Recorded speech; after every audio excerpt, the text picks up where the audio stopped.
keeps control for Thompson. Pass receiving's wide open underneath in the basket. Great pass. Backs down, now kicks out, up top to the left side, Caden Dahl. Dahl hesitates, then takes the three and knocks it home good. Dahl to get the turn. Carr trying to keep those legs underneath, then Cassette gets him down, and there's the pin. Rebounded by Kendra Severson. Severson, here comes Bevins back the other way. Bevins, little contact, roll it in, good for Elena Bevins, and we're tied. Through and Zeller with an excuse me bump, and here goes Sem for takeoff.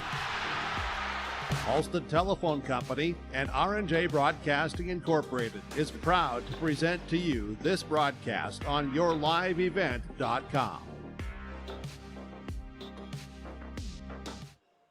Well, hello everyone, and welcome once again on yourliveevent.com to Castleton and Central Cass High School, as today the 2025 Central Cass Letterman's Tournament continues and concludes, as it is day number 2 here today from Central Cass. So glad you could join us here on yourliveevent.com. A great action-packed bit of wrestling yesterday late afternoon into the late part of the evening, and we're back at it again for a 9:30 start. We'll have some Wrestlebacks, we'll have some semifinals, and continue on this. We'll have full coverage on mats number 1 and 2 from the main gym, as well as sneaking in and giving you updates from the South Gym coverage as well, leading up to our championship matches a little bit later on here today. So glad you could join us here once again on yourliveevent.com. This is our Irie Insurance pre-match show online at irieinsurance.com. Take a break. The head coach for the Lisbon Broncos, Coach Rich Lucina, will join us after this on yourliveevent.com. That winter weather have you feeling Make it less with the help of Mayport Hardware. They've got all the tools, tips, and tricks to make the most of your winter safety, projects, and fun. When the temps get too harsh to be outdoors, Mayport Hardware's games and toys can keep your family spirits up.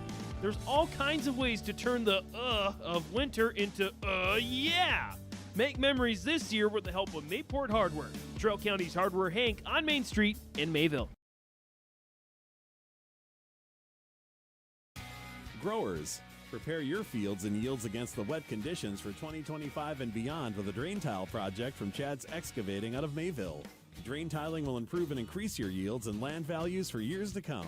Chad's Excavating provides free, detailed estimates, and with over 40 years of combined success, they provide professional installation and service. Call Chad today to prepare for your future and any questions that you might have. That's Chad's Excavating out of Mayville, helping farmers grow.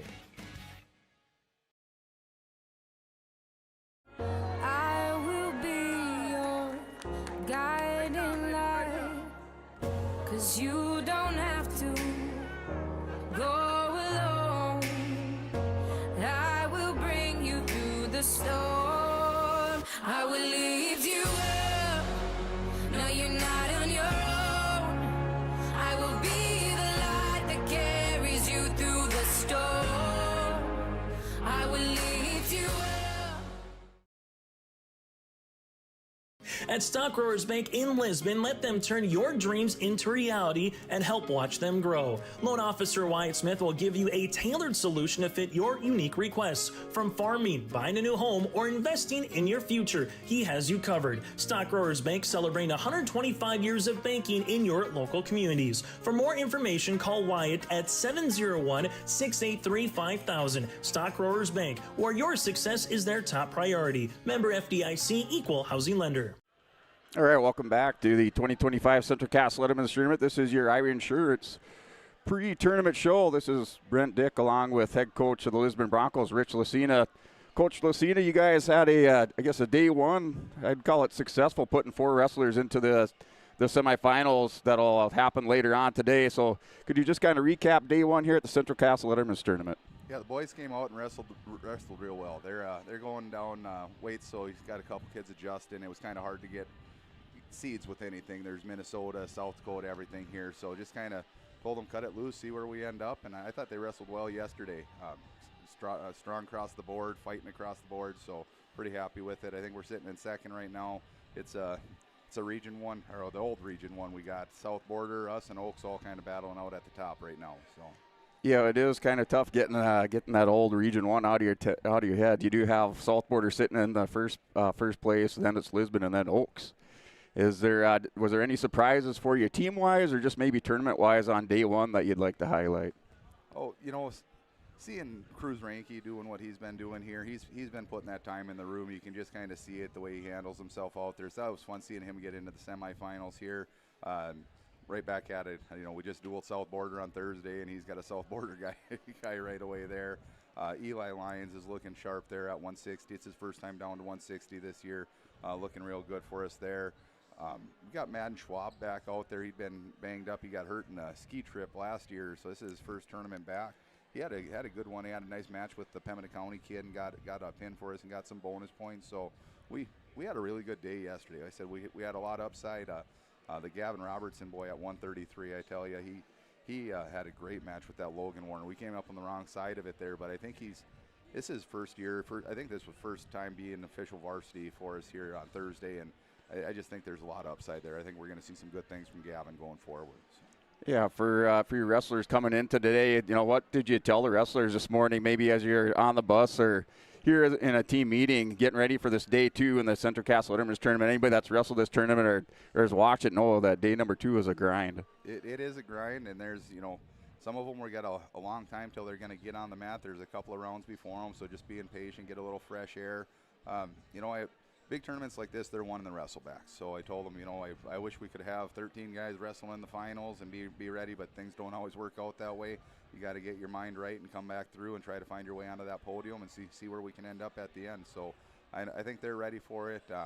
We did get one injury yesterday, so we'll be down Griff Greenlee at 145. We're gonna rest him. He got hurt in that last match there in the quarterfinals, and just looking at the month here and understanding that. Castleton tournament's fun, but it's not the most important one, so we're hoping to get him back and healthy here going forward. So. All right, Rich, and then just kind of looking at your lineups top to bottom, it's a little bit different, I guess, now than what it was at the beginning of the season. Do you see any of that changing, or are you guys kind of now in the steady state where your lineups, for the most part, set for the rest of the season? I think we're kind of settling in. We have one more wrestle-off going that we'll get into, so there might be a smaller change there, but our bigger, our main guys, I think, are kind of where they're supposed to be, and now they're just going to kind of settle into their weights, which will be kind of, that first time down for some of those kids. It's tough to get there, so now they know they can get there. They're dieting smart. They've been going gradually down. That nice break over Christmas kind of helped out, I think.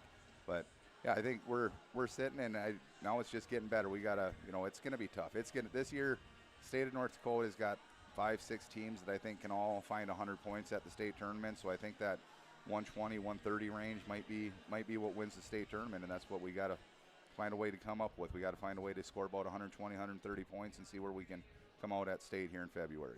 All right, everybody, this is head coach Rich Lucina. You're watching the Ivy Insurance post, or should say the pre-tournament show here on YourLiveEvent.com. We'll step away, take a word from our sponsors. You're watching the 2025 Central Cass Letterman's Tournament. You can buy beef by the quarter, half or whole beef from Mueller Beef, USDA inspected beef. Fill the freezer. Call Dave Mueller at 701-799-3032 to purchase beef by the quarter, half or whole from Mueller Beef out of Hillsboro. You can buy beef by the quarter, the half or the whole beef from Mueller Beef, USDA inspected beef. Fill the freezer. Call Dave Mueller at 701-799-3032 to purchase beef by the quarter, half or whole from Mueller Beef out of Hillsboro. Sharing our heritage, sharing our future. Choosing the right bank for your financial needs can be challenging with the many choices available. Dakota Heritage Bank is pleased you're interested in knowing more about what they can do for you. The Dakota Heritage Bank community bank setting is a strong advantage they have over larger, less personal banks. Customers are more than account numbers. They are friends and neighbors. Working together, Dakota Heritage Bank, member FDIC, equal housing lender.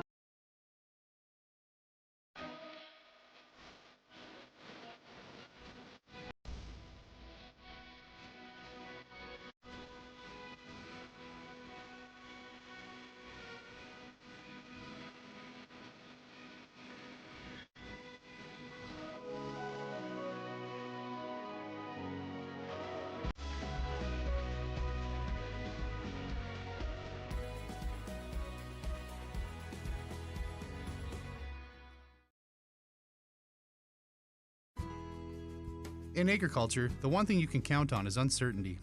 What if the GPS short circuits in your tractor? Do you have equipment breakdown coverage? Nodak Insurance has been insuring farmers and ranchers for over 70 years, and we've come across about every scenario you can imagine. Hi, I'm Chris Moen, your agent with answers at Nodak Insurance Company.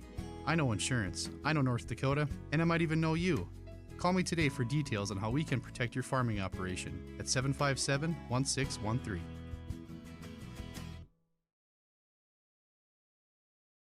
The Northern Kansas School District believes that every learner can change the world. That's why they provide a world-class education. Northern Kansas will commit to purposely build trust, develop authentic relationships, and engage in innovative practices which will empower learners to be choice-ready. Northern Kansas is dedicated and passionate about relationships, teaching and learning, self-reflection, acknowledging greatness, and support of the community. For more information, go online to northernkansasschool.org. That's northernkansasschool.org. In today's fast-paced world, your business needs more than just numbers. It needs an alphabet roadmap with Olson Accounting. A is for accounts payable, where every dollar counts. B stands for balance sheets, keeping your finances on track. And C represents cash flow, the lifeblood of your business. At Olson Accounting, they're more than just number crunchers. Discover the difference with their trusted expertise, personalized service by visiting colsoncpa.com or call 701-683-2700. Olson Accounting of Lisbon. In times like these, it's good to know there's a place where people know who you are, no matter how long you've been gone. A place where the smells of home cooking are still in the air, where a simple wave warms your heart, and sharing stories is just a way of life. It's good to be home. Farmers Union Insurance, protecting what's important in life.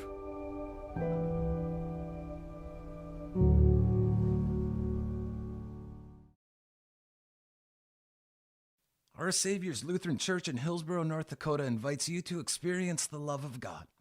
Our Savior supports all youth with academics, athletics, music, art, dance, and drama, and offer meaningful opportunities for people of all ages.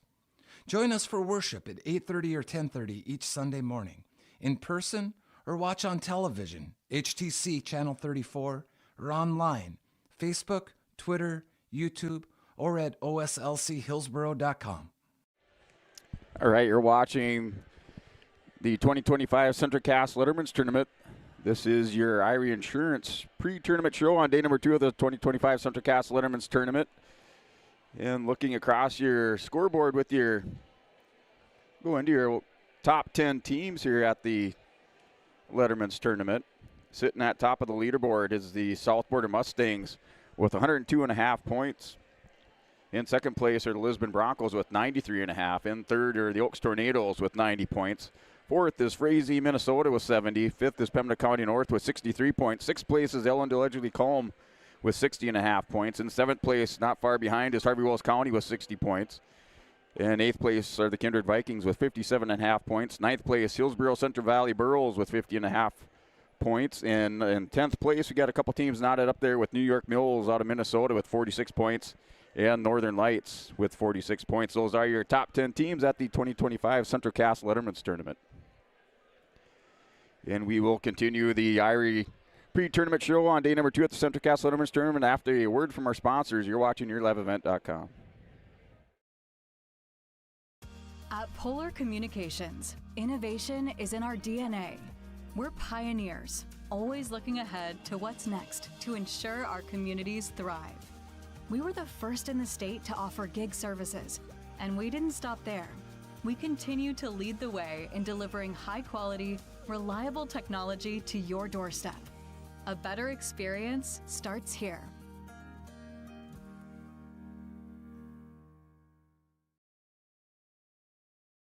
Whether you're local or driving through Carrington, make sure to stop into the Prairie Inn restaurant. They have the best breakfast and coffee, but they also have some of the best dinner and supper entrees too. The Prairie Inn is your breakfast, dinner, and supper headquarters. Stop in and you can sink your teeth into some tasty sandwiches and soups. Take a trip through the Express Line salad bar with hot entree and, of course, the delicious pies and desserts. Located right by the roundabout in Carrington. Call 701-652-3976.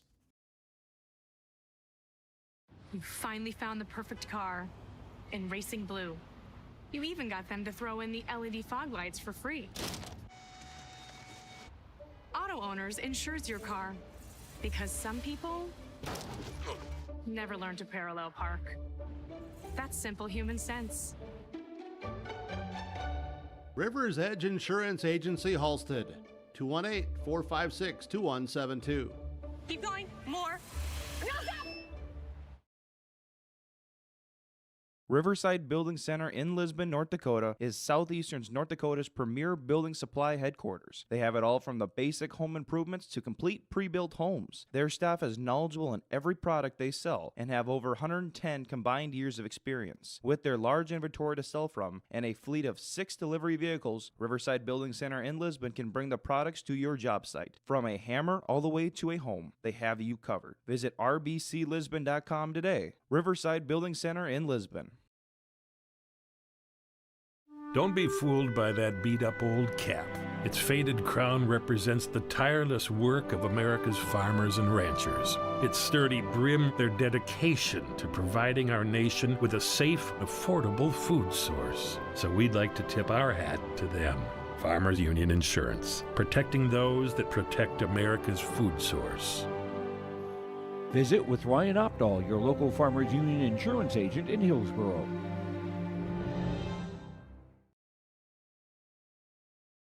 Looking for furniture that's more than just ordinary? At the Lighting Gallery, we hand select every piece of furniture that reflects unique style and will stand the test of time. Handcrafted with unparalleled quality, every table, chair, sofa, and accent chair is built to last. Whether you're designing your dream home or upgrading your current space, our experienced team at the Lighting Gallery is here to bring your vision to life. Visit us at the Lighting Gallery, 3622 South Washington Street in Grand Forks. Online at shopthelightinggallery.com. Radar back with you here on yourliveevent.com. Dan Weber will be joining us here as well throughout the day for our coverage of the 2025 CentralCast Letterman Tournament. We'll run down our semifinals here. We've got 14 different divisions. We have, of course, the 13 weight classes in the state of North Dakota. We also have a B division to get some of the younger kids a chance for some tournament experience there at 107 pounds. We'll start with 107A, the main bracket, as Sky Kramlich of Carrington will take on Blake Goebel of South Border. And in the other semifinal, it's Trig Dahlstrom of Oaks. He'll take on Derek Jorson of Central Cass. At 107B, Nolan Galbraith of Ellendale Edgeley-Combe. He'll take on Jaden Rood of Kindred.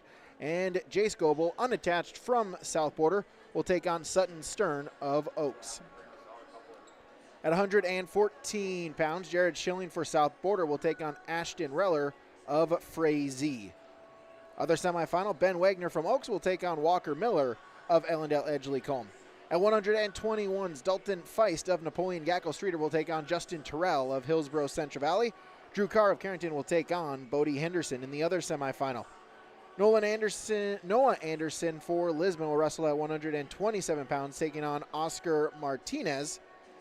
And the other semifinal, Rylan Vetter of South Border will take on Logan Potts of Oaks. 133 pounds, Cruiser Burns from Grafton will take on Logan Werner of Pembina County North. A great northwest matchup there. Bottom half of the bracket, Liam Ham of Frazee will take on Matthias Dahlstrom of Oaks. At 139 pounds, Sawyer Owens for Hillsborough Central Valley. He'll take on Jace Duffy of Lemoore Litchfield Marion. His opponent, the other semifinal, Riker Vetter, will take on Cruz Ranke of Lisbon. At 145 pounds, Bailey Peachel of Frazee will take on Case Awender of Oaks. Other semifinal will be Carson Kazette of Hillsborough Central Valley. He'll take on Bryce Hawkinson of Britton Hecla. At 152, Nick Garber of Carrington will take on Ryan Engie of Lisbon. Other semifinal, Cole Stock for South Border will take on Kindred's Miles Thielgis. 160 pounds, Eli Lyons of Lisbon will take on Blake Sonnenberg of Frazee. Other semifinal, Rylan Wetzel of Harvey Wells County will take on Mason Weigel of Napoleon Gackel Streeter. 172 pounds, Drew Zwak of Minot Bishop Ryan. He'll take on Bet Souther of Britton Hecla. Other semifinal, Max Gemland of EEK will take on Blake Unger of New York Mills. At 189 pounds, Cole Henderson of the Northern Lights will take on Cole Nitschke of South Border. Other semifinal at 189, Kenny Smith of Des Lacs Burlington will take on Christian Mertz of Harvey Wells County. 215 pounds, Ivan Kruth of EEK will take on Caden Rose of Pembina County North. The other semifinal, Jonathan Smith of Des Lacs Burlington will take on Carter Engelbritson of Harvey Wells County. And the big guys, 285, the heavyweight matchup, it will be Shane Nitschke of South Border taking on Porter Johnson of Harvey Wells County. The other semifinal is Grady Roberts of New York Mills against Kate Okeson of Minot Bishop Ryan. Those are our semifinal matchups here this afternoon. Winners to the championship, losers going to have to try to fight in the Wrestlebacks. The semifinalists are guaranteed a top 6 placing. We'll also have coverage of the Wrestlebacks as well coming up today right here in the main gym here on YourLiveEvent.com. Take a break, be back with more as we get closer to our opening matches when we return on YourLiveEvent.com. At Thompson Public Schools, their mission is to develop lifelong learners and responsible citizens. You can visit their website, tps-k12.org, for school announcements and calendars, lunch menus, weather announcements, athletic schedules, and more. Follow them on social media and share in Tommy Pride with student updates and events with Thompson Public Schools. Thompson Public Schools thanks all students, staff, parents, alumni, and community members for their continued support. Good luck to the Tommies. Learn more at tps-k12.org. Here's a message from Tim Cassette, Golden Harvest Seed Sales in the Hillsboro area. When it comes to your operations needs, they want to hear from you, which is why they're committed to listening first. From farmer-focused R&D teams to their Gold Series soybeans and game-changing corn products to the insights shared through the Illuminate digital platform, everything offered is an answer to what they learned from you. For Golden Harvest corn and soybean seed, visit with Tim Cassette Seed Sales Hillsboro, 701-430-0877. Your family farm has been adapting to challenges in the field for generations. Taupe Insurance is here to help you weather the storm when those challenges arise. Visit with Taupe Insurance today about a quote or review of your policies. Taupe Insurance offers coverage on your farm's assets, crop, and hail insurance, plus home and auto, commercial, and life insurance. Stop in for a visit today at their office in Castleton or give Taupe Insurance a call at 701-347-4045. You know, parenting is hard for all of us. And so providing those little resources that we can share for those conversations that are hard to have and to kind of be that icebreaker for both professionals, parents, and then open up that conversation to the more engaging conversation that's needing to be had. Being a parent myself, oftentimes it's the simple things that make a difference. As a busy parent myself, just engaging with your kids, making it an everyday thing so they know that you're there, they can always come to you when those difficult situations do arise. Contact Trail District Health Unit in Hillsboro for more information. Wallach Johnson Insurance is your friendly neighborhood team of qualified insurance professionals celebrating over 40 years of service. As an experienced independent insurance agency, they have access to highly rated insurance companies and can shop around to find you an affordable solution for farm, crop, business, home, and auto insurance. Visit them at one of their locations in Lisbon, Winter, or Rutland and get a free quote started today. For more information, go to nd-insure.com. From on-site farm repairs to maintaining the condition of your vehicle, trust the staff at Welton's Tire Service. They've served the Lisbon area since 1972, guaranteeing customers satisfaction and workmanship from farm equipment, tire services, and preventative vehicle maintenance. You'll find it all from affordable prices, free estimates, to their knowledgeable technicians answering any question. Welton's Tire Service is locally owned and located on Main Street in Lisbon. For information, go online to weltonstire.net or call 701-683-5136. Right Implement in Hillsboro, 701-636-5692. For shop and field service, farm equipment sales, repair on all equipment, in the field, on the farm, and in the shop with Right Implement in Hillsboro, 701-636-5692. Check out Right Implement for farm equipment, repair and service of equipment and all trucks on Caledonia Avenue in Hillsboro. Right Implement, 701-636-5692. It's safe to say we have it pretty good in the Drayton, North Dakota area. Growing sugar beets, making sugar, bringing a little sweetness to the world. Every day, American Crystal Sugar produces sweet products people love in a place we love to call home. It's a thing we like to call the sweet life, and we're proud to share it with you. American Crystal Sugar's Drayton facility has recently started offering a $4 per hour shift differential for rotating shifts. Go to AmericanCrystalCareers.com for more information.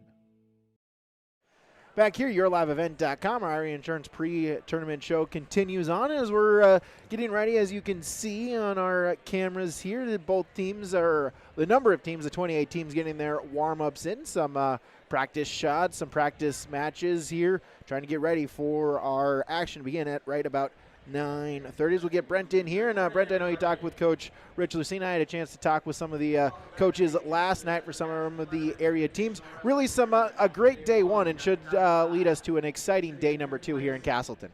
Yeah, I think coaches are just, trying to see what the improvement in their teams coming off of that Christmas break. You start at the beginning of the season.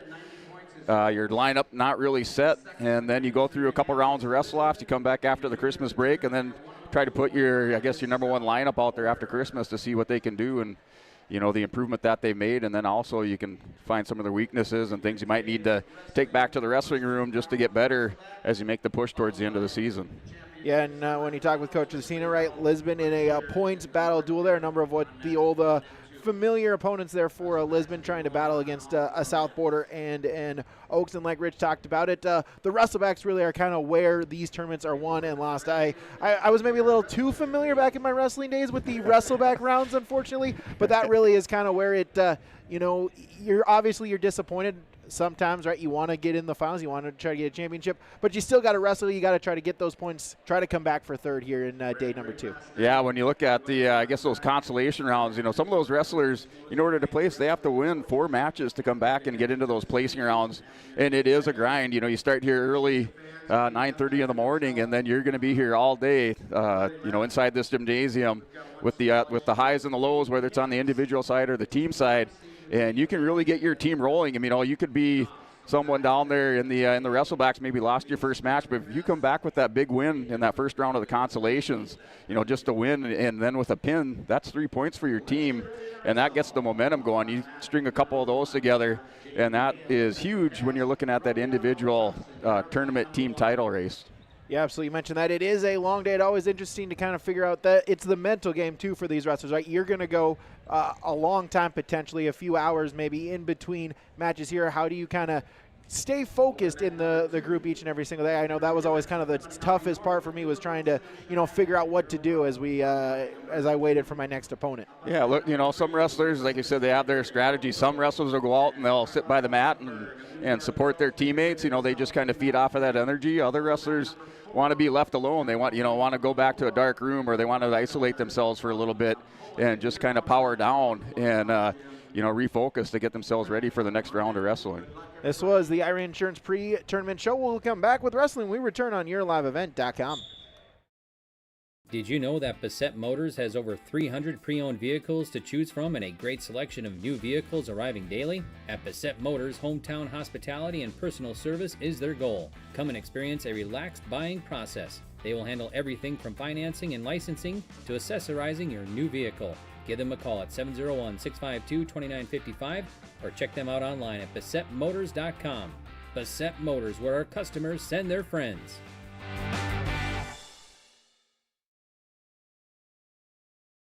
Since its beginning, the Central Cast Booster Club has generated and helped sustain fan interest in the men's and women's athletic programs at Central Cast High School. Through the years, that mission has brought in to also enhance the youth programs throughout the community. For more information, search Central Cast Booster Club on Facebook or email centralcastboosterclub@gmail.com. That's centralcastboosterclub@gmail.com. Go Squirrels! Sharing our heritage, sharing our future. Choosing the right bank for your financial needs can be challenging with the many choices available. Dakota Heritage Bank is pleased you're interested in knowing more about what they can do for you. The Dakota Heritage Bank Community Bank setting is a strong advantage they have over larger, less personal banks. Customers are more than account numbers. They are friends and neighbors. Working together, Dakota Heritage Bank, member FDIC, equal housing lender. Get ready to make a true impact on the farm. Introducing the True Grade pull-type bulldozer blade from Degelman Industries. At 34 inches, the True Grade is the tallest pull-type bulldozer blade in its class. Our streamlined design will make cleaning ditches, grading roads, digging ditches, leveling fields, and moving snow easier and more efficient than ever. The Degelman True Grade, engineered tough. Visit our website for more information. Come bake pasta with us. Combine your love of North Dakota and agriculture with a great career at Dakota Growers. They provide you room to grow in your career, develop your skills, and they always put safety first in their state-of-the-art facility. Check out all of their fantastic opportunities at jobs.postholdings.com or scan the QR code. Contact Erica at 701-540-6152 or Wendy 701-997-5066. At Enbridge, we're focused on relationships. 23 Canadian First Nation and Métis communities now own an equity stake in Enbridge Athabasca Pipelines. In Minnesota, Enbridge has spent $450 million and counting with Native-owned companies and in wages to tribal members working on Line 3. Every day brings new collaborations, partnerships, and possibilities. Learn more at Enbridge.com. At Gar Dental Center, dentistry is about people first. They're proud to offer exceptional care to Carrington and the surrounding areas. Meet Dr. Gar and Dr. Sam and their dedicated team of dental professionals. Gar Dental is your home for dental implants, along with a wide variety of services, including guided biofilm therapy. Their experienced dental team is here to ensure you smile with confidence. Visit them at gardental.com or call 701-652-2300 to schedule an appointment today. See you soon. Back here on yourliveevent.com as we are back in actions. We're starting a little bit early here, right on time here for a wrestling tournament. Who would have thunk a wrestling tournament starting on right here at 9:30?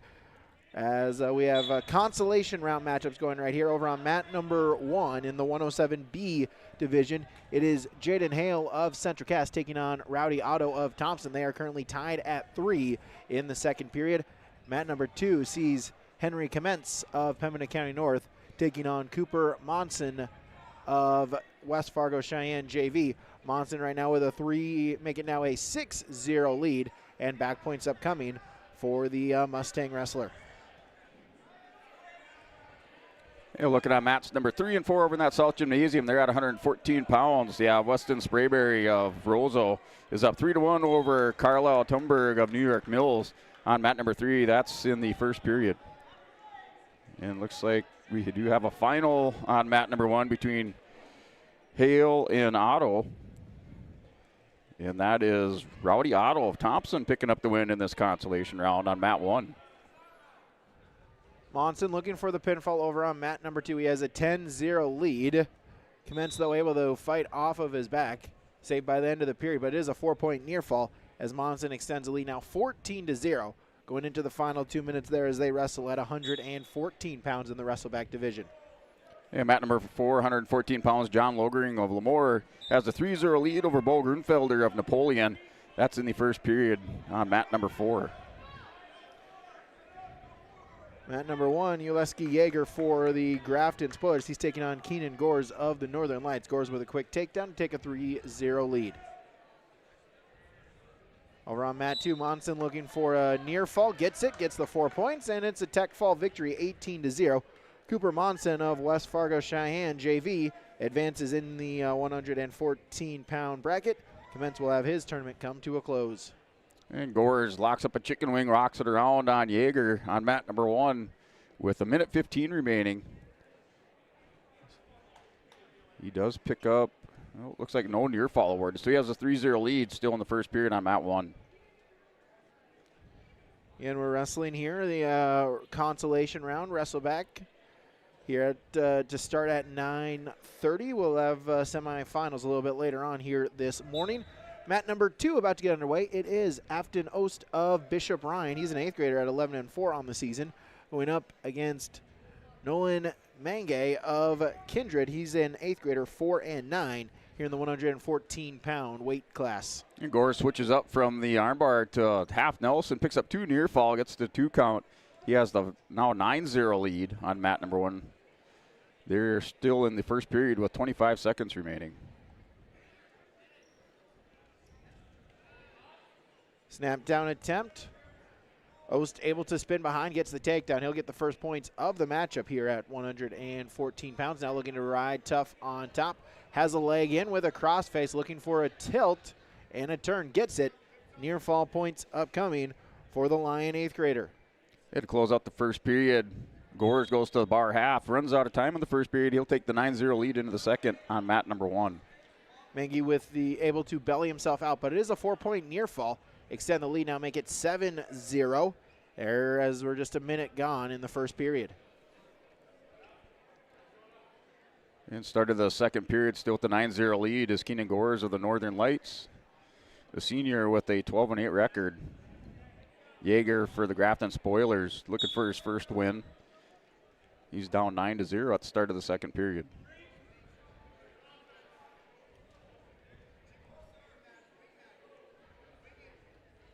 Still with a 7-0 lead. Riding tough on top, trying to set something up. Has an ankle hooked. Now reaching through, going to try to set up a cradle in the final 20 seconds. Has the hand locks, now looking to run through, drives him over, gets him to the back. Looking for the pinfall. 10 seconds. Mengi going to have to try to fight off of his back. Trying to break the grip, able to do so, rolls through. Keeping the grip, though, was Ost, and unable to get the fall. Time runs out, but it is a 4-point near fall. And Afton Ost of Bishop Ryan will extend the lead now, make it 11-0 for Bishop Ryan. And mat number 1, Gores has the 13-1 lead. Started the second period, he hit the stand up, then now scored a takedown in near fall. He has the lead 13-1 on mat number 1.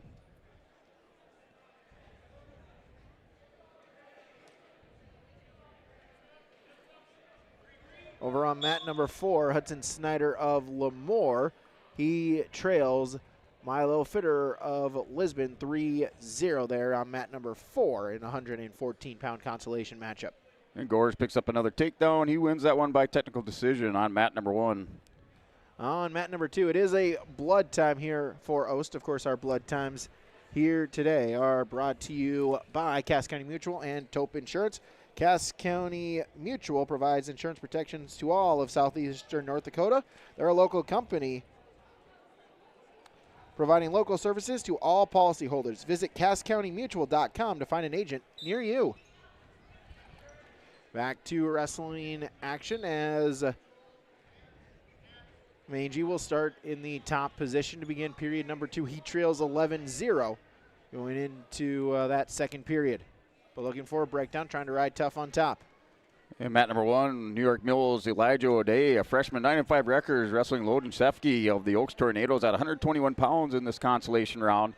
O'Day has a kind of a standing cradle locked up, throws Shefke down to the mat, spins around behind, and has that 3-point takedown. He leads 3-0 at the minute 30 remaining in the first period.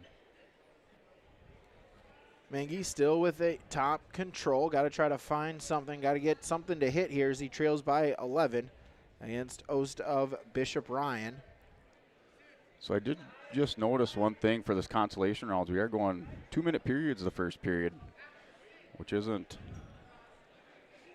I don't know if that's not normal. Usually I think it's a minute, isn't it, for consolation rounds? Well, it was back in the day. I think maybe they changed it, or tournament by tournament. We'll get rule clarification there. But, yeah, we're going 2 minutes, so a full 6-minute matches here in the Wrestleback round. Yeah, usually that first takedown is a big deal when you have that 1-minute period in this consolation round. But it looks like we got 2 minutes on the clock for consolations, and it's a win by fall for O'Day of New York Mills over Loden Shefke on mat number 1.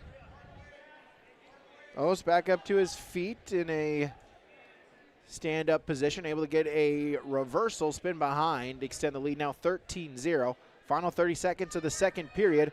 Puts in a half with a leg, Going to look for the near fall points. A count of 2 would result in a tech fall. Has it. Now he's going to try to go for the pinfall. And wrestlers now on the mat. On mat number 1 at 121 pounds into the consolation round match. That's Oakley Brown, Pembina County North, a freshman, 14-11. And Jacob Erbach for the Central Cass Squirrels, a freshman with a 4-8 record. That's the matchup on mat number 1. Oaks gets the pinfall victory, so he'll advance at 114 pounds. There for Bishop Ryan.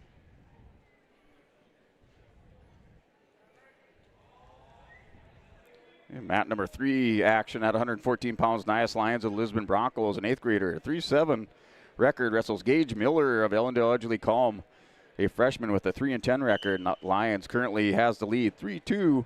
He's in the bottom position at the end of that first period. On mat number 2, it's 121 pounds. Jaron Nelson of Oaks, a freshman at 9 and 13. He is taking on Maverick Trowbridge of Des Lacs Burlington. He's a freshman at 2 and 5. As Trowbridge with the takedown attempt, sprawled out.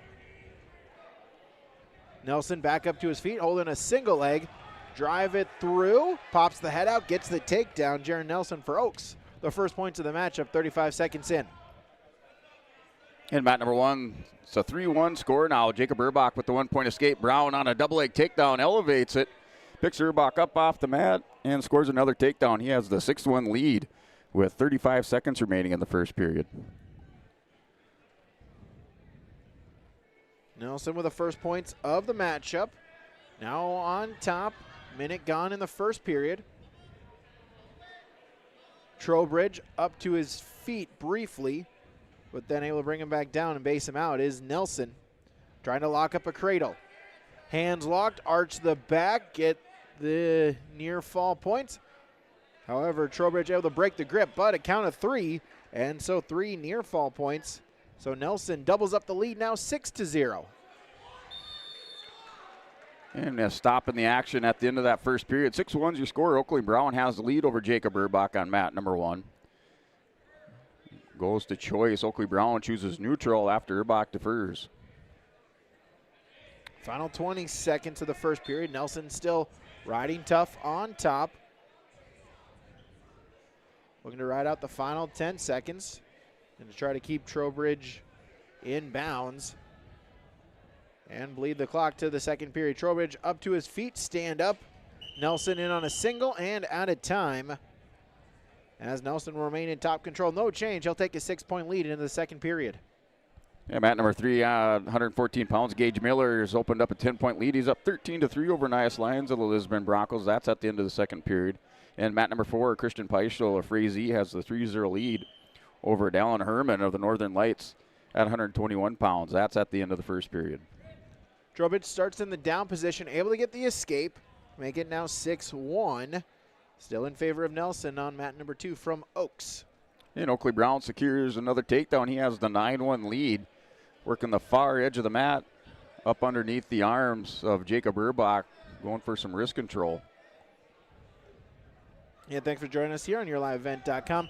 Mat number 1, that is the black, red, and white mat in the top left-hand corner of your screen.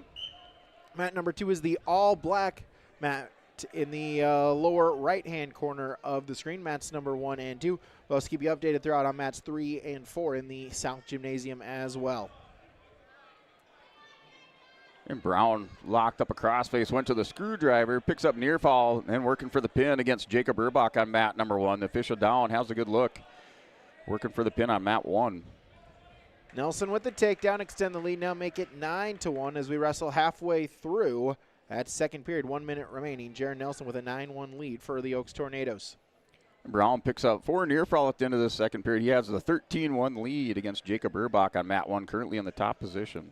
Nelson shoots a half at the wrist, looking for the breakdown, able to belly Trowbridge out, runs with it. Now will pick up the leg, get the turn, looking for some near fall points, and gets the pinfall. Jaron Nelson of the Oaks Tornadoes, the pinfall victory over Maverick Trowbridge of Des Lacs Burlington.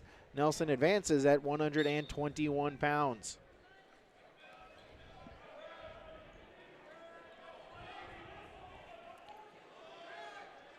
And we're still 13-1 now.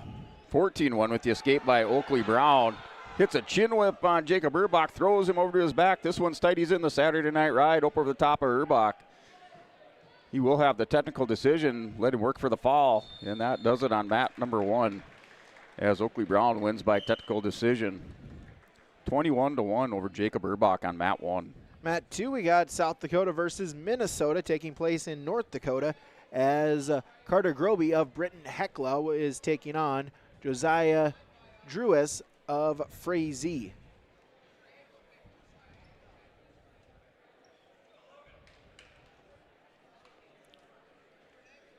In mat number 127 pounds, new match in this consolation round is Bryson Israelson of West Fargo Cheyenne JV and Logan Anthony of Central Cass at 127 pounds on mat number 1.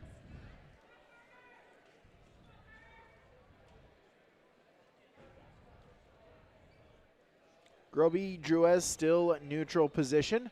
Groby for Britton Hecla is a freshman at 4 and 10. Drewes for Frazee, he's a sophomore at 2 and 9 for the Hornets. And mat number 321 pounds, Brody Jones, Harvey Wells County has the 3-0 lead over Aiden Ostrike of the Kindred Vikings. That's at the, looks like it's midway through that first period. 3-0 lead for Jones. Mat number 4, Christian Peischel for Frazee is up 5-0 over Herman of Northern Lights in the third period. Get a stalemate called. No change there on mat number 2. Groby and Drewes still scoreless. 40 seconds remaining in the first period. And we are scoreless in the first period on mat number 1 with Israelson and Anthony. Israelson dropped down to a single leg. Anthony sprawls out, works over the top, trying to dig it in an underhook. Grabs the chin, working in that cow catcher position on mat 1.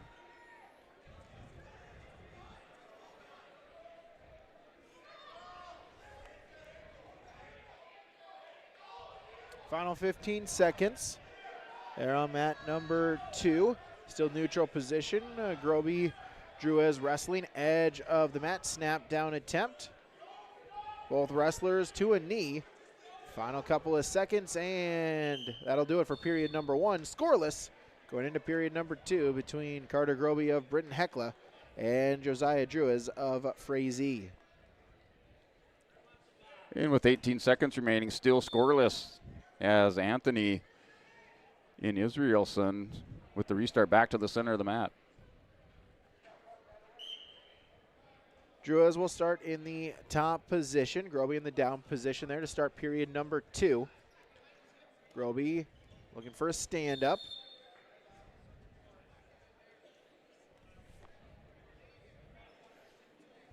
Matt Returnable getting back to the base, but Groby back up to his feet once again, trying to walk it back.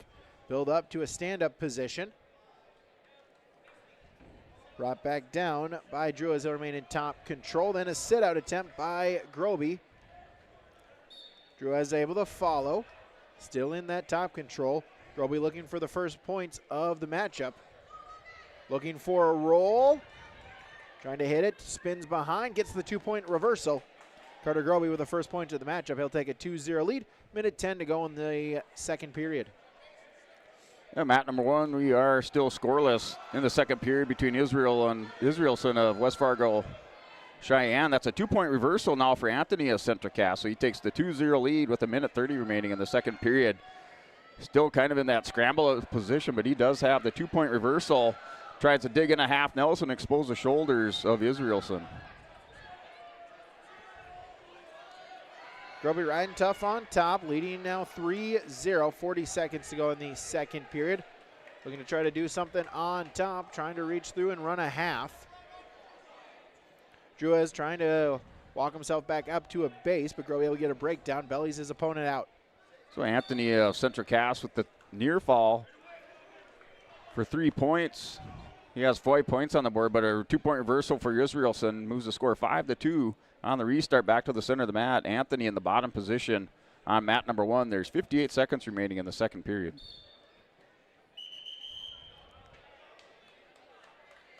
Out of bounds they go with 7 seconds. Groby still with a 2-0 lead. As they wrestle in the second period, they'll get a restart back in the center of the mat. And off the restart on mat number 1, that's Brody Israelson of Cheyenne JV. Working up over the top, now underneath the arms of Logan Anthony. Still 5-2's your score in favor of Logan Anthony, a Central Cass in the bottom position. Groby able to ride out the period. He'll take a 2-0 lead into period number 3. As Druas with choice, he'll choose the down position, trailing by 2. And Bryson Israelson locked up a cradle on Logan Anthony at the end of the second period, working for the fall for the Cheyenne Mustangs. On mat number 1, he has that cradle locked up tight, but time is on the side of Anthony at this point. As it expires, he'll get into this third period, but he's down after the near fall by a score of 6-5. Groby with a breakdown. He leads by 2. Just got to try to keep working.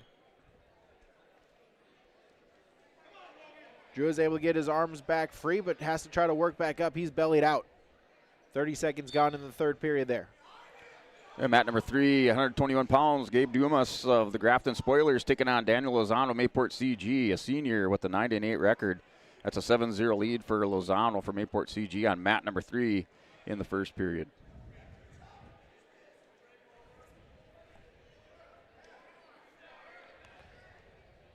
Groby looking to lock up a chicken wing, has the arm control. A minute gone in the period now. 2-on-1. See what Groby can do. Doing a great job of just riding out the opponent, killing some time here in the third period. And a technical violation by Logan Anthony for clasping hands results in another point for Bryson Israelson. He has a 2-point lead. Now with the 1-point escape, he's up by 3. Anthony needs a takedown to tie it up on mat number 1 during the third period with a minute 15 remaining. Final 30 seconds. Groby still with a 2-0 lead. Puts in an ankle. Trying to lock up a cradle. Neither man has been warned for stalling, so Groby can try to ride it out there. It was a sit-out attempt there by Druas. Now going back to it. 10 seconds. Got to try to get something here. Final 5 seconds looking to turn the corner. Groby trying to follow. Able to do so. Remains in top control. Puts in a half Nelson, and that will do it. Carter Groby of Britton Hecla will advance at 121 pounds with a 2-0 decision victory over Frazie's Josiah Druas. And Logan Anthony answered the call and picked up a takedown now after the restart. Wins by fall over Bryson Israelson. Israelson had temporarily grabbed the lead with the escape. He's taken down by Anthony and winner by fall on mat number 1 for 127 pounds for the Central Cass Squirrels.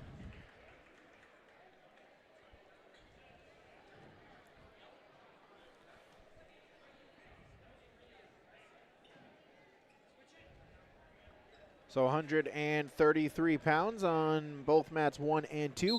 Mat number 2 has Ian McLeod of the Northern Lights taking on Cooper Davis of the Northern Lights. So Northern Lights versus Northern Lights here. Freshman versus a junior.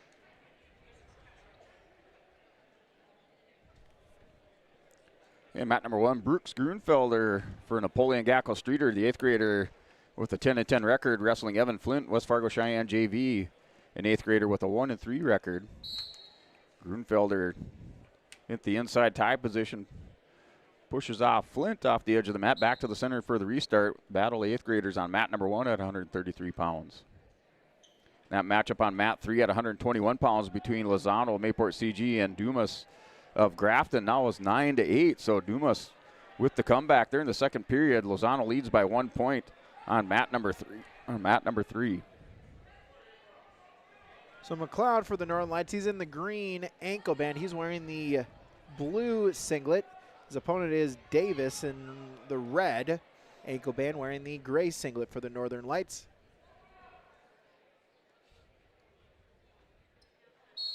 And stalemate called on mat number 1 at 133 pounds between Flint and Grunfelder. And may have blood time. So it looks like we have that Toop Insurance blood timeout, Cass County Mutual Toop Insurance blood timeout on mat number 1 between Brooks Grunfelder and Evan Flint. Yeah, get in touch with Ryan at Tope Insurance in Castleton for a quote or review of your policies. Give Tope Insurance a call at 701-347-4045. That's 701-347-4045. Still scoreless there on mat number 2 between McLeod and Davis. Both wrestlers for the Northern Lights. McLeod looking to spin behind and gets the takedown. It's a 3-0 lead for Ian McLeod. He's a freshman at 3-9. Davis's opponent for the Northern Lights, a junior at 4-5. Yeah, mat number 3 there, a battle between Dumas of Grafton and Lozano goes final. Dumas have grabbed a 12-9 lead. We'll wait for that to scroll across the ticker to see the outcome of that one.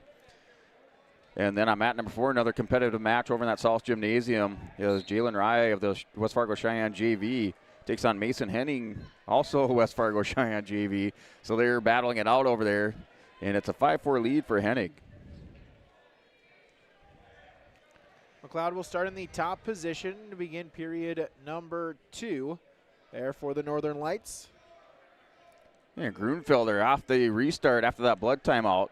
Locks up a headlock on Flint, throws him down to the mat, working for the fall for the Imperials. He has the 3-0 lead. Still has 20 seconds to work for this pin as he hips heists back around, trying to smother over the top on Flint. And wins by fall now for Brooks Grunfelder for the Imperials on mat number 1.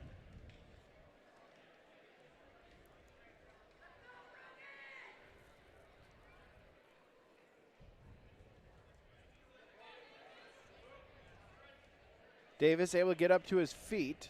Gets an escape point, now make it 6-1. He trails after the 3-point near fall by McLeod. Davis in on a shot attempt. McLeod sprawls. Front headlock looking to spin behind. Trying to lock up a cradle here.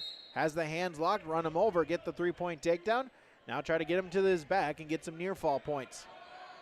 Another consolation round match here at 133 pounds. Brogan Erickson, Mayport CG with the takedown on Quitschreiber of Central Cass. He has the early 3-0 lead on mat number 1.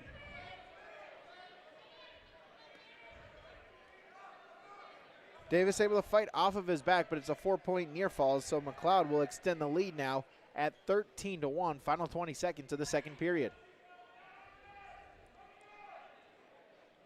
Oh, Erickson in that top position has that near wrist chopped, working up underneath. Kind of went that chicken wing ride, doing a 2-on-1. Going to try to walk this one around the head of Quitschreiber as they wrestle the edge of the mat over on mat 1.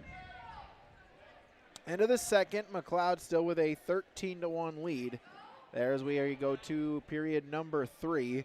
McLeod with choice, or excuse me,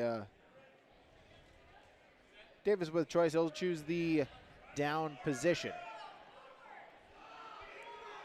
And now under a minute remaining on mat number 1, Erickson for Mayport CG maintains that 3-0 lead. Quitschreiber with the outside leg stand up, taken back down to the mat by Erickson with 35 seconds remaining in the first period. McLeod able to get a breakdown. Bellies his opponent and teammate out. He leads by 12.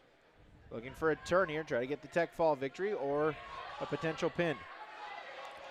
So Erickson has locked up a cradle on Ben Quitschreiber. He's going hip to hip. He's going to try to ease this back. Quitschreiber doing a good job of defending. Gets his arm caught behind the neck of Erickson. Erickson now back to belly down as time expires in the first period. There's the turn for McLeod. Gets the count of 4. Davis will belly himself out, but Ian McLeod of the Northern Lights, he'll advance at 133 pounds with the 17-1 tech fall victory. And no near fall awarded to Brogan Erickson and Mayport CG at the end of the period. They go into the second period with the 3-0 lead for Erickson, and they'll start in the neutral position. Ryland Sunby stepping onto the mat for Hillsborough Central Valley at 133 pounds.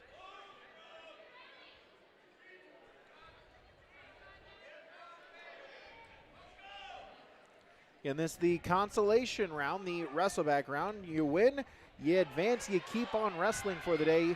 If you lose, your tournament comes to a close.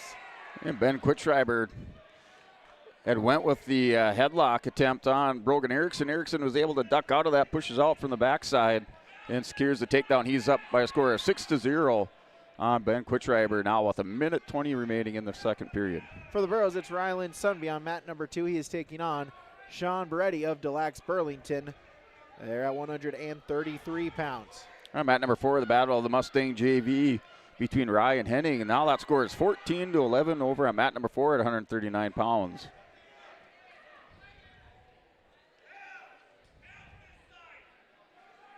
Collar elbow ties. Shot attempt. Beretti with a single, looking to suck it in. Sunby trying to sprawl. Hop creates some separation into a double leg attempt by Beretti, but Sunby able to kick and stays in neutral position. Reshot attempt by Sunby. Beretti with a sprawl. Able to get back up to his feet. Reshot by Beretti. Sprawl by Sunby. They'll break apart and circle themselves back to the center of the mat. 50 seconds to go in the first period.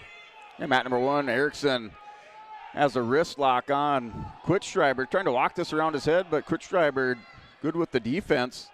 Now hip heist back around, trying to get the reversal as he turns the corner behind Erickson with the 2-point reversal. Now he scores 6-2 at the end of the second period with 10 seconds remaining. Score now 6-2. Erickson still in the lead.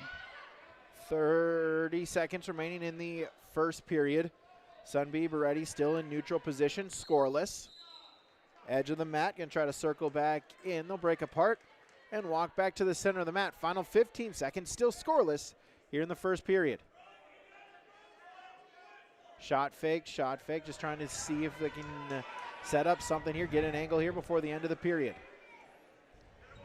Shot attempt by Sunby at the whistle. Sprawl by Beretti, and we'll go to period number 2, scoreless on mat number 2.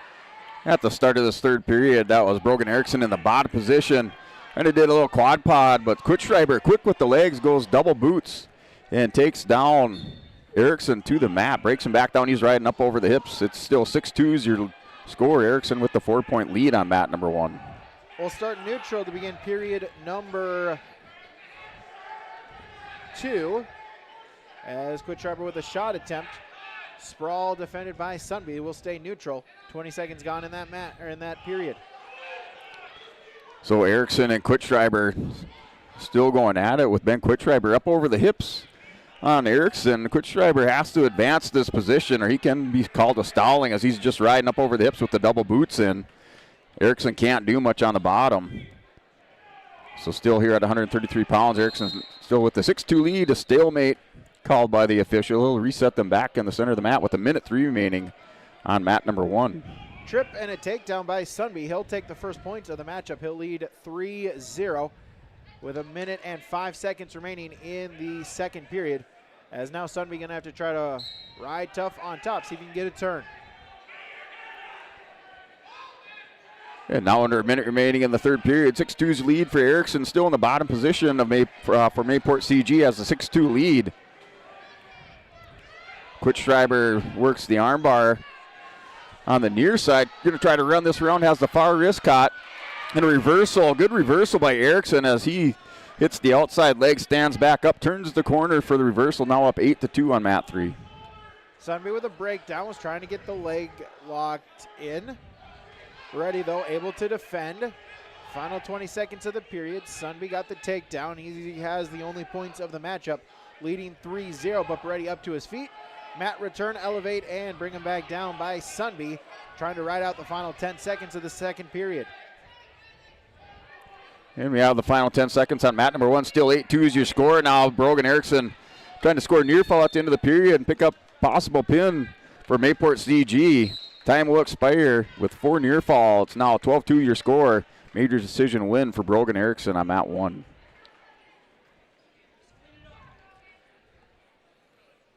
So we've got blood time here on mat number 2. Blood time from Cass County Mutual. Remember, visit them online, casscountymutual.com. So Sunby with a 3-0 lead after the second period as we go to period number 3. As they'll try to clean up Beretti and clean up the nose, clean up the blood from the mat. There as we are just about ready to start period number 3. And mat number 1, 145-pound consolation round match between Kip McDougall of the Northern Lights and Aiden Kiefert of West Fargo Cheyenne JV.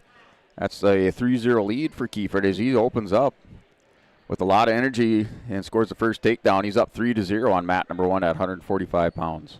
Beretti has choice to start the third period. He'll start neutral, so we'll start all 3 periods in the neutral position. As we'll put 2 minutes on the clock, Sunby with a 3-0 lead.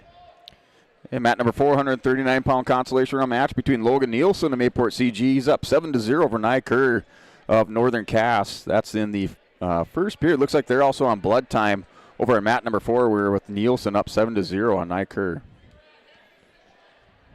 Sunby with an underhook. Now back to collar elbow ties. Shuck attempt by Sunby. Defended, re-shot. Beretti sprawl by Sunby. Front headlock. See what he can do with it. Looking for a trip. Stumbles a little bit. Defended there by Beretti, and they'll break apart. They'll stay neutral. No score, no change. Minute and 10 seconds to go in the matchup. And Aiden Kiefer with the pinning combination locked up, going up over the top, scoops the head, stretching out the arm, trying to go chest on Kip McDougall of the Northern Lights and pick up this fall.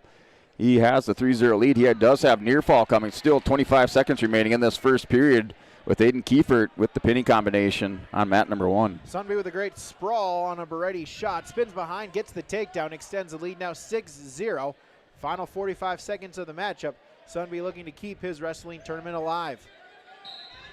And that does it at the end of this first period. So Aiden Kiefer, winner by fall for West Fargo Cheyenne. He'll advance in the consolation rounds. And he wins over Kip McDougall of the Northern Lights on mat 1.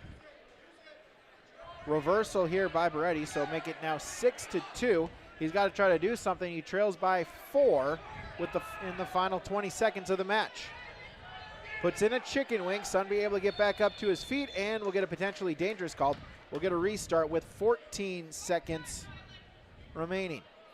In mat number 3, action 145-pound consolation round match. Royce Lawrence of New York Mills has the 6-3 lead over Andy Pulak of the Grafton Spoilers. That's your action on mat number 3. Ready out in front, going to look for the turn, tries the roll. Able to pop the head out, defend is Sunby. It's a 2-point reversal. Sunby will just hold him right there and go and take the victory rather than Sunby for Hillsborough Central Valley. The 8-2 decision as Sunby advances in the 133-pound bracket. In mat number 145-pound action, Mason Bartles of the Thompson, a freshman with a 3-9 record, wrestling Tony Nichols of New York Mills, a sophomore at 4-10. That's into the first period, still scoreless on mat number 1. Is Thompson working wrist ties. Nichols backs away to the center of the mat. Now on a single leg shot here for Nichols on mat number 1. And the 3-point takedown for Tony Nichols. He has the 3-0 lead. Battle of Central Cass Squirrels there on mat number 2 in the consolation round at 139. It is Aiden Boder of Central Cass taking on Iverson Cooney of Central Cass. As Boder with the quick takedown to take a 3-0 lead, 25 seconds into the first period. And mat number 4, Lucas Copenhaver, Harvey Wells County, and Brock Johnson going at it. That's a 3-0 lead in the first period for Brock Johnson. He's up over Copenhaver by a score of 3-0 on mat 4. Boder looking for a turn here. He leads 3-0, trying to put in the chicken wing. Boder's a sophomore for the Squirrels, 3-4 on the season. Cooney for Central Cass, 2-5, an 8th grader on the year. And back to the center of the mat of the restart. Tony Nichols, New York Mills, has the 3-0 lead over Mason Bartles for the Thompson Tommies. Bartles with the stand-up 1-point escape. Mills, or I should say Nichols, turns the corner, returns Bartles back down to the mat. Now 6-1's your score with 30 seconds remaining in the first period. Out of bounds they go. We'll get a restart with 43 seconds. Cooney still in the down position for the Squirrels. Bottom man set, top man on.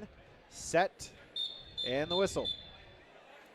As we'll get a caution, that one will be on Cooney. That'll be his first. You get 2 free. Third one and any subsequent one will be a point for your opponent.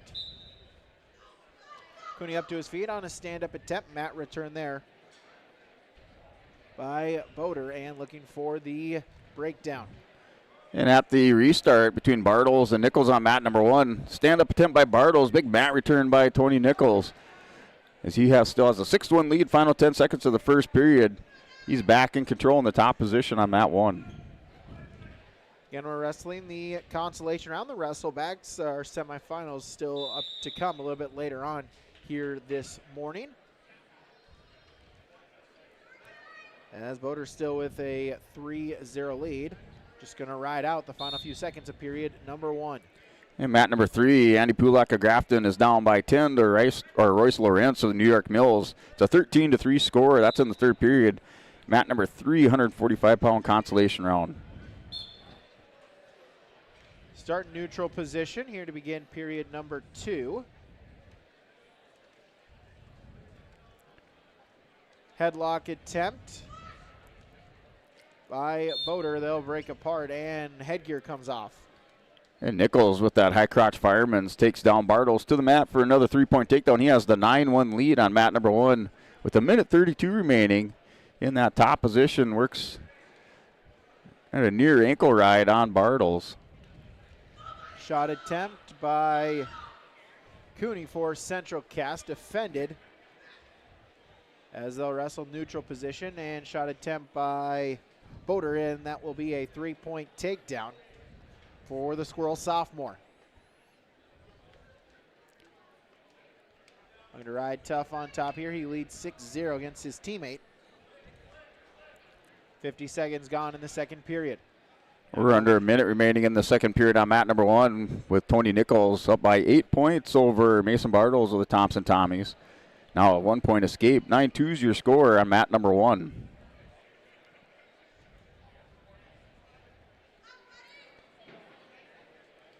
And another takedown by Nichols. 13-3 with the 1-point escape. Now 13-4. And a caution for Green as he has to go out and tie his shoe. So stopping the action on mat number 1.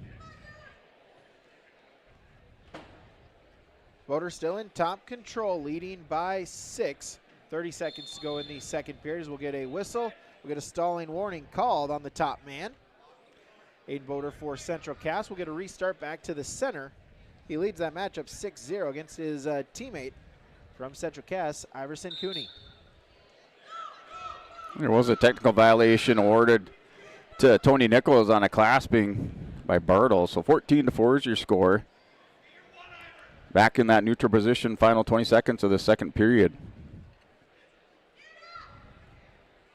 Final 10 seconds. Boder still with top control. There for the Squirrels. Final couple of seconds. Ticks away, no change. And so Boder for the Squirrels will take a 6-0 lead into the final period.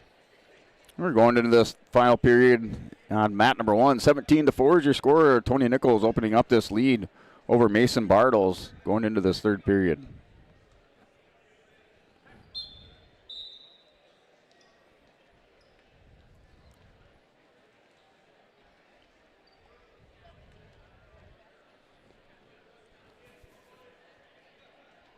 Neutral position to start period number 3. Here at 139 pounds. Aiden Boder for Central Cass, a 6-0 lead against Iverson Cooney. Battle of Squirrel Wrestlers. As now make it 9-0. Boder with another takedown to extend the lead. So Tony Nichols, you're winning by technical decision. He secures another takedown. Had a pinning combination locked up, broke the grip. Official stops the match. He will win. Tony Nichols does by technical fall over Mason Bartles of Thompson on mat number 1. Minute and 10 seconds. Cooney able to get the escape point to take the first points of the matchup at 9-1. Shot attempt, double leg, out of bounds they go, no change. Under a minute now.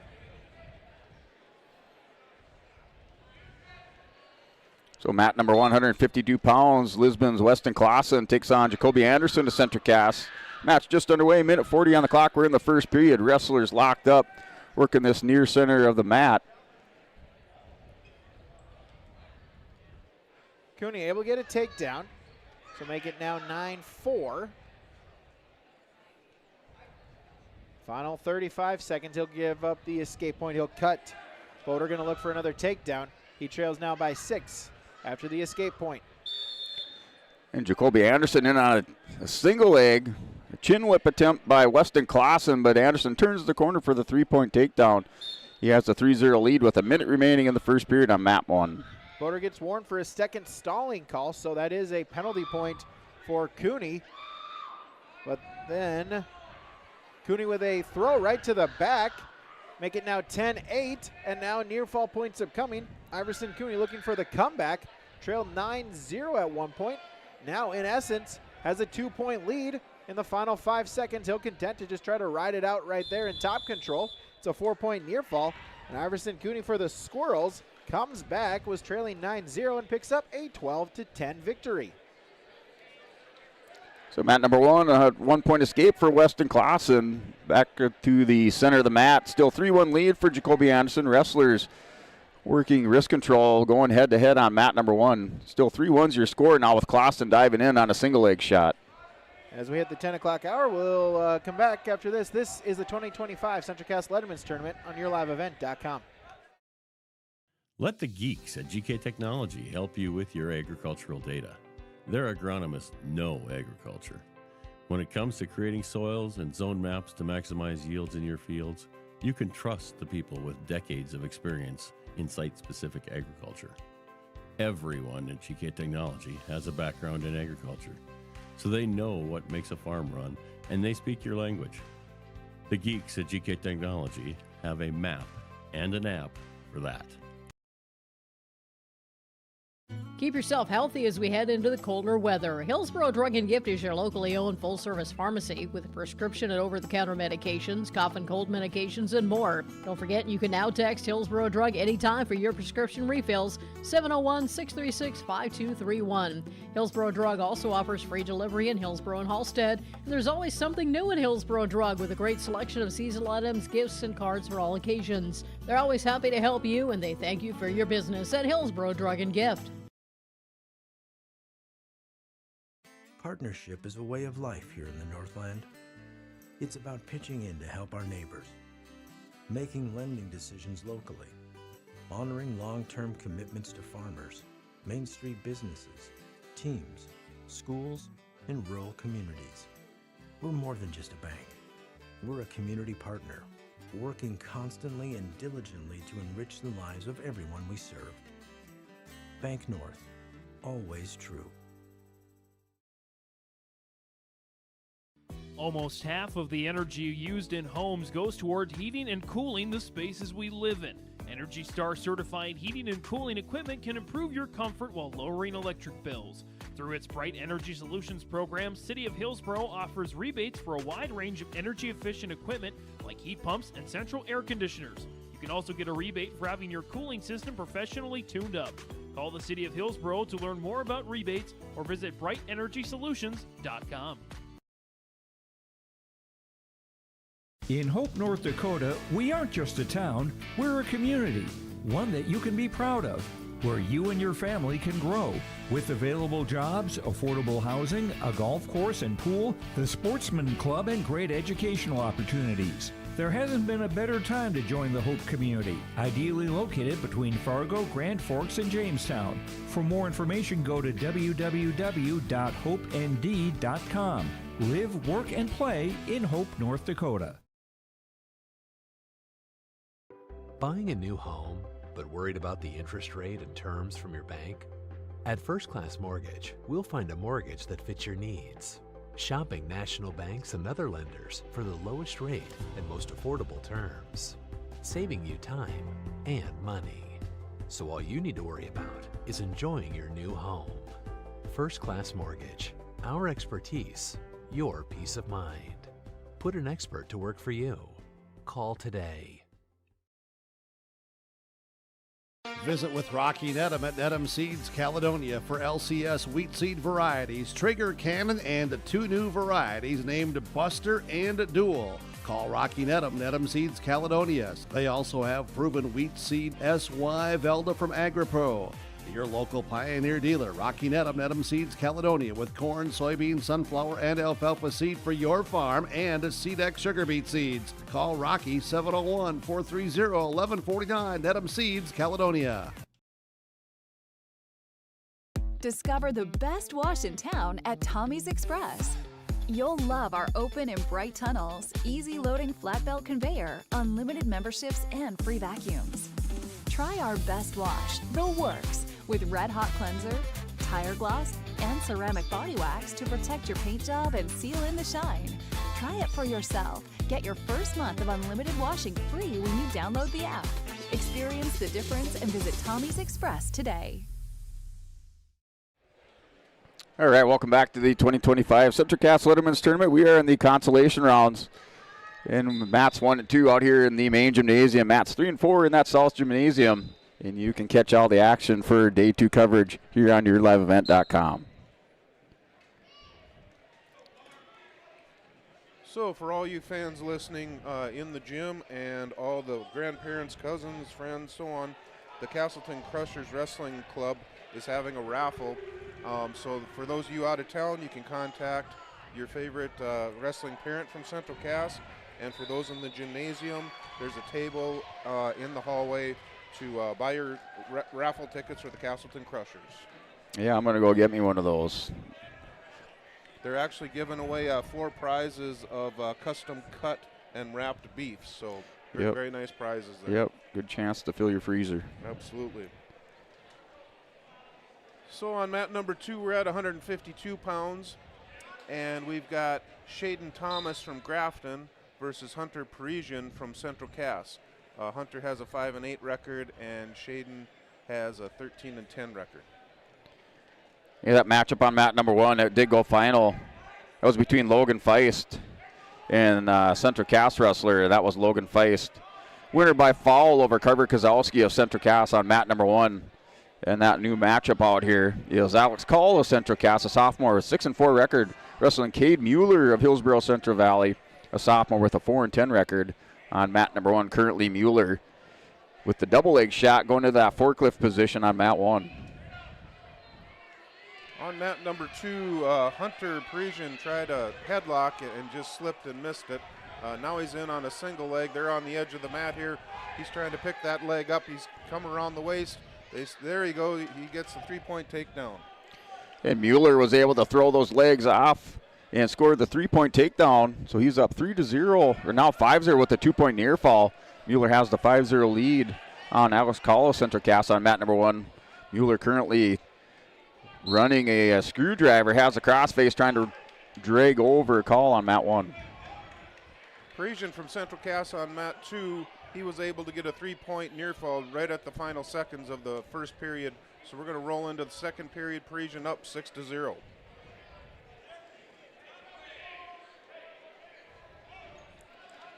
And Cade Mueller working for the fall, had that screwdriver locked up, now readjusting, gets back around behind Alex Call, lost his pinning combination, goes to a half Nelson. He's racking up the points. He's up 9-0 in the first period with 14 seconds remaining.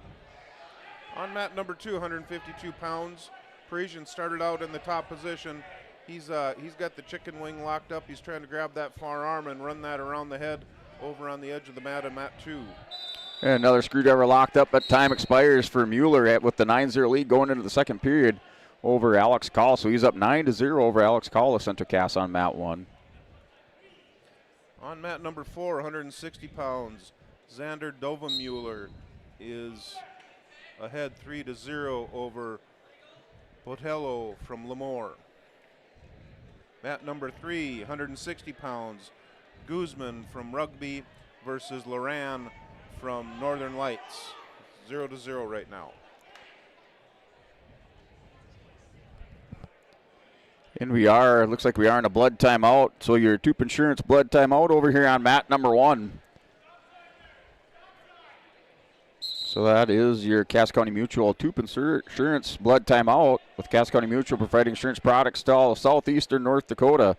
Their local company providing local service to all policyholders. Visit CassCountyMutual.com to find an agent near you. On mat number 2, we have 1 minute left in the second period. Parisian is still up 6-0. He's in the top position. He's got both legs in, trying to get him sprawled out down to the mat and work on a pinning combination. And after that blood timeout, back at the action between Cade Mueller and Alex Call. at the start of the second period. It's 9-1 the score with a 1-point escape for Call. Wrestlers in the neutral position, works collar ties with Mueller trying to dig into the inside tie. Now the wrestlers break apart back to the center of the mat. On mat number 2, we're down to 25 seconds left in the second period. Hunter Parisian is still ahead 6-0. He's got him stretched out and trying to get that half Nelson in that power half.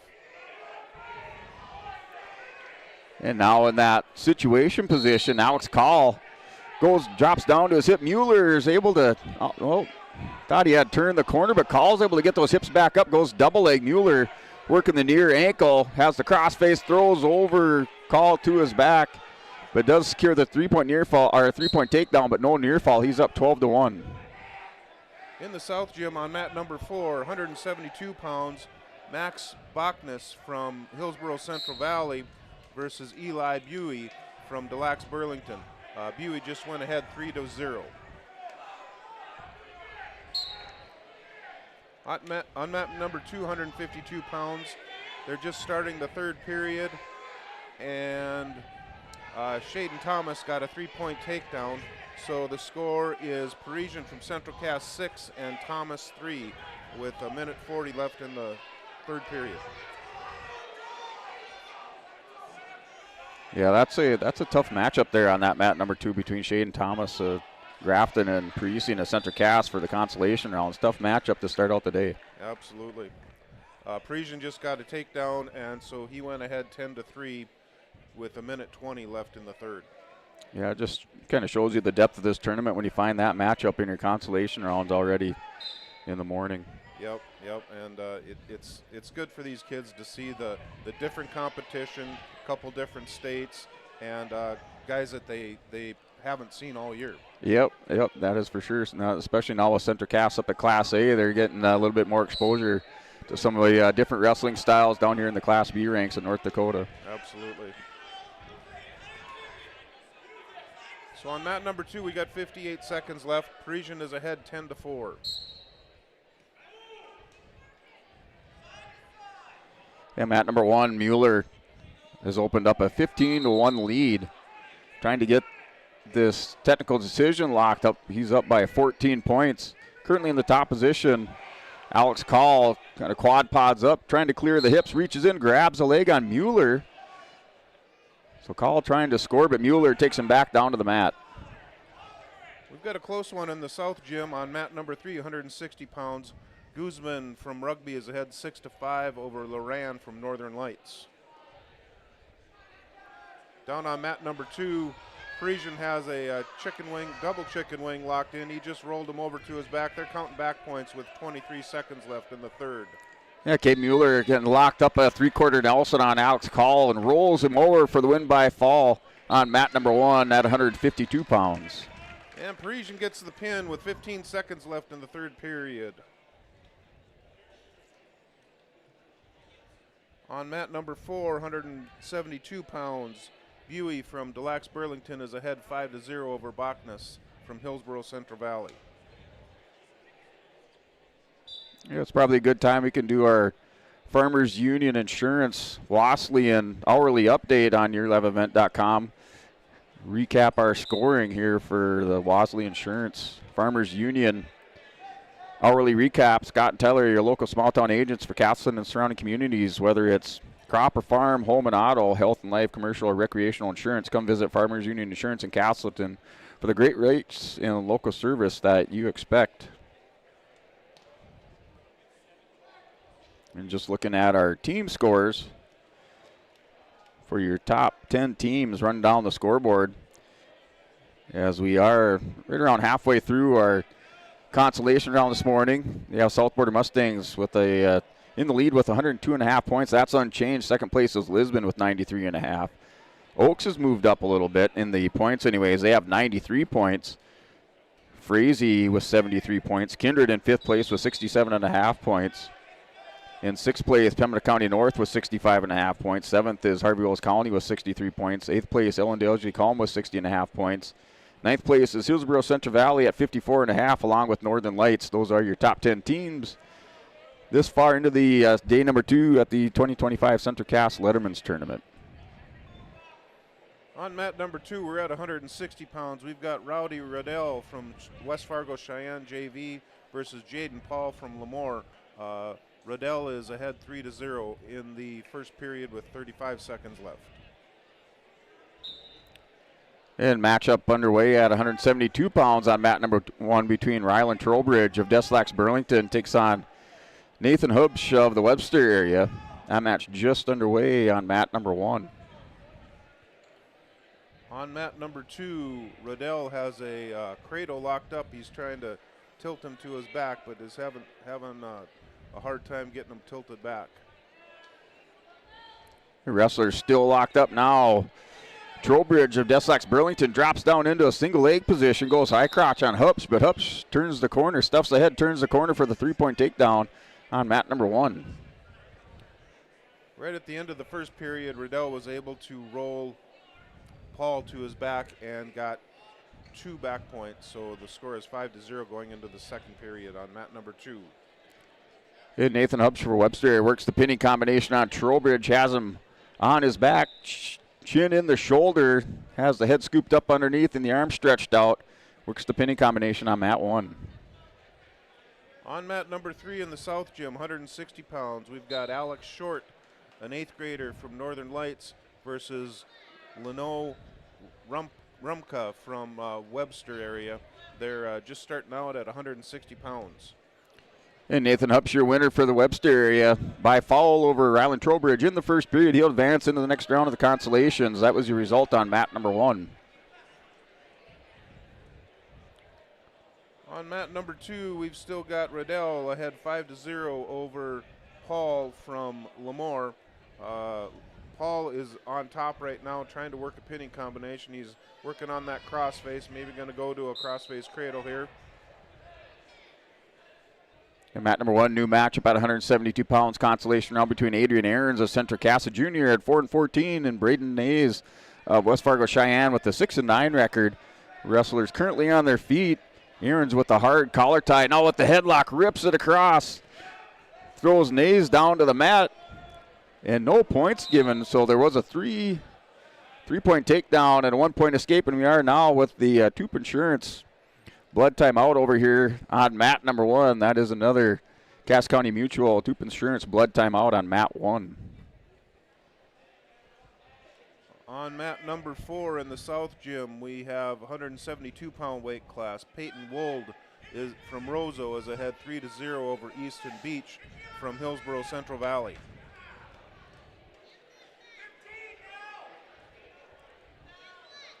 On mat number 2, Paul from Lemoore has closed the gap a little bit. Riddell from West Fargo Cheyenne is ahead 6-3 right now, and they're just ending the second period. And blood time has been cut on mat number 1, cleaning up the wrestlers, and back to action momentarily on mat 1. On mat number 2, we're starting the third period out at 160 pounds. Riddell from West Fargo Cheyenne is ahead 6-3. They're in the neutral position trying to work on their takedown. And now wrestlers reset back to the center of the mat on mat number 1 with Adrian Ahrens up 3-1. He worked that hard collar tie and sold out on the headlock. Picked up the takedown, 1-point escape by Nays. And then the blood time. Now a nice ankle pick by Braden Nays. Still no points. He's trying to secure the far leg as Ahrens back up on his feet on mat 1. On mat number 2, Riddell from West Fargo Cheyenne was able to get another takedown, so he takes a 9-3 lead with 1:15 left in the third period. And more blood time on mat number 1 between Ahrens and Nays. It looks like Braden Nays did secure that ankle pick into the takedown for the 4-3 lead going into this blood time out on mat 1. We've got 1 minute left on mat number 2, and Riddell is trying to hook up that chicken wing. He's got the chicken wing on the left side. It looks like he's trying to grab that far wrist and run that around the head. So mat number 3, 160-pound consolation round match over in the South Gymnasium. Lennox Rumka of Webster is up 11-1 over Alex Short of Northern Lights. And then you have mat number 4, 172 pounds with Peyton Wold up 7-0. He's from Roseau, Minnesota, over Easton Beach of Hillsborough Central Valley. He has a 7-0 lead in the second period. And that does conclude our Cass County Mutual Tup Insurance blood timeout on mat number 1. Rowdy Riddell from West Fargo Cheyenne was able to get the pin with 31 seconds left in the third period at the 172-pound weight class. So there's still the break in action as the blood crew back out there cleaning up the mats. Still the 4-3 lead for Braden Hayes of West Fargo Cheyenne. They're just in the first period with a minute 13 on the clock, still in that blood timeout on mat 1. Over on mat number 4, 172 pounds, Easton Beach gets a takedown to close in on Wold from Roseau. Wold is ahead 7-3 with a minute left in the second period. And action resumes on mat number 1, 172 pounds. Braden Hayes and Adrian Aarons, a center cast. Hayes in the top position has the far arm barred up and trying to work underneath. Still a 4-3 lead, under a minute remaining in the first period on mat 1. On mat number 2 in the Wrestlebacks, 160 pounds, Easton Castle from Thompson versus Connor Matz from West Fargo Cheyenne. Matz is trying to get a takedown. There he got a 3-point takedown with 1 minute left. And Adrian Aarons on the far edge of the mat stands up, clears the hips for the 1-point escape. He ties up the match at the end of this first period with 15 seconds remaining. We're tied up at 4. Wrestlers locked up in collar ties. Little slide-by attempt by Aarons. As time will expire in this first period, we're still tied up at 4. On mat number 3 in the South Gym, Alex Short versus Rumka. Rumka is ahead 16-2. On mat number 4, Easton Beach has closed his lead again. Wold is ahead 11-6.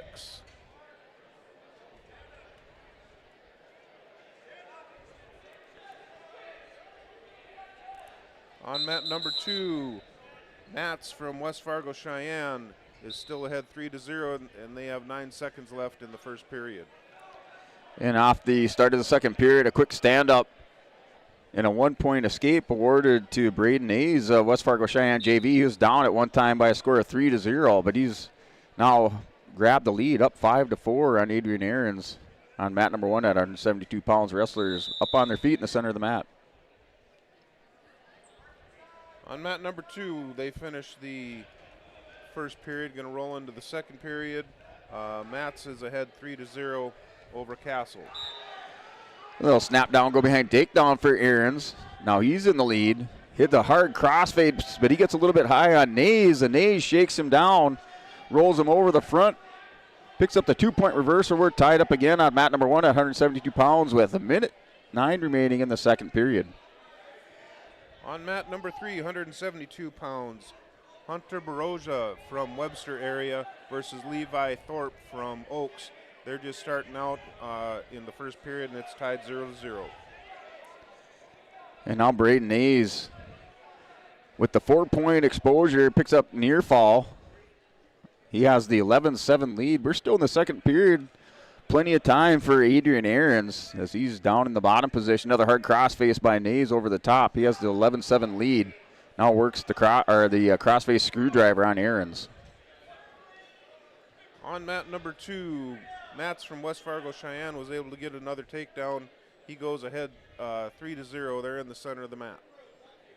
And Nays works the screwdriver, picks up the near fall. Now working for the pin on mat number 1 as 15 seconds remaining. He has the 11-7 lead, but he'll grab near fall at the end of this period.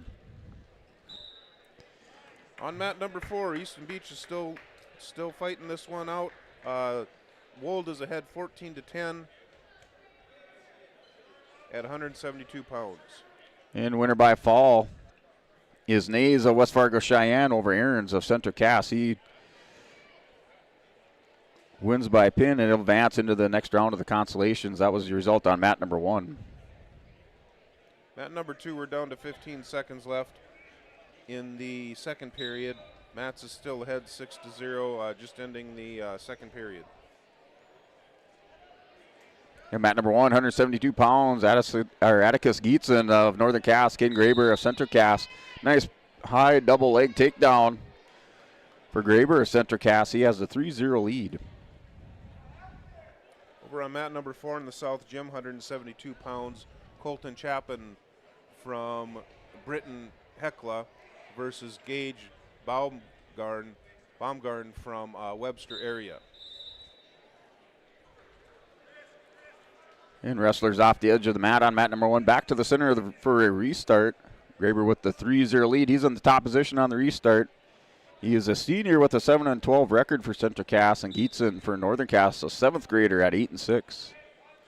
On mat number 2, Mats from West Fargo Cheyenne JV has extended his lead to 10-0 over Castle from Thompson.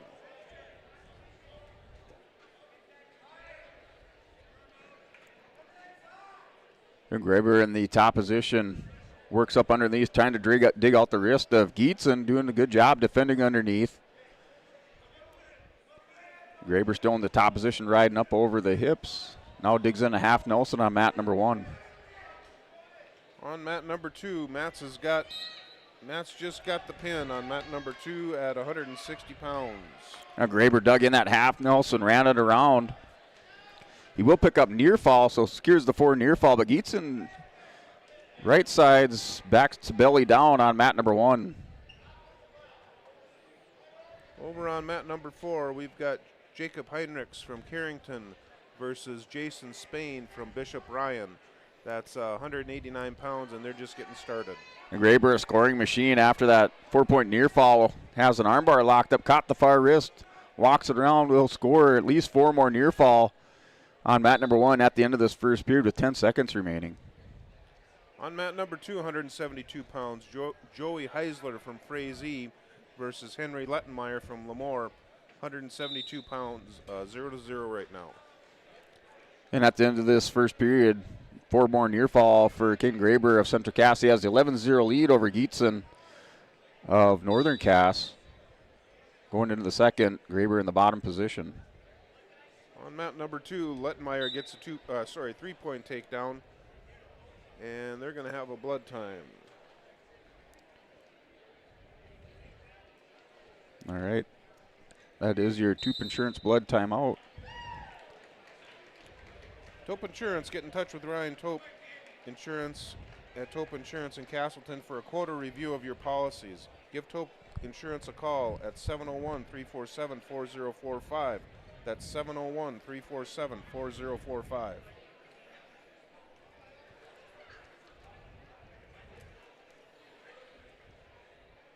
Over on mat number 3, we've got a tight one. They're tied at 3. Hunter Baruja from Webster area versus Levi Thorpe from Oaks. 3-3 with 1:43 left in the third period, 172 pounds. So Graber of Central Cass secures the victory over Gietzen and Northern Cass. We have another Jaguar out here with Luke Walski, a sophomore with a 10-9 record, has a nice high crotch fireman's, returns Bradley Mayer of Central Cass down to the mat, picks up the 3-point takedown, now works up over the top on mat number 1. On mat number 2, Letmeyer is in the top position.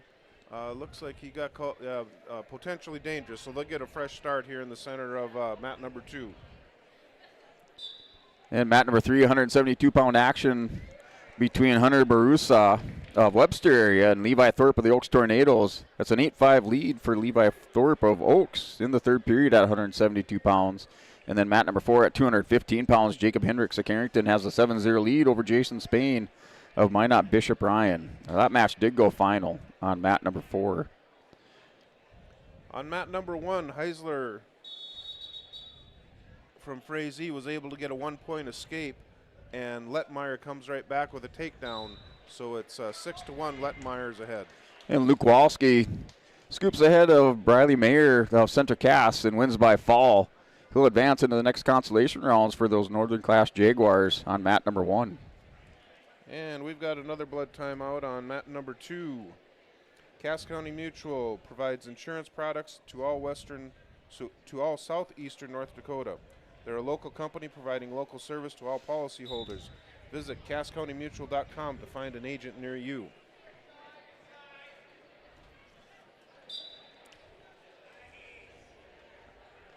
And new matchup out here on mat number 1, 215 pounds between Kirby Freeman of the Carrington Cardinals, a sophomore with an 8-13 record, wrestling Rylan Bercier of the Northern Lights, a sophomore at 9-14.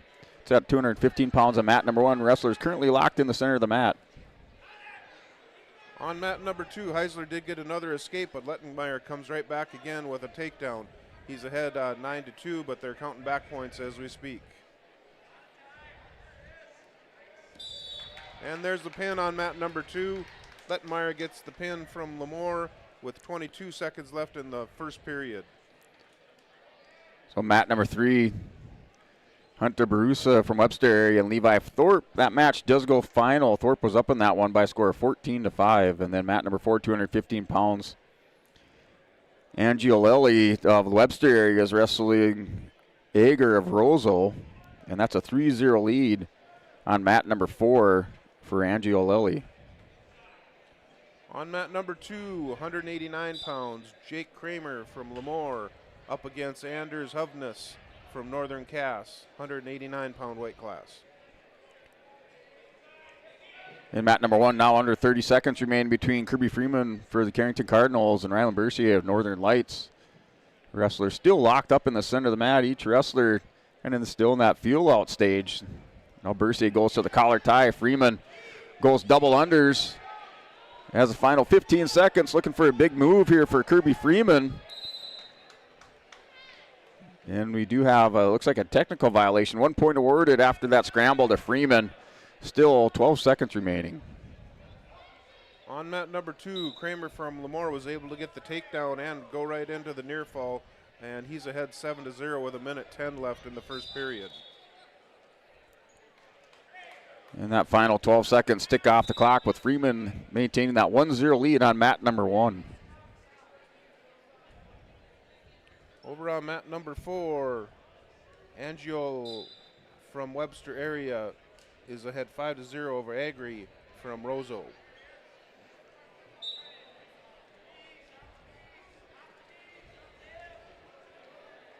On mat number 2, we got a minute left in the first period. Kramer's ahead 7-0. He's on top and got him broken down to the mat. He's got the left arm bar in.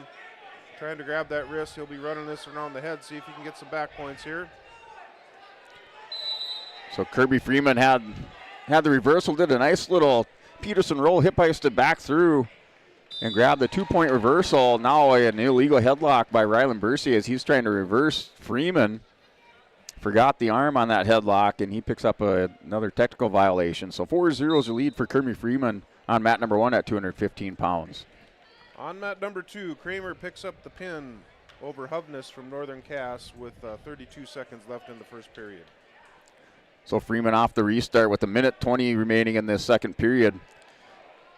On top of Rylan Bercier of Northern Lights. Bercier going to post it up in his base. Freeman breaks him back down to the hip. Bercier back around. That's your action on mat number 1. On mat number 2, we're moving on to the 215-pound weight class. Bryce Stewart from Rugby versus Tucker Jones from Lemoore, 215-pound weight class.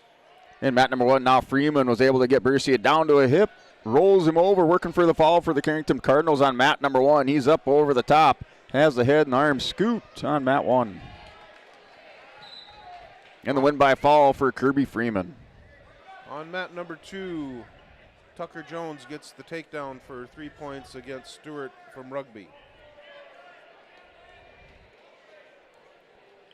In mat number 3 action in the first period, Brody Geston of Northern Cass Jaguars taking on Braden Junt for Deslax Burlington. That's scoreless in the first period on mat number 3. Now a 3-1 score. Geston, for the senior with a 13-8 record, picks up the takedown and the escape by Junt. So it's 3-1 in the first period on mat 3. On mat number 2, Tucker Jones from Lemoore picks up the pin over Bryce Stewart from Rugby. Mat number 1, 215-pound action. It's Ashton Lehman of New York Mills, a senior with a 3-6 record. Takes on McCoy Ferguson of Central Cass, a junior at 5-10. That match just underway, first 10 seconds, ticked off the clock. We're scoreless in the first period. On mat number 3, we've got a close one. Brody Geston from Northern Cass is ahead 3-1 over Junt from Deslax Burlington. Just finished the first period. On mat number 2, 285-pound weight class, Seth Gleave from Harvey Wells County versus Alex Simpson from New York Mills, Minnesota.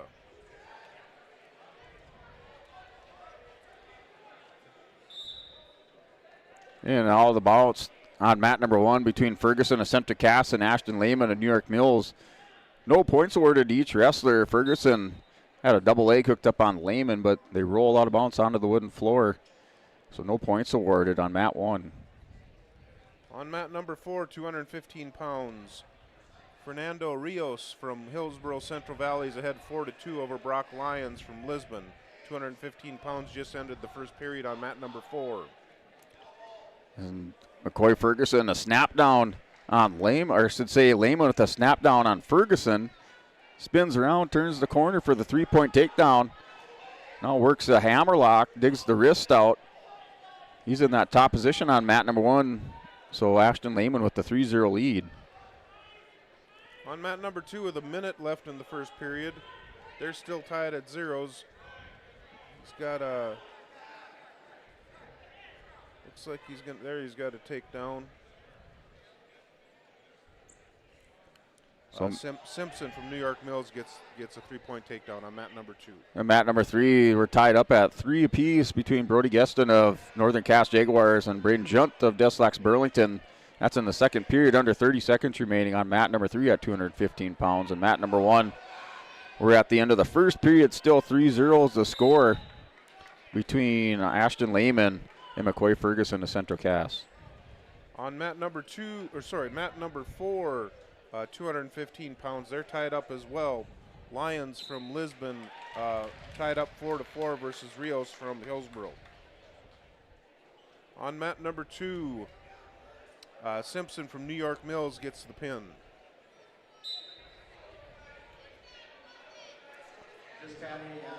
At the start of the second period, it's a 3-0 lead for Ashton Lehman on mat number 1 over McCoy Ferguson. Ferguson in the top position on the restart at the beginning of the period. The minute 46 on the clock, he chops the arm on Lehman. Lehman, the little inside sit, trying to turn the hips, but McCoy Ferguson does a good job following back around in that rodeo position. Still a 3-0 score on mat 1. We're still in the Wrestlebacks. We're going to move on to 107 pounds on mat number 2. Wyatt Schaff from Delax Burlington versus Wyatt Helmbrecht from New York Mills. In mat number 3, now we're tied up at 4 apiece at the end of that second period. So they have a good one going on there between Braden Junt of Deslax Burlington and Brody Geston of Northern Cass Jaguars on mat number 3 at 215 pounds. But they're tied up at 4 at the end of the second period. On mat number 2, looks like we're waiting for Wyatt Helmbrecht to check into the scorers table. So mat number 1, we do have a 1-point escape awarded to Ashton Lehman of New York Mills. He's now up 4-0 over McCoy Ferguson of Central Cass. On mat number 3, Junt from Delax Burlington takes a 4-3 lead over Geston from Northern Cass. Mat number 4, Lyons from Lisbon extends his lead 8-5 over Rios from Hillsborough Central Valley. And wrestlers back to the restart after the escape by Ashton Lehman. They hold the center of the mat, broke apart, little head taps by McCoy Ferguson on Lehman. And a big double leg blast by McCoy Ferguson, scores the 3-point takedown. He set him up with the head taps, then double leg blast on Lehman. Now just down by 1 point, it's 4-3. Lehman leads by 1 on mat 1. We've got the action going on mat number 2, 107 pounds. Schaff from Delax Burlington versus Helmbrecht from New York Mills.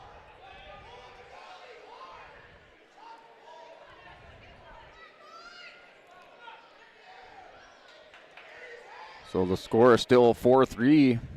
We're in the second period, final 10 seconds. But McCoy Ferguson has a power half locked up.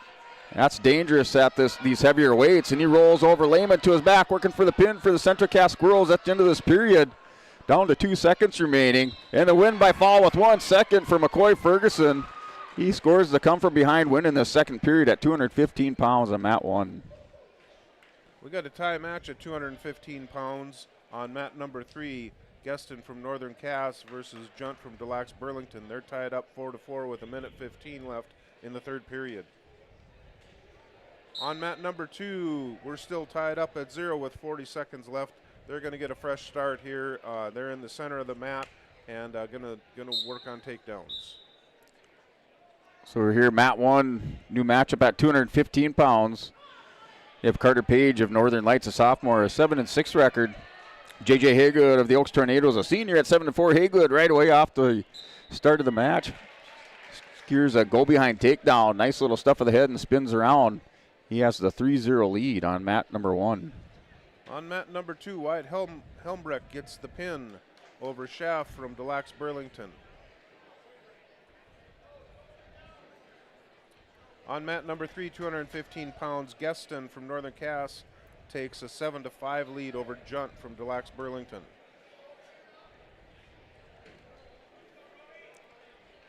And mat number 1, 215 pounds, Carter Page and J.J. Haygood still 3-0 lead with 1:10 remaining. Haygood in the top position, trying to dig out a wrist underneath, goes to a 2-on-1 ride. Carter Page doing a good job for the Northern Lights, hand fighting underneath.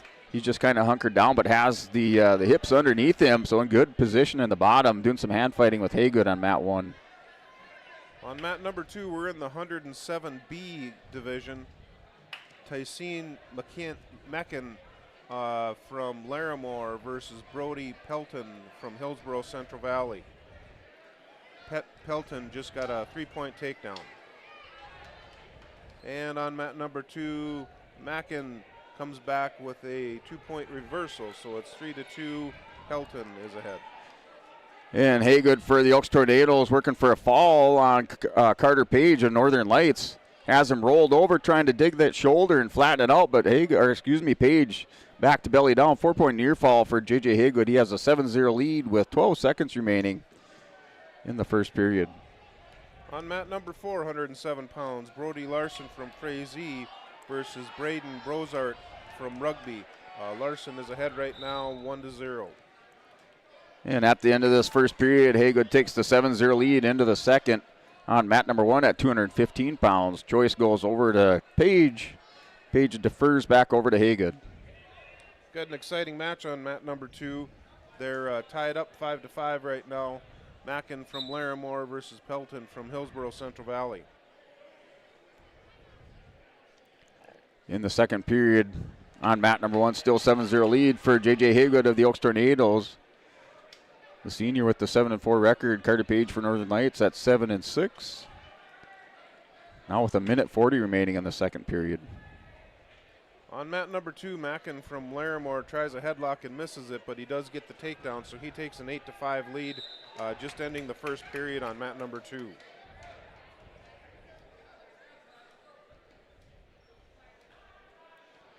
On mat number 4, Brozart from Rugby is ahead 3-2 over Larson from Frazee with 1:20 left in the first period. And we're still a 7-0 lead for J.J. Haygood on mat number 1 for the Oaks Tornadoes. Wrestlers in the neutral position. They break apart, just working the near center of the mat on mat number 1 at 215 pounds. On mat number 2, Pelton's going to start the second period with an 8-5 lead at the 107B pound weight class.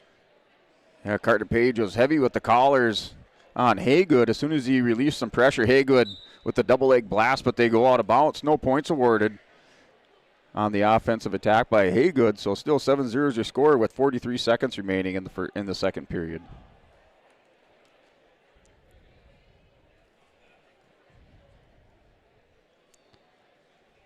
Over on mat number 3, 285 pound weight class, Jorgensen from Carrington has a 9-2 lead over Letessier from Pembina County North. So final 15 seconds of our second period. On mat number 1, still 7-0 lead for J.J. Haygood of the Oaks Tornadoes on mat number 1. On mat number 2, they're looking at the score right now, trying to get that figured out. So Mackin from Larimore is ahead 8-5 over Pelton from Hillsborough Central Valley starting out the second period. We'll start this third period in the neutral position, still with that 7-0 lead for Haygood. He digs in on an ankle pick, spins around behind. Nice little go-behind takedown. Now with the 10-0 lead on mat number 1 at 215 pounds. Pelton from Hillsborough Central Valley is started on the top position. He tried a couple chin drops, hasn't been able to get that to work. Trying it again there in the center of the mat. He's trying to get, and he loses an escape there, so it'll be 9-5 right now. We're still at 10-0. Your score in the third period with J.J. Haygood maintaining the lead over Carter Page and Northern Lights. That's in the third period at 215 pounds on mat number 1. So they're in the neutral position on mat number 2, trying to get something set up for their next takedown. And Haygood caught Carter Page and now has him stretched out, working for the near fall. Page trying to hip heist through, but Haygood in the top position. He will have near fall coming his way. He has the 10-0 lead in the third period, under 50 seconds remaining. Now Page manages to belly back down on mat 1. On mat number 2, Pelton had a nice double leg shot, but Mackin was able to counter that and ended up with a takedown, so Mackin takes a lead 12-6. All right, final 30 seconds of this first period here at 215 pounds between J.J. Haygood and Carter Page. 10-0 is your score. So there were no near fall awarded. Final 20 seconds, tick off the clock.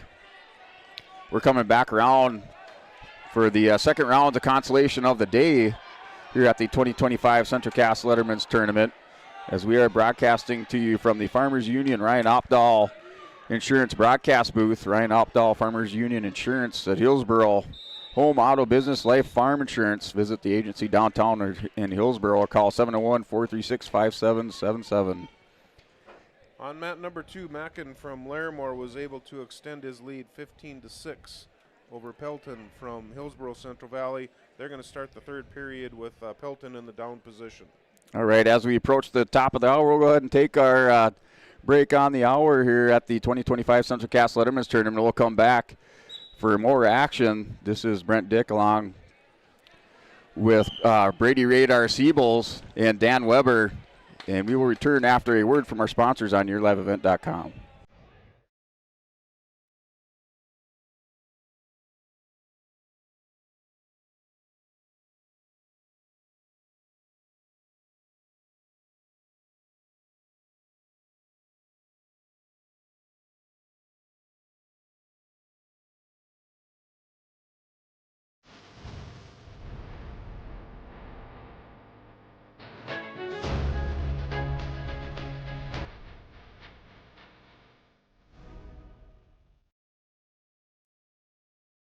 Halsted Telephone Company delivers fast broadband internet, telephone, and cable TV to residents in this region, including Halsted, Shelley, Neilsville, Climax, Fisher, Bigland, Gentilly in Minnesota, and Hillsborough, Caledonia, Gardner, and Argosville, North Dakota. Serving the area residents since 1904, Halsted Telephone continues to create a bright future for this region using 100% fiber optic technology. Service plans offer flexibility and choices, and there's local support personnel ready to help. Contact Halsted Telephone Company today. At Bank Forward of Carrington, they're more than just your local bank. They are your financial partner for every step of life. Open a checking or savings account today and enjoy easy access to your money with personalized service that makes banking simple. Need insurance, tax assistance, or investment advice? Their experts are here to guide you. From everyday banking to long-term planning, Bank Forward has you covered. Bank Forward, your partner for financial success. Visit bankforward.com and build your financial future. Member FDIC.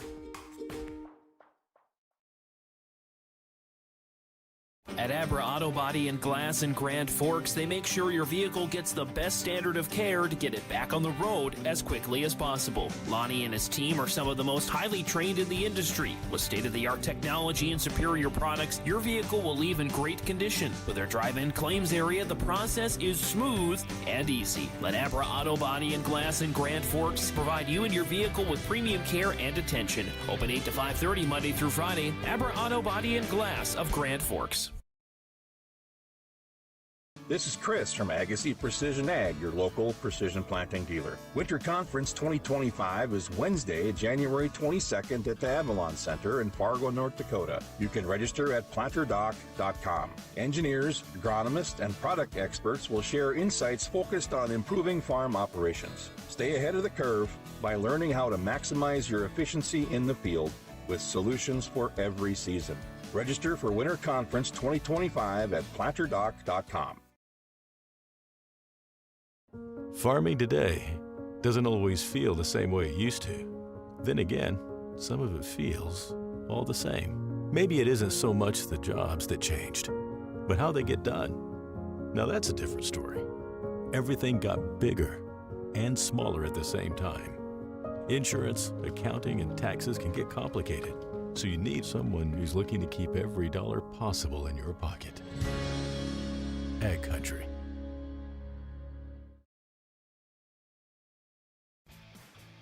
Hey Lisbon, it's time to rally behind our favorite team. The Lisbon Bronco Athletic Boosters are sending all our best wishes to the Broncos as they hit the court and field this season. The Lisbon Bronco Athletic Boosters are proud to support our teams and community. Let's show our Broncos that we're with them every step of the way. Go Broncos! Your dedication and spirit makes us all proud. From all of us at the Lisbon Bronco Athletic Boosters, we're cheering for you.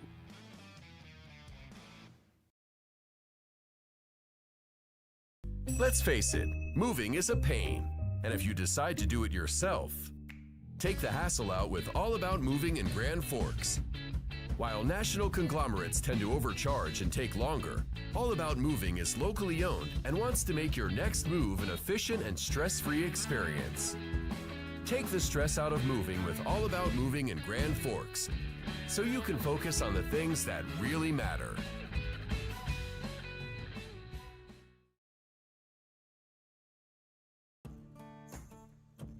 Treat yourself to a great career at American Crystal Sugar Company. Team up with quality people making quality products. Full-time and year-round in a stable business. With great pay and benefits including time off available from day one. American Crystal Sugar Company invests in you to promote your continued growth and career advancement. Grow your career doing your best work within the world's best beet sugar company. Apply online today at AmericanCrystalCareers.com.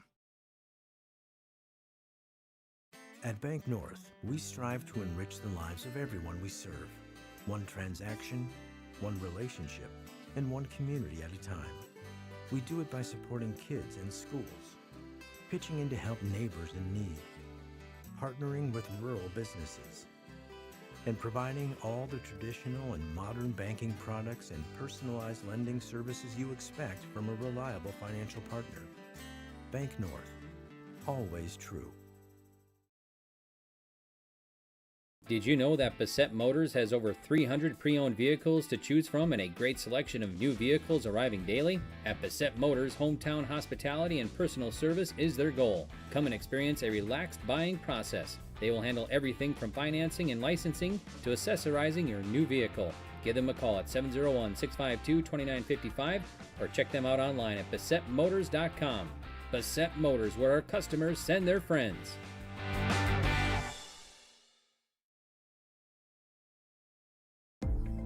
Hillsborough Schools has provided me with so many opportunities. Whether you're into sports, the arts, or any other activities, there's something for every student to get involved in, and the teachers are pretty cool. I'm Lex Ellingson, a senior at Hillsborough High School. My favorite thing at Hillsborough High School is hanging out with my teammates after school, because it's helped me grow as a person and have fun in my community. Find your favorite at Hillsborough Central Valley Schools. This message is from Hillsborough and Central Valley School Districts. Back here, YourLiveEvent.com, as we continue wrestling on here in Central Cass, the 2025 Letterman's Tournament.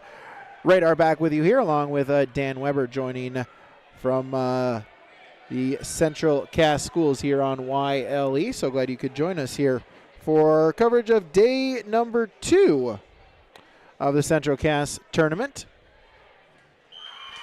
As we'll take a look at our team scores here as pinfall there on mat number 1. As Keller for Lincoln Kilker of Brenton Heckler, the pinfall victory over Bridger Kittleson of Harvey Wells County.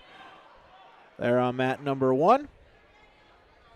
Team scores, we'll get an update from that from Bank North. South Porter still in the lead at 102.5 points. Then it's Lisbon in second, 96.5. Oaks in third at 93. Frazie's in fourth at 73. And Pembina County North, the Grizzlies in the top 5 and fifth at 68.5 points. That is from Bank North, online at banknorth.bank. Let's continue on mat number 1. Gallagher Wheeler of Central Cass. He's taking on Cooper Monson of West Fargo Cheyenne JV. Monson in on the quick 3-0 takedown to take the lead. Over on mat number 2, 121 pounds, we've got Christian Peschel from Frazee versus Daniel Lozana from Mayport CG. Lozana is ahead 4-2 right now in the first period. Monson riding tough on top, looking for a breakdown, has a 2-on-1 wrist control advantage, looking to belly his opponent out here on mat number 1. And we're still in the consolation rounds. Mat number 3, 114 pounds. Keenan Gores from Northern Lights is ahead 3-0 over Afton Ost from Bishop Ryan. And on mat number 4, 114 pounds as well, Gage Miller from Ellendale Edgeley Colm is ahead 5-0 over Milo Fitterer from Lisbon. Over on mat number 2, we had a pin, and Peschel from Frazee gets the pin on mat number 2. Monson extends his lead. He got a 2-point near fall to take it a 5-0 lead as they go out of bounds. 22 seconds remaining in the first period there. We'll get a restart as Wheeler back up to his feet looking for the escape point, able to turn face and gets his first points of the matchup. He trails 5-1 and 10 seconds remaining there in period number 1. As a couple shot fakes, head taps, they'll just look to ride out the final few seconds of the first period. Mat number 2, 127 pounds, Easton Hansen from Des Lacs Burlington versus Jager Jordheim from Kindred. They're tied 0-0 right now. Hansen's trying to come around the corner there. Hansen gets a 3-point takedown. Wheeler had choice. He defers. Monson then will choose the down position to start period number 2 as the Mustang 8th grader has a 5-1 lead. Looking to build on that, up to his feet, looking for the escape point. Mat return by Wheeler. Puts in a chicken wing, has the wrist, looking to run around the head, has it. Now looking to settle up and set in to try to get a turn. Had a count of 1, but then able to defend is Monson, looking to get shoulder down. Count of 1 once again. Monson, though, trying to get back to his belly. Still no near fall points. Wheeler's going to hold on to that chicken wing, try to do something with it. 30 seconds gone in the period. Able to get back up to his feet. Looking for the breakdown. Not quite there for the near fall points. On mat number 2, Hansen from Des Lacs Burlington was able to extend his lead to 11-0, and they've got a blood timeout right now. Blood timeout offered to you by Cass County Mutual. Cass County Mutual provides insurance products to all southeastern North Dakota. They're a local company providing local service to all policyholders.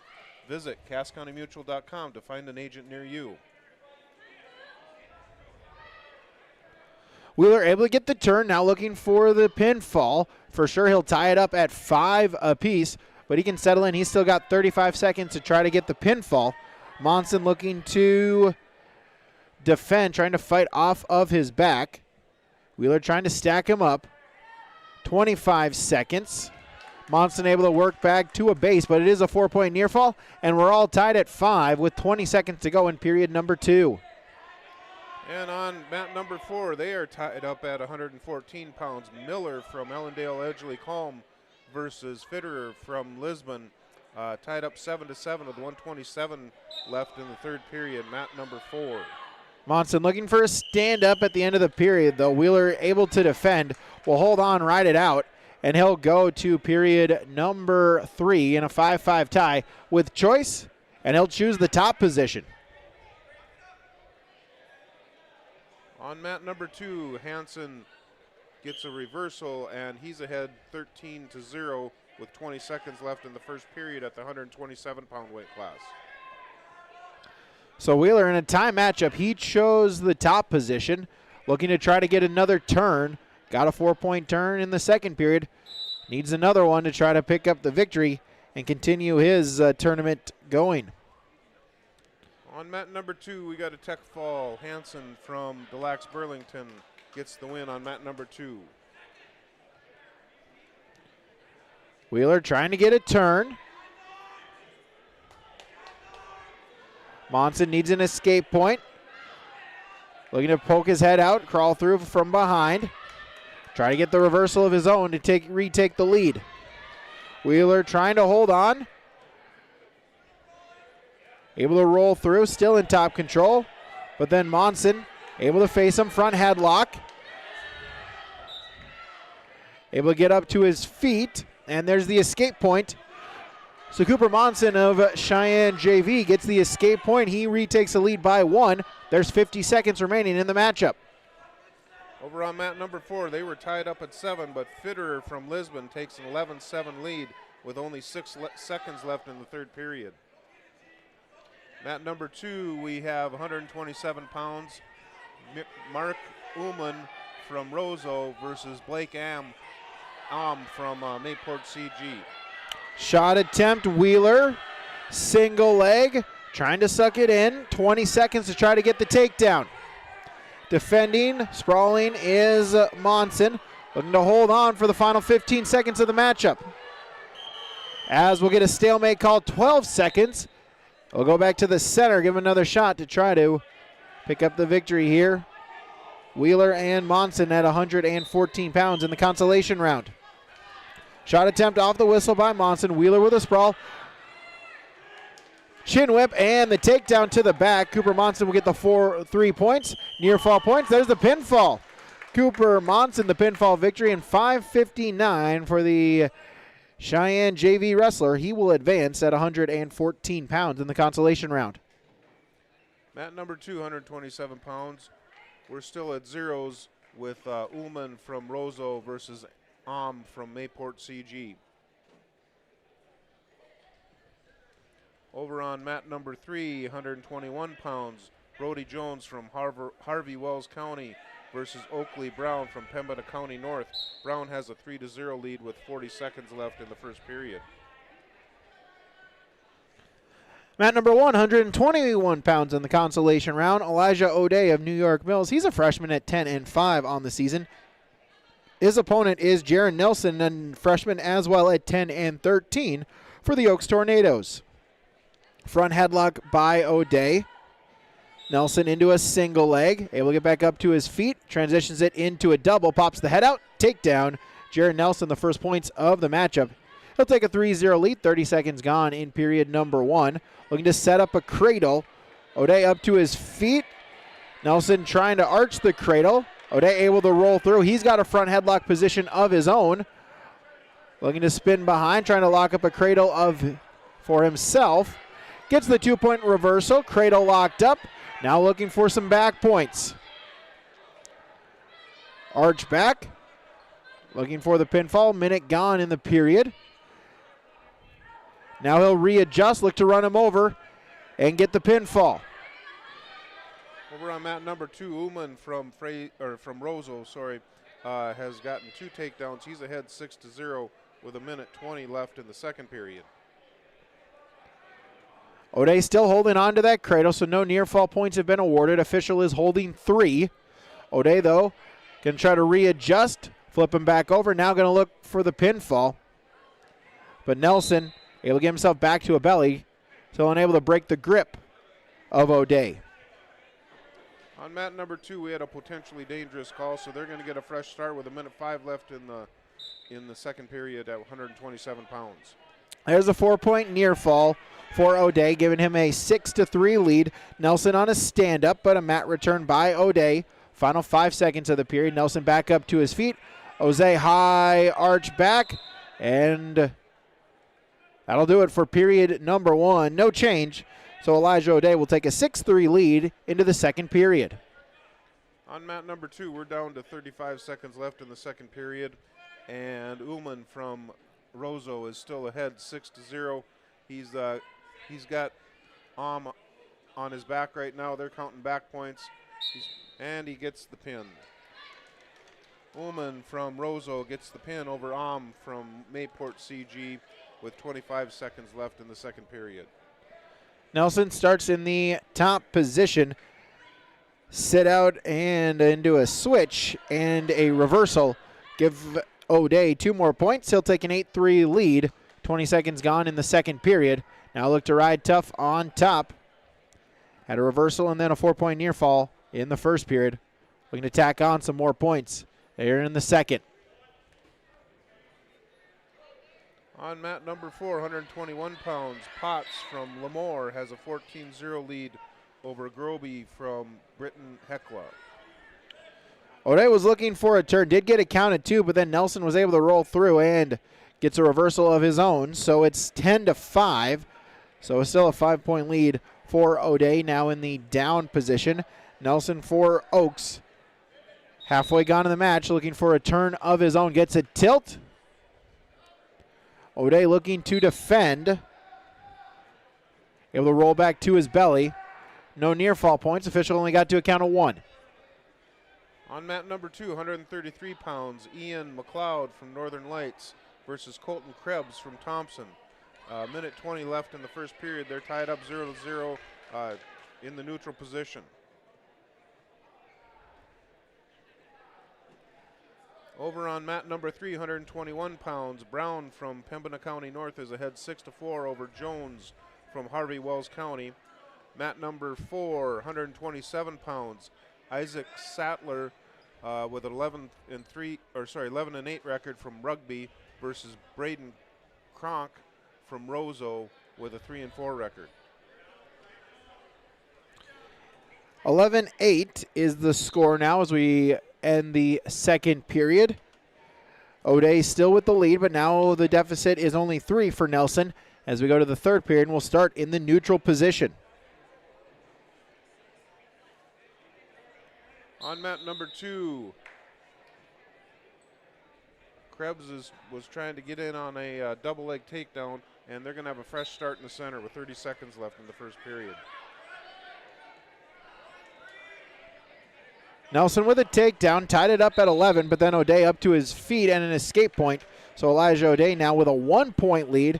17 seconds gone in the third period. On mat number 2, they're scrambling a lot, but no one has been able to get a takedown. They've only got 5 seconds left here in the first period. Shot attempt by O'Day, single leg. Front headlock, was trying to lock up a cradle. Now back to the front headlock, switches side the other way. Looking to spin, throw by, and gets the takedown. Elijah O'Day for New York Mills extending the lead now, make it 15-11. He's got a 4-point lead, 1 minute and 10 seconds remaining in that matchup. On mat number 2, McLeod from Northern Lights gets a quick reversal to start out the second period, so he takes a 2-0 lead over Krebs from Thompson. Escape point for Nelson. So a 3-point matchup.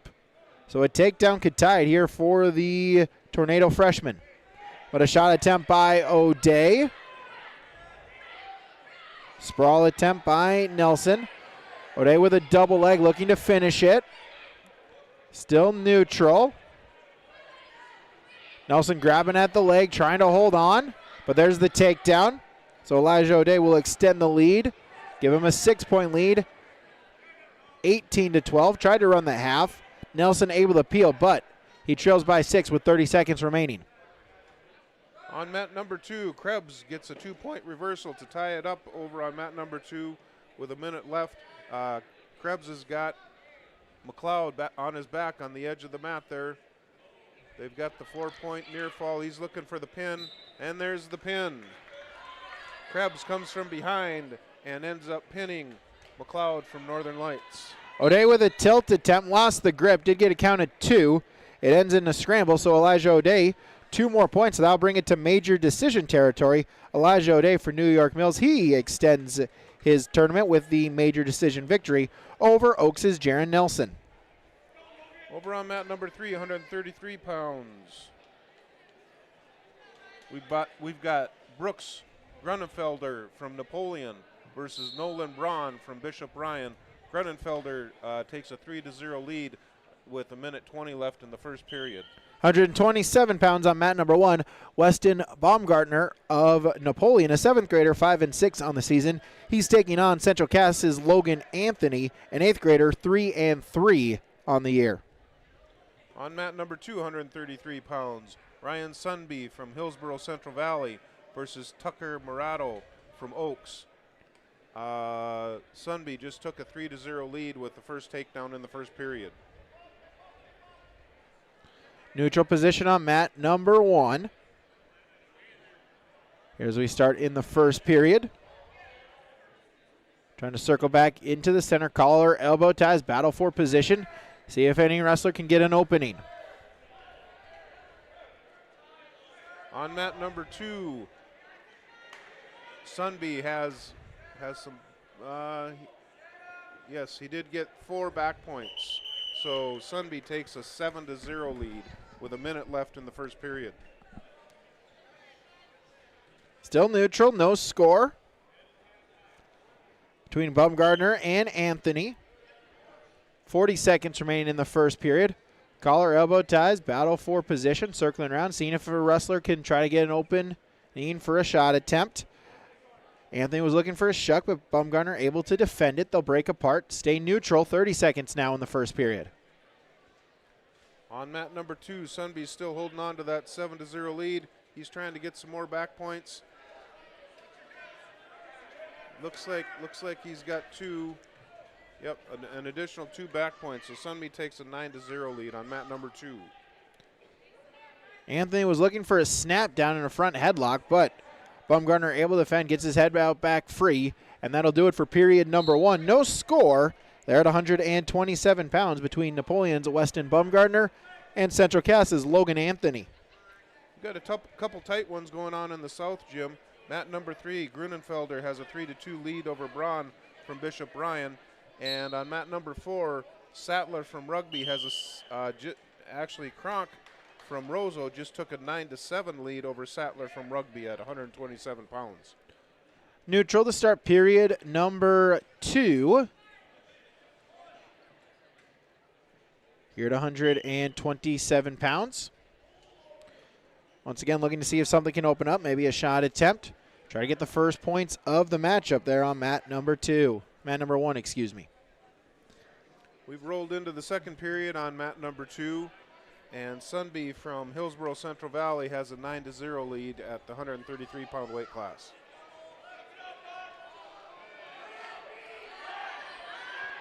Shot attempt there by Anthony. Sprawled out is Baumgartner, and able to spin behind. Weston Baumgartner will take the first points of the matchup. He'll take a 3-0 lead.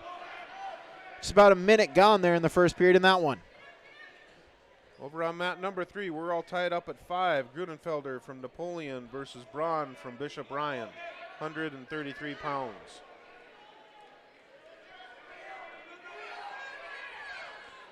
On mat number 2, Sunby gets a takedown and right to the back and gets the pin with 1:02 left in the second period.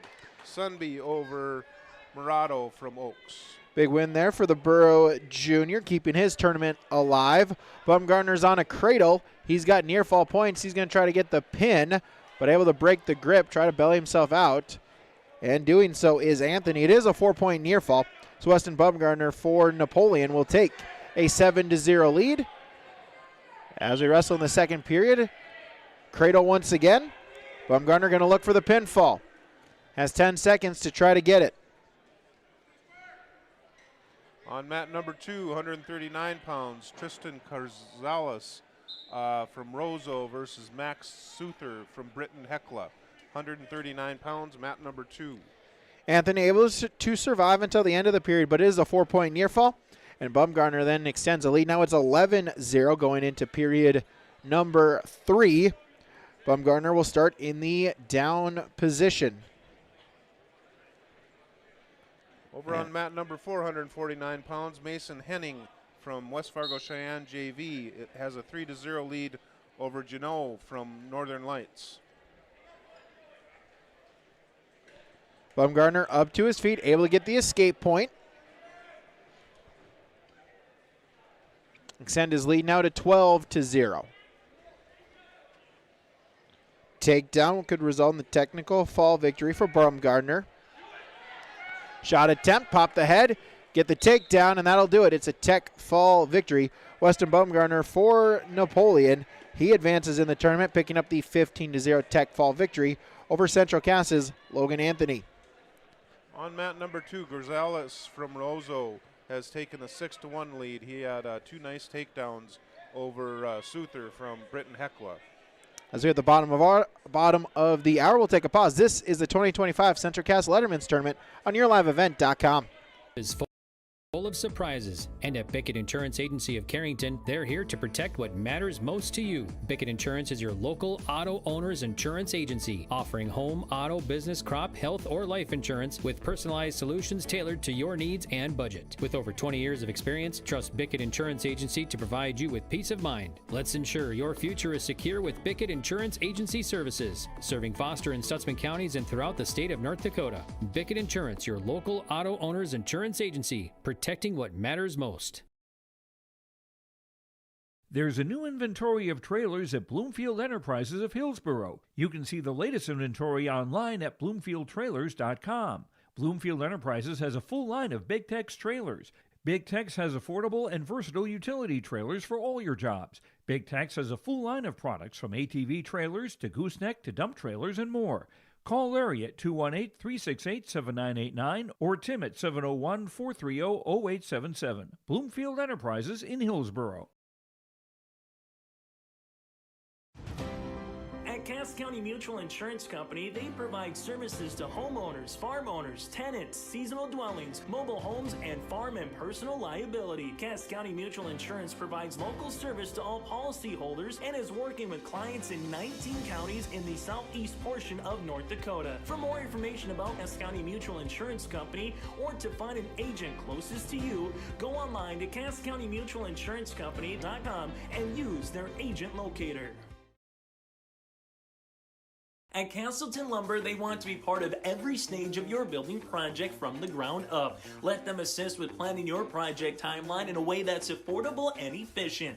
Castleton Lumber has everything you need to get the look you love with windows, siding, roofing, and doors. From choosing the right materials to the finishing touches, you can count on the folks at Castleton Lumber. Stop in and talk with the crew today or call 347-4471. That's 347-4471.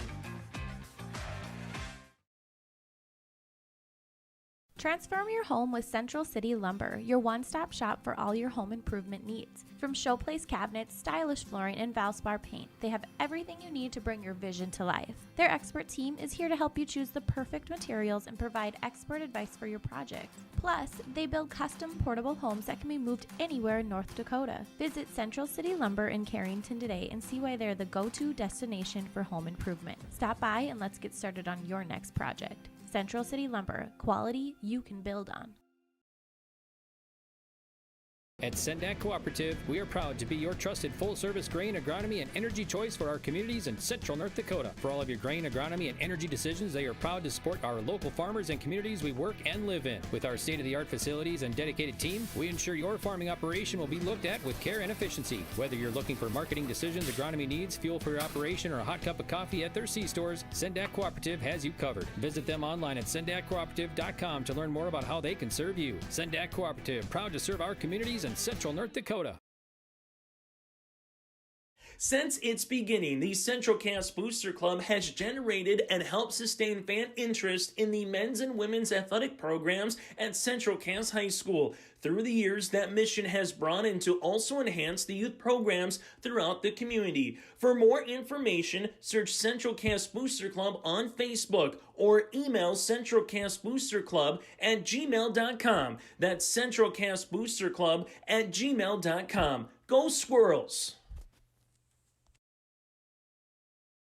Central Cass School's mission is to foster student excellence in cooperation with family and community and to provide educational opportunities in a safe and caring environment. Thank you to everyone who has helped make this mission a reality. The state-of-the-art STEM Center, along with our theater, music wing, early childhood center, wellness center, and athletic complex will help set students up for success in school and life after graduation. They wish everyone at Central Cass good luck this year with their academics and activities. Central Pharmacy is here to care for your whole health. With locations in Carrington and New Rockford, we offer comprehensive health screenings, including blood pressure checks, diabetes monitoring, and immunizations. Our expert team also provides complete medication reviews to ensure you're on the right track. At Central Pharmacy, we have everything you need for your health and living needs. Experience top-notch pharmacy services with a personal touch. Visit Central Pharmacy today, where your health is our priority. Central Pharmacy in Carrington and New Rockford. Your health, our mission. Back here on YourLiveEvent.com, we are still wrestling in the consolation round. A couple of matches here at 152 pounds. Jacoby Anderson just picking up the pinfall victory over the Northern Lights, Dane Dakota. And so Jacoby Anderson will advance in the 152-pound weight class. Over on mat number 2, Brock Johnson of Kindred has a 6-1 lead over New York Mills' Tony Nichols. On mat number 2, they're just starting the second period. With Johnson ahead 6-1. They're going to start in the neutral position on mat number 2. On mat number 4, 139 pounds, Logan Nielsen from Mayport CG versus Joseph Lamada from Harvey Wells County. They're just going to start the first period. On mat number 1 at 152 pounds, it's Central Cass's Aiden Thummel. He's a sophomore at 5-14 on the season. He's going up against Jackson Kiefert, an 8th grader for Cheyenne JV, at 5-3 on the season. Thummel in on a shot attempt, single leg, looking to finish it. Kiefert with a sprawl. Thummel looking to pop the head out, trying to get the first points of the matchup. 30 seconds in. Kiefert still with a sprawl, trying to defend. Thummel, though, able to pop the head out, take control, and gets the first points of the matchup. Aiden Thummel with a 3-0 lead. On mat number 2, Johnson gets another takedown to extend his lead 9-1 with a minute left. He's got him broken down. He's trying to get the wrist control. He's tried a couple arm bars, but Nichols has been able to fight off those arm bars. Couple of Patriots wrestling in the South Gym. Logan Nielsen of Mayport CG, he's got a 3-0 lead over Joseph Lamada of Harvey Wells County. They're on mat number 4. And over on mat number 3 in the South Gym, just about to get underway, Andy Pulak of Grafton. He's taking on Riley Love of Northwood. Kiefert able to get a reversal, bring the match within 1. Thummel still with a 3-2 lead. 30 seconds left as we'll get a potentially dangerous called and a stoppage. On mat number 2, Johnson from Kindred has Nichols still broken down, but having trouble getting him turned over. We're going to get to the end of the second period here. Get a restart in the center, 32 seconds off the whistle. Switch attempt by Thummel. Kiefert, though, able to follow and get a breakdown. Bellies Thummel out. Thummel, though, up to his feet. Stand-up attempt. Kiefert driving at the ankle, and they'll go out of bounds, and we'll get a stalling warning called on Kiefert as he had the ankle just holding on to it as Thummel was trying to mule kick his way out. Stalling warning on the Mustang, and so we'll get back to the center with 15 seconds. Switch attempt into a sit-out by Thummel up to his feet, and a stand-up. Final 10 seconds. Thummel looking to beat the buzzer and try to get the escape point. Kiefert, though, holding on to the leg, trying to remain in top control, and able to do so. But Thummel will take a 3-2 lead into the second period. They're at 152 pounds. On mat number 2, Johnson extends his lead to 12-1. He's in the top position in the center of the mat on mat number 2. He's got Nichols broken down and trying to work on getting him rolled over to his back. Over on mat number 3, 145 pounds, Andy Pulak from Grafton versus Love from Northwood. They're still tied at 0-0 with just a few seconds left in the first period. Kiefert had choice. He deferred, so Thummel chooses the down position to begin period number 2 with a 1-point lead. Thummel up to his feet, stand up. Mat return by Kiefert, looking to ride tough on top, trailing by 1. Thummel back up, trying to get the escape point, but Kiefert able to follow and remains in top control. Puts in an ankle, also now looking for the 3-quarter Nelson, trying to stack Thummel up. Thummel trying to defend, keep the head up, able to get back his leg free. Front headlock position by Kiefert. Edge of the mat they wrestle. Kiefert going to try to keep him back in. Thummel trying for the escape point, try to build up on his leg, back up to his feet, and they break apart. It's an escape point. Aiden Thummel doubles up his lead now at 4-2. Out of bounds they go. On mat number 3, they're still tied up at zeros. Pulak from Grafton versus Love from Northwood. On mat number 4, 139 pounds, Nielsen has a 10-1 lead over Lamada from Harvey Wells County, 139 pounds. After the restart, halfway gone in the period, halfway gone in the match, Thummel with a 4-2 lead, 152 pounds in the consolation round. On mat number 2, Johnson from Kindred gets the pin.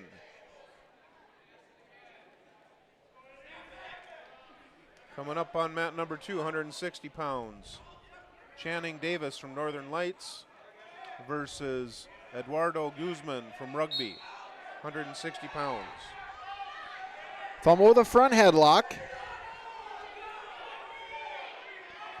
Now reaches at the ankle, going to try to spin behind, hooks the ankle, and gets the takedown. Thummel extends the lead now 7-2, final 20 seconds remaining in the second period. Keeps the ankle hooked, looking to ride with it. Final 10 seconds of the second period. Reaching at the far arm, looking to lock up a chicken wing. He'll just try to hold him there. Tick down the final couple of seconds, and Thummel will take a 7-2 lead. Aiden Thummel for the Squirrels against his opponent, Jackson Kiefert of West Fargo Cheyenne Junior Varsity. On mat number 2, they're still in the neutral position. Score is 0-0. We've got Davis from Northern Lights and Guzman from Rugby. Trying to set up that takedown. They're tied up pretty tight right now. Trying to get that head position. Over on mat number 4, 152-pound weight class, Cade Mueller from Hillsborough Central Valley versus Maddox Shockman from Lemoore. Mat number 3, 145-pound weight class, Braylon Herman from Northern Lights versus Cash Osterman from Frazee. Thummel still with a 7-2 lead as we begin period number 3 in the top position. Gets a breakdown, has his opponent Kiefert bellied out. I'm going to assault away this time here in the third period and pick up a victory and advance himself into the next round here at the Letterman's tournament. Day 2 of 2 here from Central Cass. Rollout attempt by Kiefert. Thummel, though, able to follow and remains in top control. Under a minute now in the third period. Over on mat number 2, Guzman gets a takedown and a 4-point near fall to have a 7-0 lead going into the second period at 160 pounds. Thummel has the arm draped around. See what he can do with it here in the top position. Final 30 seconds of the match. Thummel, the sophomore for the Squirrels, looking to pick up the win. Reaches through, grabbing at the far wrist. Very least a good ride here to try to kill some time. Final 20 seconds. Kiefert looking for a stand-up up to his feet. Thummel will give up the escape point, 7-3. As Kiefert got 10 seconds to try to get a big move here. Shot attempt, sprawl by Thummel. Final 5 seconds. Collar elbow ties, head position. Last attempt here by Kiefert. It's defended by Thummel. And Aiden Thummel will pick up the 7-3 decision victory. He will advance in the 152-pound weight class. On mat number 2, Davis tried a headlock, and Guzman was able to roll through that headlock and get the 3-point takedown So Guzman takes a 10-0 lead with 1:17 left in the second period. They're going to start out in the, Guzman is going to start out in the top position here. Nobody really makes a move off the whistle on mat number 2. There's Davis. Davis does a sit out, but Guzman does a nice job of following him, trying to keep him down. Guzman does another sit out. Mat number 1, Logan Feist of Napoleon. He's a senior at 11-11 on the season. His opponent, Hunter Parisian of Central Cass, a junior at 6-8. Parisian able to pop the head out. Good defensive wrestling and gets the takedown. He'll score the first points of the matchup at 3-0. Feist back up to his feet, was looking for a headlock. Parisian with a mat return, sit out. Looking for a roll is Feist. Back up, able to face him, back up to his feet. Headlock attempt by Parisian, able to hit it, gets it. Looking for the pinfall. Plenty of time he can settle in with a minute remaining. Feist looking to fight off of his back. Parisian looking to stack him up and get the pinfall victory. Still in the headlock position. Not quite there on the shoulders. Now going to try to readjust the weight and pick up the pinfall. 40 seconds remaining. Now readjust once again. Feist looking to roll through. Parisian can settle in. 35 seconds to try to get the fall. Not quite there. For sure it's 4-point near fall. But the squirrel wants more. He wants the pinfall in the first period. Feist, though, able to belly himself out. Surviving, but it is a 4-point near fall, as Hunter will take a 7-0 lead. On mat number 2, Guzman gets the tech fall at 160 pounds over Davis from Northern Lights.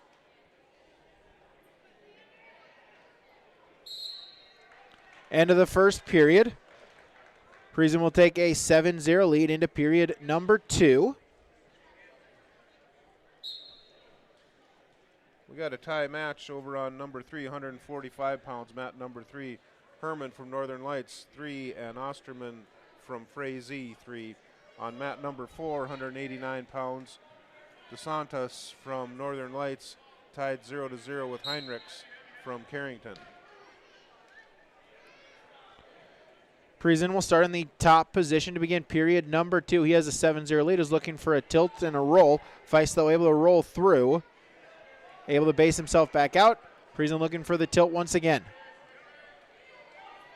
Mat number 2, 160 pounds, Xander Dovenmuller from Hillsborough Central Valley versus Rowdy Radell from West Fargo Cheyenne JV.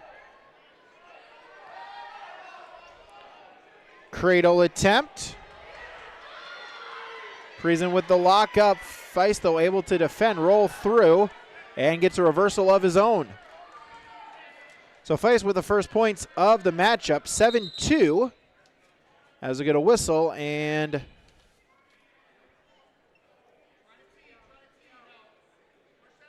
believe we have a contact come out. Over on mat number 2, Dovenmuller has just got the pin over Radell from West Fargo Cheyenne. Yeah, good win there for the Borough junior, able to keep his tournament alive. Xander Dovenmuller got a chance trying to put in the work, trying to improve. Got a chance to see him, wrestle with him a couple times over the summer in open mats for the Burrows there in Hillsborough. Good win for him as he tries to build on his junior year. Parisian with the escape point, extends his lead now, make it 8-2. Looking for a headlock, trying to hit it. Feist trying to defend, pops the head out, gets the takedown, cuts his deficit now to 3 at 8-5. 40 seconds to go in the second period there.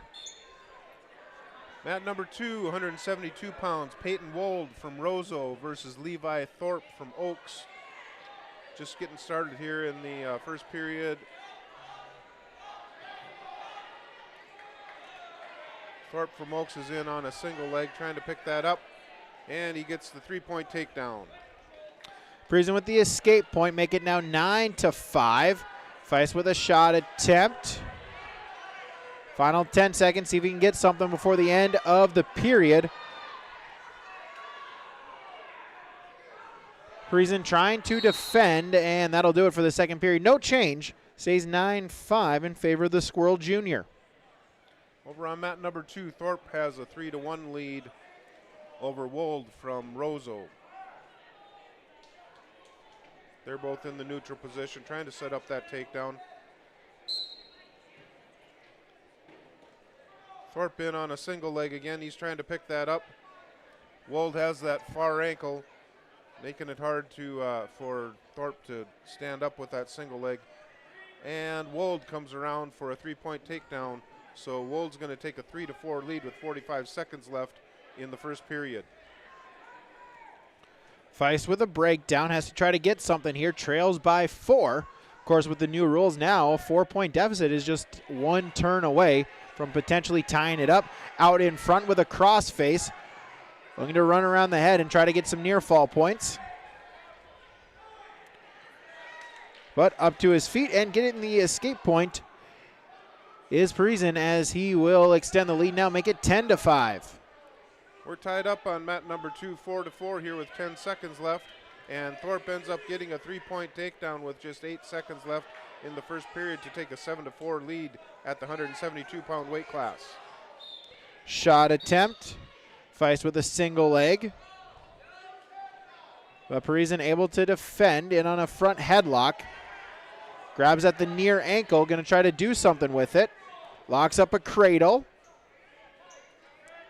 Looking to bowl him over, does so. It's a 3-point takedown and near fall points upcoming.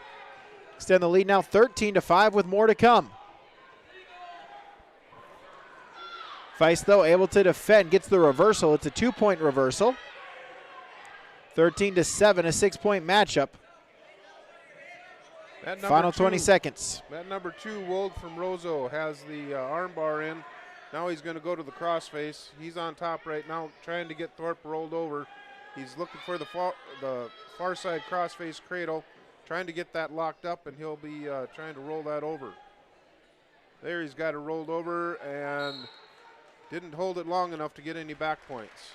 So they'll reset here, and he's still trying for a cradle. He doesn't have that far arm right now.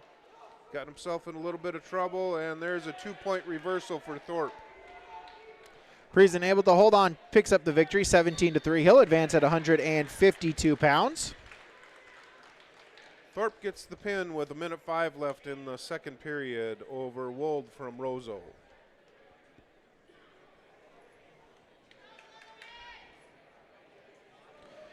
£160 on mat number 1.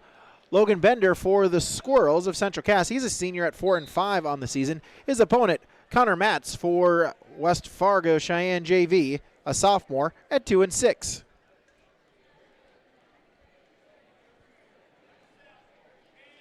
Over on mat number 3, 172 pounds, Gage Baumgarn from Webster area versus Braden Nays from West Fargo Cheyenne JV. Mat number 4, 189 pounds, Isaac Nelson from Webster area holds a 3-2 lead over Jake Kramer from Lemoore. Bender and Matt's neutral position. They're on mat number 1 as we start the first period.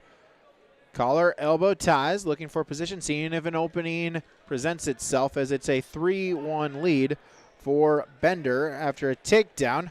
Matt's, though, able to get the escape point, and out of bounds they go, and we'll get a stalling called on Bender here 52 seconds into the matchup.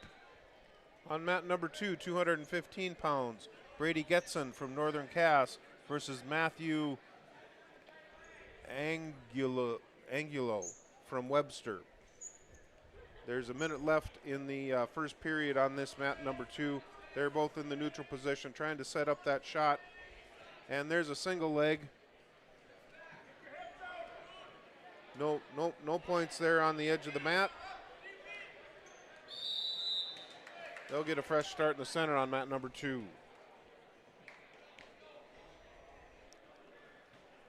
Still 3-1, 38 seconds remaining in period number 1.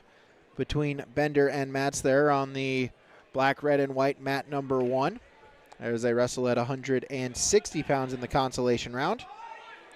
As a shot attempt here by Bender, able to pop the head out, get the takedown, 3-1, now make it 6-1 in favor of the Squirrel Senior. On mat number 2, Getson tried an ankle pick, just didn't quite get it. He almost had it there. We're down to 15 seconds left in the first period on mat number 2. They're still in the neutral position, trying to set up their shot, trying to get that hand control. Matt's able to get the escape point at the end of the period, as it's now 9-3 going into period number 2. And on mat number 2, we're going to go to period number 2 as well at the 215-pound weight class. And Getson is going to be in the top position to start out period number 2. Neutral to start period number 2 on mat number 1.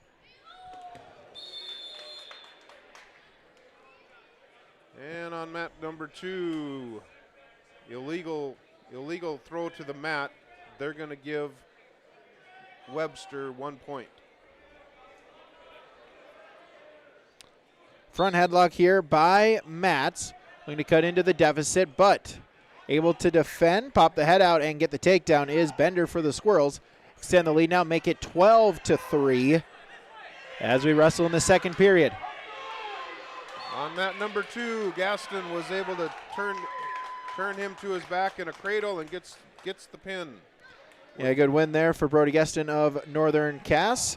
Got a chance to follow them so far this season. Northern Cass, one of the newer teams in the state of North Dakota. Great to see what Coach Gabe Davidson has been able to build, and definitely some bright future. A lot of junior high, a lot of freshmen, sophomores making up that roster for the Jaguars here this season. Definitely something to look forward to in the upcoming years. Also, some very quality girls wrestlers that the Jaguars are able to produce at a young age here in Northern Cass. It's nice to see these teams getting their teams going again. Of course, when I was around, that was the old Dakota team, and they had a stellar wrestling program back in the 70s and 80s. Matt's with the pinfall victory for Cheyenne to extend his tournament, as we then move to 172 pounds. Caden Graber for the Squirrels, a senior at 8-12.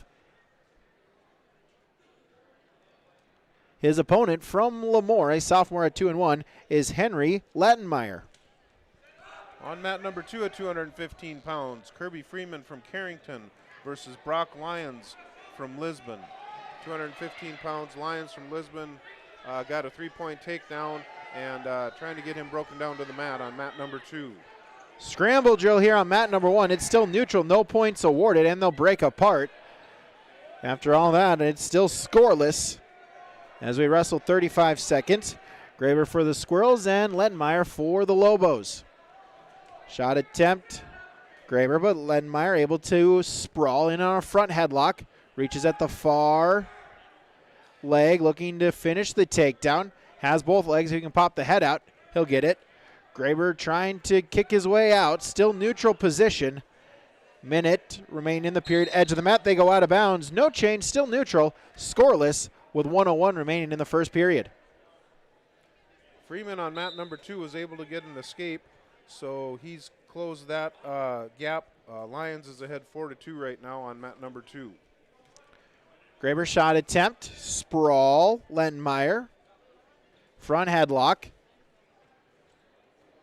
Chin whip, out of bounds they go, still neutral as we wrestle at 120 pounds. On mat number 2, we're down to 7 seconds left. Freeman was in on a single leg, but just couldn't get it. So we're going to go into the second period here with Lions ahead 4-2. Throw attempt. Graber, Lenmeyer trying to roll through, but Graber able to settle in, get the takedown right to the back, and near fall points upcoming.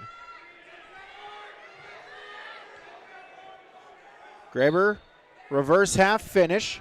20 seconds to try to get the pinfall, but Lenmeyer able to roll through, get to his base. It is a 4-point near fall, and the Squirrel will take a 7-0 lead. Lenmeyer up to his feet, looking for an escape point before the end of the period, trying to look away, trying to break through. Able to face and gets the escape point before the end of the period, but he trails 7-1 going into period number 2. Lyons from Lisbon was able to get a 2-point reversal here in the second period, and he's got an arm bar. No, he just lost it. He's going to try and get him broken down.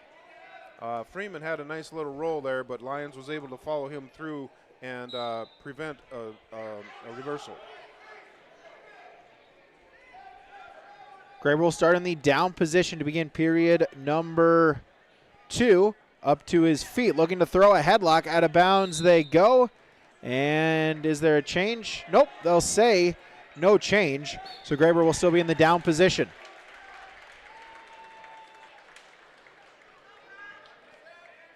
Over on mat number 2, we had a pin. Lyons from Lisbon gets the pin over Freeman from Carrington. On mat number 4, 215 pounds, we got a tight one over there on the South Gym. Tucker Jones has a 5-3 lead over Carson Swenson from West Fargo Cheyenne JV. Graber able to get the reversal. He now leads 9-1 with a throw right to the back. Going to try to get the pinfall attempt here. Ledmeyer trying to defend, unable to do so. Caden Graber for the Squirrels. He will advance at 172 pounds for Central Cass with the second period pinfall over Lemore's Henry Ledmeyer. As we hit the top of the hour, we'll take a break. This is the 2025 Central Cass Letterman's Tournament on yourliveevent.com.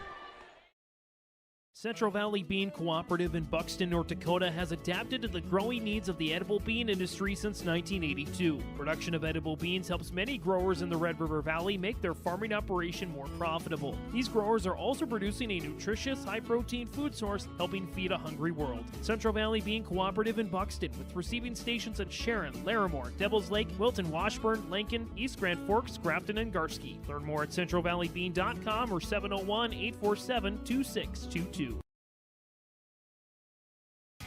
Growers, prepare your fields and yields against the wet conditions for 2025 and beyond with a drain tile project from Chad's Excavating out of Mayville. Drain tiling will improve and increase your yields and land values for years to come. Chad's Excavating provides free, detailed estimates, and with over 40 years of combined success, they provide professional installation and service. Call Chad today to prepare for your future and any questions that you might have. That's Chad's Excavating out of Mayville, helping farmers grow. In our community, we're dedicated to keeping you and your family healthy and strong. At CHI St. Alexius Health Carrington Medical Center, we offer top-tier care for everyone, including our local athletes. From routine checkups to specialized sports medicine, our expert team ensures you're in top shape to perform your best, caring for our community and supporting local athletes, because your health and performance are our top priorities. Dedicated to you and our athletes. Visit chistalexiushealth.org or call 701-652-2515 to learn more. CHI St. Alexius Health Carrington Medical Center, where care meets commitment. At Carrington Public Schools, their mission is empowering our students for the future. You can visit their website, carrington.k12.nd.us, for school announcements and calendars, lunch menus, weather announcements, athletic schedules, and more. Follow them on social media and share in Cardinals pride with student updates and events with Carrington Public Schools. Carrington Public Schools thanks all students, staff, parents, alumni, and community members for their continued support. Good luck to the Cardinals. Learn more at carrington.k12.nd.us. Almost half of the energy used in homes goes toward heating and cooling the spaces we live in.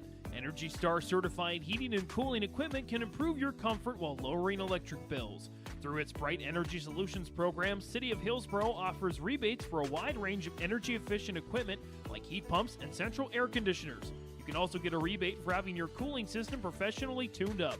Call the City of Hillsboro to learn more about rebates or visit brightenergysolutions.com. Cutting Edge Ag connects your operation with first-hand expertise and industry-best precision ag technology from Ag Leader. We've simplified precision farming with powerful tools to maximize profit opportunities like never before. No matter the size of your farm or the complexity of your field activities, Cutting Edge Ag is your local partner for a more profitable future. Unlock a new era of farming success with Ag Leader and Cutting Edge Ag.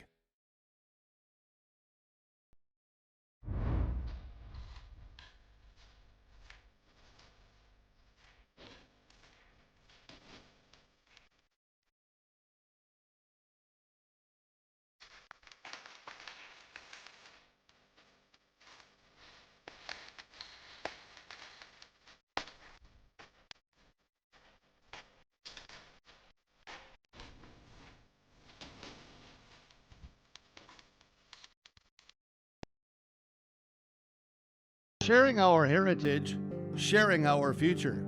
Choosing the right bank for your financial needs can be challenging with the many choices available. Dakota Heritage Bank is pleased you're interested in knowing more about what they can do for you. The Dakota Heritage Bank community bank setting is a strong advantage they have over larger, less personal banks.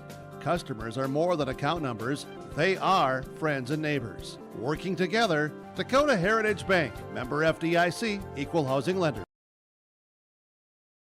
Get ready to make a true impact on the farm. Introducing the HDSR series of staggered rippers from Degelman Industries. At the heart of the machine is the HDSR's staggered two-row setup, which allows for better trash flow and lower draft than an inline ripper. Featuring a shorter implement contour length, easier transport, and better compaction shattering ability than the competitors. The HDSR series from Degelman Industries is engineered tough. Visit our website for more information.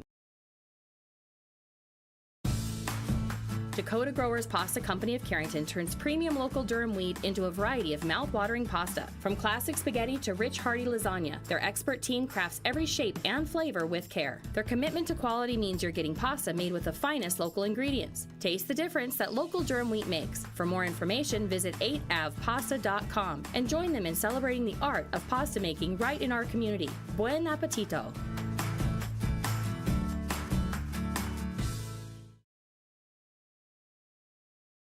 At Thompson Public Schools, their mission is to develop lifelong learners and responsible citizens. You can visit their website, tps-k12.org, for school announcements and calendars, lunch menus, weather announcements, athletic schedules, and more. Follow them on social media and share in Tommy Pride with student updates and events with Thompson Public Schools. Thompson Public Schools thanks all students, staff, parents, alumni, and community members for their continued support. Good luck to the Tommies. Learn more at tps-k12.org.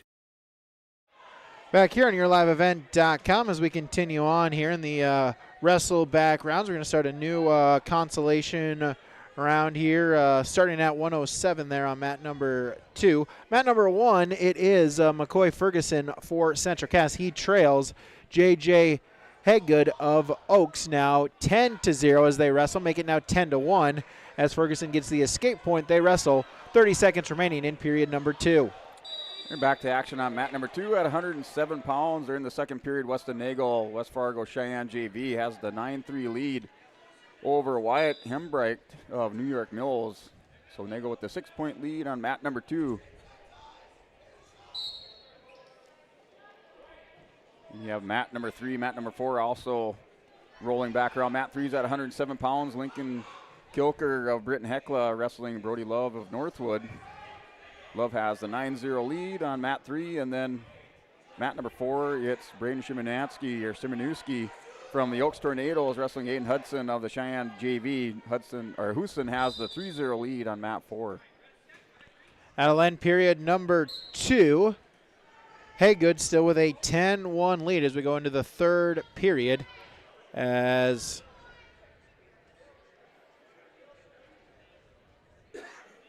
Ferguson will choose the neutral position to start period number 3, trailing by 9. Got to get a big move, trying to look for a turn or a throw. And we're still 9-3 score on mat number 2. So it looks like Nagel is trying to shake off Hembrecht and New York Mills, and they're called out. So stopping the action. Still 9-3 is your score on mat number 2 in the third period. Shot attempt by Ferguson. Haygood, sprawl front headlock. Holds on to it. Edge of the mat. Haygood looking to stay in bounds. And out of bounds they go. No change, still neutral position. Now 1 minute and 17 seconds remaining in the third and final period.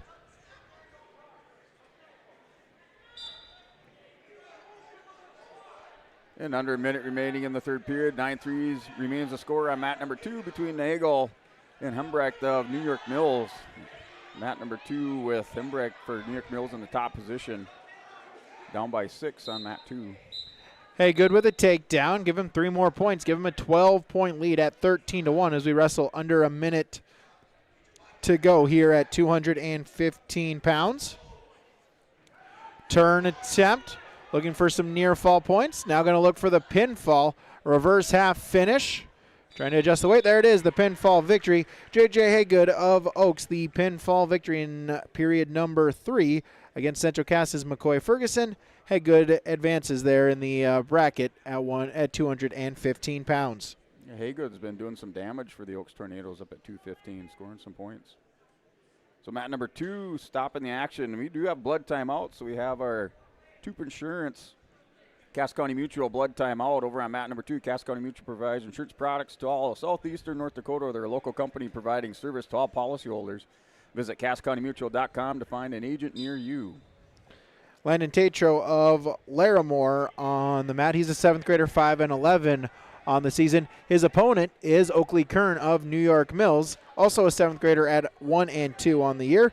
This is 107-pound B division here in the consolation round. Wrestling back to action on mat number 2. Watson Nagel maintains a 9-3 lead. He's in the bottom position with trying to knee slide out. Good job of riding by Hembrecht of New York Mills. He's still down by 6 on mat 2. Shot attempt by Kern. Single leg now into a double leg, looking to finish it. Does so, gets the 3 points. Oakley Kern the first points of the matchup.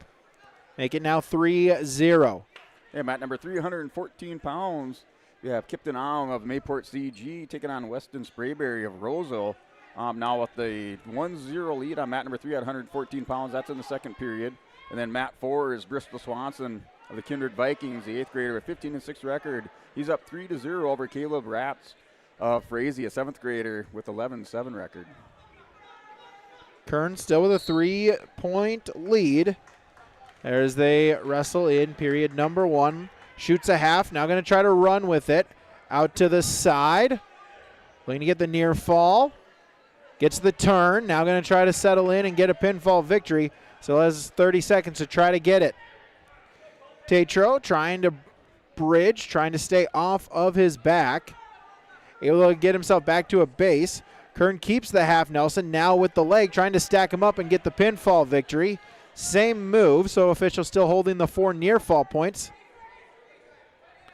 Tatro now back to his base, and Kern transitions it into a cradle, gets the pinfall victory, 1 minute and 50 seconds. Oakley Kern advances in the 107B division with the pinfall over Landon Tatro of Larimore. Yeah, another 107B consolation round match on mat number 2. We have West Fargo Shan JV. Colton Mueller, an 8th grader, 6-5 record. Tyson Mackin of Larimore, 7th grader with a 1-7 record. Mueller with the takedown picks up near fall as they roll off the edge of the mat. He will take a 6-0 lead in the first period with 1 minute 37 on the clock on mat 2. Mat number 1, it is Keenan Gores of the Northern Lights. He's a senior at 14-8 on the season. His opponent is John Call for the Squirrels of Central Cass. A junior at 14-11 on the season. This is a consolation round matchup at 114 pounds. And Mueller picks up a couple more near fall, still has that chicken wing locked up. Official has the 2-point near fall signal. The scorekeeper down on the table hasn't registered the scoring, but Mueller did have a 6-0 lead. He'll have 2 more near fall coming, so he should have an 8-0 lead as he's running an armbar on Mack and on mat number 2. Center of the mat, circling, battle for position there on mat number 1. Still scoreless, 50 seconds into the matchup. And that's a win by foul for Colton Mueller over Tyson Mackin of the Limerore Polar Bears. So he'll advance into the next round of the consolations on mat number 2. Still neutral, center of the mat. So we now wrestle under a minute there at 114 pounds. A battle of position here in the consolation round. Win, you get to keep going, you get to keep wrestling. A loss, and your tournament comes to a close. Yeah, mat number 3, Liam Lipp for the South Border Mustang, having a nice tournament still in this consolation round bracket. He's up 5-0 over Elijah O'Day, New York Mills. And then mat number 4, another consolation round match. You have Christian Peischel of Frazee is up on Gavin Swenson of the Kindred Vikings by a score of 4-3. That's in the first period, under 30 seconds remaining on mat 4 at 121 pounds. Final 10 seconds, still scoreless between Call and Gores. Shot attempt, shot fake by Call. Gores, though, able to keep his legs back, defend it, and that will do it for the first period. Still scoreless as we head into period number 2. And mat number 214-pound consolation round match. Joey Hyde for the Moore Litchfield Marion, the junior with the 9-4 record. Cooper Monson of the West Fargo Cheyenne JV, an 8th grader with the 11-7 record. A match just underway on mat number 1 with 1:50 on the clock.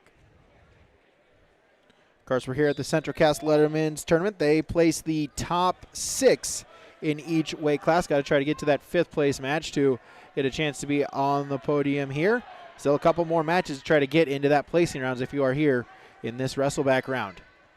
Yeah, Joey Hyde with a nice front headlock, stuck the head in the hole, turns the corner for his 3-point takedown. He has the 3-0 lead on mat number 1 with 1:24. Working a crossface, trying to spin back around the top and force over Monson for some near fall.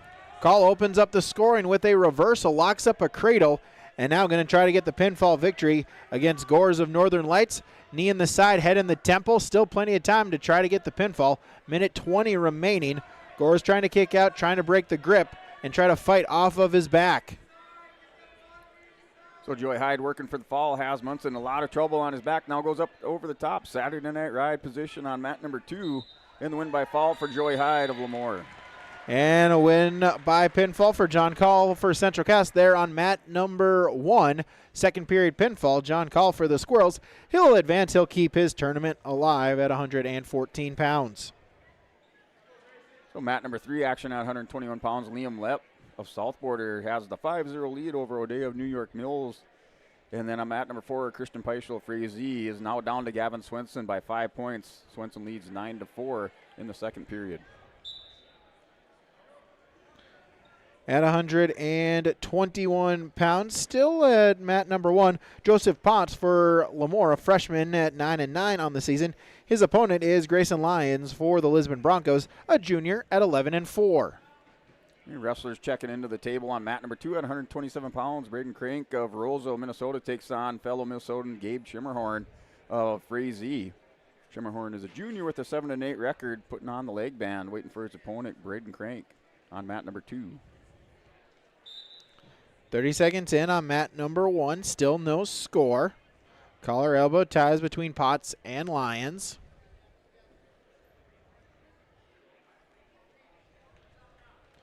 Battle for position. Battle for head position. Potts down to a knee. Lyons looking for a single. Sprawl attempt by Potts. Break apart. Stand back up. Neutral position, center of the mat. So Crank with the 3-point takedown. Now the 1-point escape for Schimmerhorn or Frazee. Wrestlers back to the center of the mat on mat number 2. Underhook for Lyons. See what he can try to do with it. They'll break apart. They'll circle themselves back to the center of the mat with 40 seconds to go in the first period. Back to a collar and elbow tie up. Shot fake by Lyons. Reshot Potts. No change, still neutral. Half a minute to go in the period. And mat number 4, close match between Peischel of Frazee and Swenson. Now Peischel closes the gap down by 1. Swenson leads 11-10 on mat number 4 in the third period. Final 15 seconds. Lyons with a shot attempt. Potts, though, able to sprawl. They'll circle themselves back to the center of the mat, keep the clock ticking with 10 seconds to go in the period. And mat number 2, still 3-1's your score between Braden Crank of Roseau. He has the 3-1 lead over Gabe Schimmerhorn. Wrestler still in the neutral position, locked up on the near center edge of the mat. So that'll do it for period number 1. Joseph Potts and Grayson Lyons, they are scoreless going into period number 2. Lyons will start in the down position to begin our second 2 minutes. And Braden Crank ends up in on a high crotch shot. Looks like he's trying for the fireman's, but just missed the wrist. Now he's down in there, sprawled out as Gabe Schimmerhorn's trying to turn the corner at the end of the period. He does it, scores 3-point takedown. He now leads 4-3 at the end of the first period. So Potts trying to ride tough on top, has a leg in, trying to get it a half Nelson as well. Lions reaching in at the leg, trying to stay close. Still no score, 30 seconds gone in the period. 121-pound consolation round. And start of the second period, Gabe Schimmerhorn has the 4-3 lead over Braden Crank. Crank stands up, return back to the mat, and still 4-3 is your score on mat number 2. On mat number 1, it is a reversal for Lions. He'll open up the scoring, take a 2-0 lead. Minute left in period number 2. Over on mat number 3 at 121 pounds, Ellendale Edgley Combs, Carson Henningsen is taking on Pembina County North's Oakley Brown there at 121-pound consolation round. Lions still in top position, but Potts able to get up to his feet, looking for the escape point, try to cut in the deficit. Lions, though, reaching in at the near ankle, trying to free up that arm and regain top control. Now with an ankle hook, looking for the three-quarter Nelson, trying to stack Potts up. 20 seconds remaining in the period. Lions looking for some near fall points to end our second frame. And we're tied up at 4 apiece on mat number 2 at 127-pound consolation round match between Gabe Schimmerhorn and Frazee and Braden Crank of Roseau. The wrestlers in the neutral position. As Schimmerhorn tried to work a Russian tie. Crank circles away. Wrestlers broke back apart. Now going inside tie and collar ties on mat 2. Potts able to defend, and that will do it for the end of period number 2. But Grayson Lions with a 2-0 lead as we head into the third period.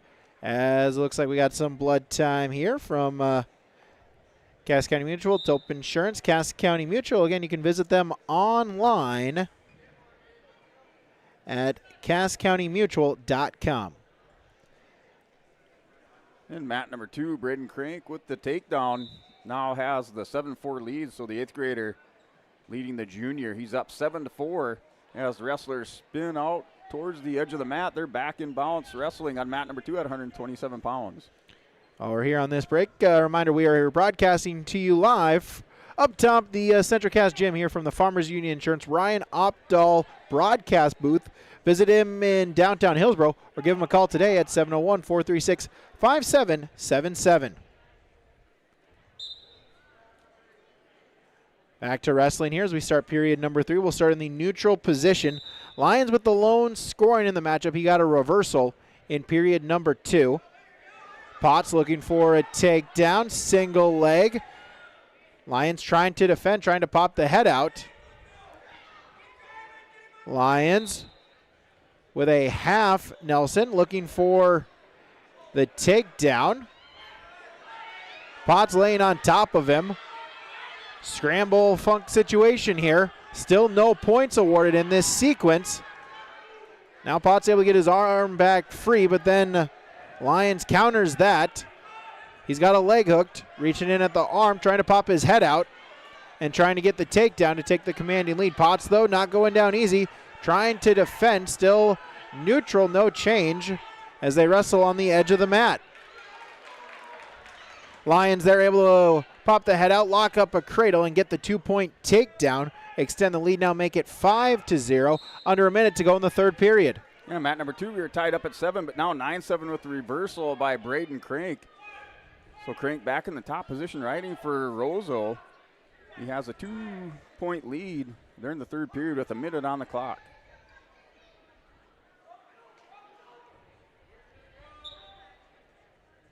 Get a restart at the center of the mat.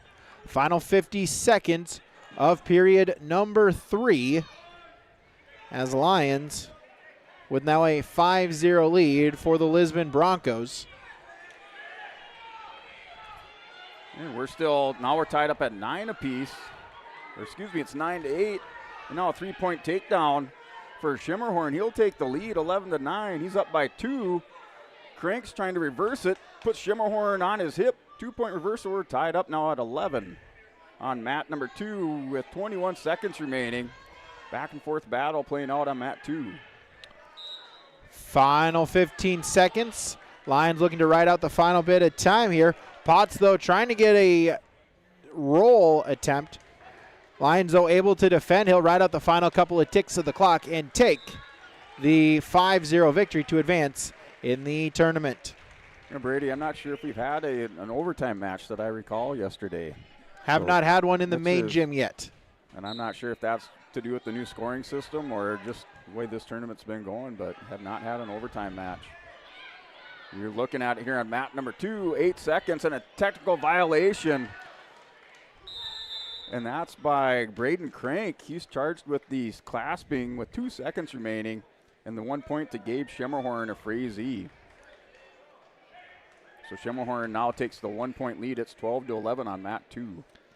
On mat number 1, it is 133 pounds. Gavin Robertson for Lisbon, a junior at 7-3. His opponent is Brooks Grunfelder for Napoleon, an 8th grader, 12-10. I've been excited to see these Grunfelder boys come up. I saw them in Pee Wee Wrestling, so they 7th and 8th grader wrestling out here for Napoleon, but both good-looking wrestlers. And that's your final. So Gabe Schemmerhorn of Frazee, he wins this match at 127 pounds on mat number 2, 12-11 over Braden Crank of Roseau.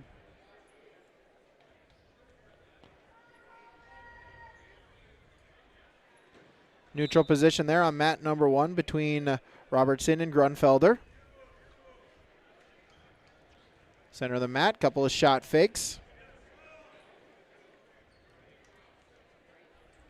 Under a minute to go in the period. So mat number 321 pounds, Carson Henningsen for EEK and Oakley Brown are tied up for Pembina County North, so they're tied up at 3 apiece in the third period on mat number 3 at 121 pounds. Mat number 4, Caden Hooley and Northern Lights wrestling Easton Hansen and Deslax Burlington. Hansen has the 6-1 lead over Hooley at 127 pounds on mat 4. Still neutral, scoreless. Now 30 seconds remaining between Robertson and Grunfelder on mat number 1. Collar elbow ties, battle for position as Robertson in on a single leg. Trying to finish it, final 15 seconds, see if he can get the takedown before the end of the period. Looking for the trip, scramble, no change yet, and Robertson trying to pop the head out. 5 seconds, can he get the takedown before the end of the period? Grunfelder trying to defend, Robertson out of bounds they go. End of the period and no change. And mat number 2, the match about 133 pounds has concluded. Regan Sand is your winner for EEK. He wins by fall over Colton Cribbs of Thompson on mat number 2 at 133 pounds. So we'll go to the second period. Grunfelder for the Imperials will choose the down position to start our second 2 minutes. So Regan Sand's teammate Carson Henningsen now with the 6-3 lead over Oakley Brown on mat number 3 at 121 pounds. That's at the end of the third period.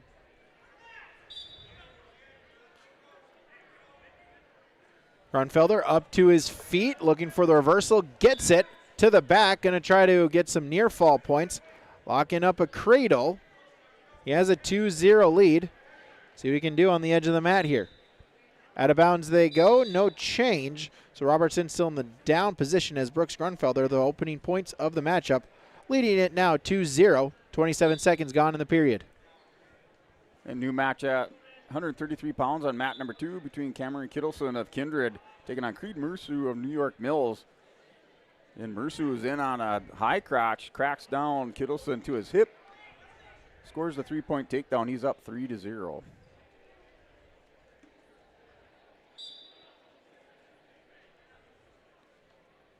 So Grunfelder still with a 2-0 lead as we wrestle in the second period. 50 seconds gone in period number 2. This is the consolation round at 133 pounds. Semifinals still upcoming here after this round. Can see some of the wrestlers maybe getting some warm-ups in that are in the semis to try to get ready for that matchup here coming up here after the conclusion of this round. Out of bounds they go, no change. Grunfelder still in top control with 46 seconds to go in period number 2. And we're 50 seconds remaining in the first period on mat number 1. Kittleson and Mersu. Mersu still with the 3-0 lead, has an armbar locked up on Kittleson. just trying to walk it around. Kittleson doing a good job of defending. Here, Mersu jumping over the top. Now it comes back to the near side on mat number 2 with the 3-0 lead. Robertson up to his feet, able to peel the hands, turn, spin, face away, and gets the escape point, cutting the deficit down to 1 with 20 seconds to go in the second period. And Mersu able to throw Kittleson over to his back, working for the fall for New York Mills. Has Kittleson in a lot of trouble at the end of the period and win by fall for Creed Mersu of New York Mills on mat number 2 at 133 pounds. Final 5 seconds. They wrestle in the neutral position. Shot attempt, spin behind, trying to get the takedown was Grunfelder, unable to beat the clock. And so we'll go to the third period. He leads Gavin Robertson of Lisbon 2-1. Robertson with choice. He'll choose the down position. All right, after that pin by Mersu, another Kindred Viking coming out here. And that looks like Swenson. So Noak Swenson for Kindred, a sophomore with a 12-9 record, wrestling Nogan Nielsen of Mayport CG, a sophomore at 13-6. Swenson right away off the whistle with the 3-point takedown, wasting no time on mat number 2.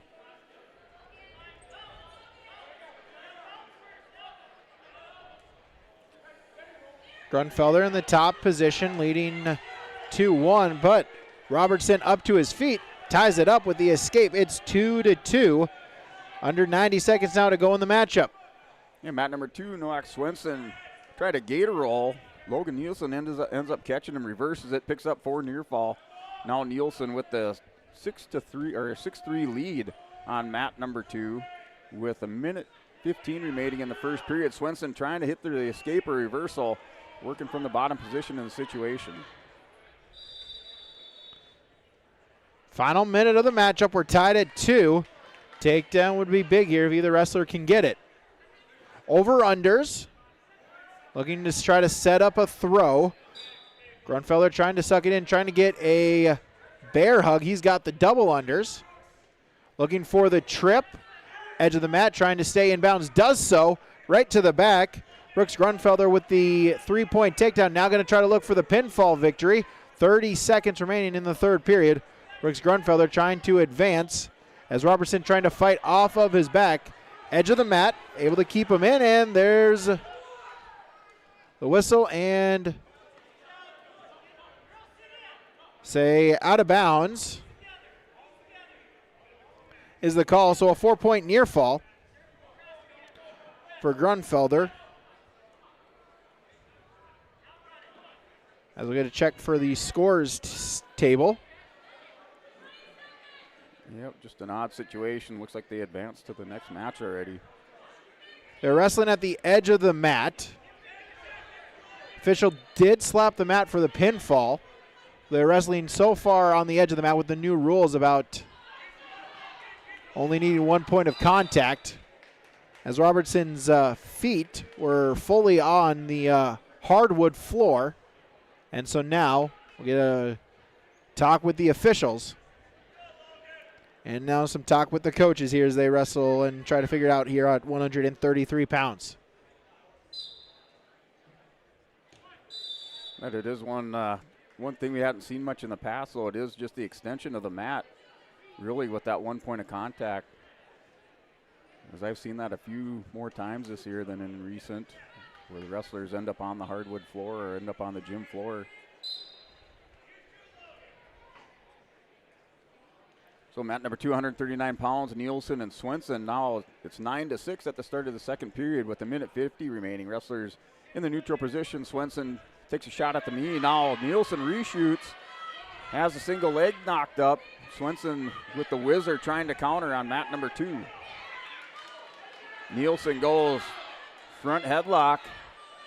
Swenson doesn't give up on the leg, cracks Nielsen down, turns the corner. He's going to tie this up at 9 apiece on mat 2 at 139 pounds. Nope, sorry, it's 11-9 on mat 2. So Swenson with the 2-point lead. He's up 11-9 on Logan Nielsen. And so now they're going through the score tables. They got to try to get that match back up as they finalized it on the track wrestling system. So now got to try to get it back into a live match here. So as we do that, we can give you our an update here from Farmers Union Insurance, Wasleen Kramer Agency here at the 2025 CentralCast Letterman's Tournament. Taking a look at the standings, we're tied right now in the team scores. Lisbon and South Border both with 103.5 points. Oaks is in third at 97 points. Frazie's fourth with 87. Kindred rounding out the top 5 at 79.5 points. That is our recap brought to you by Farmers Union Insurance, Wasleen Kramer Agency. Scott and Tyler are your local small town agents for Castleton and surrounding communities. Whether it's crop and farm, home and auto, health and life, commercial or recreational insurance, come visit Farmers Union Insurance in Castleton for the great rates and local service you expect. Hey, Matt, number 439 pounds. You have Lisbon's Gabe Gruba has a 7-0 lead over Max Suther, Britton Hekla. And then on mat number 3, Weston Baumgartner of Napoleon, the 7th grader with a 6-6 record, wrestling Alfred Short of Northern Lights, a freshman at 9-7. That's 127 pounds on mat number 3.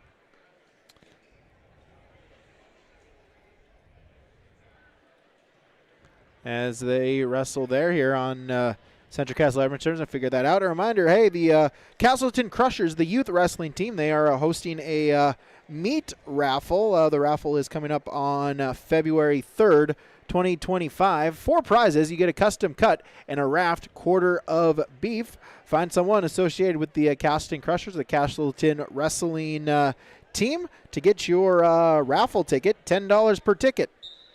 Yeah, mat number 245 pounds, Jager Sand with Ellen Allegedly Calm taking on Riley Love of Northwood. So that's scoreless in the first period with 1:15 on the clock on mat number 2. As final 10 seconds, Grunfelder looking to finish the victory. 2-point reversal and escape point, but Grunfelder for Napoleon will add on to the lead, get 3 more points, and that will do it. Brooks Grunfelder for the Napoleon Imperials. He'll advance in the consolation round there at 133 pounds for Napoleon. In mat number 4, we have Kindred's Fisher Johnson, a sophomore at 14-8, wrestling Eduardo Guzman of Rugby. That match in the first period with under a minute 30 on the clock. Johnson with the 3-0 lead on mat number 4. Mat number 1 for Hillsborough Central Valley, Ryland Sunby back on the mat. His opponent, Briar Suko for West Fargo Cheyenne Junior Varsity. Sunby, a junior, now at 11-12 on the season, trying to even it up his record. His opponent, Suko, is an 8th grader at 12-6 this year. We're still scoreless on mat number 2 at 145 pounds between Love and Sand. Wrestlers in the neutral position. Jager Sand working a Russian tie, has the wrist caught up underneath, and a fish took the tricep on Love. Wrestler still working collar ties and head position on mat number 2.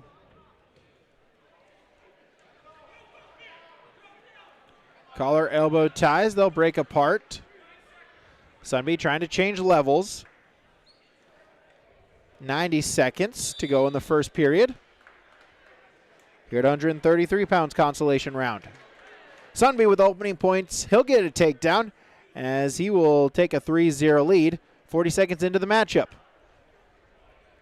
In mat number 3, another Kindred Viking out there. It's Brock Johnson wrestling Bryce Schneider of Napoleon at 145 pounds. That match just underway on mat number 3. Still scoreless in the first period. Sand on mat number 2 with the 3-0 lead. That's the start of the second period. He has a 3-0 lead currently with a double leg locked up on Riley Love. Trying to turn the corner.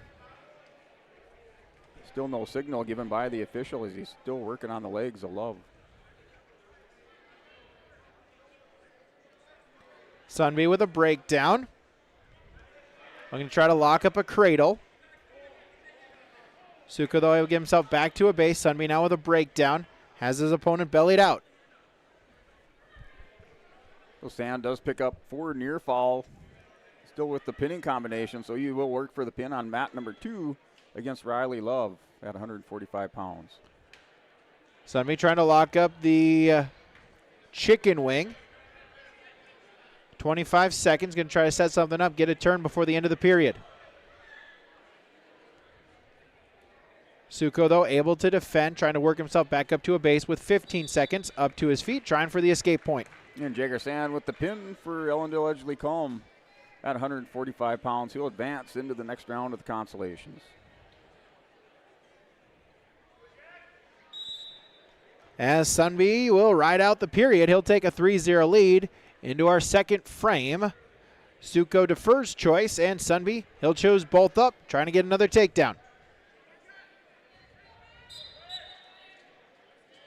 And mat number 3, Brock Johnson with the 3-0 lead over Bryce Schneider of Napoleon at 145 pounds. Mat number 4, it's Baron Mulhered of Roseau wrestling Dashiell Davidson of Britton Heckler. 4-3 lead for Davidson on mat number 4 in the first period. Edge of the mat still neutral. They'll go out of bounds. No change as Sunby still with a 3-0 lead. And mat number 2, Deslex Burlington, Jack Smith, a freshman, 9-12 record, wrestling Xander Dovenmuller for Hillsborough Central Valley. And Smith turns the corner, picks up the 3-point takedown with 1:23 remaining in the first period. Dovenmuller stands up at the edge of the mat, trying to clear the hands and the hips. Called out of bounds, back to the center for a restart. Yeah, a pair of pro wrestlers talking with Coach Rob Owens, was hoping to get some growth here out of his juniors in both Sunby and Dovenmuller. Trying to hope to maybe build something there, get some positive results to try to build as you get towards tournament time. Out of bounds they go. Sunby still with a 3-0 lead there on mat number 1. A good matchup on mat number 3 between Brock Johnson and Bryce Schneider, and all the scores 3-2 in the second period. Schneider scoring his 2 points in the second period. They're currently in the neutral position, under 1:15 remaining in that period on mat number 3. Now Schneider with a 3-point takedown. He leads 5-3 over Brock Johnson on mat 3. Suko with a shot attempt. Sunby sprawl. Trying to get in front headlock position. Final 40 seconds of that second period. Suko reaching in, grabbing at the near leg. Trying to get his first points of the matchup. Picks up Sunby's leg. Going to try to get a finish and tie up the matchup with now 20 seconds remaining. And Dovenmuller with the 2-point reversal, now down by 1. 3-2 is your score on mat number 2, under 25 seconds remaining. Currently in the top position, working up over the top of the arms on Jack Smith of Deslex Burlington. Suko gets the takedown. We're tied up 3 apiece as we go to period number 3 just momentarily, as Suko will ride out the final couple of seconds. All tied up at 3 and then go headed to the final 2 minutes. And Smith able to isolate that arm of Dovenmuller in that bottom position. Just has to pass it over his head and turns the hip out to clear those hips, but runs out of time in that first period. Now going to the second, Jack Smith with the 1-point lead.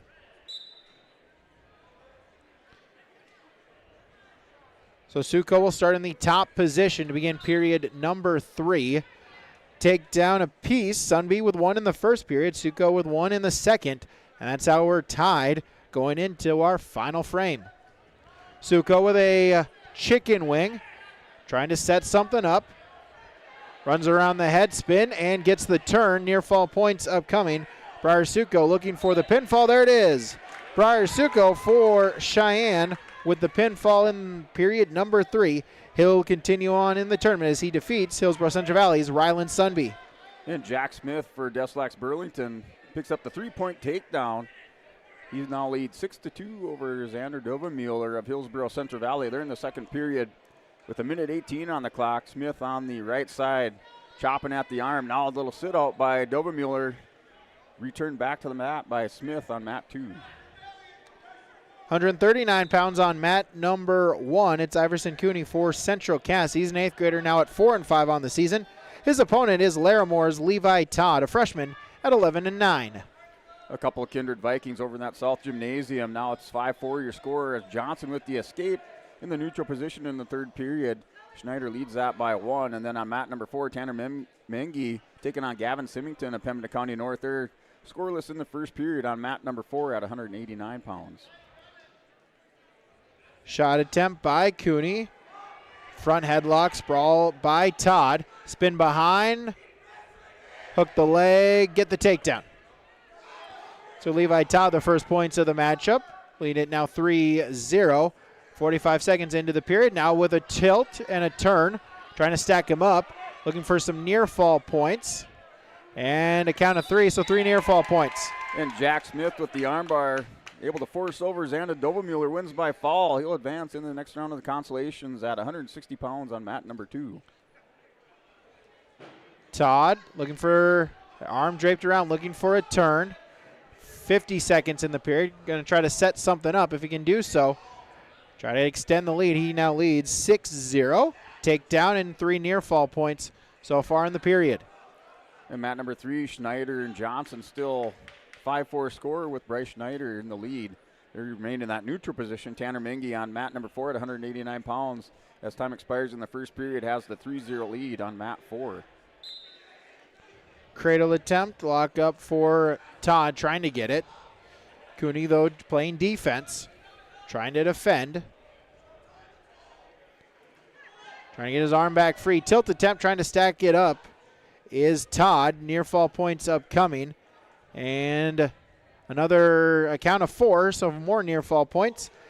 4 of them. Levi Todd will take a 10-0 lead into period number 2. And Schneider for Napoleon secures the takedown. He's your winner, 8-4 over Brock Johnson and Kindred on mat number 3. Your new matchup here on mat number 2 at 160 pounds is Connor Matz of West Fargo Cheyenne JV taking on Austin Geiser of New York Mills. They're scoreless in the first period. Wrestlers down in the situation position with Matz with the front headlock and an arm drag by Geiser. For the 3-point takedown, he's up 3-0.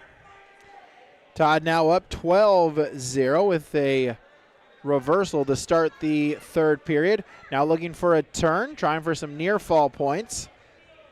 At the very least has a tech fall looking for it. But Levi Todd wants the pinfall. Cooney going to have to try to fight off of his back. 90 seconds remaining in the second period. Todd with the turn attempt, looking for the fall, trying to readjust. There it is. Levi Todd for Larimore picks up the pinfall victory as he'll advance in at the 139-pound weight class. And Geiser for New York Mills had picked up a couple swipes for near fall.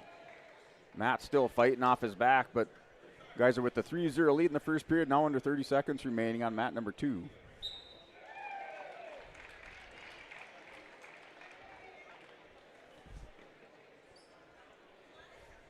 And a couple 3-0 scores over mats number 3 and 4. Riley Lucina of the Lisbon Broncos has a 3-0 lead over Levi Thorpe of Oaks, and then Tanner Mengi maintains that 3-0 lead over Gavin Symington on mat number 4 at 189 pounds.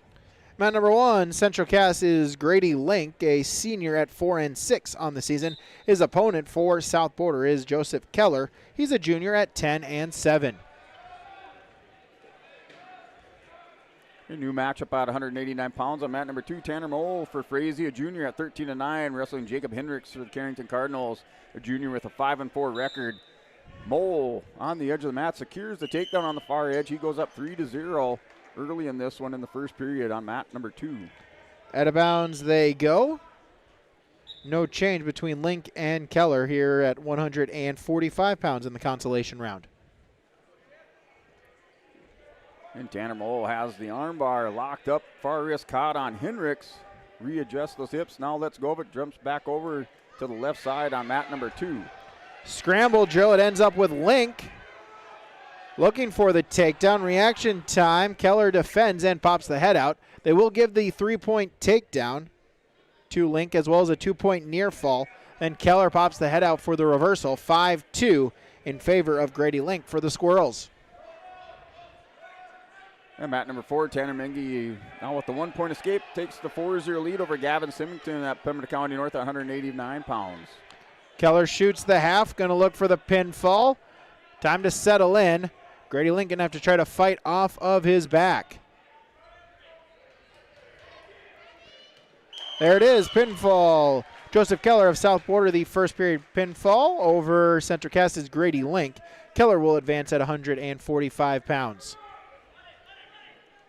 So mat number 2, Tanner Mole continues the armbar for the Frazee Hornets. He has it locked up, walks around Jacob Hendricks, collects his near fall. Still a little bit of time left to work for that pin in the first period. Now 20 seconds remaining on mat number 2.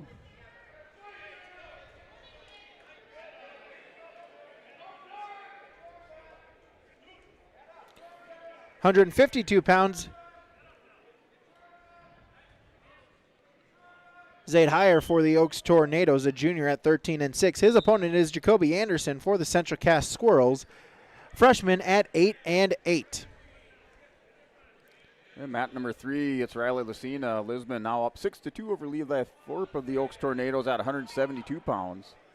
And that match did go final on mat number 4 with Tanner Mengi. He was winner by decision 7-0 over Gavin Symington of Pembina County North at 189 pounds on mat 4. Anderson back up to his feet. He'll get the escape point. He trails 3-1, 30 seconds into the matchup there on mat number 1. And Tanner Moe collects some more near fall into reversal. He's up now by a score of 9-0 in the second period. Has a cradle locked up, jumps to the far side, going hip to hip on Jacob Hendricks of Carrington on mat 2. Shuck attempt. Heyer looking for the trip, try to get back down. Anderson tried to counter it into a single leg reshot here by Heyer, runs him over, gets the takedown. Double extend that lead now 6-1.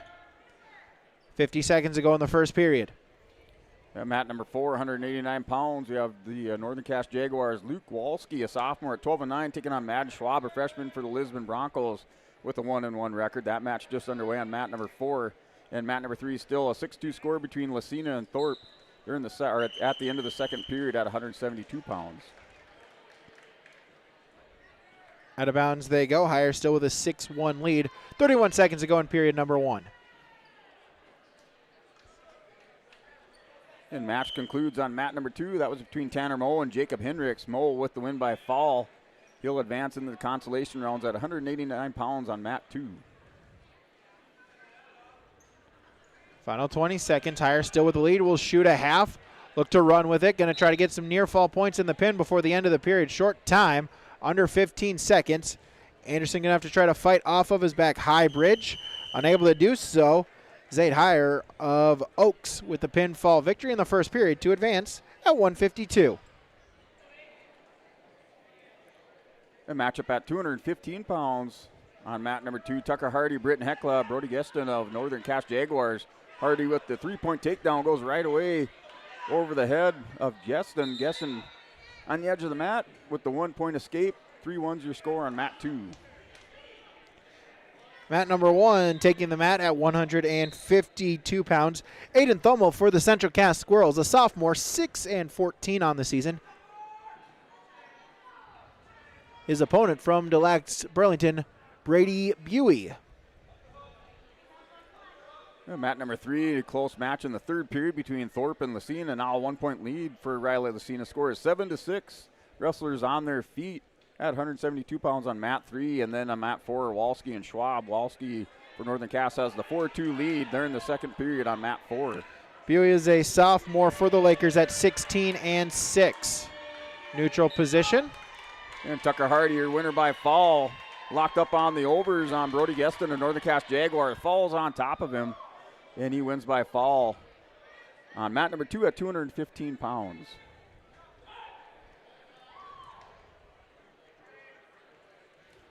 Center of the mat, Buey with a front headlock, going to look for the takedown, spin behind, 3 points, sit out attempt by Thummel.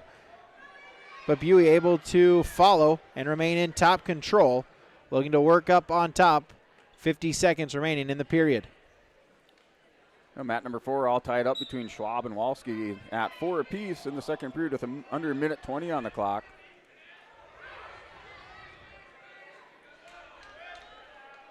Thummel back up to his feet, gets the escape point 3-1, but then Buey counters it with a takedown once again. 6-1, out of bounds they go. They'll stay neutral, 28 seconds to go in period number 1. Mat number 2, 215 pound. We have Max Klein out of Oaks, North Dakota, the senior with a 17-9 record, wrestling Tucker Jones from Lemoore, a junior with a 3-1 record. That match just underway. Wrestlers locked up in the center of the mat, trading head position and hand control. Now Jones with the double leg shot on Klein. Buey still with the 6-1 lead as they wrestle edge or center of the mat. Short time, final 5 seconds. Thummel looking for a point to end the period. Buey, though, able to defend and will ride it out. He'll take a 6-1 lead into our second 2 minutes. Yeah, Tucker Jones with a nice arm drag, swims over the top on Max Klein for the three-point takedown. Klein stands up, now draws the stall warning. Jones not able to return him down to the mat in time, so score still 3-0, back to the center of the mat for a restart on mat 2. Thummel will start in the down position to begin period number 2.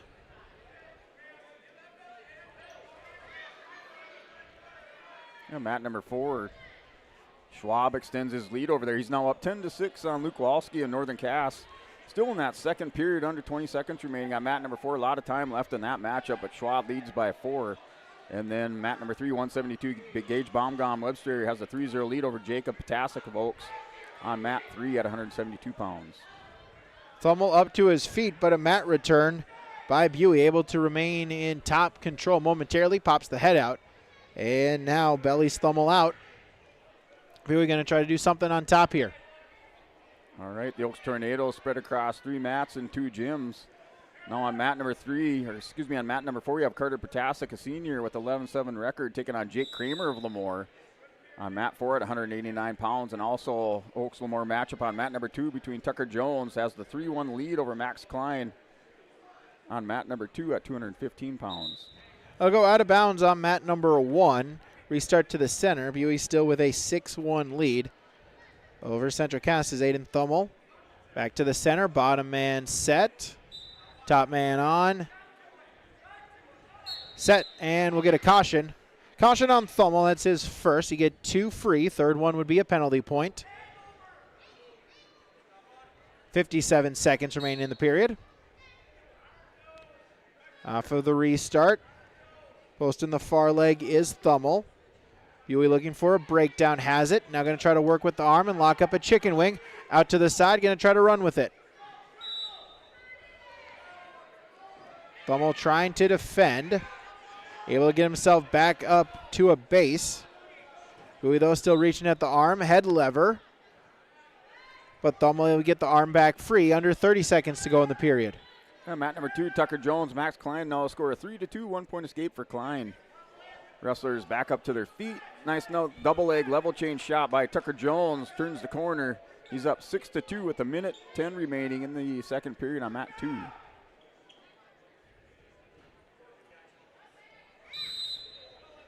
Final 5 seconds. Buey will just be content riding out the final few seconds and take a 5-point lead into period number 2. Hey, Coach Matt Hebel fired up over there. Mat number 2, Jones dinged with another stall warning. Gives up a point this time. Now 6 threes you're scored between Jones and Max Klein on mat number 2. They're in the second period. 1-point escape for Klein. Closes the gap. Now down by 2, 6-4. As we'll get a whistle, it looks like we'll have injury time here on Buey.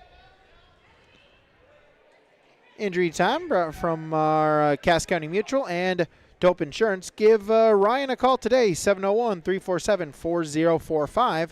That's 701-347-4045. A matchup over on mat number 3, 215 pounds, Andre Dahl for Napoleon Gacko Streeter, the sophomore at 14-7. Brock Lyons for the Lisbon Broncos, a junior at 10-9. Dahl with the early 3-0 lead at the end of the first period, it's 3-0. Andre Dahl on mat number 3. Buey will choose the neutral position. He leads by 5 going into our final 2 minutes of wrestling. And Max Klein grabs a takedown, now up 7-6 at the end of the second period. He has the 1-point lead over Tucker Jones on mat number 2. Buey with a 5-point lead. Thummel got to try to hit something here. He trails by 4. Center of the mat. Front headlock. Buey now into a double. Pick it up. Thummel trying for a switch. Still neutral. No points awarded in this sequence. Out of bounds they'll go. No change. And we'll get a restart in the center. Minute 17 to go in the matchup. Braden Buey of Delax Burlington, a 6-1 lead over Central Cass's Aiden Thummel. And mat number 2, still 7-6 is your score. The wrestlers worked up to their feet. So right now we have Tucker Jones in the bottom position. Klein turns back around, picks up a 3-point takedown during the third period with 1:30 remaining. Klein extends his lead now up by 4, 10-6 over Tucker Jones on mat 2. Thummel with the shot attempt, single leg, and try to use it. Takedown would be big here. He trails by 5. Try to cut into that deficit. Whizzer position. Thummel up to his feet, stands up with it. Going to try to get the takedown. Leg pass attempt here by Buey. Scramble drill, final 30 seconds of the matchup here. And Max Klein, you're winning by fall with the come from behind win by pin for Max Klein at 215 pounds on mat number 2. Out of bounds they go. 22 seconds remaining. Thummel got to try to hit something. Trails by 5.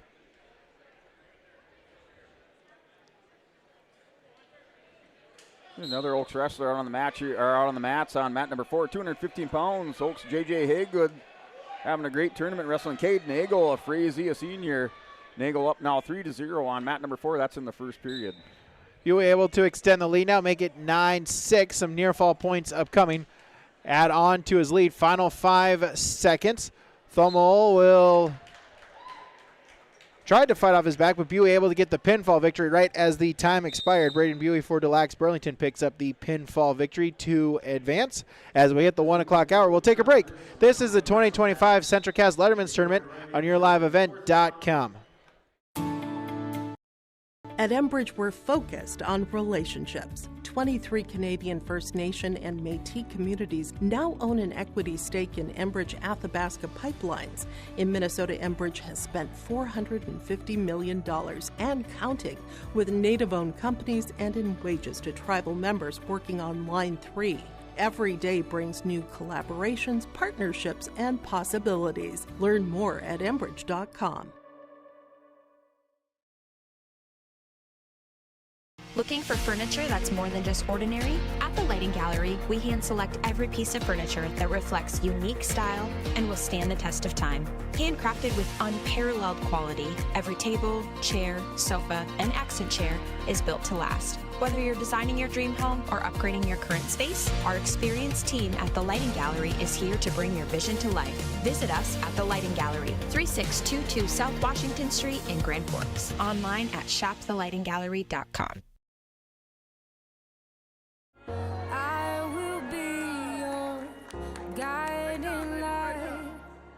Cause you don't have to go alone. I will bring you through the storm. I will lift you up.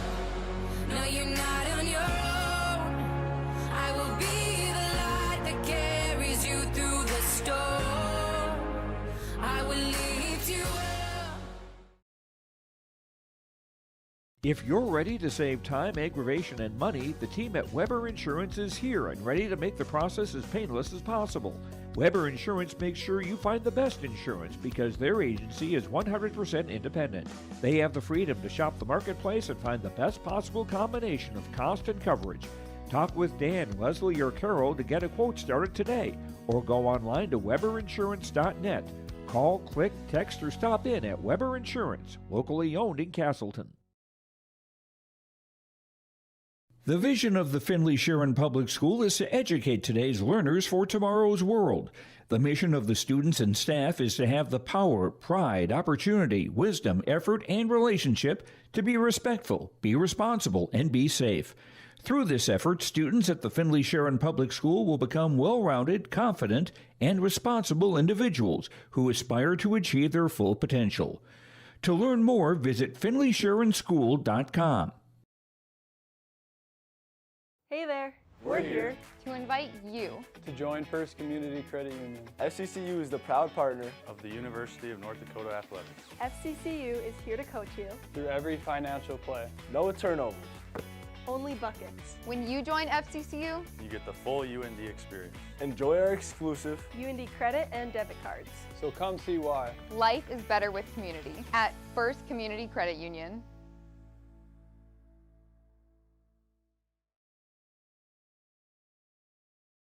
In times like these, it's good to know there's a place where people know who you are, no matter how long you've been gone.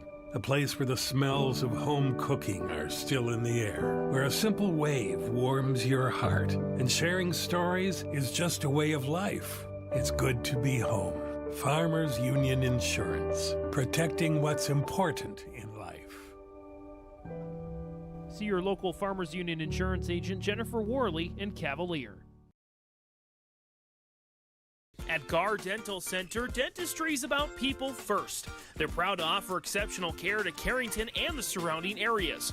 Meet Dr. Gar and Dr. Sam and their dedicated team of dental professionals. Gar Dental is your home for dental implants, along with a wide variety of services, including guided biofilm therapy. Their experienced dental team is here to ensure you smile with confidence. Visit them at gardental.com or call 701-652-2300 to schedule an appointment today. See you soon. When you choose Farmers Union Insurance, you're backed by an insurance policy provider that meets your specific requirements. At Farmers Union Insurance Gullis & Olson Agency, they offer reliable insurance policies from homeowners, farm and ranch, contractors, small businesses, and more. Let Lance, Shelby, and the staff at Gullis & Olson Agency take care of you today. For more information, stop into their office on Main Street in Lisbon for Farmers Union Insurance Gullis & Olson Agency. Let the geeks at GK Technology help you with your agricultural data. Their agronomists know agriculture. When it comes to creating soils and zone maps to maximize yields in your fields, you can trust the people with decades of experience in site-specific agriculture. Everyone at GK Technology has a background in agriculture, so they know what makes a farm run, and they speak your language. The geeks at GK Technology have a map and an app for that.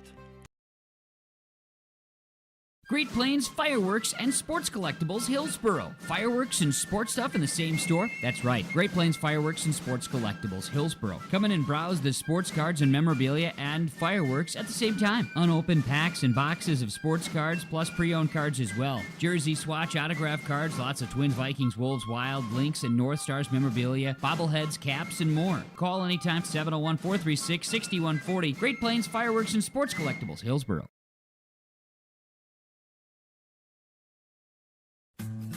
Green Earth Landscaping offers a full range of services, including commercial and residential landscape design and installation, maintenance and sprinkler services. From outdoor kitchens to patios, retaining walls, lighting, fine grade, sod and hydroseed, and anything in between, Green Earth Landscaping has you covered, servicing the Fargo-Moorhead area and beyond. For more information, go online to greenearthnd.com. That's greenearthnd.com.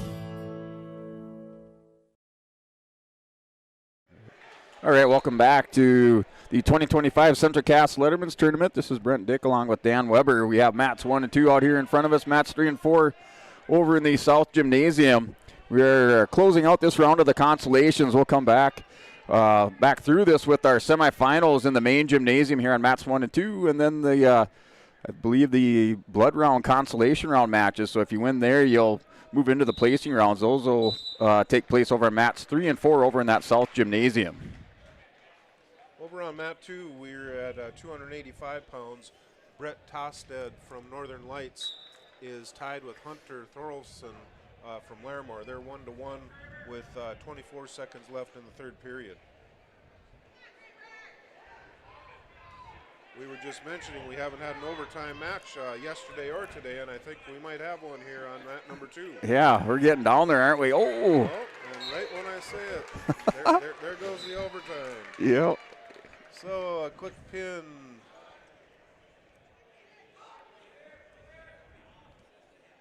Yeah.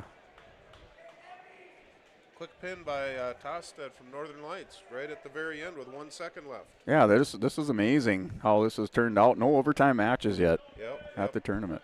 Yep, definitely. Wrestlers really aggressive going out there for the wins. Yeah, mat number 1, King Graber of Central Cass wrestling Bryce Kerrigan of Pembina County North. Matchup at 172 pounds on mat number 1. That's in the first period and scoreless. Over in the South Gym, mat number 3, still in the consolation round, 107 pounds. We've got Bodie Love from Northwood, had 11-5 over Micah Fromke from Lisbon. Yeah, we're still in the first period. King Graber has a 3-0 lead. Little roll through by Bryce Kerrigan, but Graber's able to follow him back around. Rodeo rides him around. Locks up a crossface, works underneath the arms. Kerrigan stands up, breaks apart. Now 1 point escape, 3-1's your score on mat 1. On mat number 2, 285 pounds, New York Mills, Alex Simpson versus Toby Bryan from Roseau, Minnesota. Toby just got a takedown, so he goes ahead 3-0 with a minute 30 left in the first period. Yeah, mat number 4, 107 pounds, Bristol Swanson for the Kindred Vikings. The 8th grader at 16-6, wrestling Watson Nagel, West Fargo Cheyenne JV with a 10-5 record. That's in the first period, final 10 seconds and scoreless. On mat number 2, Brian from Roseau is trying to lock up that crossface cradle there. He rolls him to his back, getting some back points, trying to get that pin. Got the knee in the side. There's the pin for Toby Bryan from Roseau, Minnesota. I'll go ahead and give you your Bank North scoreboard update here from Bank North. Has been a trusted financial partner for generations, helping customers and communities build, grow, and prosper. To see what value-based banking can do for you, visit ibanknorth.com today. Bank North, a member FDIC and equal housing lender. This is your Bank North scoreboard update. And just saw a lead change up here at the top of the board. We have the Oaks Tornadoes in first place with 109 points. Lisbon in second with 107.5. South Border in third place at 106.5. Kindred Vikings in fourth place with 88.5 points. And Frazee in fifth place with 84 points. Those are your top 5 teams at the 2025 Central Cass Letterman's Tournament, as we are still in the consolation rounds, heading into our semifinals on yourliveevent.com. On mat number 2, again, 285 pounds. Futher from Ellendale Elgerly Calm versus Hinkle from Lisbon. Fewer just took a, Hinkley took a 6-1 lead. And he's trying to pin him, and there's the pin. Hinkley from Lisbon gets the pin over Fewer from Ellendale Elgerly Calm. Yeah, mat number 172 pounds between Bryce Kerrigan and Caden Graber. It's now a 6-5 your score. Graber with the reversal goes up in this one by 1 point with a minute remaining in the second period. He's in the top position, has the back ankle spike, chopping at the arm on the right side. On mat number 4, 107 pounds over in the South Gym. Got Nagel from West Fargo versus Swanson from Kindred. Yeah, and Caden Graber for Central Cass had a half Nelson, buried it inside, took that back ankle, spiked, and just kind of laid back with it. Rolled Kerrigan over to his shoulders and wins by fall. So he advances into this consolation rounds at 172 pounds for the Central Cass Squirrels from mat number 1. Okay, mat number 2, we're going to roll into the semifinals here, 107 pounds. We got Sky Kramlich from Carrington versus Blake Goebel from South Border.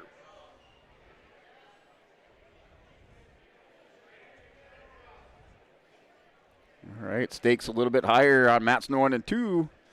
Winners going to the championship matches. The non-winners will go down into the consolation semifinals. Mat number 1, your semifinal match, is Trig Dahlstrom for the Oaks Tornadoes, wrestling Derek Jorson for the Central Cass Squirrels. Look at Trig Dahlstrom on the Class B side, ranked number 4 in Class B according to Dakota Grappler weekly rankings. Dahlstrom and Jorson trading points. So Jorson had the lead. Looks like it's 6-2 on the scoreboard. But Trig Dahlstrom's in the top position, chopping on the arm of Derek Jorson on mat 1. And we're just getting rolling here on mat number 2, Kramlich from Carrington versus Goebel from South Border. They're both in the neutral position. And mats 3 and 4 are also in some consolation round matches at 107 pounds.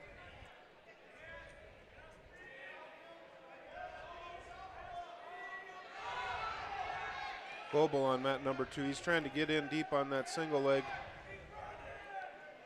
Now Kramlich has a whizzer in, putting the pressure on. So Jorson to start things out, picked up a takedown and near fall. Reversal by Dahlstrom, going to work on top with the leg right on the right side. Power half over the top, now goes crossface on mat 1.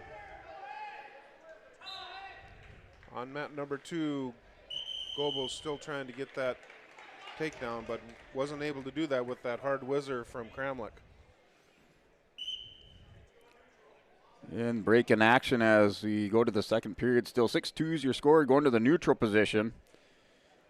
And looks like we will have a Toop Insurance blood timeout over on mat number 2. So that is your Cass County Mutual Toop Insurance on mat number 2, with Cass County Mutual providing insurance products to all of southeastern North Dakota. They're a local company providing local services to all policyholders. Visit CassCountyMutual.com to find an agent near you. That's your blood timeout on mat number 1. On mat number 2, we're down to 25 seconds left in the first period. Still don't have any score. Kramlich is in on a single leg, trying to pick that up. I can't tell if he's going to try and swim to a double here, but Goebel has his ankle, so it's hard for him to get a base and get up. And we're coming down.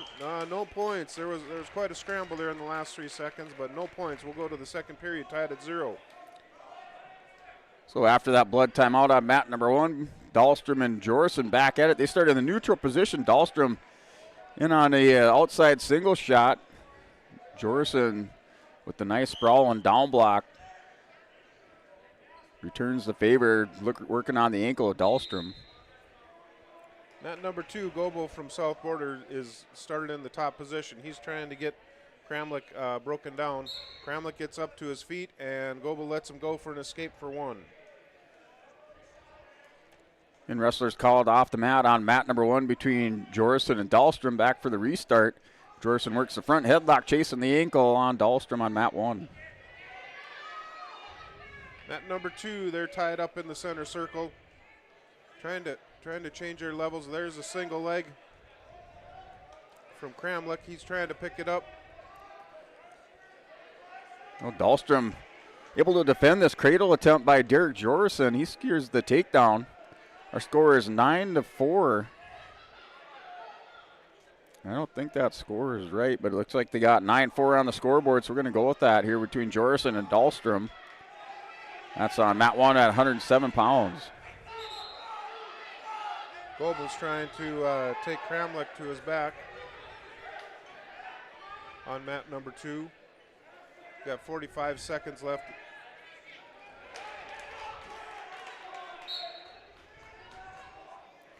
So on that restart, Jorson tripods up. Dahlstrom sticks in the leg right, goes hard crossface over the top. Breaks down Derek Jorson to the mat, belly down. On mat number 2, Kramlich gets a takedown, and he extends his lead 4-0 over Goebel from South Border. And Dahlstrom just a menace up there with that leg right in, really cranking on the arm of Jorson, trying to turn him over at the end of the second period. He's still down by 5 points. Final 10 seconds, ticking off the clock on mat number 1.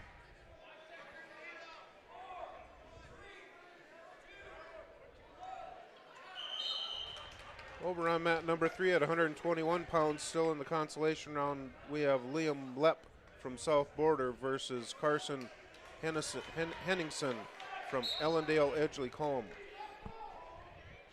Start of the third period, still 9-4 is your score. Derek Jorson leads Trig Dahlstrom. They're in the neutral position. Shot by Dahlstrom, reshot by Jorson.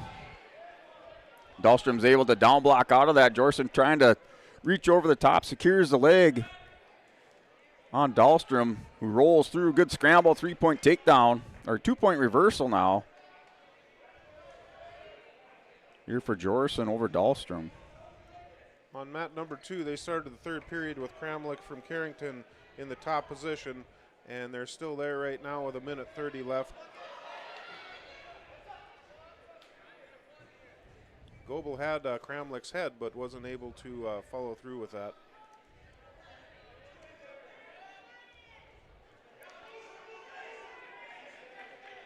So now Dahlstrom works the cradle. They're working that far edge of the mat. Jorson steps over the top, goes back to the leg on Dahlstrom.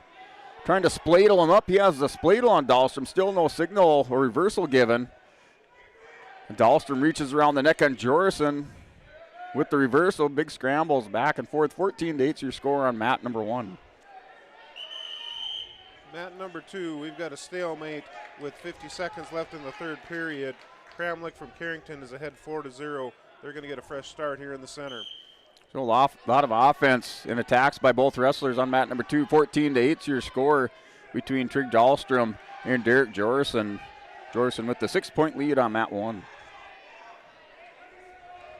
On mat 2, Goebel's trying to break free, get his leg free to get a reversal. He comes over the top, and he's close to a reversal, just not quite. Kramlich still has that leg. No change yet.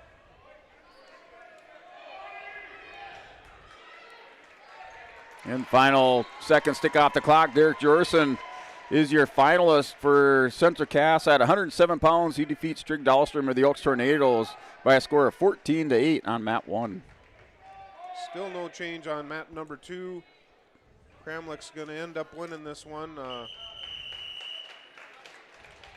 Kramlich from Carrington wins at 4-0, so he'll be heading to the finals at 107 pounds. Over on mat number 3, 121 pounds, Lepp from South Border still holding on to a 3-0 lead over Henningsen from Ellendale Edgley Combe. So mat number 1, 107 pound in the B division. We have Nolan Galbraith for Ellendale Edgley Combe wrestling Jaden Rude of the Kindred Vikings. 7th grader versus an 8th grader. It's a 3-0 lead. Rude with the quick 3-point takedown on mat number 1. On mat number 2, 107B, South Borders Jace Goebel versus Sutton Stearns from Oaks. 107B on mat number 2. So mat number 3, 121-pound consolation round match. Liam Lepp for the South Border Mustangs up 6-0 over Carson Henningsen. And mat number 4, Colton Mueller for the Cheyenne JV out of West Fargo has a 7-0 lead over Cale Mack of Roseau, Minnesota on mat number 4.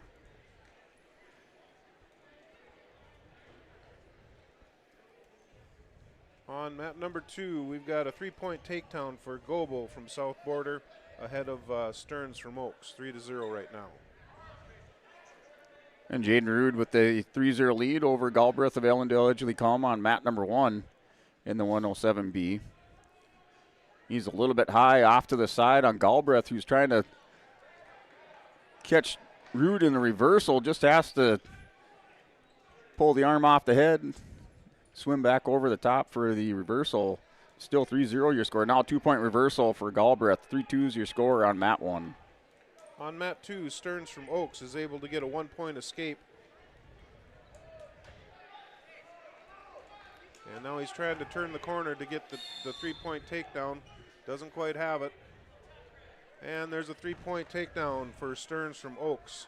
And our score is 3-2 on mat number 1 in that semifinal at 107 pounds between Rude and Galbraith. We do have a Toop Insurance timeout over on mat number 1. So that is your Cass County Mutual Toop Insurance blood timeout, with Cass County Mutual providing insurance products to all of southeastern North Dakota. They're a local company providing local service to all policyholders. Visit CassCountyMutual.com to find an agent near you.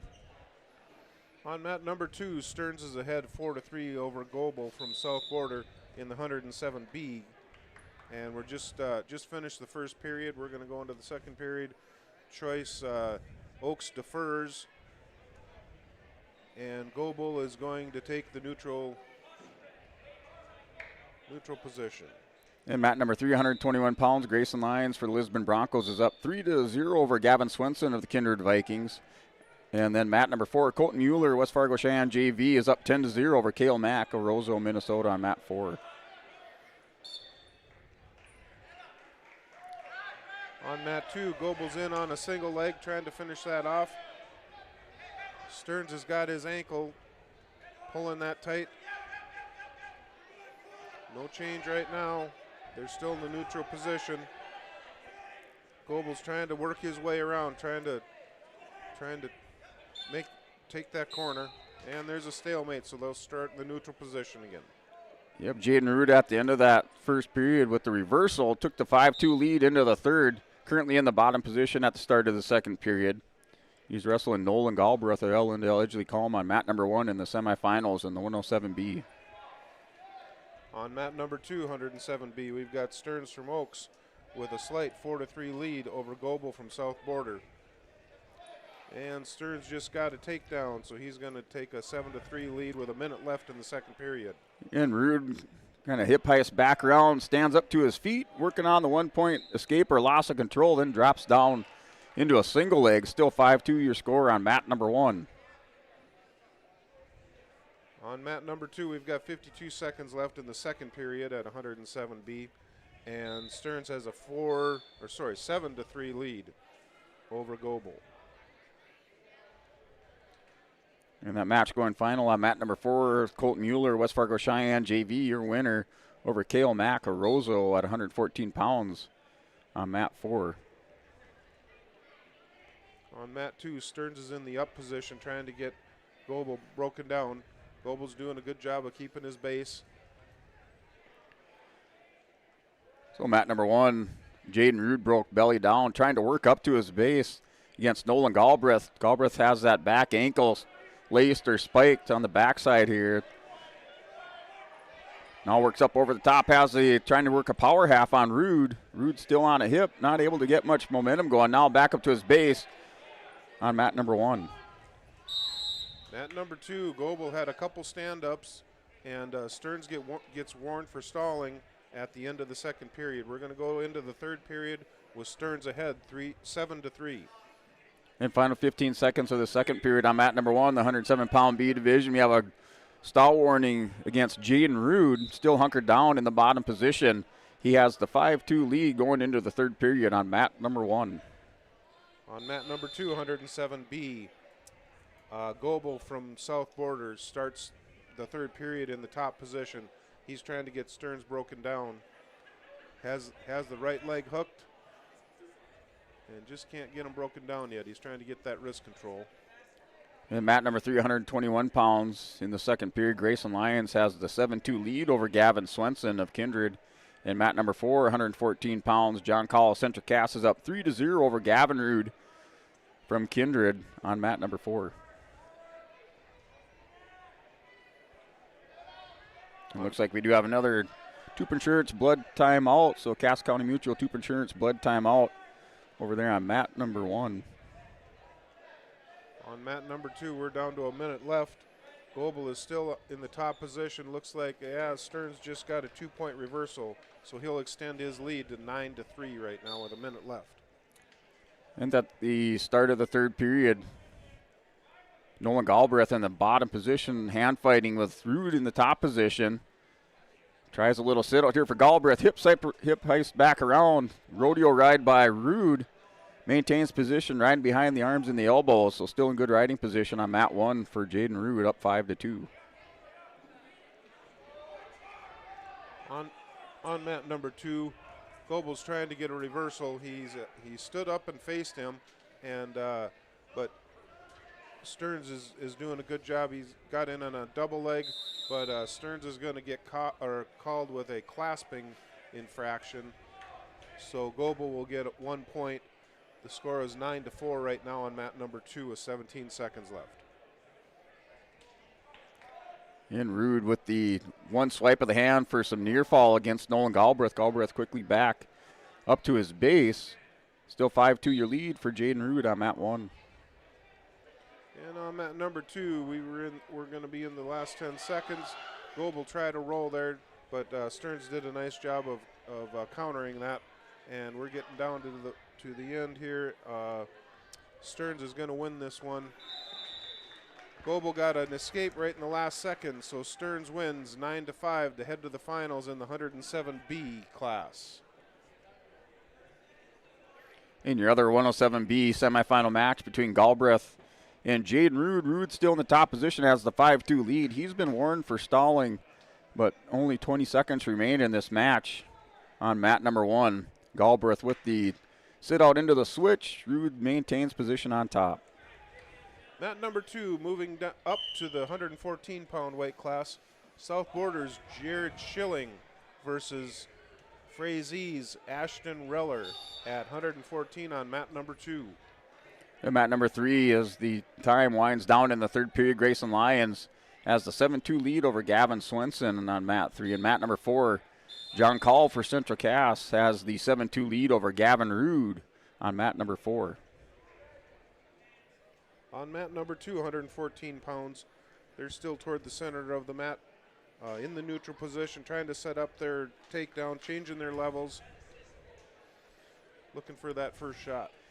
In mat number 1, your final, Jaden Rude moves into the championship as he wins by decision over Nolan Galbraith by a score of 5-3 on mat number 1 at 107-pound B division.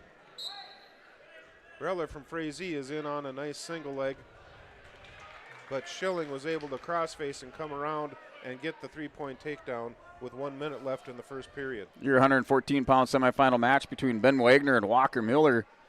A match just underway. There was a quick shot. Wrestlers stood back up to their feet, working the far edge of the mat on mat number 1. On mat number 2, Schilling's got a cradle locked up, and he's trying to make sure he's got that locked up tight before he starts to roll. He's going to take another shot. He's got the crossface cradle that he's working on. He doesn't quite have it locked up yet. He had it there for a minute. There he's going to roll through with that crossface cradle, and they're counting back points. And Schilling's going to get 4 back points on that, so that'll extend his lead to 7-0 with 20 seconds left in the first. And we're still scoreless on mat number 1 between Ben Wagner and Walker Miller. Wagner for the Oaks Tornadoes, ranked number 3 at 114 pounds, a state qualifier last year. And Walker Miller for EEK, ranked number 6 at 114 pounds.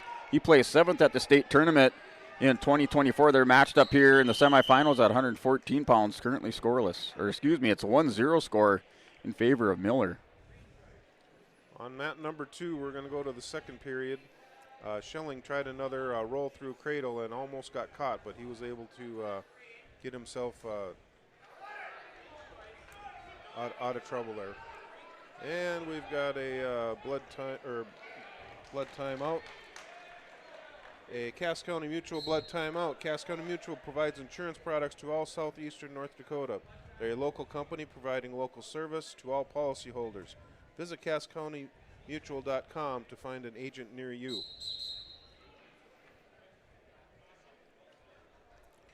All right, back to action. 3-1's your score, as we do have a takedown by Wagner for the Oaks Tornadoes. So he has the 2-point lead over Walker Miller from Ellendale Edgeley Calm with 30 seconds remaining in the first period. We're going to start the second period on mat number 2. Reller's going to be in the top position, and Schilling's in the top position. In final 15 seconds of this first period between Ben Wagner and Walker Miller. And Wagner looks like he'll close the period out riding on top with the 2-point lead going into the second period in your semifinal bout on mat number 1. Over in the South Gym, mat number 3, Merrick Uman from Roseau has a 3-1 lead over Weston Baumgardner from Napoleon. And on mat number 4, 127 pounds, Easton Hansen from Des Lacs Burlington has a 3-0 lead over Gabe Schermerhorn from Frazee.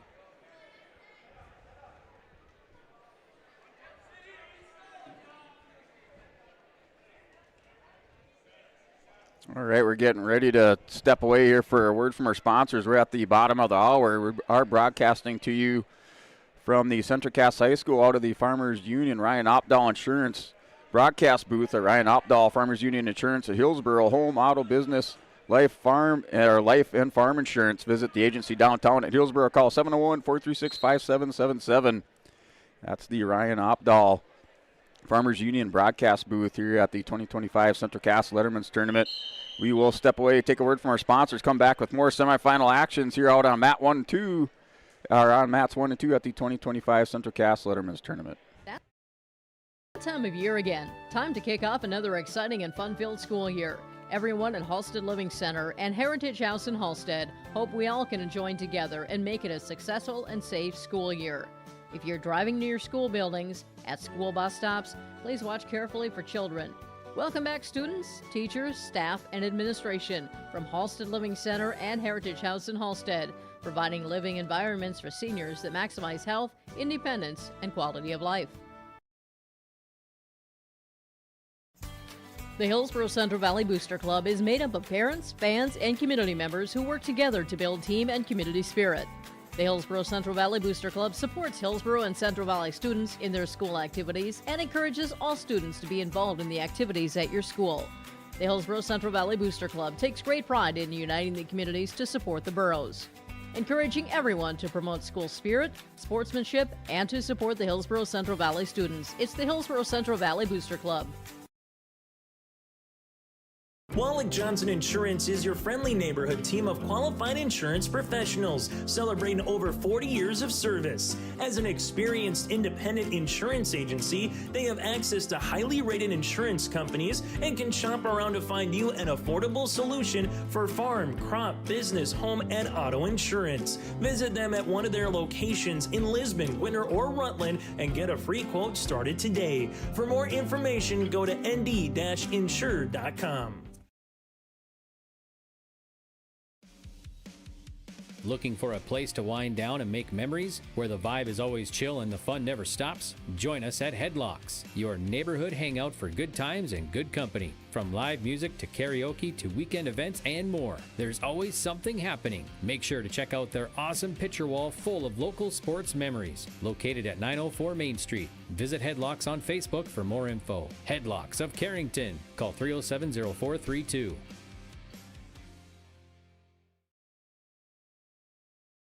Building the future of our community, one truckload at a time. Heartland Ready Mix provides quality ready mix to Carrington, Devils Lake, and the surrounding areas. From residential projects to large commercial builds, their ready mix concrete is trusted by contractors and homeowners alike. From foundations to driveways and everything in between, they provide the concrete solutions you need to get the job done right.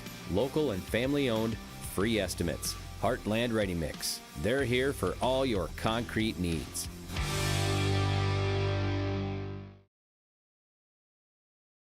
There's more at 104. Hillsborough, North Dakota has everything you need on your next road trip. Food, fuel, fun, and family-friendly activities. Stop by and fill up your tank or grab a bite to eat. Have a blast at Goose River Golf Club, the swimming pool, or one of our beautiful parks. There's even ice skating and cross-country skiing. Take in the sights or stay the night so you don't miss a thing. Experience Hillsborough and see why there's more at 104. All right, welcome back to your liveevent.com 2025 CentraCast Letterman's Tournament. This is Brent Dick along with Brady Radar Seabolls here with your semifinal matches on mats 1 and 2. Yeah, at 114 pounds, Jared Schilling able to hold on for the 7-4 victory. He will advance to the finals there at 114 pounds. As then we move to 121 pounds there on yourliveevent.com momentarily. Yeah, still at 114 pounds on mat 1 with Wagner and Walker Miller. 7-5 is your lead for Walker Miller over Ben Wagner. Finally grabbed the lead. He's in the top position on the restart with 45 seconds remaining on mat 1. Mat number 2, it's Drew Carr of Carrington. He's a senior, 14-3 on the season. His opponent is Bodie Henderson of the Northern Lights, a sophomore at 16-1. And the consolation round matches on mat number 3 and 4. Weston Baumgartner of Napoleon's tied up with Merrick Ullman of Roseau. On mat 3, mat 4 is Briar Succo, West Fargo Cheyenne JV, wrestling Creed Mersu. Mersu from New York Mills has a 6-1 lead on mat 4. Henderson with the opening points of the matchup gets a takedown to take a 3-0 lead. They're wrestling 35, now make it 40 seconds in to period number 1. Walker Miller extended his lead with takedown and near fall in that match. He wins decisively now over Ben Wagner by a score or by decision 11-6 on mat number 1, and he advances into the semifinals. That's Walker Miller over Ben Wagner by a score of 11-5. Out of bounds they go on mat number 2. Henderson still with a 3-0 lead as taking the mat for Hillsborough Central Valley. Justin Terrell for Hillsborough Central Valley, the Borough junior, joining or stepping onto the mat at the semifinals here, at 121 pounds. He'll take on Dalton Feist of Napoleon Gacko Streeter, a senior undefeated on the season at 19-0.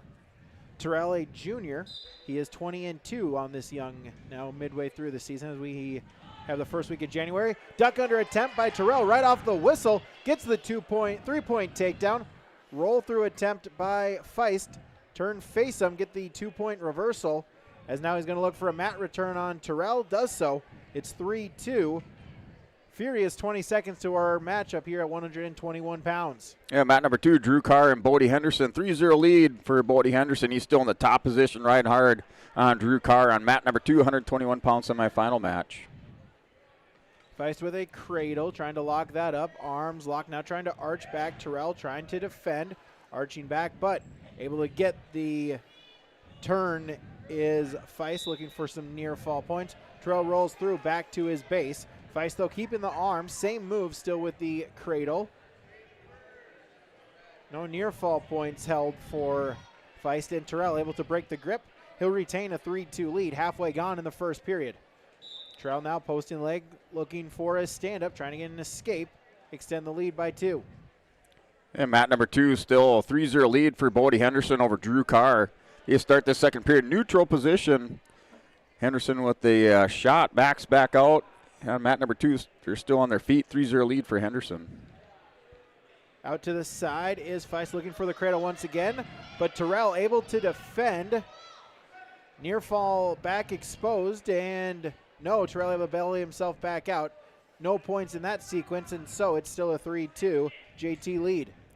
And mats 3 and 4, so mat number 3, Weston Baumgartner, Napoleon's tied up. They're still tied up with Ullman from Roseau. They're tied up at 4 in the third period, now with 5 seconds remaining. That could be our first overtime match over there. And then mat number 4 now, 139 pounds with Zane Allender and Gabe Gruba on mat 4. Feist with the legs in, putting in the quarter Nelson, half Nelson, and Terrell. A nice job. Got put to his back a number of times in the period, but able to belly himself back out before any near fall points were awarded. And so JT will take a 3-2 lead into the second period.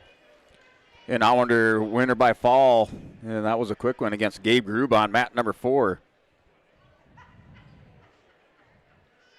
Terrell with choice. He'll choose the neutral position to begin period number 2. Got the early takedown in that first period.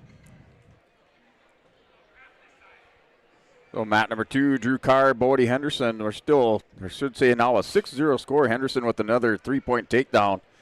He's in the top position, works a power half, has the leg right locked in on the near side. Terrell in on a shot attempt, re-shot, fireman's carry. Gonna try to use it, try to pop the head out. Instead, able to hook a leg and take control is Feist. He'll take his first lead of the matchup at 5-3.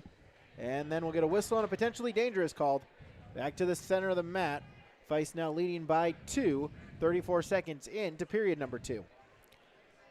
And under 10 seconds remaining, second period, still 6-0 to lead. Bodie Henderson in control on top at 121 pounds on mat number 2 going into the third period. Terrell now first time he has trailed here in this matchup, trailing 5-3. He's in the down position and try to work up from his base. Up to one leg. Feist, though, hiding, staying close. Still regaining that top control, looking for a breakdown. Halfway gone in the matchup. And Henderson steps up, turns the corner for the 2-point reversal, now has the 8-0 lead on mat number 2 over Drew Carr. Feist puts in the legs. Terrell reaching at the head of Feist. Feist able to keep it. And now with the legs in, looking to put in a half. 30 seconds remaining in the period. Feist now locking up that half Nelson, looking for some near fall points. There's the near fall, official counting. Gets to a count of 4, so for sure 4 near fall points. Now he's going to try to get the pin, 20 seconds to try to do so. Terrell able to get back to his base, but the 4 points awarded. And so make it now 9-3. Final 10 seconds of period number 2. And mat number 2 still Bodie Henderson in the lead. He's up 8-1 over Drew Carr. Carr with the 1-point escape back in the neutral position. Nice snap down in the collar tie from Bodie Henderson. He still has a 7-point lead on Drew Carr at mat number 2. Feist with choice, he'll choose the down position. He leads by 6. Let's see what Terrell can do in the top position.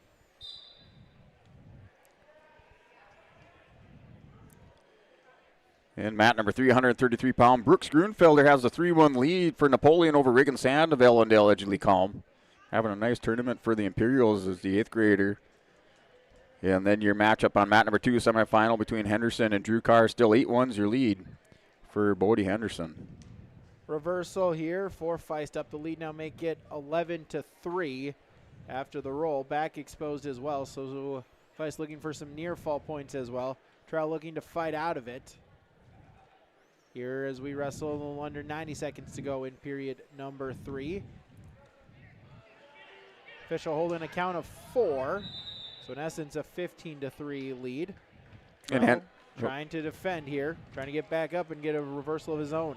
And Bodie Henderson, your winner on mat number 2 at 121 pounds, advanced to the championship match for Northern Lights on mat 2. Feist still holding the grip, now going to roll through, reach out, and try to regain top control. Now the 4 points are awarded. Feist with a front headlock position. Final 45 seconds of the matchup. Locks up a cradle. Able to whip Terrell down, and now going to look for the pinfall. More near fall points upcoming. Will result in a tech fall, but now Feist wants the pinfall victory with 30 seconds to go in the matchup. 127-pound semifinal matchup between Noah Anderson of Lisbon and Oscar Martinez, Pembina County North. Anderson turns the corner, 3-point takedown right away across the top with the crossface. There's the pinfall. Dalton Feist for Napoleon Gacko Streeter. He improves to 20-0. He will wrestle for the championship at 127 pounds with a pinfall victory over Hillsborough Central Valley's Justin Terrell. That's one championship match looking forward to between Feist and Henderson, returning state champions, both ranked number 1 in their weight classes. Feist was number 1 at 121 before Christmas break, and Henderson was number 1 at 27. Go to 127 pounds here at mat number 1. Rylan Vetter for South Border. He will take on Logan Potts for Lemoore. Vetter is a freshman for the Mustangs at 11-3. Potts a sophomore for the Lobos at 14-2. That semifinal matchup on mat number 1 is Noah Anderson, ranked number 2 at 133 pounds. Placed 3rd last year at the state tournament, taking on Oscar Martinez. Martinez was ranked number 7 before the Christmas break, also at 133. They're both wrestling down here at 127. Currently 3-1 lead for Noah Anderson. Out of bounds, no change, 27 seconds in between Vetter and Potts, as they'll get a restart back in the center. Anderson with 3 more points on the takedown, up 6-1 on mat number 2. Shot attempt by Potts, single leg, and try to stay in bounds, try to finish it. Sprawl attempt by Vetter, edge of the mat, whizzer position, still neutral, and try to stay in bounds. So action over on mats number 3 and 4. Brooks Grunfeld and Napoleon still has the lead over Regan Sandoval and Delgy Calm. He's up 4-1 in the 3rd period. Joseph Keller for the Southport Mustangs wrestling Jager Sand, the freshman for Ellendale Edgley Calms. Jager Sand has the 4-0 lead on mat 4.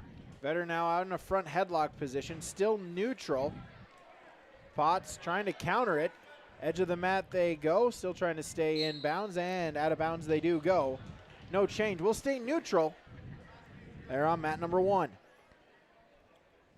So mat number 2, still 6-1's your score with a minute 35 remaining in the 2nd period. Anderson trying to turn the corner, secure the takedown. Steps across, locks up the ankle. Still no score awarded by the official. Scramble, leg pass attempt here. Final 20 seconds of the period. Still neutral between Potts and Vetter, but Potts looking for the takedown. Vetter counters, still neutral position, and they'll break apart.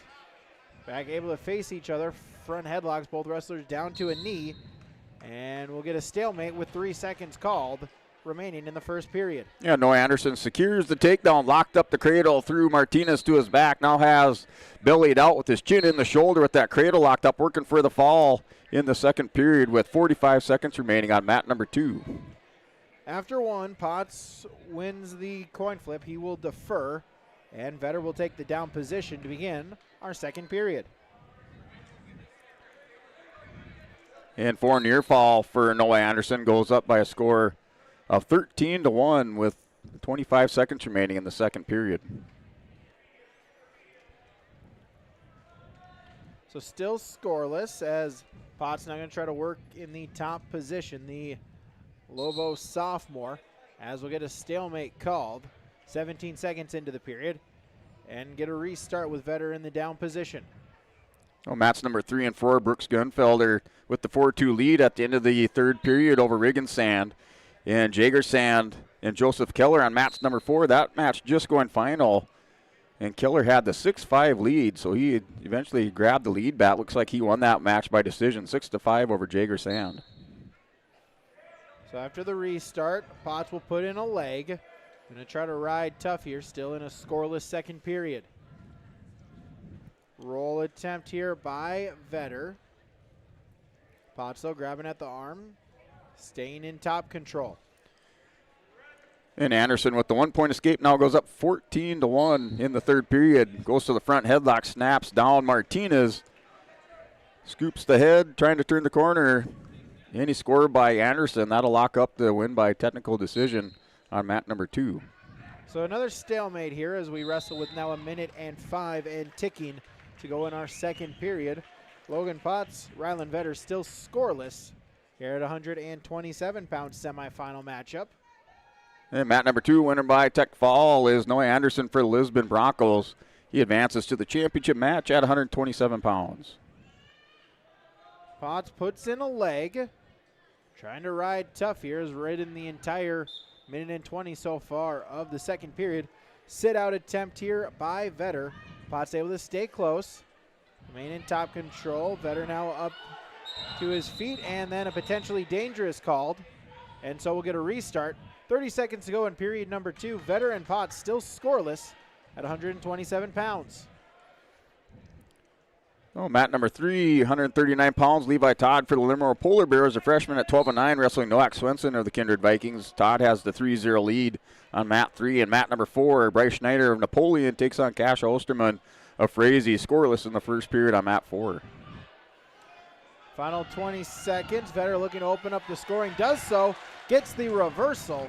And so Rylan Vetter will take a 2-0 lead. Final 10 seconds. See if he can hold him down and take that margin into the third period. So mat number 2, 133-pound semifinal match between Cruiser Burns, returning state champion.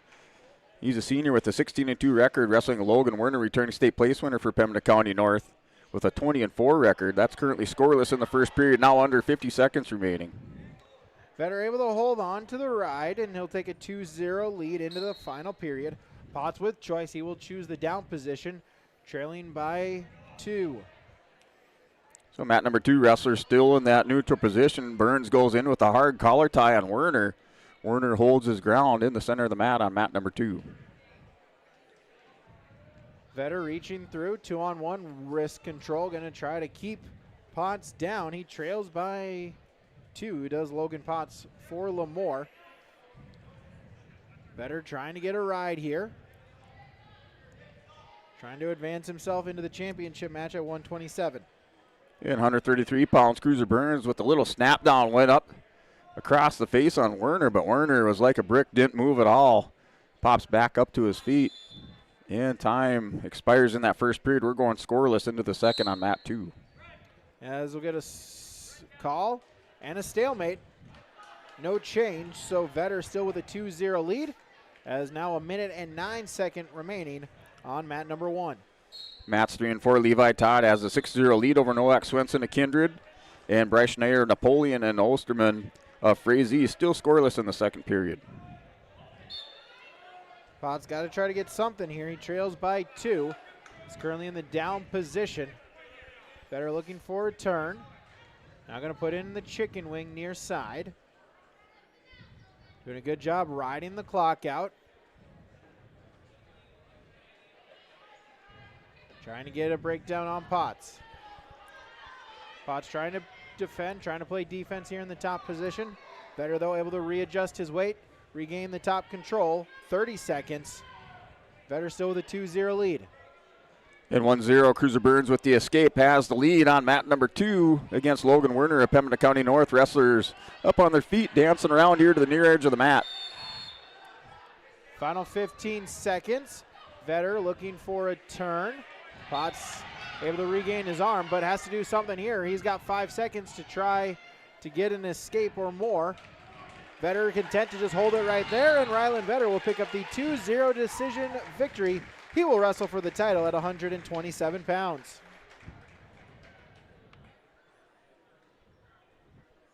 All right, still 1-0 is your score on mat number 2 between Cruiser Burns and Logan Werner in your semifinal matchup at 133. Wrestler's still in that neutral position, trading over-unders with Werner trying to pummel in to double unders on Burns.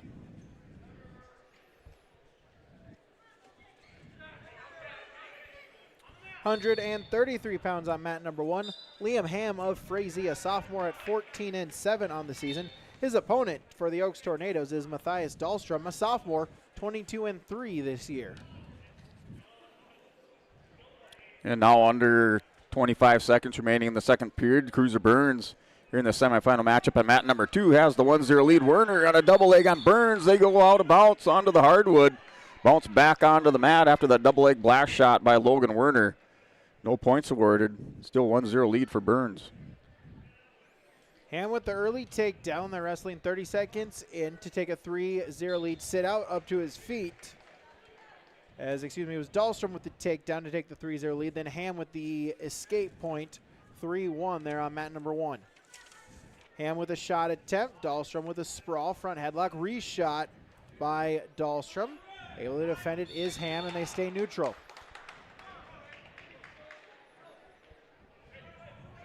Still neutral as they circle center of the mat. Shot attempt. Dahlstrom once again looking for another takedown. Defended. Ham reshot. Sprawl by Dahlstrom looking to spin behind. Does so as Dahlstrom will pick up another takedown. Make it 6-1. 45 seconds to go in period number 1.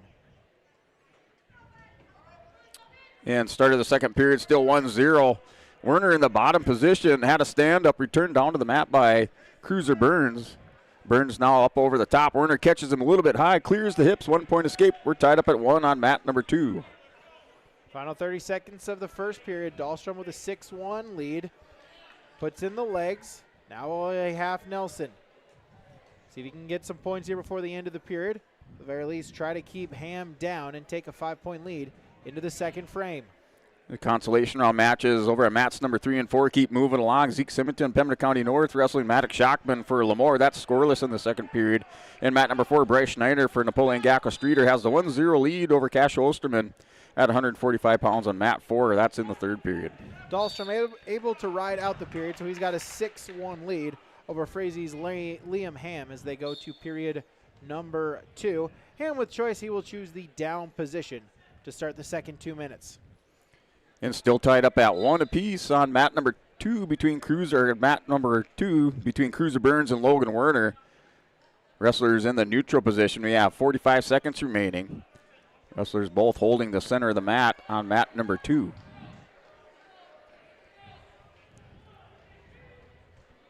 So escape point here for Ham. Make it now 6-2. 20 seconds into the second period. Dahlstrom a front headlock. Shot attempt by Ham. Sprawl by Dahlstrom. Reaching through, grabbing at the far leg. Looking to run through the side. Now back to the front headlock. Throw by attempt and a takedown. Dahlstrom with 3 points. Make it now 9-2. And Logan Werner with the nice outside single shot on Cruiser Burns. Burns cracks down right away, has the quarter Nelson hooked up, trying to defend this single leg. Now going to a high crotch. Here's Werner. And Cruiser Burns roll out of bounds with 1 second remaining. We're tied up at 1. And this is in the third period, tied up at 1 with 1 second remaining in the semifinals at 133 pounds. Dahlstrom with a takedown. 9-2 is the lead as we go a minute remaining in the second period. And the streak has been broken. We're now on to sudden victory overtime on mat number 2 for your semifinals between Cruiser Burns and Logan Werner at 133 pounds.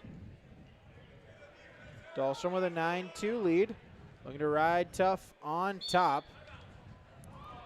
3 separate takedowns for Dahlstrom. A couple of escape points for Ham. And this first overtime sudden victory period is in the neutral position. Wrestler who scores a takedown will win the match.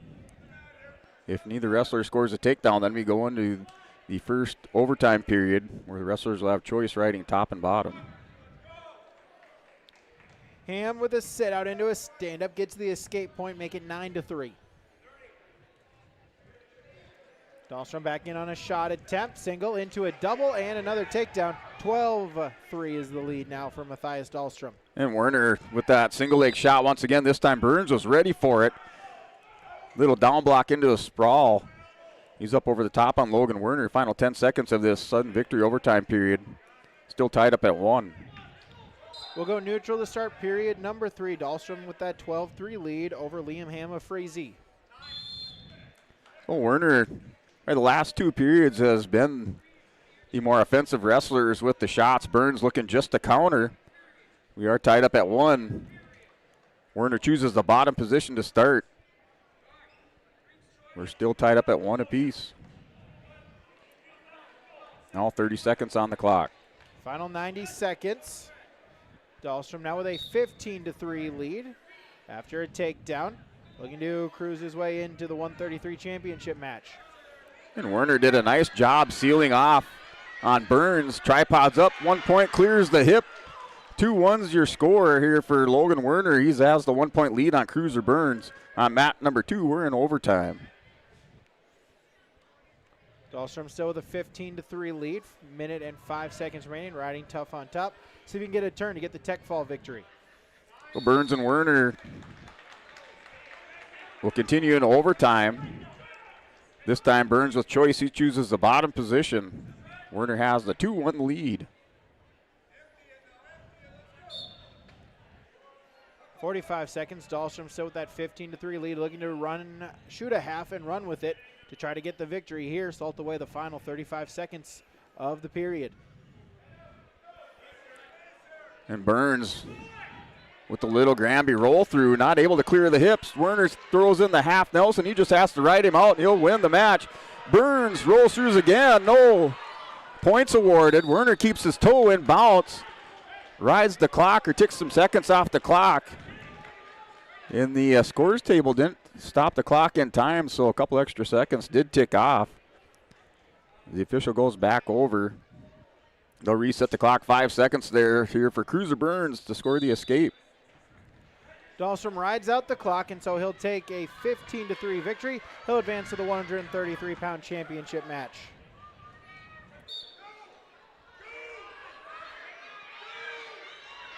And Werner holds down Cruiser Burns, and he'll advance to the championship match. He wins by decision 2-1 over Cruiser Burns. So Logan Werner from Pembina County North into the championship match at 133. Sawyer Owens for Hillsborough Central Valley stepping onto the mat there on mat number 2. They're at 139 pounds for HCV. Undefeated defending state champion at 133, now bumping up to 139 pounds this year. Mat number 1 has Riker Vetter for South Border, a junior at 10-8, going up against Cruz Ranke of Lisbon, a freshman at 12-7.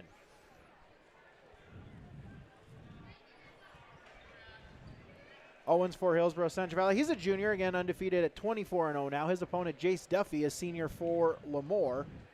14-3 on the season for the Lobo. Yeah, Matt's 3-4 over in the consolation on matches. They're at 160 pounds on mat number 3. Ashel Davidson, Britton Hecla wrestling Austin Geyser of New York Mills. 9-2 is the score. 7-point lead for Geyser. Out of bounds they go. They'll stay neutral. Owens was looking for the takedown, just ran out of room on the mat. As we get a whistle, caution, that will go against red. That'll be Duffy with his first caution. First 2 are free. Third one would be a point. Oh, Riker Vetter getting back out on the mat here after this Christmas break. Currently not ranked in your most recent Dakota Grappler ranking. He's wrestling Cruz Ranke for Lisbon Broncos, ranked number 3 at 139. Also placed 5th at the 2024 state tournament. Vetter also a returning state place winner for South Border. Owens shot attempt, sprawl by Duffy. They'll stay neutral, break apart. Shot attempt by Duffy. Owens, though, able to get the leg back free. They'll stay neutral, halfway gone in the first period. So mat number 1, wrestlers still working head and hands through that defense by each wrestler. Down to 20 seconds, little shot, level change by Ranke. Vetter and Ranke both back up to their feet on mat number 1. Owens with the shot, gets the three-point takedown, able to work it into a half Nelson, and near fall points upcoming. Sawyer Owens looking to pick up the pinfall victory. Duffy gonna have to try to fight off of his back. Owens 30 seconds to try to get the fall. High bridge here by Duffy. Able to get himself back out, and now he's in a front headlock position. It is a 4-point near fall awarded for Sawyer Owens. 7-0 momentarily, out of bounds they'll go. We'll get a loss of control, and so Duffy will score his first points of the matchup. 7-1 the score. Final 20 seconds of the first period.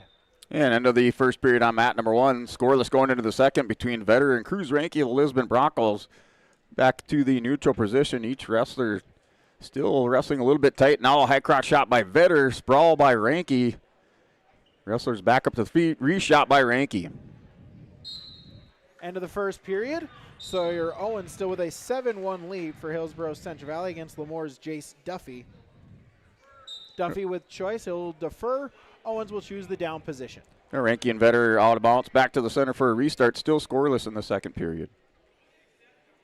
Bottom man set. Top man on. Off the whistle. Switch attempt by Owens. Up to his feet. Mat return by Duffy. Owens works himself back up to a base. Going to have to try to reset. Stand up attempt. Looking to peel the hands. Duffy trying for a mat return. Able to do so. Switch attempt by Owens. 20 seconds gone in the period.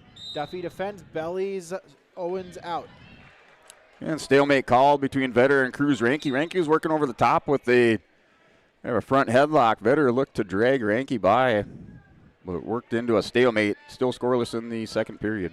Owens back up on a stand-up. Duffy switches to a single leg, looking for the mat return. Owens sprawled out, reaching through, grabbing at the far leg. Duffy still in top control, reaching at the near leg edge of the mat. They go out of bounds, and they'll say no change. So Owens will still start in the down position. Duffy in top control. Minute 9 seconds remaining in period number 2. Yeah, under 30 seconds remaining in the second period on mat number 1 between Vetter and Ranky. Still scoreless. Ranky breaks apart. Wrestlers still back into the near center of the mat. Caution called on Duffy. That's his second caution. Next one would be a point. 7-1 on the restart. Owens posting that leg, trying to get back up to the feet. Duffy, though, able to defend. Switch attempt by Owens. Spin, turn the corner, get the reversal, make it 9-1 for the Burros. Sawyer Owens.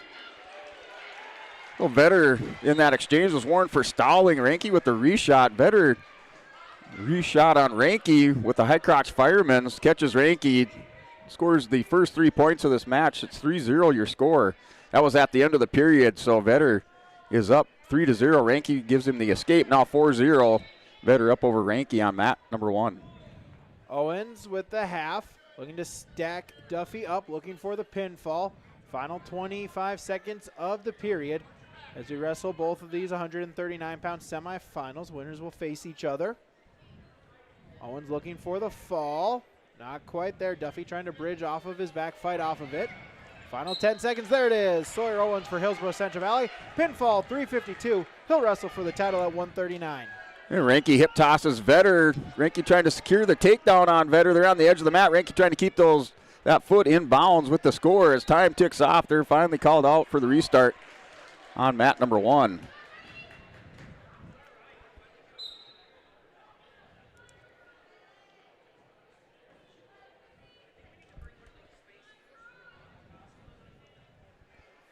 On mat number 2, Bailey Peachel for Frazee, a senior at 18-2. He will take on Case Allender of Oaks, a senior as well at 16-8 on the season. And now with the minute remaining, Raker Vetter has the 4-0 lead over Cruz Ranky. Ranky in that top position of the situation, trying to block the knee of Vetter. Goes head in the hole, has the cradle locked up on Vetter. This is on mat number 1. Again, we wrestle here semifinals at the CentraCast Letterman Tournament on mat numbers 1 and 2. Consolation round is going on in mats 3 and 4. Well, Ranky's down by 4 to Vetter. He has overs on Vetter, just trying to turn the corner and muscle him over. Now goes cow catcher on Vetter. Vetter stands up. Ranky still has him in a little bit of trouble, takes him down to his hip. Ranky looking for some near fall. Has Vetter going over to his back. Here's Ranky at the end of the period. He has a near fall on the pin for Cruz Ranke over Riker Vetter. Comes from behind. He was down 4-0. Still scoreless here on mat number 2. Peachel for Frazee, Allender for Oaks. Wrestling here on mat number 2 as Carson Gazette for Hillsborough Central Valley about to take the mat for the Burros. As final 45 seconds there on mat number 2. Peachel on a shot attempt, looking for the single and trying to finish it, able to do so. He'll take the first points of the matchup there at 145 pounds. The other 145-pound semifinal, Carson Gazette for the Burros, a junior at 19-2. His opponent is Bryce Hawkinson for Britton Hecla, a junior at 16-1 on the year. Gazette, collar, elbow ties, head tap, now with an overhook for the Burro junior. 2-on-1 Russian tie for Hawkinson. Looking for a trip. Now Gazette in on a front headlock attempt. And match number 3 and 4, your action over in that South Gymnasium in the consolation rounds. Riley Lucina wrestling Aiden Werner. Werner with the 1-0 lead on Lucina. And mat number 4, Fisher Johnson of Kindred has the 8-0 lead on Jack Smith of Deslax Burlington over on mat number 4. Gazette still in on a front headlock attempt, and we'll get a whistle and we'll get a stalemate. We'll start back in the center neutral position with a minute remaining in the first period. And that semifinal match at 145 pounds between Bailey Peischel of Frazee and Case Allender of the Oaks Tornadoes. Peischel last year at the Minnesota State High School Tournament placed 4th. He's out here in the championship match against Case Allender. He has a 3-0 lead, returns Allender to the mat. Now a score is 6-0 in the second period.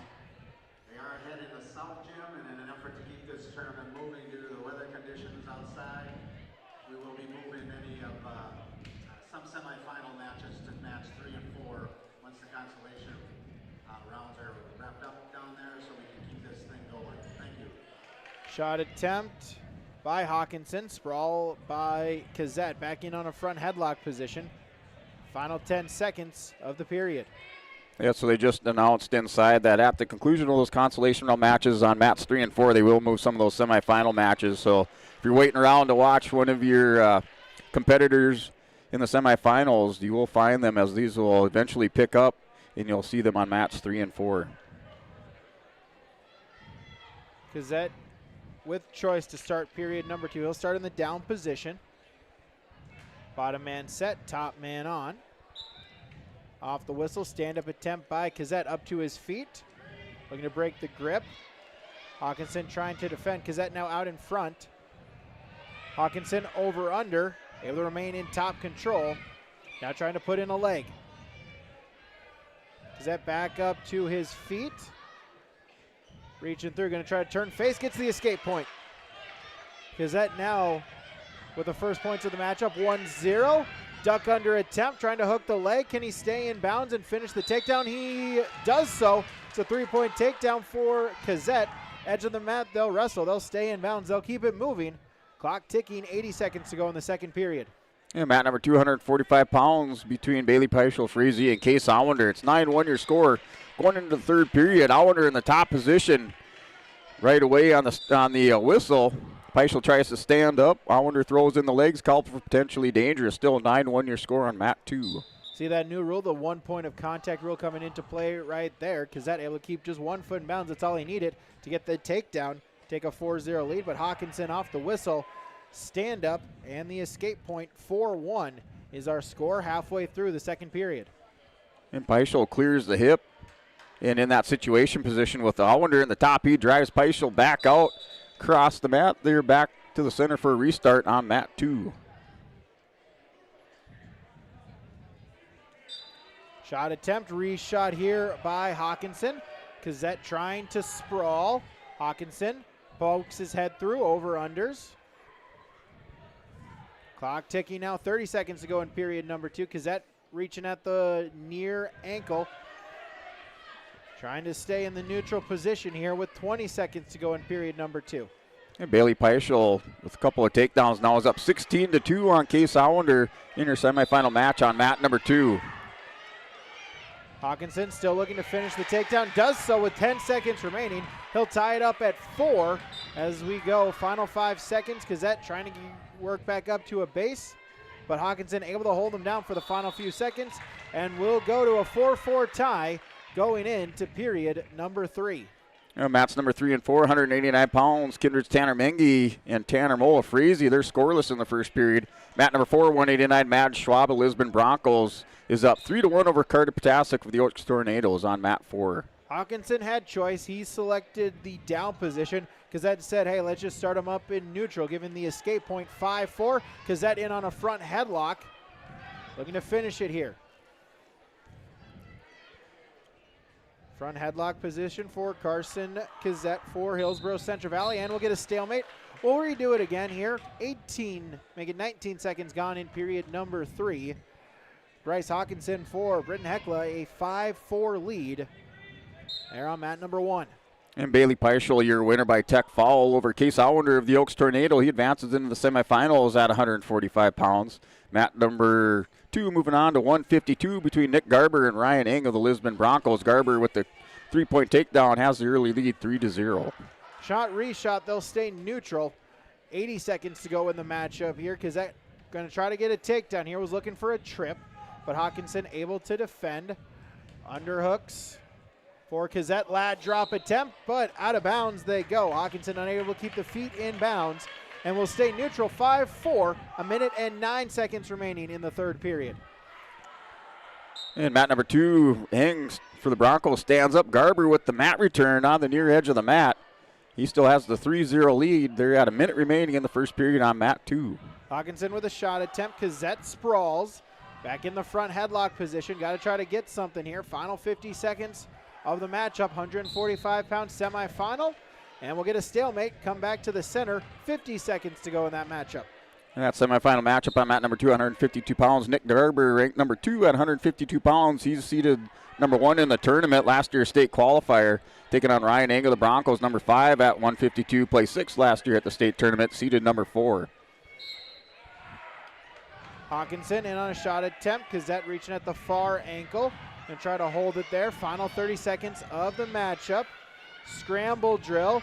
Cassette now going to try to turn the corner, see if he can get it. Potentially maybe trying to stack it up.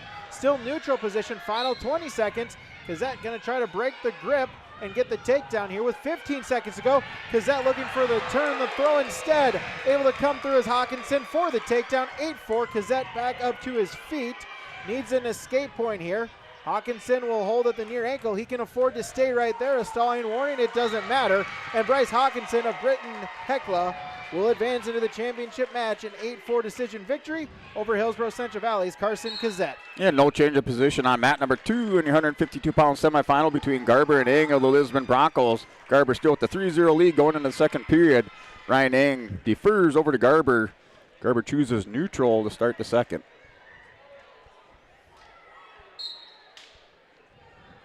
Mat number 1, it's Cole Stock of South Border. He's a senior at 14-5 on the season. His opponent for Kindred, Miles Thielgis, a sophomore at 18-3.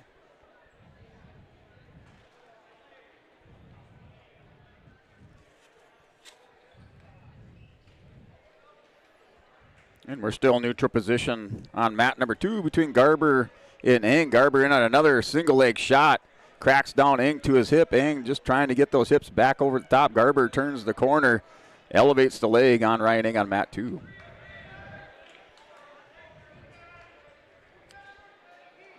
Still neutral position. Again, we're here in the semifinals. The winners of these will go into the championship. The losers will have to go into a Wrestleback match to try to get into the 3rd and 4th place matches. And as we wrestle here, the Central Cass Letterman's tournament, rolling schedule here. Well, mat number 3, 189-pound action. Tanner Mengi, Kindred Vikings has a 7-1 lead over Tanner Mole of Freeze. Mat number 4, 285. Brent Tosted, Northern Lights, wrestling Denton Karcher of Pembina County North. On mat number 4, that's scoreless in the first period. And it does look like some of those semifinal matches now on cue, at least over on mat number 4.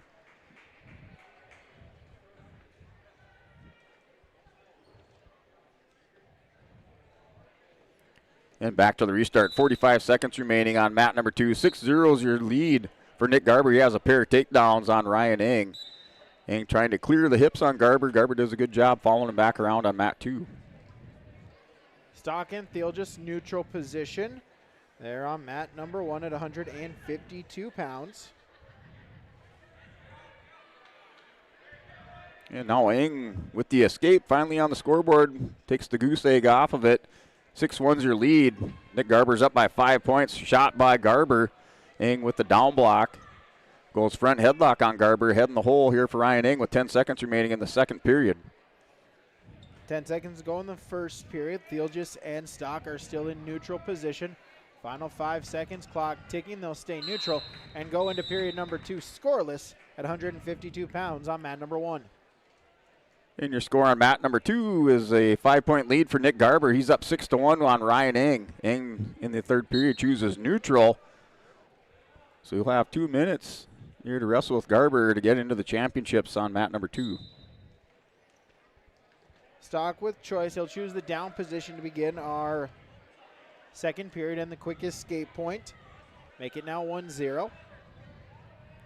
Cole Stock of South Border, a senior, 14-5 on the season. Thielgis is a sophomore for the Vikings at 18-3.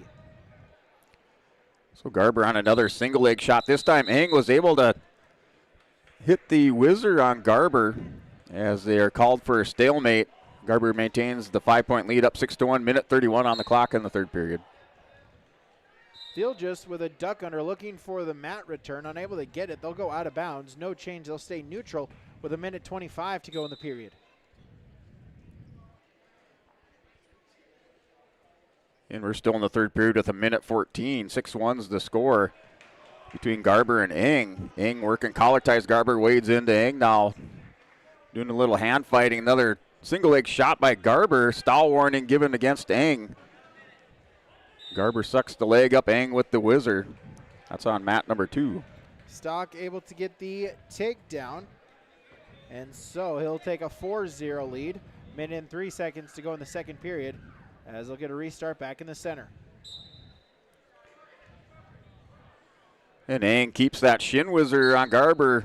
Garber tries to shelf the leg up on the knee, but not able to advance it. The called for a stalemate. A lot of time off the clock now with 39 seconds remaining. Still 5-point lead for Nick Garber on Ryan Eng. Chuck attempt, out of bounds they go. Still neutral. It was an escape point for Thielgis, so he cuts the deficit now to 4-1. And Garber with another 3-point takedown goes up 9-1 on Ryan Eng with 20 seconds remaining. Eng, so he's trying to set up a Peterson roll. They go out of bounds with 18 seconds remaining. Final 30 seconds, still neutral. Thielgis trails 4-1. They're at 152 pounds on mat number 1, the black, red, and white mat. Shot fake by Thielgis, but Stock able to defend. Edge of the mat, Stock going to circle himself back towards the center, stay in bounds, keep the clock ticking now with 10 seconds to go in period number 2. And Eng with the 1-point escape as they roll off the edge of the mat here to the near side, back to the center for a restart. Your score 9-2. Nick Garber with the 7-point lead. I'll do it for period number 2. Cole Stock of South Border will take a 4-1 lead into the final 2 minutes against Kindred's Miles Thielgis. And your final result is a win by decision for Nick Garber. Wins by 7 over Ryan Eng. 9-2, advances to the championship match at 152 pounds on mat number 2.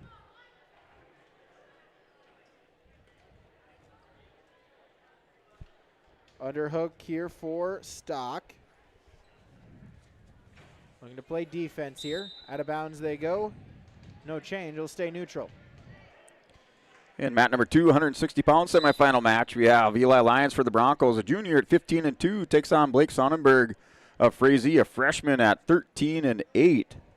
That's your semifinal matchup. Sonnenberg in on a single leg shot on Lyons, who backs away. That match just underway on mat 2. Semifinal on mat number 1. It's Max Jernland of Ellendale Edgeley-Combe. He's taking on Blake Unger of New York Mills. They are scoreless. About a minute gone in the first period there on mat number 4.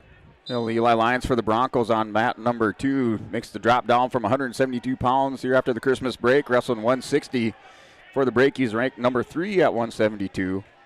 Also played third last year in the state tournament. Trying to secure the takedown, turns the corner. And 3 points awarded to Eli Lyons.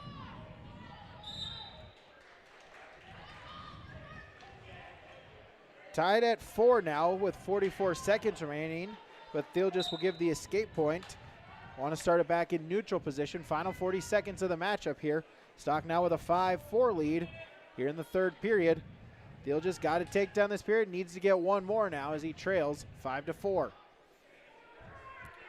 So match number 3 and 4, 215-pound consolation round match. Tucker Hardy, Britton Hecla has the 5-0 lead over Andre Dahl of Napoleon. And then mat number 4 is a semifinal match between Max Chernlin of Ellendale Combat 172 wrestling Blake Unger of New York Mills. That is scoreless at the end of the first period. They're just looking for a takedown. They'll say reaction time, so they'll keep it neutral. Out of bounds they go, no change.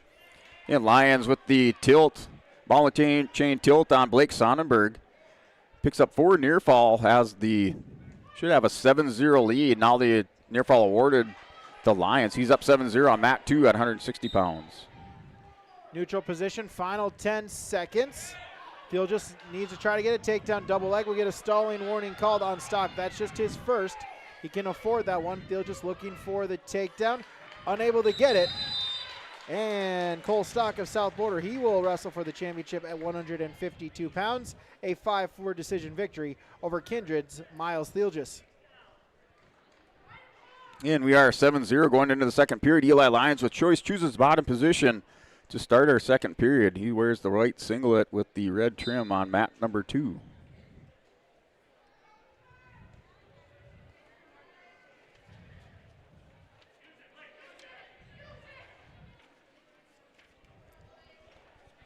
And Blake Sonnenberg in the top position, the freshman for Frazee, has the back ankle spiked on Lyons. Lyons doing a little bit of hand fighting, has that head buried into the mat. Sonnenberg with the cradle, riding tough on the top of Lyons here on mat 2.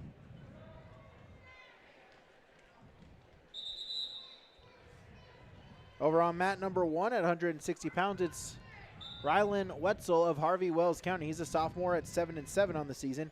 His opponent is Mason Weigel of Napoleon, a senior at 18-1. Blake Sonnenberg still riding on the top of Eli Lyons. Lyons having a hard time gaining any momentum off the bottom. Sonnenberg keeps him broke belly down, has a chopped arm and a chicken wing locked in, now bars it up. Lyons stands up, hip ice away. In the 2-point reversal, as they're called out of bounds, no change of position. So still 7-0 lead for Lions. And the officials confer now 1-point escape. Lions up 8-0 on mat 2. Out of bounds they go, no change, 1 minute and 4 seconds. Wetzel and Weigel there on mat number 1.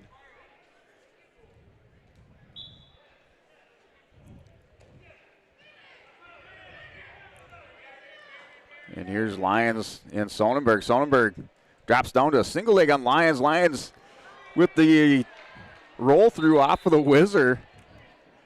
And the win by fall, just like that for Eli Lyons. And he'll advance to the championship match at 160 pounds for the Lisbon Broncos. Weigel able to get a takedown there for Napoleon. He'll take a 3-0 lead there in the semifinals on mat number 1.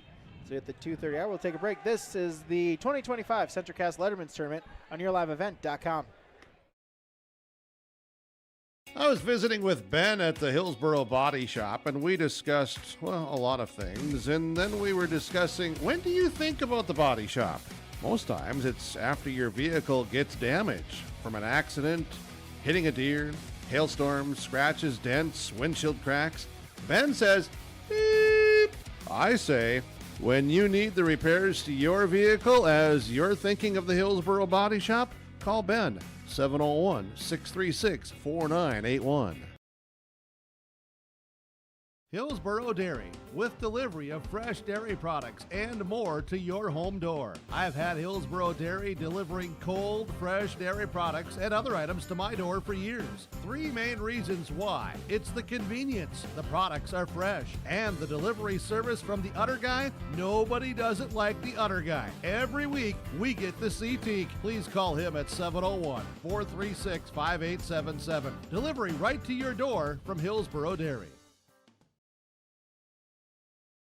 The Hillsboro Vets Club thanks you for your support of their activities and events. Stop in and to check out their new menu. Enjoy the Vets Club appetizers every Wednesday from 5 till 7. And as I've said many times, they have the best roasted chicken around. Enjoy roasted chicken every Saturday from 5:30 till 7:30. Get there early because sometimes it's gone early because it is the best roasted chicken. Fries and coleslaw also available with this meal every Saturday. Dine in or take out. The Hillsboro Vets Club.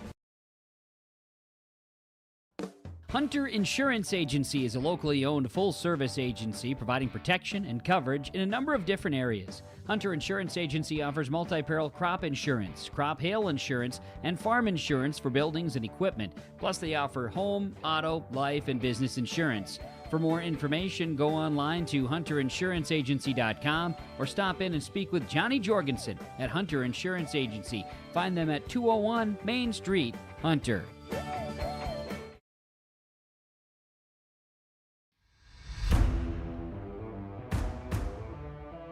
At Ironhide, we like to have our sales guys cater to the owners of the businesses or the customers that they're trying to help out to actually find a solution to their problem.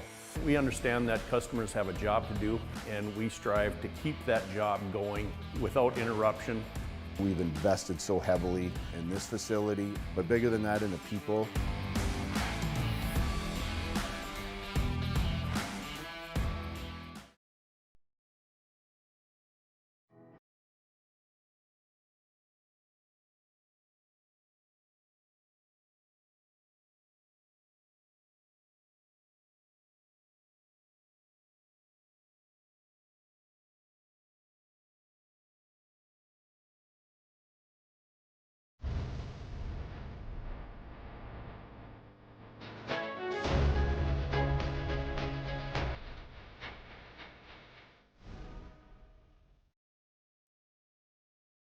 School District looks to collaboratively cultivate an environment that challenges learners to reach their full potential in a student-centered, community-supported environment while building authentic relationships that promotes active engagement in learning, literacy, and life. Kendrick Public Schools' mission is to educate, prepare, and maximize student potential. Kendrick Public School District, student-centered, community-supported. For more info about upcoming school events and news, go online to kindred.k12.us.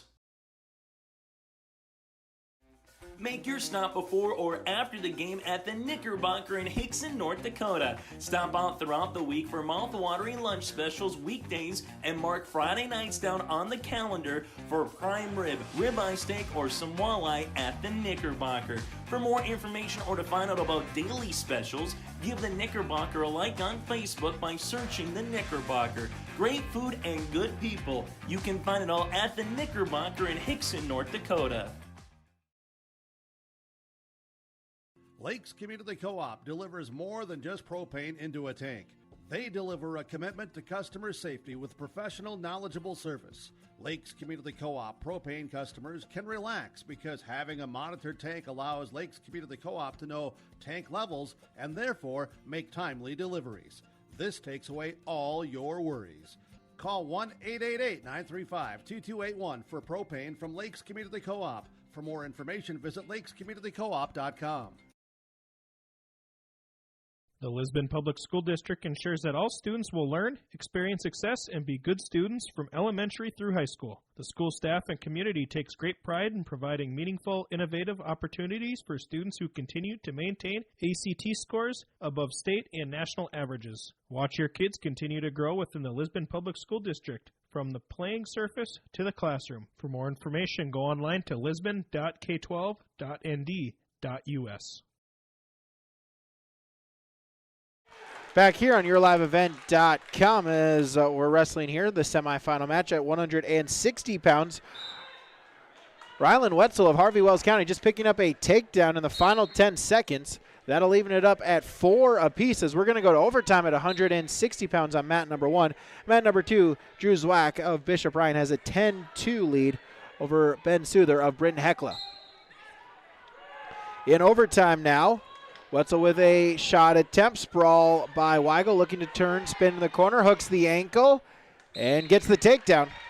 So Mason Weigel of Napoleon Gackle Streeter for the Imperials. He will advance into the championship match at 160 pounds, improving his record to 19-1 on the season. On mat number 2 at 172 pounds, Zwack is still ahead 10-2 versus Souther from Britton Hecla. So again, we're running all 4 mats now, so we have some semifinals going on mat number 3 and 4. At 215 pounds, Ivan Caruth for EEK has a 13-4 lead over Caden Rose of Pembina County North, make it now 13-7 as they wrestle in the third period. On mat number 4, Jonathan Smith of Delax Burlington has a 3-2 lead over Carter Engritson of Harvey Wells County. We'll keep you updated on those matches, and we'll also get a full recap of the semifinal round. Once this semifinal round concludes, they're going to go right into the Consolation semifinals. We'll have those for you. They're going to run 3 mats of the Consolation semifinals, so mats 1 and 2, as well as one on mat number 3. Zwack from Bishop Ryan did get that pin on mat number 2. On mat number 1 at 189 pounds, it's Cole Hendrickson of the Northern Lights. He's a senior, undefeated at 14-0. His opponent is Cole Nitschke of South Porter, a junior at 13-4.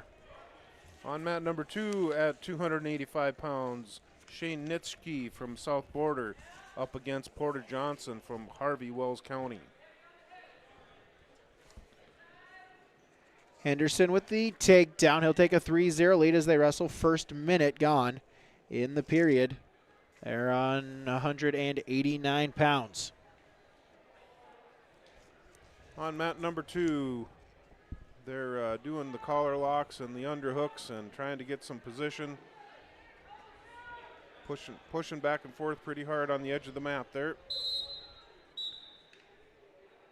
Henderson still in top control, puts an arm, drapes it across Nitschke's back. Going to look to try to do something on top.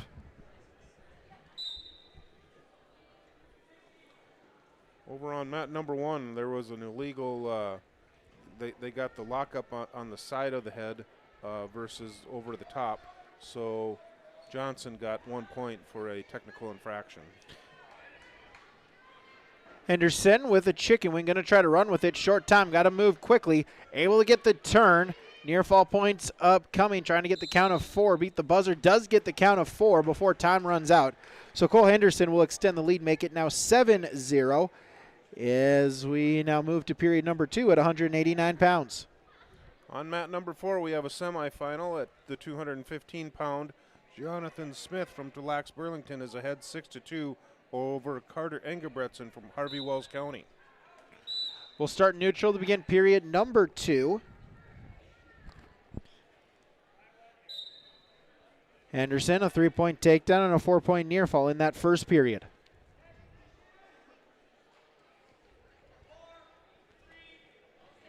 And on mat number 2, we have ended the first period with Porter Johnson ahead 1-0 over Shane Nitschke from South Border.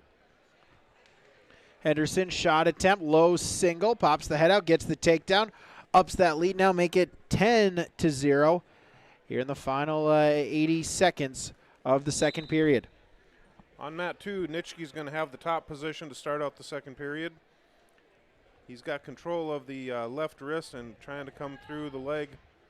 Trying to get the 2-on-1 there to get him turned over to his back. He's got the arm bar, and there he goes, rolled him to his back. He's getting the back points. Henderson still in top control now, 10-0, halfway through the second period.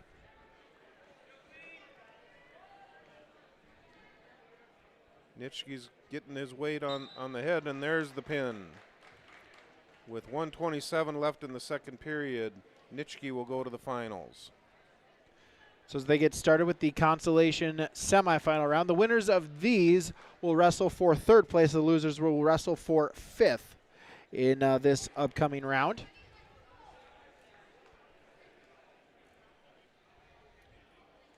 Over on mat number 4, Smith is still ahead of Engebretson 6-2 with a minute left in the third period at 215 pounds. Mat number 4.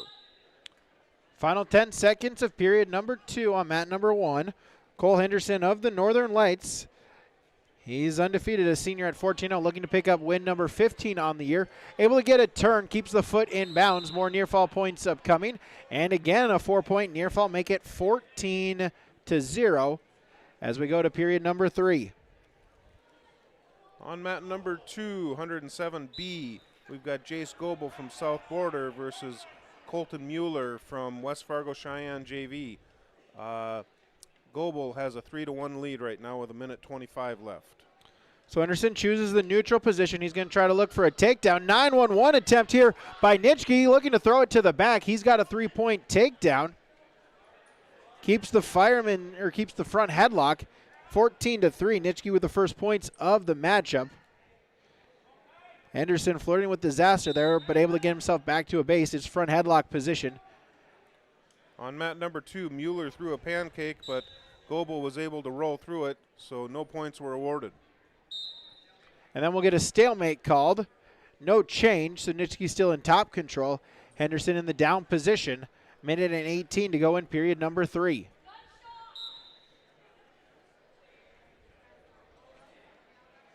Mat number 4 over in the South Gym, the 215-pound semifinal. They're locked up at 7s.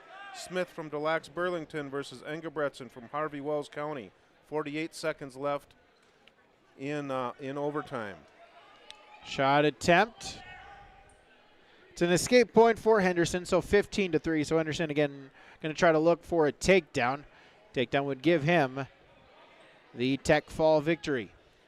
On mat number 2, Goebel from South Border throws a headlock right on the edge of the mat. He gets his 3-point takedown. He's ahead 6-1 with also back points coming. Out of bounds they go. We'll get a start in the center. Once again, 37 seconds to go. Henderson holding on to a 15-3 lead as they wrestle center of the mat. 30 seconds and ticking. Goebel on mat 2 does get an additional 2-point near fall to extend his lead to 8-1 starting the second period. Throw attempt here by Nitschke once again. Henderson, though, able to stay, defend, and then pops the head out for the takedown. He'll get the tech fall victory, 18-3. They're at 189 pounds. As that'll do it for the semifinal matches here on mats number 1 and 2. We'll take a break. We'll recap the semifinals, preview the finals when we return on yourliveevent.com. Central Valley Schools has provided me with so many opportunities. Whether you are in the sports, the arts, or any other activities, there's something for every student to get involved in, and the teachers are pretty cool. I'm Tyson Sumby, a senior at Central Valley High School. My favorite thing about Central Valley High School is the community, because we are well put together. Find your favorites at Hillsborough Central Valley Schools. This message is from the Hillsborough and Central Valley School Districts.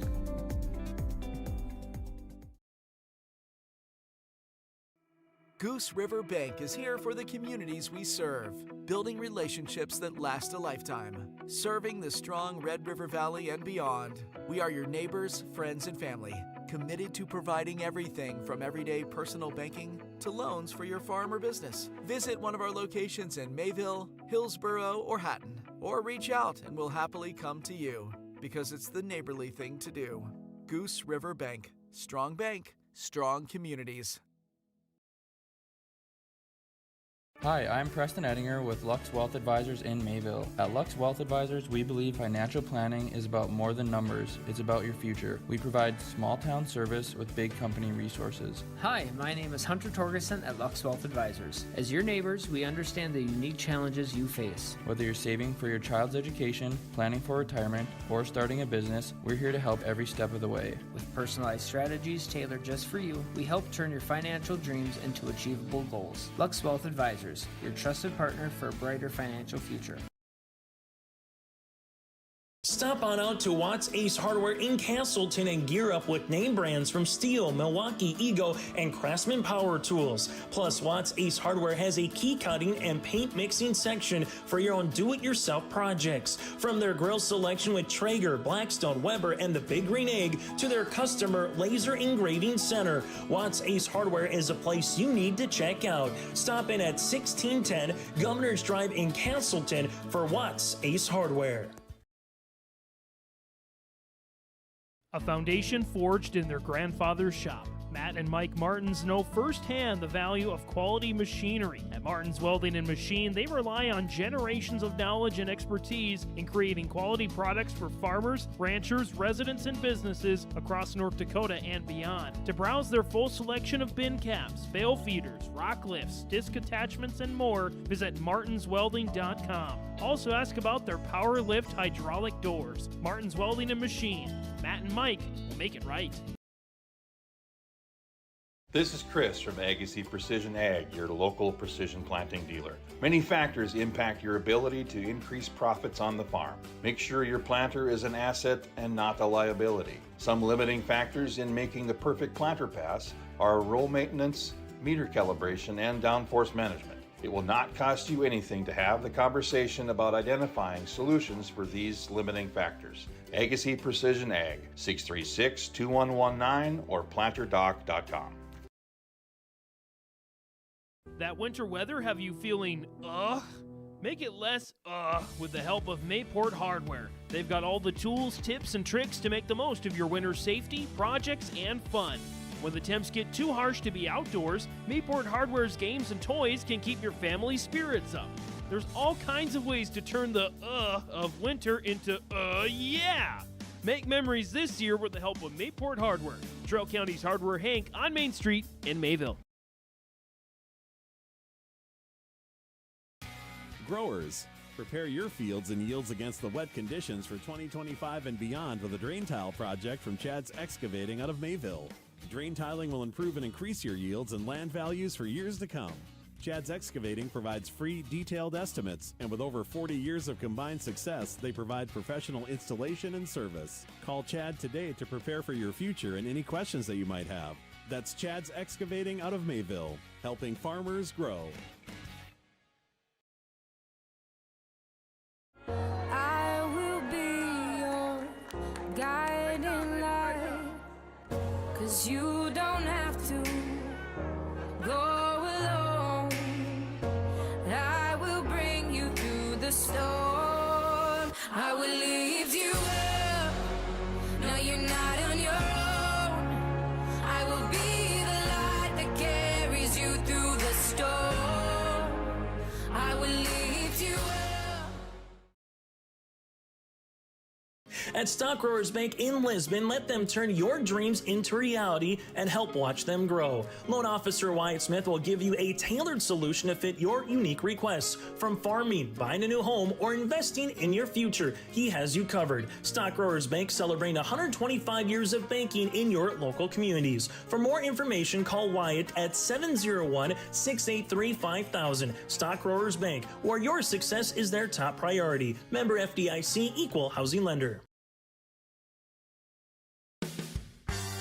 You can buy beef by the quarter, half or whole beef from Mueller Beef, USDA inspected beef. Fill the freezer. Call Dave Mueller at 701-799-3032 to purchase beef by the quarter, half or whole from Mueller Beef out of Hillsboro. You can buy beef by the quarter, the half or the whole beef from Mueller Beef, USDA inspected beef. Fill the freezer. Call Dave Mueller at 701-799-3032 to purchase beef by the quarter, half or whole from Mueller Beef out of Hillsboro. Sharing our heritage, sharing our future. Choosing the right bank for your financial needs can be challenging with the many choices available. Dakota Heritage Bank is pleased you're interested in knowing more about what they can do for you. The Dakota Heritage Bank community bank setting is a strong advantage they have over larger, less personal banks. Customers are more than account numbers, they are friends and neighbors. Working together, Dakota Heritage Bank, member FDIC, Equal Housing Lender.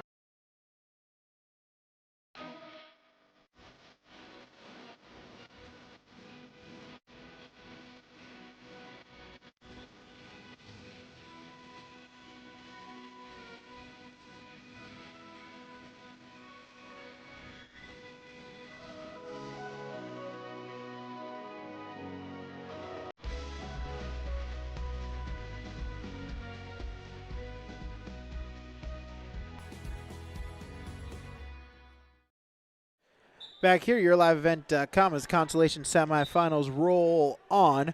On mat number 1, John Call of Central Cass is in a scoreless battle against Ashton Reller of Frazee, that at 114 pounds. Mat number 2 sees Ben Wagner of Oaks with a 7-2 lead over Joey Hyde of Lemoore. That one is in period number 2. Over on mat number 3, Consolation semifinals, 121 pounds. Drew Carr from Carrington has a 10-0 lead over Liam Lepp from South Border, 121 pounds. In scoreless, Reller, an 8th grader for Frazee at 13-7. Going to try to get a turn here. Call looking to get up to his feet, try to get the escape point. Again, in this round, the winners will wrestle for 3rd. The losers will wrestle for 5th here at the Central Cass Letterman's tournament. On mat number 2, they're in the neutral position trying to set up a takedown. They got the collar ties going on. Wagner's still ahead 7-2 over Hyde.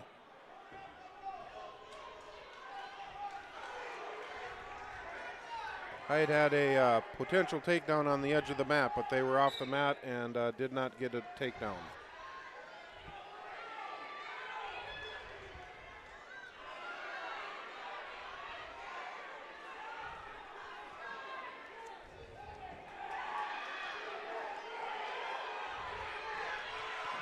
Call looking for the escape point here, has the escape, so now Reller looking for the takedown to try to get the victory. Short time, final 10 seconds. Call's trying to hold on. He's going to try to wrestle for 3rd, but Reller able to get the takedown. Final 5 seconds. He's just going to try to hold him there, take the victory, and will do so.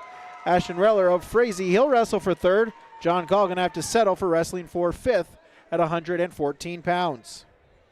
Hyde from Lemoore did get a 3-point takedown, so he narrows that score.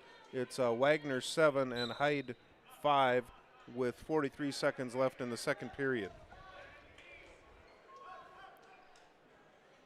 Wagner has a stand up, but Hyde's able to bring him back down to the mat, trying to break him down flat. Over on mat number 3 in the South Gym, 127 pounds, Easton Hansen from Des Lacs Burlington has a 3-0 lead over Logan Potts from Lemoore.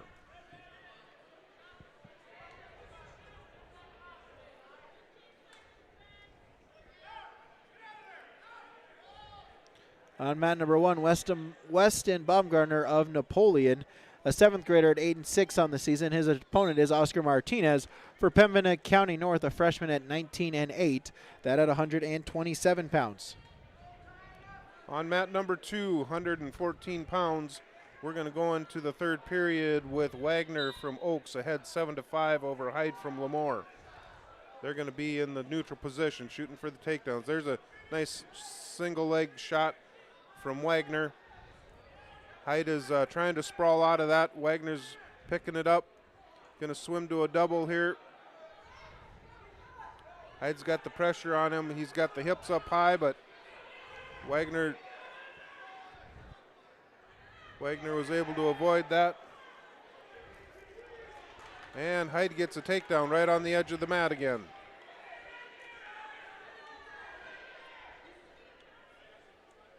Still scoreless. They're on mat number 1 between Baumgartner and Martinez. So Hyde gets a 3-point takedown right on the edge of the mat, takes an 8-7 lead, and he gets the pin. So Hyde from Lemoore comes from behind to get the pin over Wagner. Justin Trell for Hillsborough Central Valley. He is about to step onto the mat there at 121 pounds for the Burros.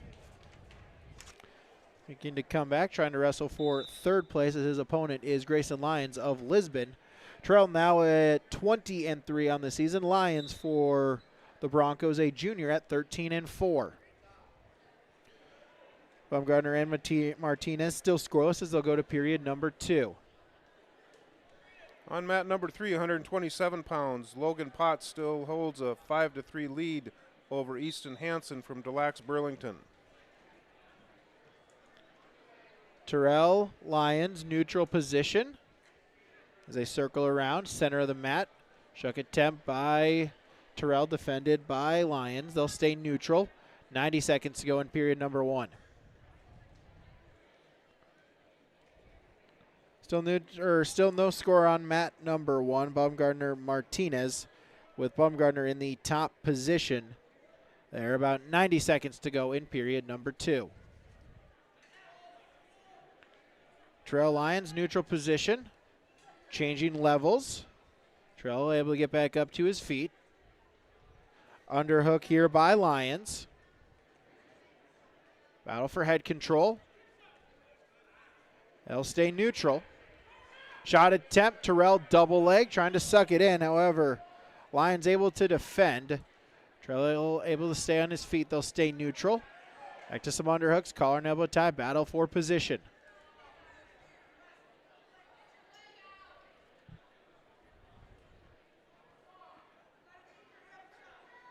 On mat number 3, Logan Potts takes a big lead. He's ahead 11-3 over Easton Hansen from Delax Burlington. Shot attempt, Lyons, sprawl by Terrell. Circle around, able to stay inbounds. Clock will continue to tick with 15 seconds to go in period number 1. Scoreless. Again, now new change here in the state of North Dakota. Even the Wrestlebacks, the consolation matches, are still going 2-2-2. Used to be a 1 minute first period. Change that now this year to go 2 minutes, all periods, in both the championship and consolation rounds. End of the first period. We'll go to period number 2 in a scoreless tie between Grayson Lyons of Lisbon and Justin Terrell of Hillsborough Central Valley. Lyons with choice, and he says, let's go neutral.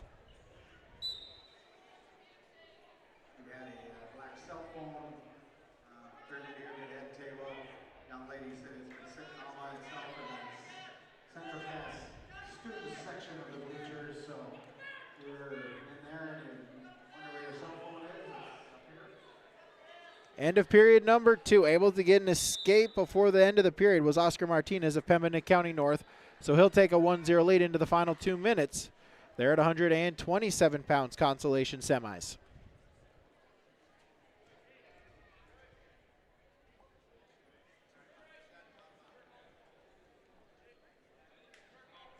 .40 seconds gone on mat number 2. Terrell Lyons still scoreless. Lyons had choice. He chose neutral position to begin this second period.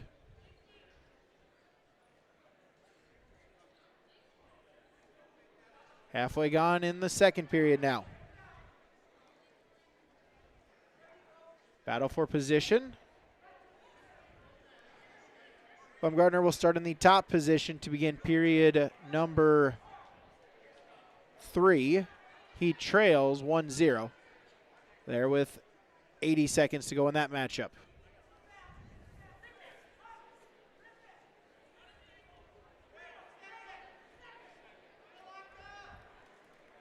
Over on mat number 3, 133 pounds, we've got Liam Ham from Frazee versus Brooks Grunenfelder from Napoleon. 133 pounds, mat 3. Final 20 seconds, still neutral position in a scoreless tie. Terrell Lyons, collar, elbow ties. Battle for position here, final couple of seconds. Shot attempt, Lyons runs out of time, and that'll do it. As actually does get the takedown, able to beat the buzzer is Lyons. He'll get a 3-point takedown before the end of the period.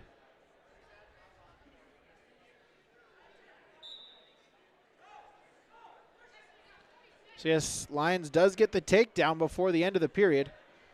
So Lyons will take a 3-0 lead into the third period.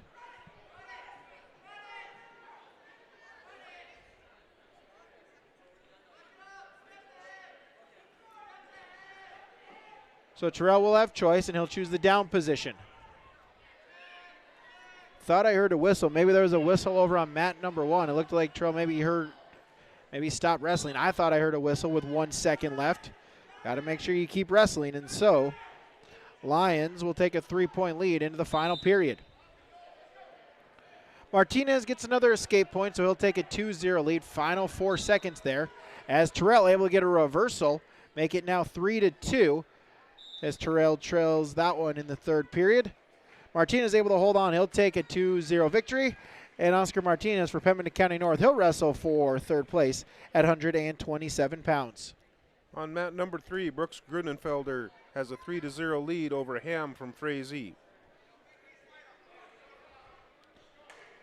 Lyons able to get up to his feet and get an escape point. It's 4-2. Terrell needs to get a takedown here in the final 70 seconds. Mat number 1 sees Creed Marceau of New York Mills, a sophomore at 12-5. He's taking on Cruiser Burns for the Grafton Spoilers, a senior at 16-3. Terrell in on a shot attempt, able to get the takedown. He'll take the first lead for himself of the match. It's 5-4 as they wrestle now with just under a minute to go. Lyons needs to try to get a takedown.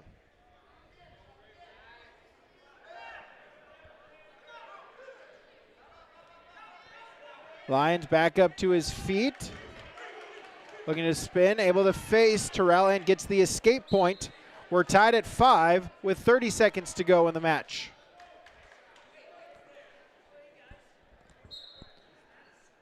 Under half a minute now. Terrell, Lyons tied up at 5. So you can get a takedown here. Can they do it in regulation, or are we going to go to overtime? Shot attempt, Terrell. Sprawl attempt by Lyons. Lyons looking for the throw. Headlock trying to throw it. There's the takedown. As able to get the takedown there is Terrell, as we'll see. Did they give the takedown to Lyons, or did they let them keep wrestling? Looked like at first the official signaled the 3-point takedown for Lyons. Now he's saying Noah didn't give it. The score reads 8-7. Official will now go to the scores stand. It looks like he's going to say no takedown for Lyons. They will let him wrestle through, so Terrell will get the 3-point takedown, and so he would win that 8-5. We'll just wait to confirm that here on the official score.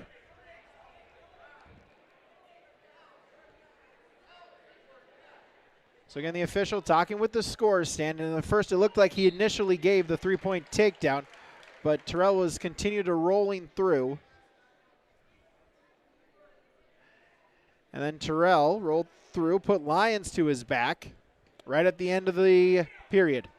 So he'll take away the 3-point for Lyons and give the 3-point takedown to Terrell. So the final will be 8-5. And so Justin Terrell for Hillsborough Central Valley, he's going to wrestle for third place at 121 pounds. This is the 2025 Central Cass Letterman's Tournament. Take a break. We'll recap the semis, give you what our final matchups are when we return on YourLiveEvent.com. In agriculture, the one thing you can count on is uncertainty. What if the GPS short circuits in your tractor? Do you have equipment breakdown coverage? Nodak Insurance has been insuring farmers and ranchers for over 70 years, and we've come across about every scenario you can imagine. Hi, I'm Chris Moen, your agent with answers at Nodak Insurance Company. I know insurance, I know North Dakota, and I might even know you. Call me today for details on how we can protect your farming operation at 757-1613.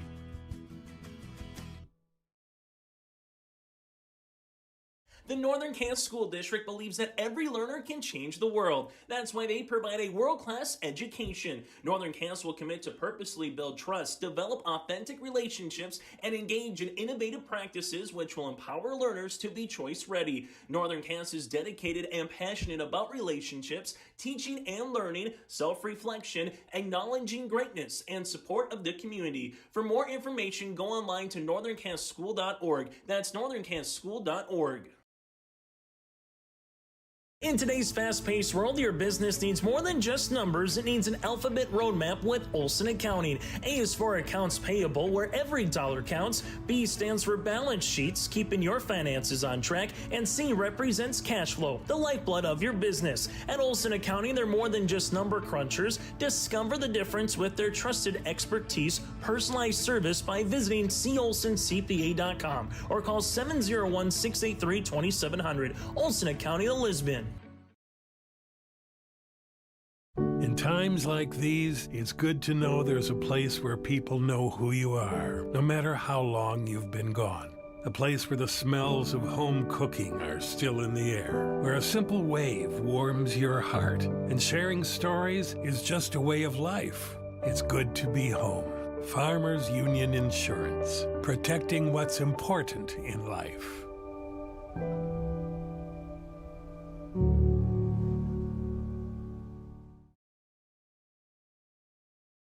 Our Savior's Lutheran Church in Hillsborough, North Dakota invites you to experience the love of God.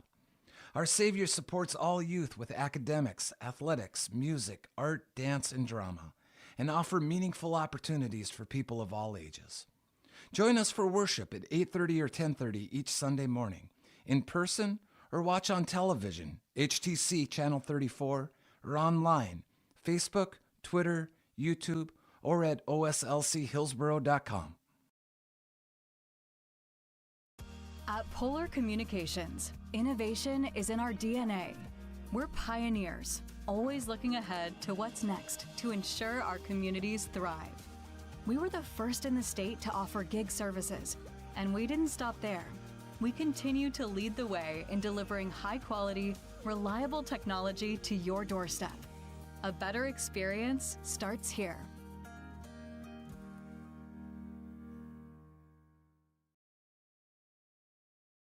Whether you're local or driving through Carrington, make sure to stop into the Prairie Inn restaurant. They have the best breakfast and coffee, but they also have some of the best dinner and supper entrees too. The Prairie Inn is your breakfast, dinner, and supper headquarters. Stop in and you can sink your teeth into some tasty sandwiches and soups. Take a trip through the Express Line Salad Bar with hot entree and, of course, the delicious pies and desserts. Located right by the roundabout in Carrington. Call 701-652-3976. You finally found the perfect car in Racing Blue. You even got them to throw in the LED fog lights for free. Auto Owners insures your car because some people never learn to parallel park. That's simple human sense. River's Edge Insurance Agency, Halstead, 218-456-2172. Keep going. More.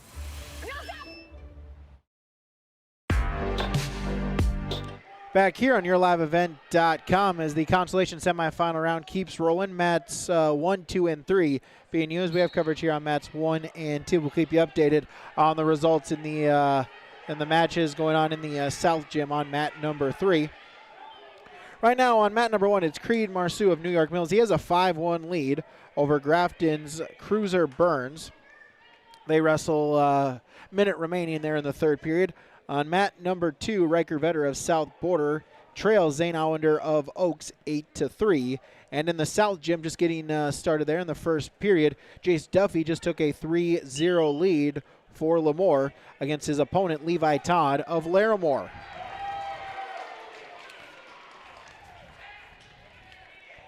Get you a recap here. First, we're broadcasting from the Farmers Union Insurance Ryan Opdahl broadcast booth.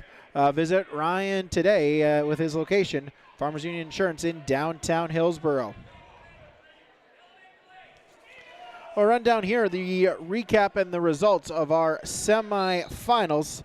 At 107 pounds, it was Sky Cramlich of Carrington, a 4-0 decision victory against Blake Goebel of South Border. Kremlich will take on Derek Jorson of Central Cass as he picked up a 14-8 victory over Oaks' Trig Dahlstrom. At 107-pound B division, it was Jaden Rude of Kindred picking up a 5-3 decision victory over Nolan Galbraith of EEK. He will take on Sutton Stearns of Oaks after he picked up a 9-5 victory over Jace Goebel of South Border.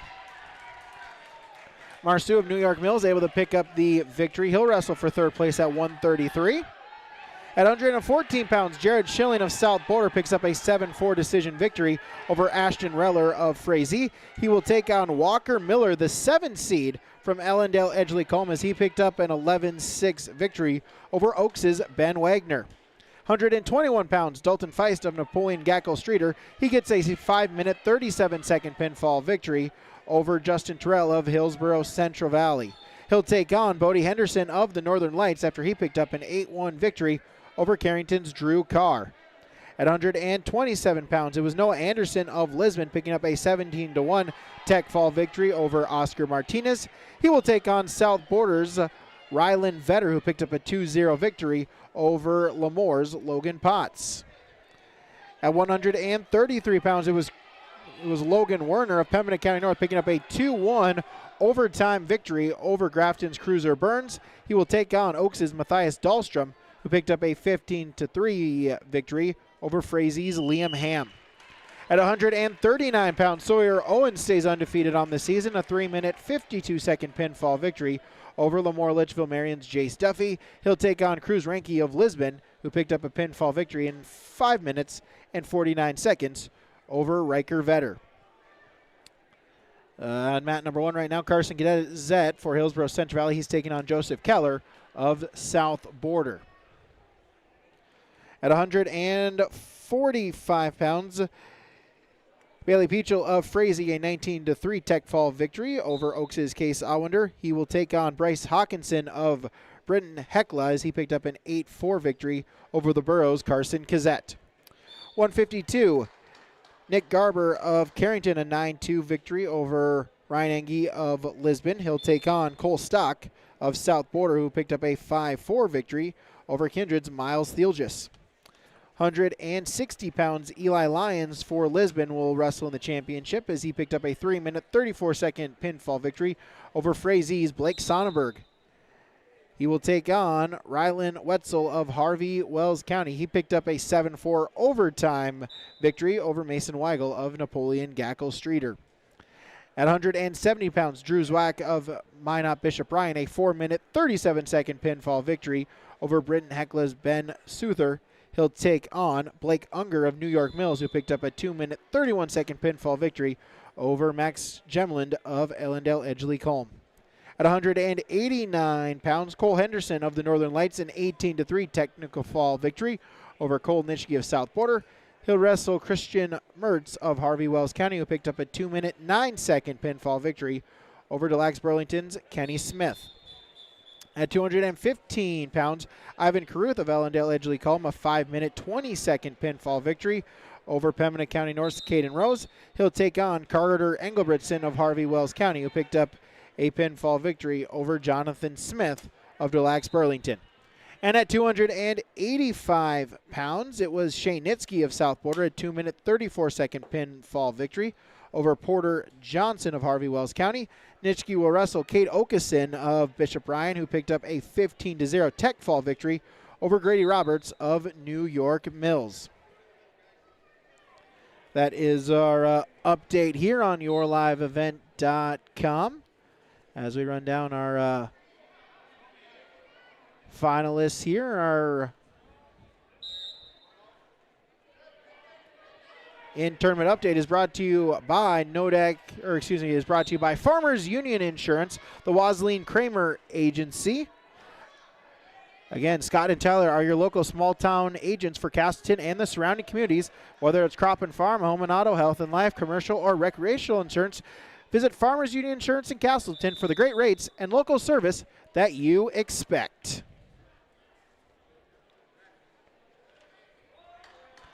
As we wrestle here on mats numbers 1 and 2 and mats 3 and mats numbers 1 and 2 and 3.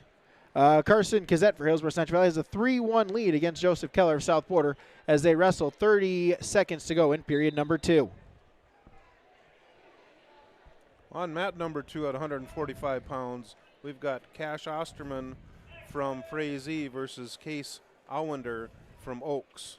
And Osterman has a 1-0 lead with 1:44 left in the second period.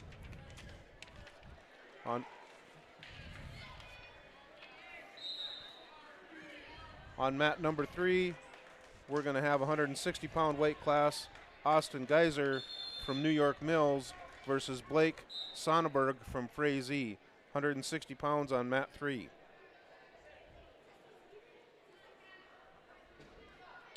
Keller able to get an escape before the end of the period, so he trails by 1, 3-2 going into the final 2 minutes.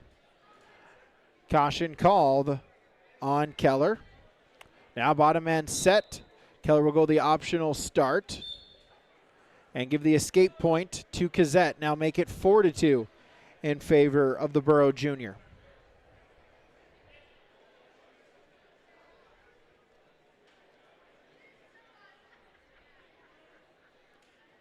On mat number 3 at 160 pounds, Geyser from New York Mills has a 3-0 lead over Sonneberg from Frazee. Mat number 2, Osterman still has a 1-0 lead with 49 seconds left in the second period over Allender from Oaks. They're in the neutral position, working their way to the center. In the Consolation semifinals here at the Central Cast Tournament. Winners will wrestle for third.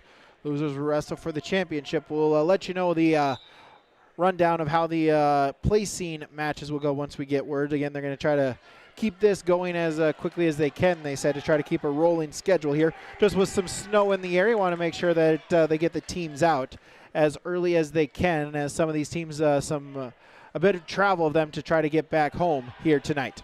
Shot attempt, and Keller will get a takedown. He'll take a lead now at 5-4. First time Joseph Keller has led since early on in the period. And in the second period is now Cassette going to have to try to get an escape up to his feet. Gets the escape, and we're tied up at 5 with 35 seconds to go in the third period on mat number 1.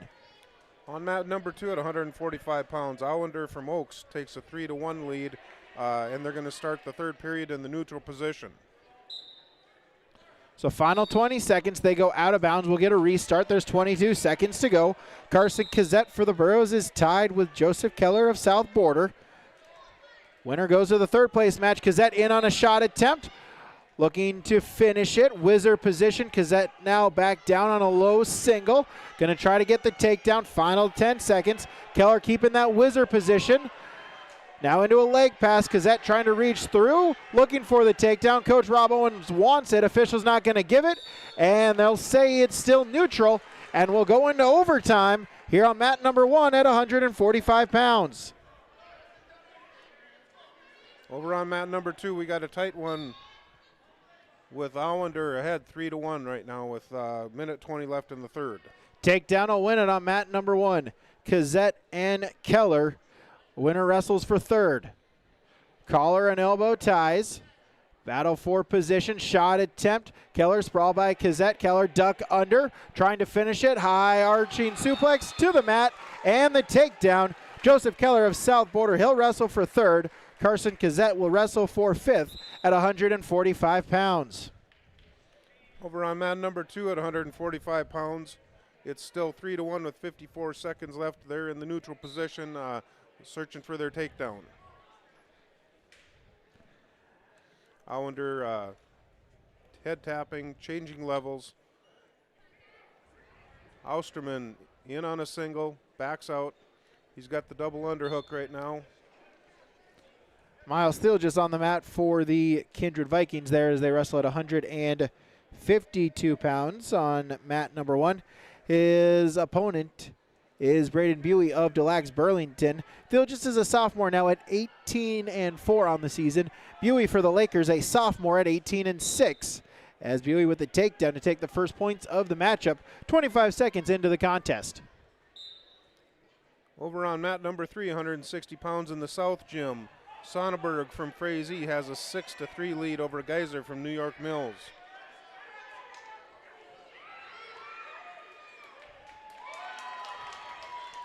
On mat number 2, Osterman gets a last-second takedown to take a 4-3 lead to win the match at 145 pounds.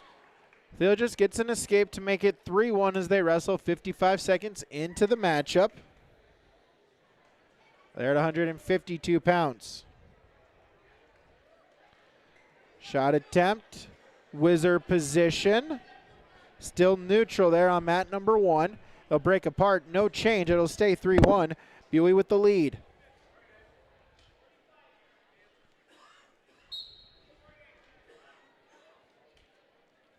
Mat number 1, Rylan Wetzel of Harvey Wells County. He takes on Fisher Johnson of Kindred. Wetzel, a sophomore, 7-8 for the Hornets. Johnson for the Vikings is 16-8 on the season. Still 3-1, final 20 seconds there on mat number 1 of the first period. Shot attempt by Theelgis. Looking to suck it in. Has the leg elevated. Buey hopping, trying to stay in the neutral position in the final couple of seconds. Theelgis, though, looking to get the arm free. Does so. Gets the 3-point takedown. Miles Theelgis will take a 4-3 lead into period number 2. On mat number 2, 160 pounds, Rylan Wetzel from Harvey Wells County versus Fisher Johnson from Kindred. We'll start neutral to begin period number 2 between Theelgis and Buey there on the Consolation semifinal at 152 pounds. On 160 over in the South Gym, mat number 3, Blake Sonnenberg of Frazee has a 6-3 lead over Austin Geiser of New York Mills. Make it now 6-4. Sonnenberg with the lead there as they wrestle in the third period. 90 seconds to go in period number 2. Theelgis looking to finish a single leg once again, trying to extend his lead. Does so. Theelgis now ups the lead to 4 at 7-3. Johnson on mat number 2, he shot in on a double leg but wasn't able to catch it. So they're back in the neutral position, tied up, trying to get some position there. Pair of Kindred Viking wrestlers wrestling right now on mats 1 and 2 at 52 and 60 pounds respectively. Theelgis with a 7-4 lead. Johnson still no score in the second period. Theelgis looking to ride tough on top, leading by 4. As the clock still ticks now with 40 seconds to go in period number 2. But Buey able to get back up to his feet, looking for the escape point. Theelgis going to try a trip, instead will give the escape point. As now it's a 3-point matchup, as Buey trails 7-4 in the final 25 seconds of period number 2. That's the end of period number 1 on mat number 2. And no one was able to score, so Wetzel and Johnson will go into the second period scoreless. Looks like Johnson's going to be in the down position to start out the second period. Over on mat number 3, 164 pounds, Sonnenberg from Frazee is ahead 6-4 versus Geiser from New York Mills. Final 5 seconds. They'll just look to take away the final couple of seconds of the period, and we'll go to period number 3. Miles Theelgis for the Kindred Vikings will take a 7-4 lead into the final 2 minutes. On mat number 2, Johnson from Kindred does get a 1-point escape, and they're now both looking for a takedown.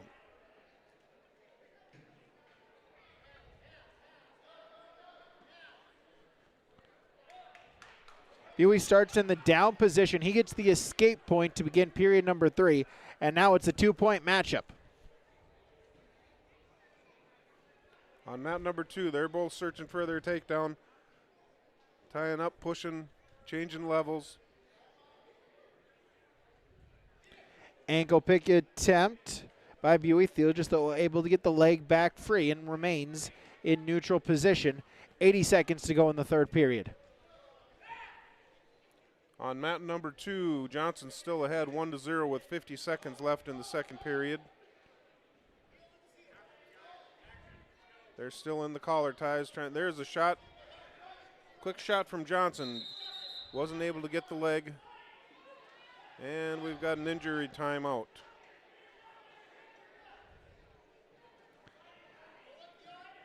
Whizzer position, still neutral. Theelgis though now able to try to get his arm free. Gets the takedown. Extend the lead now. Make it 10-5 with 40 seconds to go in the matchup. Trying to stack him up. Some near fall points upcoming. Official got to a count of 4. Make that 4 near fall points. Tack it on to Theelgis' lead. He now leads by 9 at 14-5 with 30 seconds to go in the match.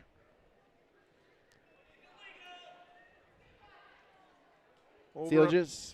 Over on mat number 3 in Consolation semis, 189 pounds, Kenny Smith from Des Lacs Burlington versus Tanner Mengi from Kindred.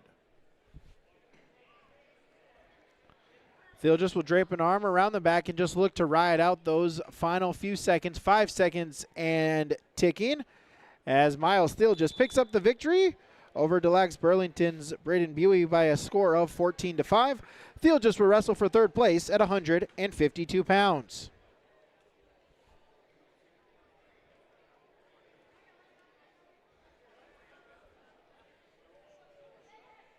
No score on mat number 3 at 189 pounds.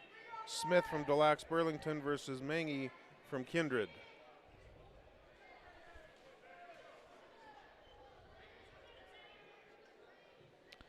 On mat number 1 at 172 pounds, it's Caden Graber of Central Cass, a senior, 11-12 on the season. His opponent is Ben Suther, a sophomore at 16-7 from South Dakota, Britton Hekla.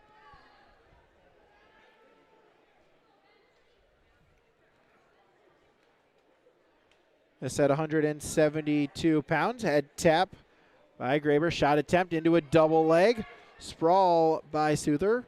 Reshot attempt. Looking to suck in the double leg. Now double unders into a bear hug right to the back. 3-point takedown. Now going to look for the pinfall. Graber going to have to try to fight off his back. Cannot do so. Ben Suther of Britton Hekla, the pinfall victory in 36 seconds. He'll wrestle for third. Graber for the Squirrels will have to wrestle for fifth place. At 160 pounds, Fisher Johnson wins by medical default over Wetzel from Harvey Wells County.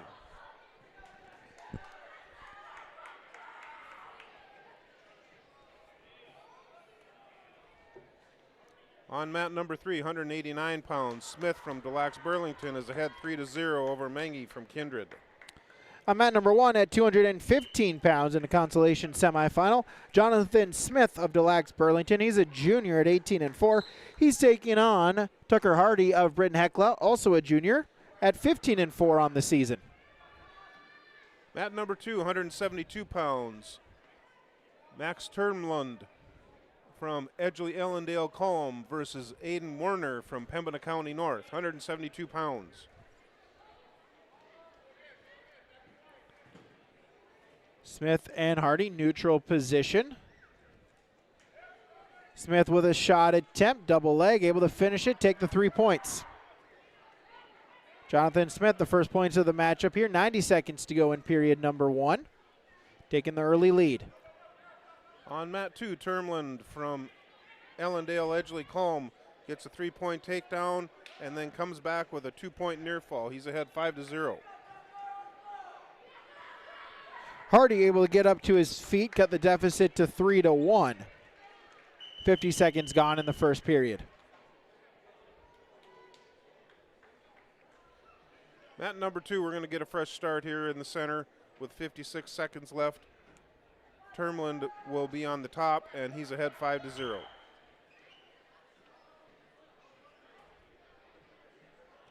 Shot attempt, Smith. Hardy, though, able to defend.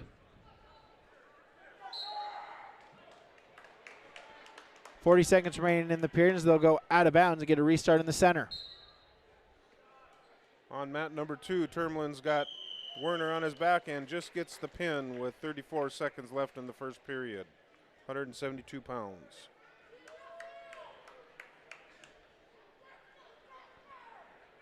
Under 30 seconds to go in the first period. Smith still with a 3-0 lead for the Lakers. As Hardy with some unders looking to pop it up for a bear hug. Defended there. Smith now with double unders with the throw. Roll through, no points given. Now there's the takedown. Smith able to clear the head and get a 3-point takedown, make it now 9-6. Sit out attempt. Smith able to follow, but Hardy up to his feet will get a loss of control and an escape point. So Hardy cuts the deficit to 6-2 as they go into period number 2. On mat 2, 215 pounds, Cade Nagel from Frazee versus Caden Rose from Pembina County North.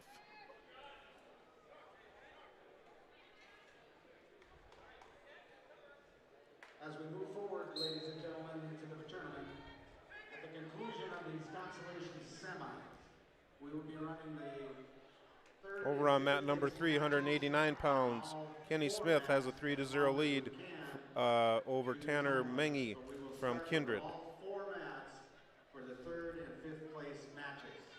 So the announcement here is They will run down the 3rd and 5th place matches on all 4 mats as time allows. Again, of course, you need 45 minutes in between matches, but as the time will allow, they're going to try to use all 4 mats for the 3rd and 5th place matches here coming up in the placing rounds here at the Central Cast tournament here in both the North and South Gym. 6-2, Smith still with the lead, but up to his feet to give him another point, make it now 7-2, Jonathan Smith for DLB with the lead. On mat 2, Nagel was able to get a 3-point takedown, and Rose comes right back with a 2-point reversal. So Rose is on the top right now with 25 seconds left in the first period. And we'll keep you updated. We'll have the coverage on mats 1 and 2 from the main gym here at Central Cast. We'll also try to keep you updated for the results on mats 3 and 4, as well as in our post-match show, our Tommy's Express post-match show. We'll get you a full rundown of the placers for all 14 divisions here at the Central Cast Letterman's tournament. Smith extends the lead now, make it 10-2 following another takedown. So he leads by 8, clock ticking under 25 seconds to go in our second period.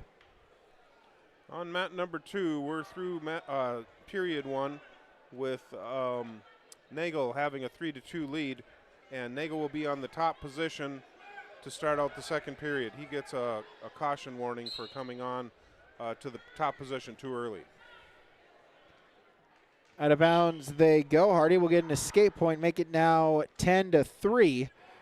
6 seconds to go in the second period. And that'll do it for period number 2. Jonathan Smith of Delax Burlington will take a 7-point lead over Britton Hekla's Tucker Hardy into the final 2 minutes. On mat number 2, Rose from Pembina County North is trying to hit a Peterson.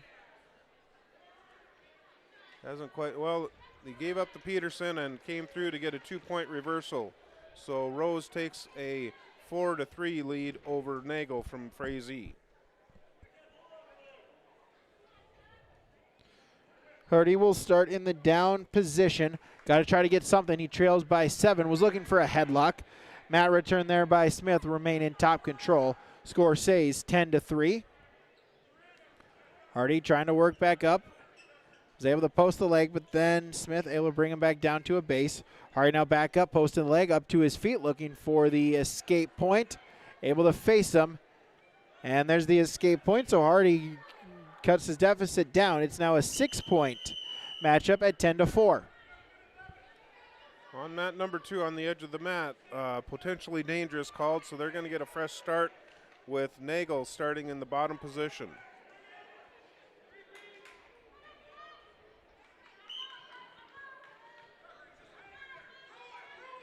Roll attempt here as Smith extends the lead. He got a takedown to make it now 13-4. Major decision territory there for the Laker wrestler as we wrestle under 40 seconds to go in the matchup there. On mat number 2, Rose sinks in the half Nelson. Got a lot of weight on him right now. Nagel's trying to fight off his back, and there's the pin.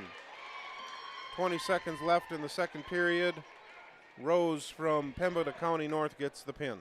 So Caden Rose will wrestle for third place at 215 pounds. Jonathan Smith 20 seconds away from joining him in that third place match. He has his opponent Tucker Hardy bellied out and just going to try to ride it out from there. Hardy, though, works himself back to a base.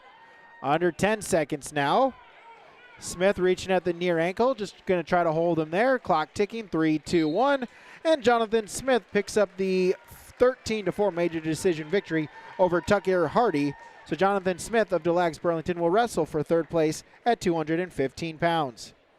On mat number 3, 189 pounds, Madden Schwab from Lisbon takes on Cole Nitschke from South Border. 189 pounds, mat number 3.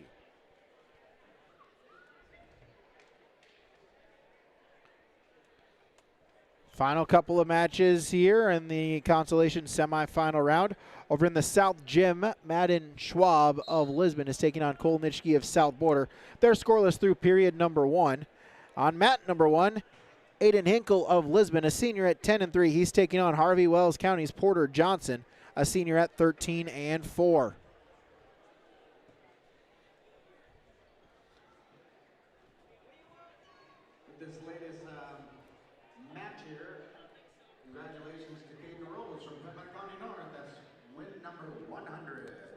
Congratulations to Caden Rose, the newest member of the 100 Win Club in the state of North Dakota, with that victory there in the Consolation semifinal round.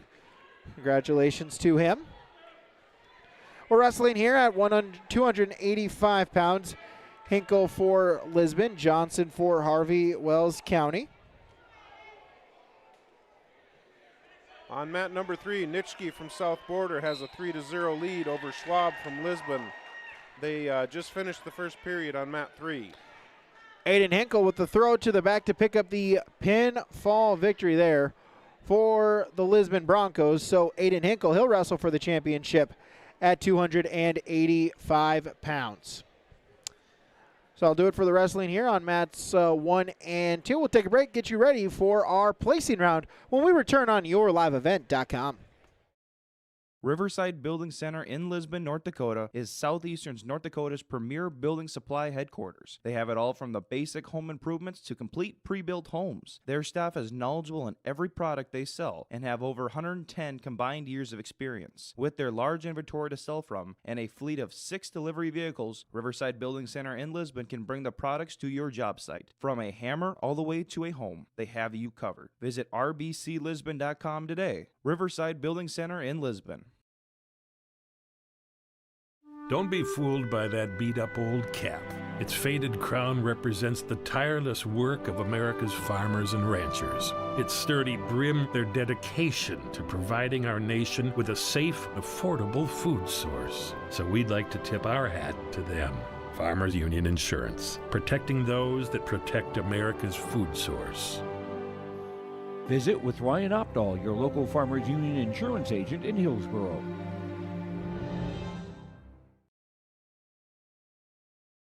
Looking for furniture that's more than just ordinary? At the Lighting Gallery, we hand-select every piece of furniture that reflects unique style and will stand the test of time. Handcrafted with unparalleled quality, every table, chair, sofa, and accent chair is built to last. Whether you're designing your dream home or upgrading your current space, our experienced team at the Lighting Gallery is here to bring your vision to life. Visit us at the Lighting Gallery, 3622 South Washington Street in Grand Forks. Online at shopthelightinggallery.com. At Thompson Public Schools, their mission is to develop lifelong learners and responsible citizens. You can visit their website, tps-k12.org, for school announcements and calendars, lunch menus, weather announcements, athletic schedules, and more. Follow them on social media and share in Tommy Pride with student updates and events with Thompson Public Schools. Thompson Public Schools thanks all students, staff, parents, alumni, and community members for their continued support. Good luck to the Tommies. Learn more at tps-k12.org. Here's a message from Tim Cassette, Golden Harvest Seed Sales in the Hillsboro area. When it comes to your operations needs, they want to hear from you, which is why they're committed to listening first. From farmer-focused R&D teams to their Gold Series soybeans and game-changing corn products to the insights shared through the Illuminate digital platform, everything offered is an answer to what they learned from you. For Golden Harvest corn and soybean seed, visit with Tim Cassette Seed Sales Hillsboro, 701-430-0877. Your family farm has been adapting to challenges in the field for generations. Taupe Insurance is here to help you weather the storm when those challenges arise. Visit with Taupe Insurance today about a quote or review of your policies. Taupe Insurance offers coverage on your farm's assets, crop, and hail insurance, plus home and auto, commercial, and life insurance. Stop in for a visit today at their office in Castleton or give Taupe Insurance a call at 701-347-4045. You know, parenting is hard for all of us. And so providing those little resources that we can share for those conversations that are hard to have and to kind of be that icebreaker for both professionals, parents, and then open up that conversation to the more engaging conversation that's needing to be had. Being a parent myself, oftentimes it's the simple things that make a difference. As a busy parent myself, just engaging with your kids, making it an everyday thing so they know that you're there, they can always come to you when those difficult situations do arise. Contact Trail District Health Unit in Hillsboro for more information.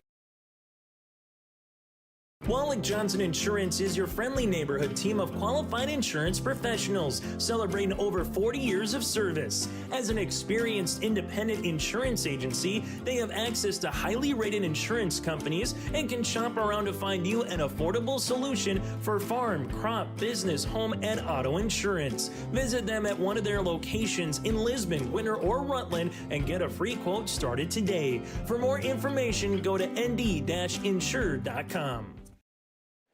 Back here, yourliveevent.com, just about ready to start our third and fifth place matches. We'll briefly get a quick look at our standings here, our team scores here from Bank North.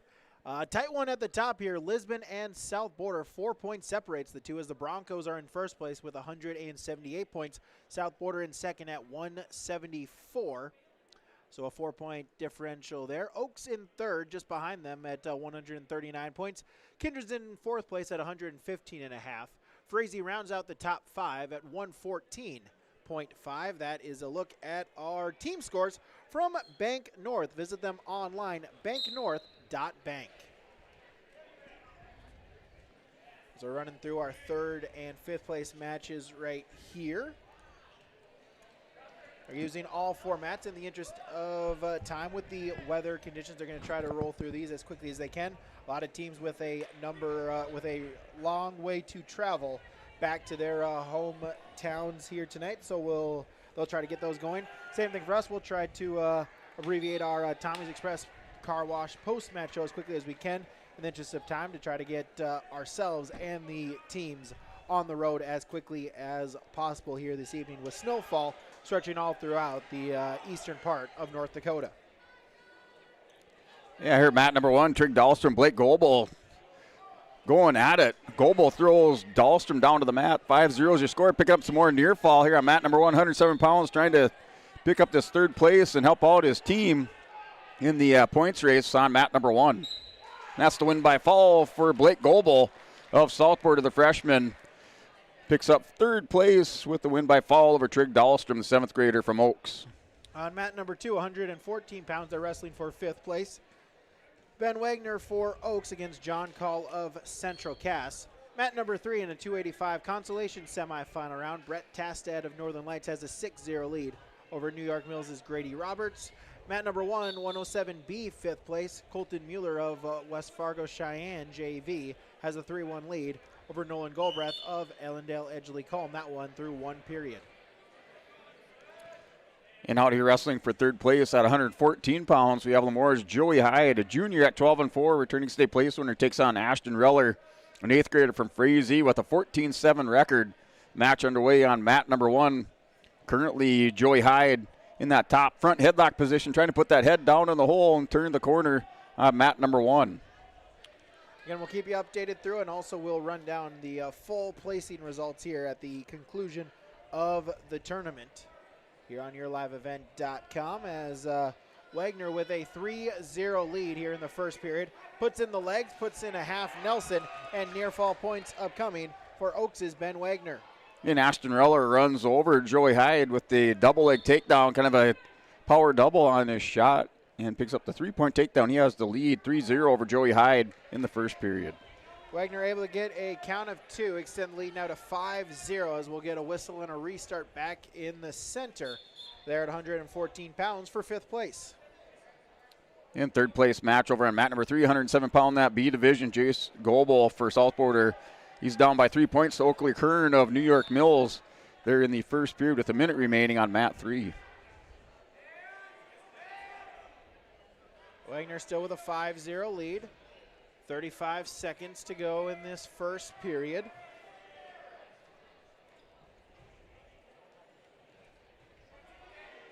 Call trying to post the leg instead. Wagner looking to put a leg in. Sit out attempt by Call. Wagner, though, able to stay close behind and remain in top control. Wagner grabbing at the leg, going to try to get points here before the end of the period. Wagner able to stay with them. Keeps the leg locked. And will put in a crossface here. Tries to get some near fall points. Call able to bail himself out. But Wagner will remain in top control and take a 5-point lead into the second period. Yeah, mat number 1 at the end of this first period. 3-1's your score. Joey Hyde with the escape. And we go into the second period. Hyde in the top position. Reller has the 3-1 lead on mat 1. Call will start in the down position to begin period number 2. Wagner still with a 5-0 lead. Puts the leg in once again. Reaching through with a half Nelson. Going to try to set it up and try to get some back points here. So Hyde still in that top position. Works a crossface over the top on Ashton Riller. Riller back up to his base, tries to turn those hips away from goal or from Joey Hyde. Hyde's trying to force Riller back down in the mat on mat number 1.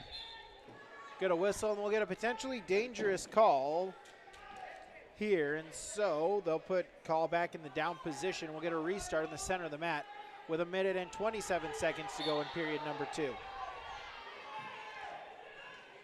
And Joey Hyde, Ashton Riller. Hyde still in the top position. Has the cradle locked up over the top, has it clamped up, steps around to the side, posts the outside leg, trying to roll Reller over, who stretches out now. Still 3-1's your score on mat number 1. Wagner still with a body lock here on mat number 2. Trying for the turn, puts in the crossface. At the very least, Wagner doing a great job of remaining in top control. We'll get a whistle and a potentially dangerous call. And so, once again, back to the center of the mat. No change. Ben Wagner of Oaks with a 5-0 lead against John Call. Our score, 114-pound fifth-place matchup. Yeah, our score is still 4-1 in that third-place match on mat number 1. Has a technical violation for clasping hands. Awards a point to Ashton Reller. He has the 3-point lead now on Joey Hyde. He's in the bottom position. Hyde in the top as Reller broke belly down in the center of the mat. Call in on a stand-up attempt, now in sit-out position, trying to get his first points of the matchup as they wrestle with 30 seconds to go in the second period. Wagner, though, keeps the leg lock in, but now Call able to roll through, spin, and get the reversal. Call with his first points of the matchup. There was a count at 2 for Wagner, so he does get 2 near-fall points out of it, so it really ends up the same as he'll stay with a 5-point lead with now 10 seconds to go in the second period. And start of our third period, we're in the neutral position between Ashton Reller, Frazee, and Joey Hyde wrestling for third play. Reller with the 3-point lead as he has his back to the edge of the mat. Now drops down on high crotch on Hyde, who counters out, pushes him off for a restart back to the center.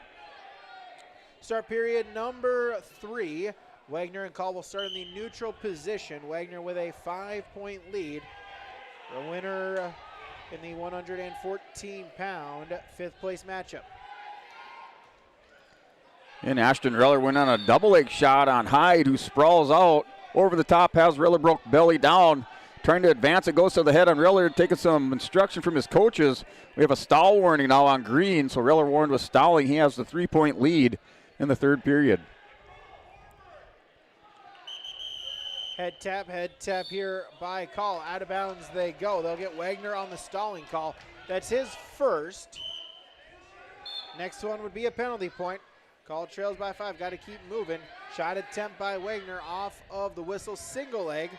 Sprawl attempt by Call. Hopping, trying to stay in the neutral position. Wagner transitions it into a double leg and try to pop the head out. Does so. Gets the 3-point takedown. Make it now 10-2. And we had action continue out, but wrestlers landed out on the hardwood floor, so no points awarded in that matchup here at 114 pounds on mat number 1. So still 4-1's your score between Joey Hyde and Ashton Reller. Reller with the 3-point lead for Frazee. 10-2, Wagner with the lead, an 8-point lead, but then a 2-point reversal for Call. Make it now 10-4. Coach is saying to cut him as he's going to go out in front trying for the cow catcher. Loses it, and Wagner will get the 2-point reversal, 12-4. Out of bounds they go. Back to the center, no change. Wagner still in top control, leading by 8 with 35 seconds to go in the third period. So Ashton Reller warned with stalling, gives up a point over to Joey Hyde, who's now down by 2. Reller dropped down on a double leg after that stall warning. Hyde went double overs, and they scramble out of bounds. Now Joey Hyde locks up on a head and arm, double overs again on Hyde. He steps in front, trying to throw Reller. He slips the arm, scores the takedown. He's now in control with 10 seconds remaining. He's up 7-2. Ben Wagner still with that 12-4 lead. Final 15 seconds of the matchup, puts in a leg, just going to try to ride it out and take 5th place at 114 pounds. In that 3rd place match at 114 pounds, taking 3rd for Frazee is Ashton Reller. He wins by decision, and 7-2 over Joey Hyde. And Ben Wagner from Oaks will take 5th at 114 pounds. He picks up a 12-4 major decision victory over Central Cass's John Call. Mat number 2, 127-pound 3rd place match. It's Logan Potts of Lamora Litchfield Marion, a sophomore at 15-3. His opponent is from Pembina County North, Oscar Martinez, a freshman at 20-8 on the year. Yeah, 121 pounds for 5th place. Over here on mat number 1 is Liam Lepp from the Southport Mustangs, taking on Grayson Lyons, a junior for the Lisbon Broncos. Lyons at 13-5, Lepp at 10-11. Yeah, Liam Lepp having a great tournament here, wrestling for 5th place. He and Lyons had met up in the duel earlier this week, I should say on Thursday, with Liam Lepp coming out the victor in that one. Potts with the early takedown, countering a Martinez shot, and so Logan Potts will take a 3-0 lead 20 seconds in, but Martinez able to get a reversal of his own, and that'll make it 3-2 early on, 90 seconds to go in the 1st period.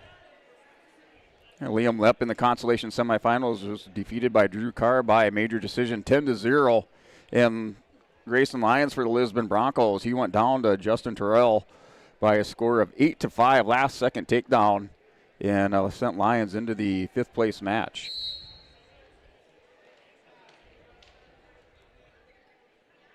Martinez still in top control, trailing by 1 as we wrestle in the 1st period, halfway gone in the period.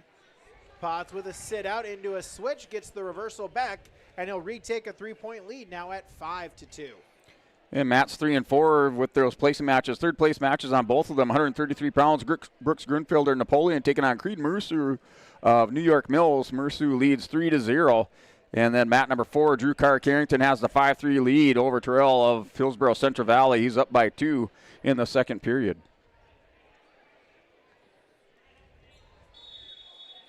Get a stalemate called here as Potts will remain in top control. 5-2 is his lead. 29 seconds to go in period number 1. Yeah, still no score in that 1st period. At 121 pounds between Liam Lepp and Grayson Lyons. So we are scoreless with 35 seconds remaining in that 1st period. Lyons shoots in on Lepp, who sprawls out, wrestling the edge of the mat. And still wrestling the edge. Lyons grabs the wrist of Lepp, throws it down on the mat, now drives into Lepp, who backs away. Lepp with this nice little sweep single on the outside edge, and they're out of bounds. Potts still with that 5-2 lead. He'll look to ride out the final few seconds of period number 1. Able to do so as he'll take a 3-point lead into the 2nd period. They're on mat number 2, 3rd place at 127. Yeah, now 5th place match on mat number 339 pounds. Southborders Riker Vetter taking on Laremore's Levi Todd. That's your matchup just underway on mat number 3 for 5th place at 139. Martinez will start in the down position there for PCN. He's looking for a sit out. Potts will able to follow and belly the Grizzly out. Martinez, though, working himself back up to a base. Potts grabbing at the far arm. Head lever attempt here. Trying to walk his hand back, trying to get some near fall points. Fisher right there, got to take it slowly, and we'll get a potentially dangerous called. And we'll get back to the center. No change. Potts still in top control, leading by 3. 94 seconds to go in the 2nd period. And start of the 2nd period between Lyons and Liam Lepp on mat number 1. Lyons in the bottom position, try to stand up, seal the inside, but Lepp able to return him back down to the mat. Now Lyons stands up once again. Lepp able to hang on to the wrist, returns Lyons down once again with a minute 30 on the clock there in the 2nd period, still scoreless. Potts going for that head lever once again. Trying to walk it back, get the back exposed. I try to do this carefully and slowly, and it loses it. And now Martinez out in front, going to try to look to pick up some points of his own and gets a 2-point reversal. So Martinez cuts it back to within 1 point again at 5-4. This time, Grayson Lyons with the knee slide into a stand-up. Enough momentum, able to shake off Liam Lepp. Scores the 1 point escape. He has the 1-0 lead, under a minute remaining in this second period on mat number 1 at 121 pounds for 5th place. Martinez shoots a half, looking to run with it, trying to get out to the side. Potts, though, able to peel, and now turns faces Martinez in a double leg position. Potts, as Martinez sprawled out, Potts will able to get some separation. They pop back up to their feet, and Logan Potts will get the escape point, give him a 2 point lead at 6-4. Final 10 seconds of the second period. And Lepp dropped down at a single leg shot on Lyons. Lyons countered with a front headlock. And now another stall warning. So Lyons given a point with the stall. So didn't see that. Must have came at the I guess at the break as they went out of bounds and off the mat. So Lyons now is up 2-1 on mat number 1. In the South Gym, going to period number 3, Drew Carr of Carrington has a now 6-3 lead over Hillsborough Central Valley's Justin Terrell. In final 5 seconds in this second period, Lyons takes the 2-0 lead into the third here with Liam Lepp. Potts will start in the down position. Martinez going to try to get a turn. He trails by 2. They're 15 seconds into the third period there. Drew Carr extending his lead there against Justin Terrell over on mat number 4. He now leads 9-3 there in the third period. Yeah, Lepp and Grayson Lyons into the third period. Lepp chooses bottom position. Lyons riding tough on top. Has the tilt hooked up. Lepp hip ice through on Lyons for the 1 point escape. Lyons lost control. Lepp stands up, and we have a Toop Insurance blood timeout as it looks like Grayson Lyons walking over for this Cass County Mutual Toop Insurance blood timeout over on mat number 1. Out of bounds they go on mat number 2, as Potts will now extend the lead, give him a reversal, and give him a 4 point lead, largest lead he has had of the night, as it's now 8-4. And still in that blood timeout on mat number 1. Lyons with the slim lead has the 2-1 lead. Liam Lepp with the nice hip ice, kind of cartwheeled out of that position back to his feet. Lyons lost control. We were into blood time with Lyons leading 2-1.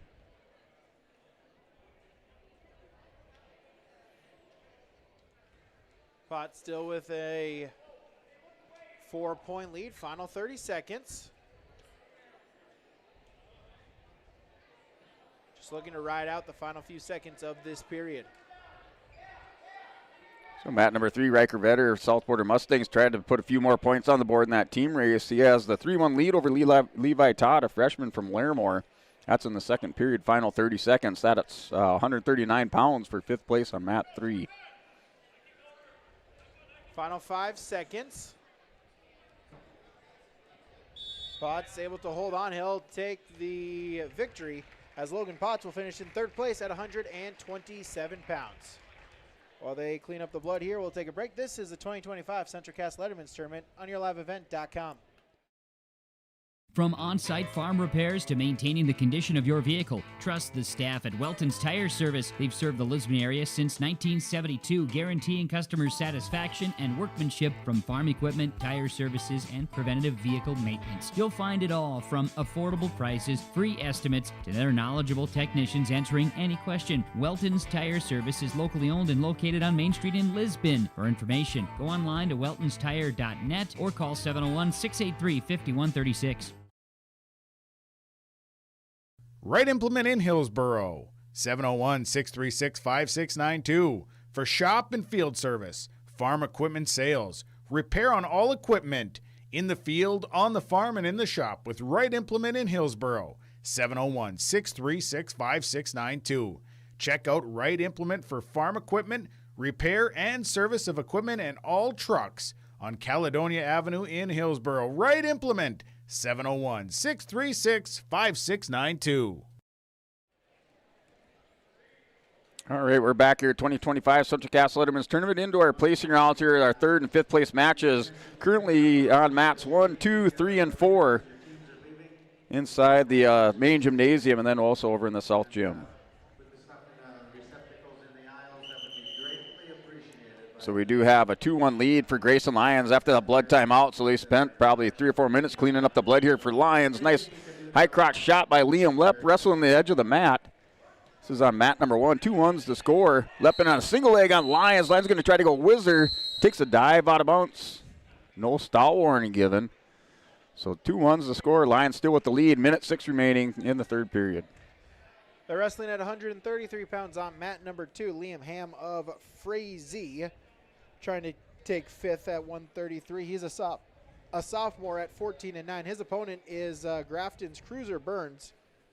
He's a senior at 16-4 on the year. And we're back to that Cass County Mutual Toop Insurance blood timeout. For Toop Insurance, get in touch with Ryan at Toop Insurance in Castleton for a quote of or a review of your policies. Give Toop Insurance a call at 701-347-4045. That's 701-340-4045. Final there on mat number 4. Drew Carr of Carrington will take 3rd place at 121 pounds. He defeats Hillsborough Central Valley Justin Terrell 15-3, a major decision victory. So Terrell for the Burros will finish in 4th here at the Central Cass Letterman's tournament.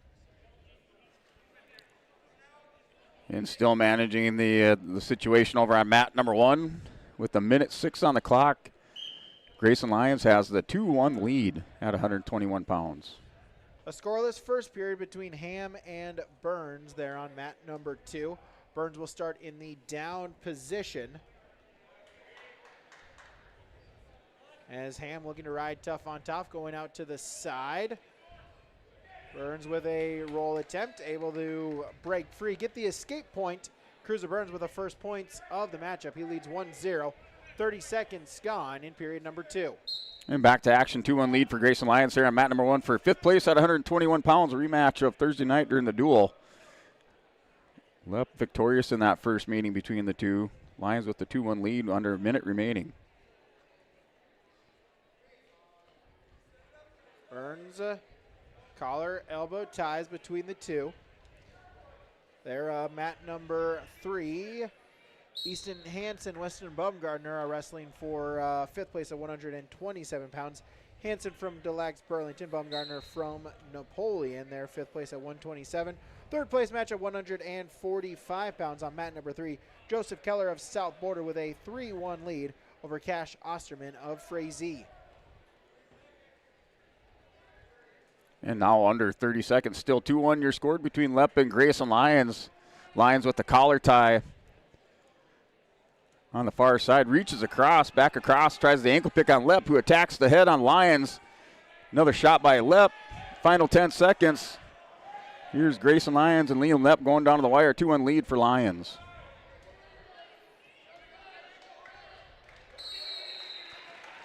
And a little shove at the end by Lions on Lepp. And we have a winner. So Grayson Lions wins 2-1, takes 5th place at 121 pounds on mat 1. Fortunate matchup there as we continue on, as we get closer to the dual score between members of the teams of the top 2 dual scores, as we'll wait to see as that match gets finalized how that impacts the dual score or the team score race. Burns with a 1-0 lead as we go into period number 3, make it now 4-0 as Burns able to get a takedown before the buzzer. So Cruiser Burns with a 4-point lead going into period number 3 for the Grafton Spoilers Senior. Here's another timeless matchup on mat number 1 between the Oaks Tornadoes and Lemoore Lobos. We have Jace Duffy of Lemoore, senior, 15-4, taking on Zane Allender, senior, at 15-10. This match just underway for 3rd place at 139 pounds. Ham able to get an escape, so cuts the deficit to 4. So a takedown away for Ham to try to tie it up here. 30 seconds gone in period number 3.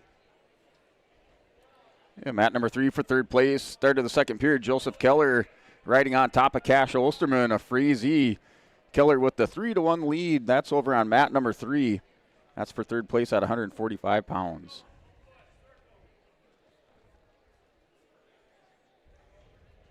They'll break apart, reset themselves in the center, walk back to that squirrel logo on mat number 2. Here's Duffy. He takes a shot on a single leg reshot up over the top, front headlock position for Zane Allender on the sprawl.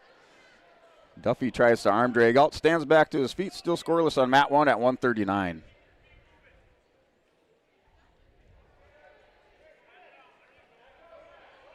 Under 40 seconds now. Burns still holding on to that 4-1 lead. He has an underhook, head control.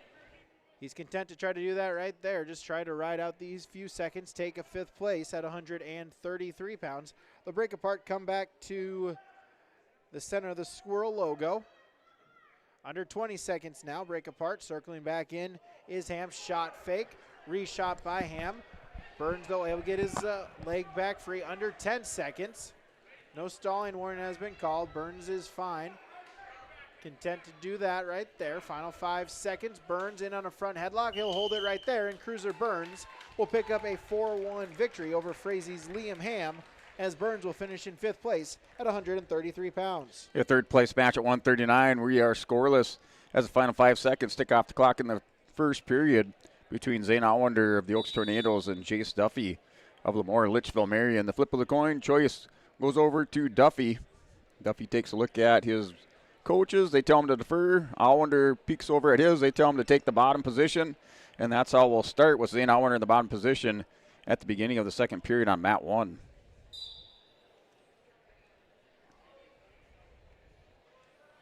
So mat number 2 at 152 pounds. This one is a 5th place match. It's Maddox Shockman of Lemoore Litchfield Marion. He's a senior at 12-9. His opponent from Des Lacs Burlington, a sophomore at 18-7, is Braden Buey.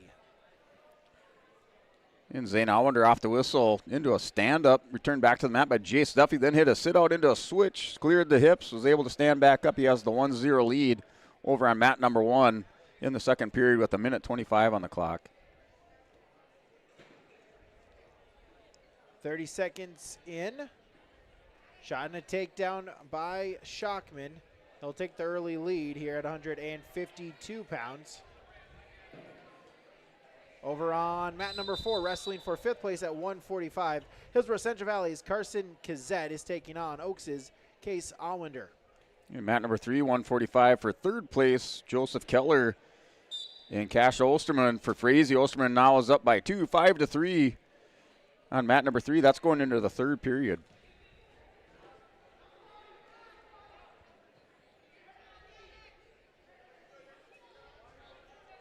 Buey with a 3-0 lead. Shockman did get the escape, as now Buey in on a shot attempt once again. So Jace Duffy, a nice little level change on Allender, but Allender's able to right side himself up to his base on the scramble. He has the 1-0 lead. Duffy goes front headlock on Allender. Still trying to turn the corner, a little shuck back around. Allender back up to his feet. Big scramble here on mat 1. Scramble drill as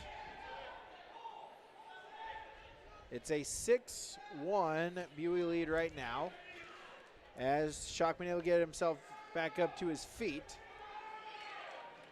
So I think Duffy was, so they gave Allender,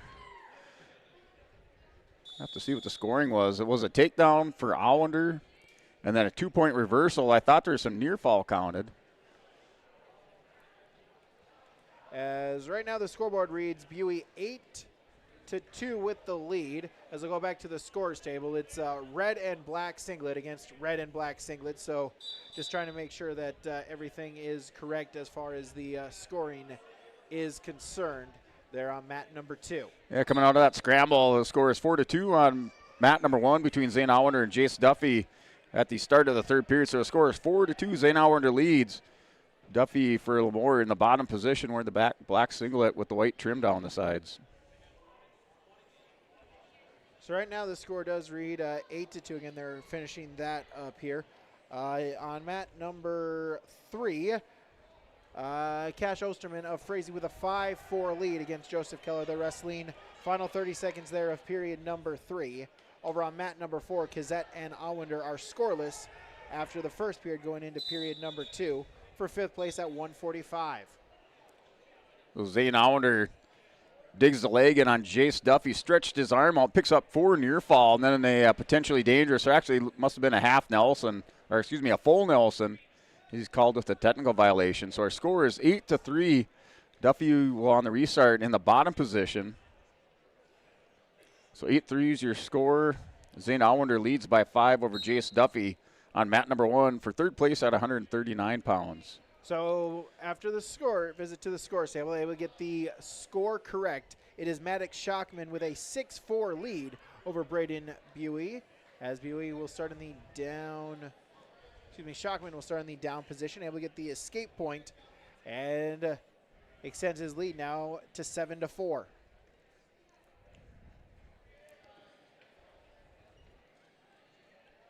And looks like an injury timeout or a Tup Insurance Cass County Mutual blood timeout. They run through that. They're on mat number 1. Back to action here. 8-3 is your score. Duffy in the bottom position on the restart. Shockman with a 3-point lead there for the Lobos. And Buey Duffy with the, go ahead. Buey with a shuck attempt, but it's defended. They stay neutral. And Duffy with the athletic move. Cartwheels over the top on Allender. Picks up the reversal and forward near fall. Working for the pin for the Lemoore Lobos here for third place at 139 pounds. Jace Duffy working for the fall on mat 1. And nothing's guaranteed here in the sport of wrestling as Duffy will pick up the forward near fall, but Allender catches Duffy just a little bit high, kind of trying to wrestle through this position, has caught the bottom ankle here on mat 1. Buey with a takedown, as you mentioned, never over, as Buey was trailing by 3. Takedown right to the back, gets the pinfall. Braden Buey of Delax Burlington, he finishes in 5th place at 152 pounds. The pinfall victory over Lemoore's Maddox Shockman. So Allender able to recover, hits the reversal. Duffy rolls through on the guillotine attempt by Allender, so we're in a scramble position now. 10-9 your score, Allender in the lead. All he has to do is hold on to the position. Duffy will try to advance this down to 10 seconds here. Duffy trying to untangle the legs. And now down to 5. And a stalemate call with 4 seconds remaining. Jace Duffy's down by 1. 10-9 to Zane Allender of Oaks.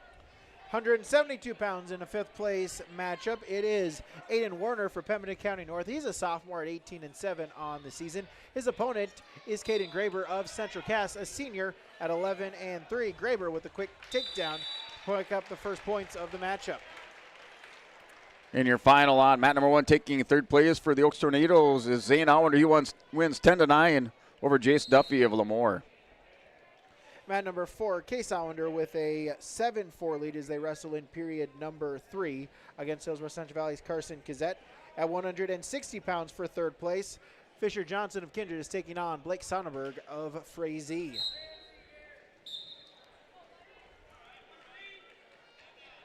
Werner able to get the escape point, cuts his deficit to 2. Graber with a 3-1 lead as they wrestle in period number 1. So out here on mat number 1 for 152 pounds, third place match. Miles Steele just for the Kindred Vikings, wrestling Ryan Eng of the Lisbon Broncos. A couple returning state place winners out there wrestling for this third place at the Central Cass Letterman's tournament on mat number 1. Scoreless in the first. Steele just up over the top of Eng, who drops down to a single leg shot. So in the scramble position on mat 1. Werner in on a shot attempt, lift Graber up. They go out of bounds, no change. They'll come back to the center. Graber still with a 3-1 lead there at 172 pounds. 5th place matchup. So Eng maintains position now, trying to crack down. Thiel just to his hip. Thiel just grabs the back leg of Eng. Eng's going to try to stretch out this bottom leg and step over the top. He's able to hook it here on Thiel just down on his hip. Eng trying to pull his head out and score from this position. He has Thiel just on his hip on mat number 1. Graber with a takedown, give him a 6-1 lead to the back. Werner, though, looking to bridge out. Scramble drill. It's a 2-point near fall. And then Werner with a reversal of his own. So after that, it will be an 8-3 lead for Caden Graber. But Werner going to try to do something on top here, but only has 5 seconds to try to get something. He'll just ride out the period, and so after 1 period, Caden Graber of Central Cass with an 8-3 lead over Pembina County North's Aiden Werner. Ryan Eng takes the 3-0 lead at the end of this first period. He's up 3-0 in the top position, right? And Miles Thiel just has him broke belly down on mat number 1. And that's where we will go into the second period for the third place match at 152 pounds.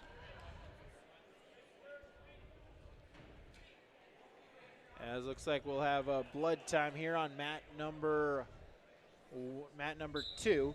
Graber for the Squirrels still with that 8-3 lead. Our blood time is from Cass County Mutual and Tope Insurance in Castleton. And start of our second period, it's a 3-0 lead. We start in the neutral position on mat 1, 152-pound third place match between Theoljus and Ryan Eng. Eng with the level change. Now Theoljus shoots in on Eng, grabs the leg, locks up on it, has the head tucked to the inside, tries to elevate Ryan Eng with the hard sprawl, trying to stay heavy on top on mat 1. Neutral to start period number 2. Werner in on a shot attempt, looking to pop the head out to try to get a takedown here. If he can get it quickly, he could try to maybe tie it into with some back points as well. Still neutral as they wrestle 30 seconds in period number 2 gone. As we get a stalemate, no change, back to the center. Graber will retain an 8-3 lead. And Ryan Eng snaps down. Miles Theoljus able to break the grip that Theoljus had on his legs, snaps him down, turns the corner, picks up the 3-point takedown. He's up 6-0 in the second period, under a minute remaining in the second period. Ryan Eng has the lead for third place, 6-0. Match does go final in the South Gym as Allender for Oaks will take 5th place as he defeats Hillsborough Central Valley's Carson Kazette 10-3. So Kazette will finish in 6th place today at 145 pounds. We have now under 30 seconds remaining in the second period. Ryan Eng has a 6-0 lead. Miles Theoljus tripods up, but Eng has the false cradle. I just call it false cradle because he doesn't have the arm with the crossface over the top, just has it locked up. Kind of a dangerous position if the bottom wrestler is able to pull that arm back around the head. But he switches it up. Now back around Theoljus, riding behind the arms and elbows. Graber strings together a takedown with a near fall, extends his lead. Now it's 15-3, a 12-point lead as they wrestle 20 seconds to go in period number 2. As Graber to the back, picking up near fall points for sure, a count of 4, so it will result in a tech fall victory. Graber now going to try to pick up the pinfall as we're going to have to try to fight off of his back with 10 seconds left as Graber will let him go, and that will do it. It will be a 4-point near fall. 19-4 is your final as Kaden Graber of Central Cass will finish in 5th place at 172 pounds. Your mat number 360 pound for your third place match at 160. Fisher Johnson wrestling Blake Sonnenberg for Frazee. Sonnenberg now up 4-0 in the third period with minute 10 remaining. And then mat number 4, Max Chernlin for Ellen Dudley Calm wrestling Ben Suther. Britton Heckla. Suther has the 4-3 lead. That's in the second period, or just underway in the second period. Suther up by 1 over Chernland for third place at 172. 215 pounds on mat number 2 in a third place matchup. Jonathan Smith of Delax Burlington will take on Caden Rose of Pembina County North. Smith for the Lakers is a junior at 19-4. Rose is a senior, 24-4 on the season. Rose picking up his 100th win in last round, looking for win number 101 in his career. Yeah, Ryan Eng in the top position, right? Miles Theoljus and Eng here. Eng trying to dig out the wrist with the, I guess, put the arm back around behind the back in that hammerlock position. Theoljus up on his hip. He's down 6-0. Eng comes up over the top on mat number 1. He has the 6-0 lead.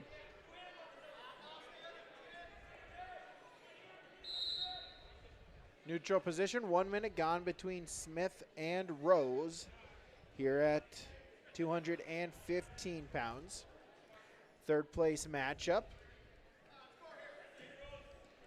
In these third and fifth place matches, championship matches upcoming here on Central Cass. As when they announce it, we'll let you know about what the system is for where they place the matches at for the championship round here at Central Cass. Wrestling for third place at 189 pounds, we have Cole Nitschke for the South Border Mustangs, the junior at 14-5, returning state place winner for the Mustangs. He'll take on Kenny Smith, the Deslax Burlington, a senior at 16-4. That's for third place on mat number 3. And Ryan Eng's your winner. He'll take third place at 152 pounds. Decisions, Miles Theoljus by a score of 6-0. Final 5 seconds of the period. Front headlock for Smith. As that'll do it for period number 1. Jonathan Smith will take a 3-1 lead into period number 2 against Caden Rose there on mat number 2 for third place at 2:15. And another Bronco Vikings matchup now between Matt Schwab, Tanner Mengi. A couple of freshmen going at it. They're scoreless in the first period at 189 pounds for 5th place. Fresh 2 minutes on the clock as Smith will start in the down position as we'll get a whistle. As official will say, not blame the caution on anyone, just say it's due to the whistle on the mat number 1. So no harm, no foul for either wrestler. And up to his feet is Smith. He'll get the escape point, extend the lead now, make it 3 once again at 4-1. And Matt Schwab shot in on a single leg on Tanner Mengi. Mengi follows it up, able to duck around behind Schwab for the 3-point takedown. He's up 3-0 with a minute 15 remaining in this first period. Smith takedown, double leg, trying to set it up with a near fall as well. Rose going to try to belly himself out, does so, but it is a 3-point takedown. 7-1, Smith extends the lead as now he's going to try to work on top. And Mengi still in control on top on mat number 1. He has the 3-0 lead. Under 50 seconds remaining in this first period. Here's Schwab for the Broncos, just trying to isolate the wrist and pass that over the top of the head, turn the hips. Now warned for stalling. So that's 2 warnings for stalling on Schwab. He was called right away off the whistle for backing out. Now called again. He gives up a point over to Mengi, down 4-0. Escape point for Rose, make it 7-1, but then Smith back in on a shot and a takedown. Make it now 10-2 in favor of Jonathan Smith. 40 seconds to go in period number 2. And mat number 3, Deslox Burlington. Kenny Smith, the senior, has a 3-0 lead over Cole Nitschke of the South Border Mustangs. That's going into the third period on mat number 3 at 189 pounds.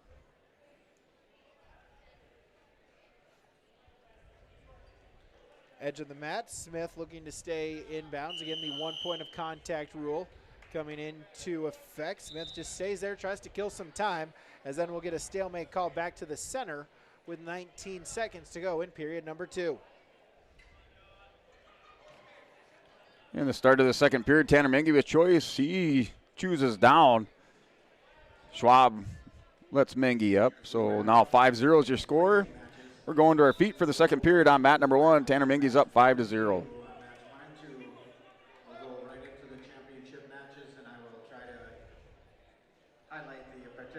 And mat number 4 for 215 pounds, 5th place match. That one just going final on mat number 4 for third place, 189. Kenny Smith, the Deslox Burlington, still the 3-0 lead over Cole Nitschke, a South Border, on mat 3.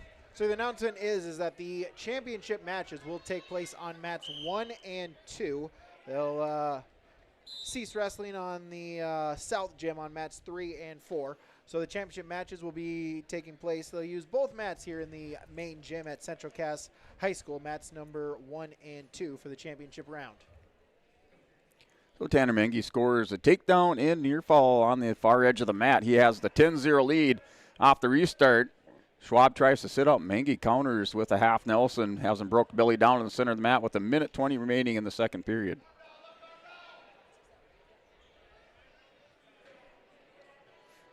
Still a 10-2 lead for Jonathan Smith of DLB at 215 pounds in the third place contest. Out of bounds they'll go. We'll get a restart back to the center. And mat number 3, now under 40 seconds remaining in the third period. Kenny Smith has the 3-0 lead over Cole Nitschke, and this match concludes for 5th place at 189. Tanner Mengi, your winner over Matt and Schwab on mat number 1. 9-1-1 attempt here by Rose. Smith, though, able to defend. Rose with a front headlock position. Final 50 seconds of the match. Smith with a 10-2 lead.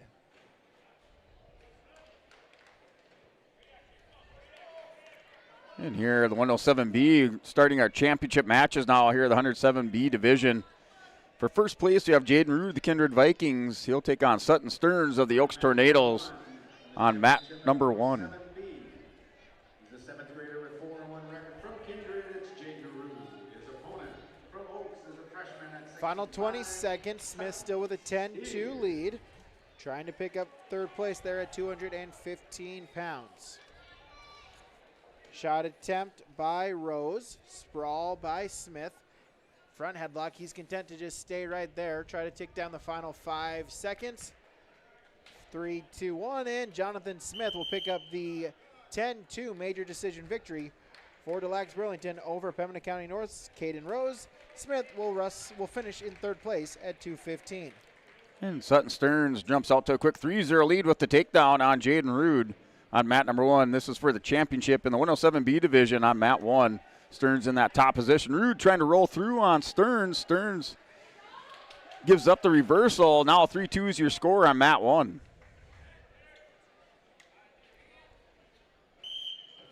£107, the championship matchup here at 107 pounds. As it is Sky Kramlich of Carrington, Derek Jorison of Central Cass is your matchup in the championship at 107. Kramlich is a sophomore for the Cardinals at 16-3. Jorison, a sophomore as well for the Squirrels at 19-6. Edge of the mat, Jorison able to get the takedown. He'll take the first points of the matchup. He'll take a 3-0 lead. Out of bounds they go. Back to the center. Kramlich will start in the down position. Jorison with the opening points at 107. And we go into the second, or move into the, you're still in the first period, 22 seconds remaining. 3-2 is your score. Jaden Rude still in that top position. Off that whistle on the restart. A little hip ice by Sutton Stearns. Rude rides him back around. As we're still 3-2, doing some hand fighting underneath on mat number 1. Jorison still in top control, puts in a chicken wing. Kramlich up to his base and try to walk around and get some separation. Jorison, though, able to follow, remain in top control. Up to his feet is Kramlich. Jorison takes it to a single leg, but Kramlich able to get his leg free and get the escape point. He's on the board. He trails 3-1, 40 seconds and ticking to go in the first period. Yeah, Sutton Stearns is able to rise to his feet on mat number 1. He was chased out of bounds by Jaden Rude, and they went back to a restart. Now at the end of the period, at the start of the second, 3-2 lead for Sutton Stearns. We're in the neutral position on mat 1. Restart back in the center, 30 seconds to go. Shot attempt, Kramlich. Sprawl attempt by Jorison. Has Kramlich bellied out. Kramlich trying to work himself back up to his knees. Kramlich reaching at the near leg, has the arms hooked. Jorison in a sprawl position. Final 15 seconds to go in the first period. And we'll get a whistle and a potentially dangerous call. And a restart back to the center with 13 seconds to go in period number 1. Yeah, mat number 3, 285 pounds. For third place, we have Brett Tostad of the Northern Lights taking on Aiden Hinkle of the Lisbon Broncos. So a couple seniors matching up for third place at 285. That match just underway on mat number 3. No change as we go to the end of the first period. Derek Jorison for the Squirrels will take a 3-1 lead over Sky Kramlich of Carrington. As choice is Jorison's. He'll choose the neutral position to begin period number 2. And Jaden Rude for the Kindred Vikings picks up the 3-point takedown. He'll grab the 5-3 lead over Sutton Stearns. Working for some near fall. Rude has the legs in, double leg rag or double hooks in. As Stearns stretched out, picks up a 2-point near fall. And working for more on mat 1. Jorison extending the lead there, gets another takedown, make it now 6-1 in favor of the Squirrel sophomore. He leads by 5 with 90 seconds to go in the second period. And Rude now able to expose those shoulders, pick up that. Still working on the 4 count, so he's at least has 3 near fall. At the end of the second period, he has a 9-3 lead on mat number 1. Excuse me, now 8-3. So it is 8-3. He did pick up those 3 near fall with 6 seconds remaining. They'll go out of bounds on mat number 2, get a restart in the center. Jorison still with a 6-1 lead. There's 1 minute and 5 seconds remaining in period number 2. Going to go back to the center of the map for the restart. Stearns not able to clear the hips there, pushed out of bounds. And the final seconds tick off. We go into the third period. Jaden Rude looking to pick up the championship here at 107B. He has the 8-3 lead going into the third period against Sutton Stearns. They're going neutral to start the third. Final 40 seconds of the second period. Jorson puts in a leg, trying to break down Cramlich. Also reaching through at the head, looking for a turn so he can get some points. Loses the leg briefly. Now going to try to reach through back, maybe set up a cradle. Now grabbing at the near ankle, looking for the breakdown. Final 20 seconds. Maybe a little bit high. See if Cramlich can walk it back, try to get the escape or reversal points. Final 10 seconds of the second period. Cramlich still in top control, trying to ride out the final 5 seconds of this period and take a 5-point lead into period number 3. That's what he will do, as Derek Jorson a 6-1 lead over Sky Cramlich, heading into period number 3, the championship match at 107. And mat number 3 for third place between Brett Tosted and Northern Lights and Aiden Hinkle. We're scoreless going into the second period. Hinkle in the bottom position to start out the second period. That's wrestling for third place at 285. Mat 1, 107B.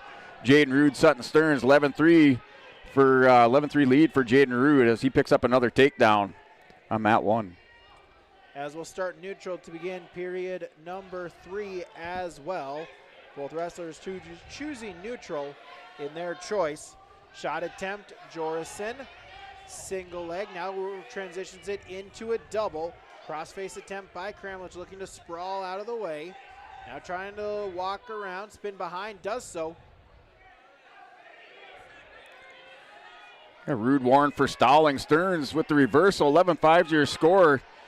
He's giving Rude all types of problems here. Sutton Stearns is working some offense in the top position. Final 20 seconds ticking off the clock here on mat 3. This is for the championship on mat number 1. Stearns rolls Rude over, has some near fall coming. Trying to work for the pin. He's going to need it to win this match over on mat number 1. Cramlich got the takedown, but then Jorison gets a reversal of his own. It's 8-4, under a minute to go in the third period. So Jaden Rude, the 7th grader, he survives that attack by Sutton Stearns at the end of the period. Your final score, Jaden Rude, is your champion, 11-8 by decision over Sutton Stearns of the Oaks Tornadoes. He is your 107B champion. Final 50 seconds at 107 in the championship match. Jorison with an 8-4 lead. Still in top control after the restart. Trying to hook an ankle. Cramlich, though, back up to his feet. Jorison on a single leg, looking for the mat return.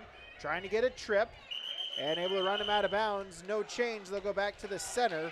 Jorison still with a 4-point lead. 29 seconds to go in the third period. Yeah, still keep an eye on mat number 3 between Aiden Hinkle and Brett Tosted. Hinkle with the 1-point escape.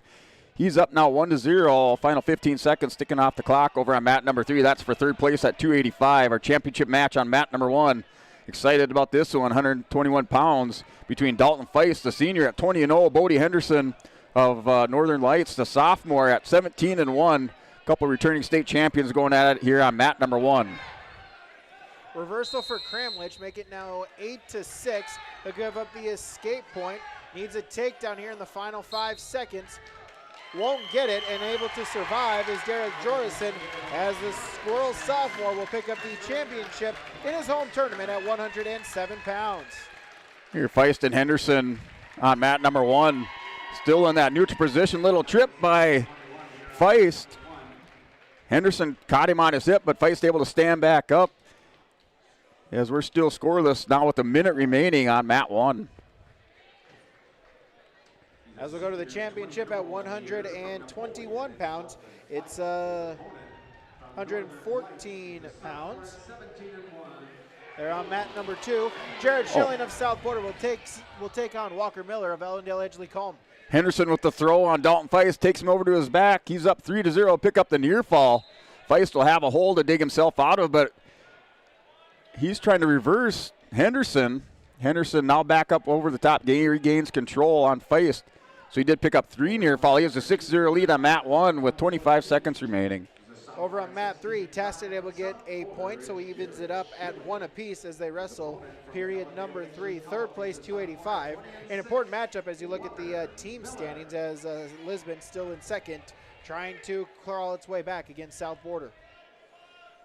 Another important one here as Schilling for South Border looking to extend that team score lead. He picks up the early takedown 30 seconds in against Miller. He leads 3-0. Miller with a stand-up, but Schilling able to run him out of bounds and remain in top control. 41 seconds gone in period number 1. We go back to the center of the mat on the restart. In the 6-0 score going into the second period between Dalton Feist and Bodie Henderson at 121 pounds. This is for the Letterman's Championship on mat 1. Schilling with a breakdown off of the whistle. Looking to pick up the championship. He's a sophomore at 16-5. Miller is a sophomore as well for the Thunder at 20-6 on the season. And we start this period in the neutral position here in the second. Wrestlers still not making contact, holding the center of the mat. Little feint by Dalton Feist. Henderson drops down in a down block position. Back up to his feet. Now wades in with the collar tie. Snap down on Feist. Feist down to the mat. Headlock attempt by Schilling right to the back. He's going to look for the pinfall victory here at 114. He gets it.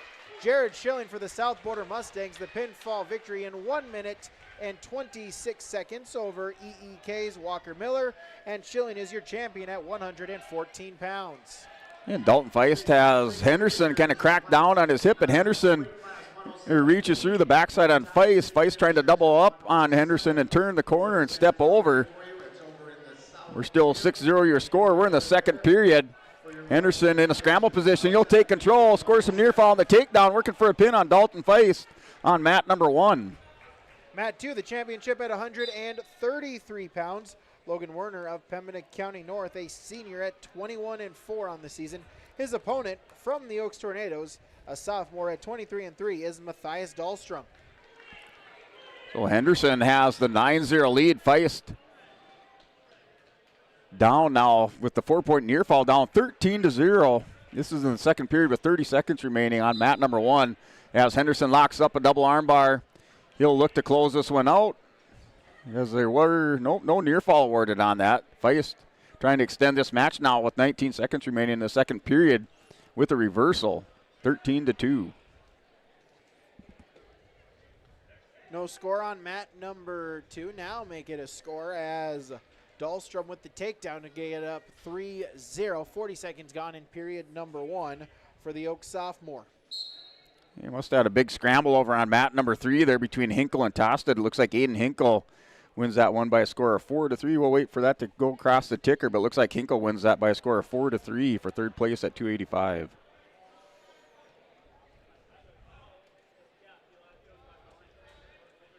Updating the team score now, South Border with a 9-point lead in the team score as the Mustangs 139 points. They lead the Lisbon Broncos as Lisbon with 182.5. Oaks rounds out the podium as they are in third at 146 points.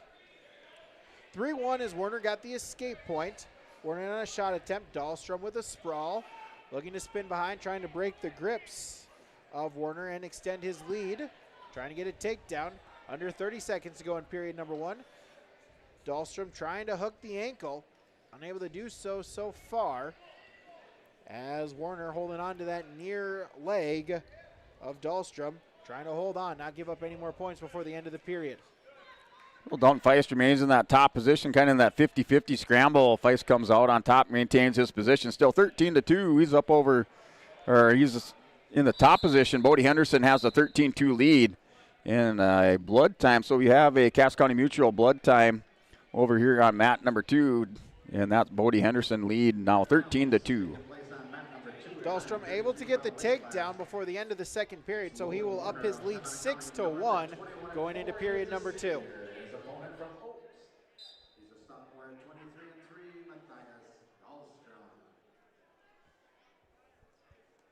So we'll start neutral to begin period number 2. Interesting to see. I think that's another byproduct of the change in the scoring system here. A lot more times you've seen a lot more wrestlers choose the neutral position They're in their choice in periods number 2 or 3. Warner in on a shot attempt. Sprawl by Dahlstrom. Front headlock by Dahlstrom. But Warner able to get himself back up to his feet. Throw by attempt. Single leg into a trip. Dahlstrom with the takedown right to the back. 3-point takedown. Warner, though, able to belly himself out. But Dahlstrom extends his lead now, make it 9-1. Dahlstrom with a leg hook, trying to elevate.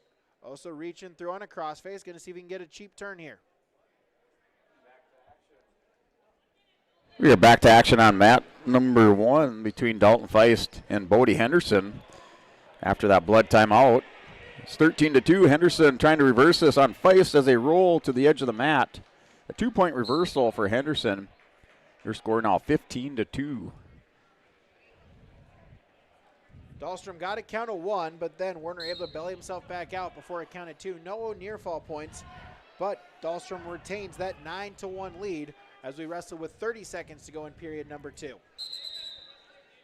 And a potentially dangerous call over on mat number 1 between Henderson and Feist. Feist in that top position, put in the double boot ride, trying to stretch, or Henderson with the double boot ride tried to stretch out Henderson, called with potentially dangerous. Final 15 seconds. Dahlstrom still in top control. Both legs hooked here on the leg ride. Looking to ride out the final few seconds. Roll attempt for Warner. Dahlstrom, though, able to stay close, follow, and he'll take an 8-point lead, 9-1, into period number 3. And final 20 seconds. Here on mat number 1. Bodie Henderson with the big lead on Dalton Feist. Feist able to catch the head on Henderson. Henderson stretches out, and we look like a technical violation. 1 point going over to Feist. Now 15-3 with 14 seconds remaining. New start as Dahlstrom will start in the down position. Up to his feet, but a mat return by Warner. Dahlstrom back up to his feet once again. Warner into a single, now make it a double, looking for the mat return. Dahlstrom reaching through. Now a crossface, going to try to get the escape point. Warner still in top control as Dahlstrom now sprawled out here with 30 seconds gone in period number 3. All right, in the battle of state champions, that was Bodie Henderson, your winner over Dalton Feist. That's final score is 15-5 on mat number 1. So Henderson, your winner by major decision, 15-5, as Feist was able to score a reversal at the end of the period. So Bodie Henderson, your 121-pound champion. Out of bounds they go. No change. It's still 9-1. Dahlstrom with the lead as Dahlstrom will go back in the down position, leading by 8 against Pembina County North, Logan Werner. Hey, here for your 127-pound matchup, you have the number 1 seeded Noah Anderson taking on the number 3 seed Ryland Vetter from South Border. This match just underway. This is for the championship match at 127 pounds. Out of bounds they go on mat number 2. 1 minute remaining in the third period. They'll say Werner still in top control, and a restart back to the center. Dahlstrom still with a 9-1 lead. Anderson on the season, ranked number 2 at 133 pounds, makes the move down after the Christmas break. He now goes up by a score of 3-0. He placed 3rd last year at the state tournament. Ryland Vetter for the South Border Mustangs. He is ranked number 6 at 127 pounds by Dakota Grappler. And he also placed 4th at the 2024 state wrestling tournament. Anderson with the early 3-0 lead. We're in the first period on mat number 1. Blood time on mat number 2, of course, that is Cass County Mutual and Tope Insurance in Castleton, bringing you our blood time sponsorship. Still a 9-1 lead for Matthias Dahlstrom. And down to 37 seconds remaining. 1 point escape for Vetter. Anderson has the 2-point lead, wrestling the center edge of the mat. Both locked him in a collar tie, level change, and a swipe at the ankle by Vetter. Anderson steps back, reshoots, scoops up the leg. Vetter goes into a whizzer. Anderson trying to stretch out, keep those toes in bounce. And they're called back to the center of the mat by the official with 13 seconds remaining. Dahlstrom gets a reversal, 11-1, as they'll reset the time clock, as the clock did not start on the whistle. So we'll see how much time goes off, as they'll say 10 seconds went off, so they'll put 50 seconds on the clock. Dahlstrom now with a 10-point lead in period number 3. Yeah, at the end of the first period, 3-1's your score. Vetter defers over to Anderson, who chooses the neutral position to start his second period. He's up by 2 for the championship at 127 pounds on mat number 1.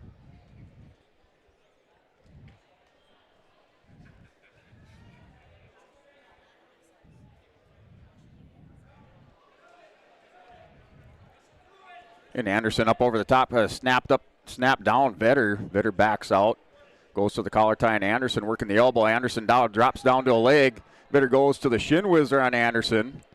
Anderson and Vetter in the scramble on the edge of the mat.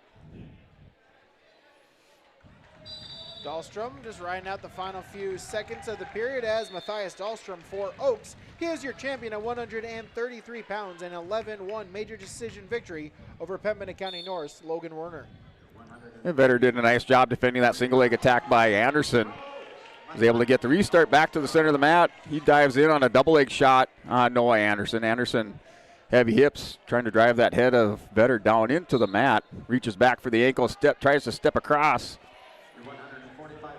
That was a kind of a cradle hooked up over the front on Vetter. Vetter stretched out. Anderson still with the 3-1 lead, under a minute remaining in the second period.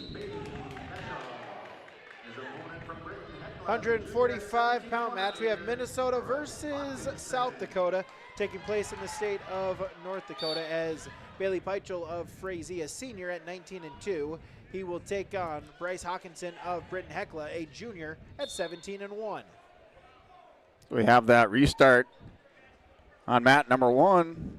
Vetter dives in on another double leg shot on Anderson. Anderson reaches back to the ankle, trying to spin the corner. Vetter tries to face into Anderson, still in the scramble position on mat number 1. Neutral position, Peichel and Hawkinson as we go. 50 seconds gone in period number 1. Lat drop attempt by Hawkinson. Peichel though able to stay with it and defend it, regroup. And they'll go neutral, out of bounds, and restart to the center. Halfway gone in period number 1. And Anderson secures the 3-point takedown on the edge of the mat. 6-1's your score going into the third period. Anderson has the 5-point lead over Vetter from the Southport Mustangs. Peichel with a takedown. He'll take the first points of the matchup. Through 1 minute and 15 seconds gone in period number 1. Peichel with a 3-0 lead. And Ryland Vetter for the Southport Mustangs defeated Logan Potts in the semifinals by a score of 2-0. Anderson for the Broncos, he won by technical foul over Oscar Martinez of Pembina County North to make it into the championship. Anderson currently with the 5-point lead in the top position, up 6-1. And he has the cradle locked up on Vetter. Vetter just trying to defend it, sticks that back heel into Anderson's leg, but Anderson has this cradle locked up tight. Just needs to step up to the outside and try to rock this back on mat 1. Peichel still with a 3-0 lead. He'll just look to ride off the final 5 seconds of the period. Sit-out attempt by Hawkinson, but able to follow his Peichel, and he'll take that 3-point lead into the second period. And Anderson with the suicide cradle rolls over Vetter to his back. Now with a minute remaining, he'll pick up some near fall. So the score is 6-1. Anderson kind of content to sit this one out here in that cradle position. Now scoops those hips out, tries to put the bottom knee in the side. And for near fall. Now 10-1 is your score on mat number 1. Peichel will start in the top position. Hawkinson was looking for a roll, but able to follow his Peichel, and he'll stay in top control. 10 seconds gone in the period, as now both wrestlers look to settle down. And a break in the action, 1-point escape by Vetter. 10-2 is your score. Anderson has the 8-point lead with the restart back to the center of the mat. We're in the third period, 40 seconds on the clock. Peichel still with top control.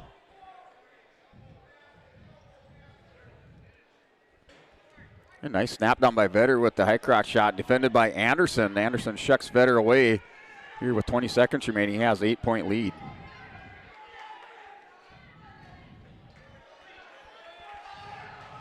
$50 seconds gone in the period. Peichel still with a ride. He's ridden the entirety of the second period so far. Halfway gone in this period number 2. against Britton Hekla's Bryce Hawkinson.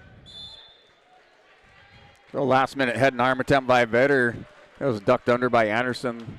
Ended up on top of Ryland Vetter for another takedown. Final score 13-2. Noah Anderson is your champion at 127 pounds for the Lisbon Broncos. Congratulations to the 127-pound champion from Lisbon, Noah Anderson.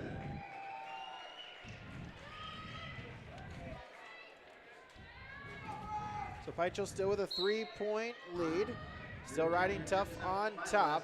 Final 20 seconds of period number 2. And 139-pound year championship match between Sawyer Owens of the Hillsborough Central Valley Burros and Cruz Ranky of the Lisbon Broncos. Owens opens up quickly and fast as he scores the first takedown. He's up 3-0 with a minute 35 remaining in the first period. Peichel will ride out the second period. He'll take that 3-0 lead into period number 3. When you're ready, make your way to the south gym to the award stand, please. And Owens has the armbar locked up on Ranky. He's wasting no time here with the fast start. Has a far shoulder scooped on Ranky. He's going to turn him over. Just powering through with his armbar. Ranky doing a good job staying off his back now with a minute 5 remaining in the first period. Ranky with the high bridge. So Owens will collect his near fall. And working for the pin. He's up over the top of Ranky. Left shoulder not up by much.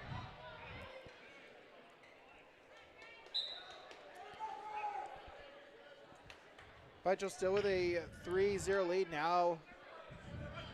Make it 4-0 as he gets the escape point. 90 seconds to go in the matchup. And Owens keeps those arms back behind the back on Cruz Ranky, trying to adjust and get those shoulders flattened out. Ranky still bridging down to 25 seconds remaining.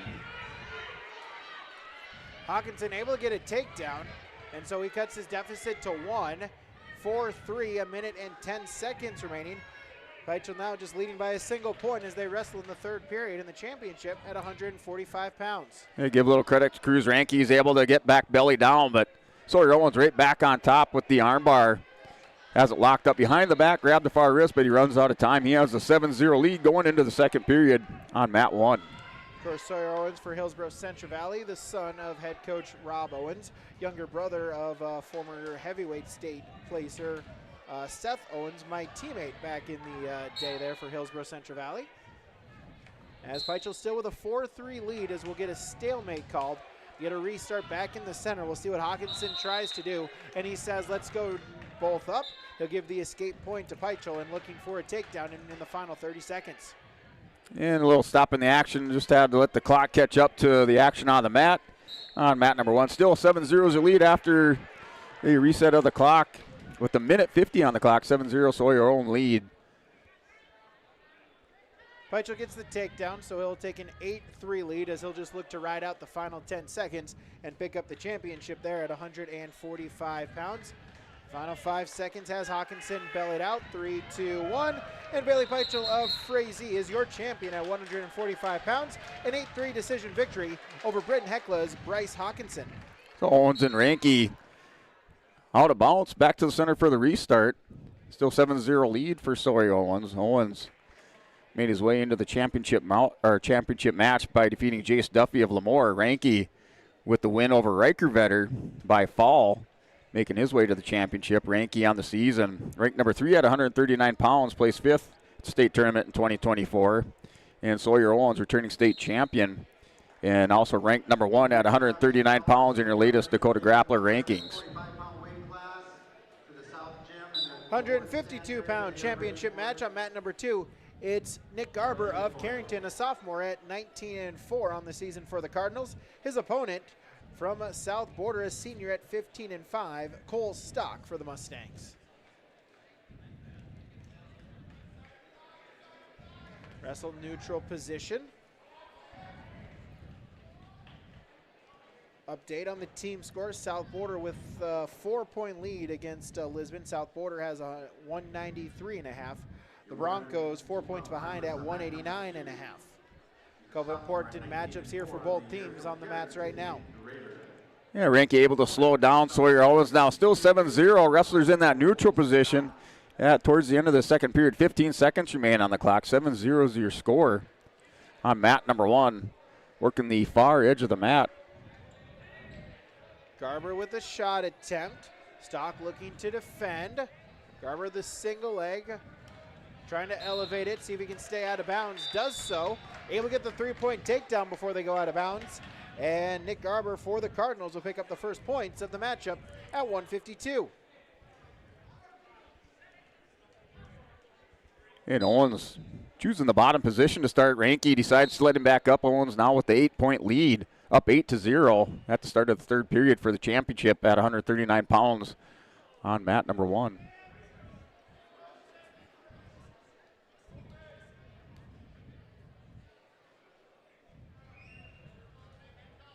.30 seconds to go in period number 1. Stock able to get the escape point. So Garber now has a 3-1 lead as they wrestle in the edge of the mat, neutral position. Collar and elbow ties, battle for position here at 152 pounds. And Owens with the level change, shoots in on Ranky, catches the single leg. Ranky trying to shin whizzer out of it. Owens turns the corner, cracks Ranky down. He picks up that 3-point takedown, extends his lead now 11-0 on Cruz Ranky. I want to say the last time they met up in the duel, I think it was a 14-point win for Sawyer Owens. That was at the beginning of the season. Now he has an 11-point lead. We go to period number 2. Garber with a 3-1 lead. He chooses the down position to begin our second frame at 152 pounds. And Owens has Ranky stretched out in that bottom position, works a crossface on top, trying to stretch out that back leg, and called for a stalemate back to the center of the mat as he's working that crossface, but the official calls the stalemate with 39 seconds remaining. He's up by 11. That's Sawyer Owens for the championship at 139 pounds on mat 1. Garber gets the escape, get it back to a 3-point lead at 4-1 as they wrestle. 30 seconds gone in period number 2. And Owens cautioned again. Now 2 cautions for this restart. 11-0 is your score. 38 seconds remain in the third period. Ranky with the sit-out. Owens rides him back around, chops the arm, down to 30 seconds remaining. Stock able to get the takedown on the edge of the mat, keeps the feet in bounds, and just like that, we're all tied up at 4 apiece. Halfway gone in period number 2. 4-4 between Carrington's Nick Garber and South Border's Cole Stock. And 12 seconds remain. Ranky has that near wrist caught of Sawyer Owens, trying to pass it around his head and clear his hips, as he'll run out of time now at the end of the period. 11-0 is your win by major decision. Sawyer Owens, your champion at 139 pounds, as he wins 11-0 over Cruz Ranky of Lisbon. Stock still in top control, tied at 4, puts in a chicken wing, was looking for a turn. Garber hip down, trying to defend it here with 30 seconds to go in period number 2.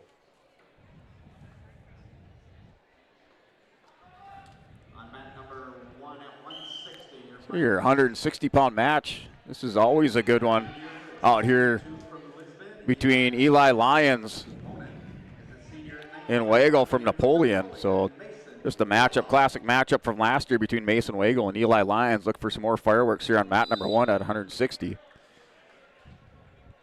Out of bounds they'll go.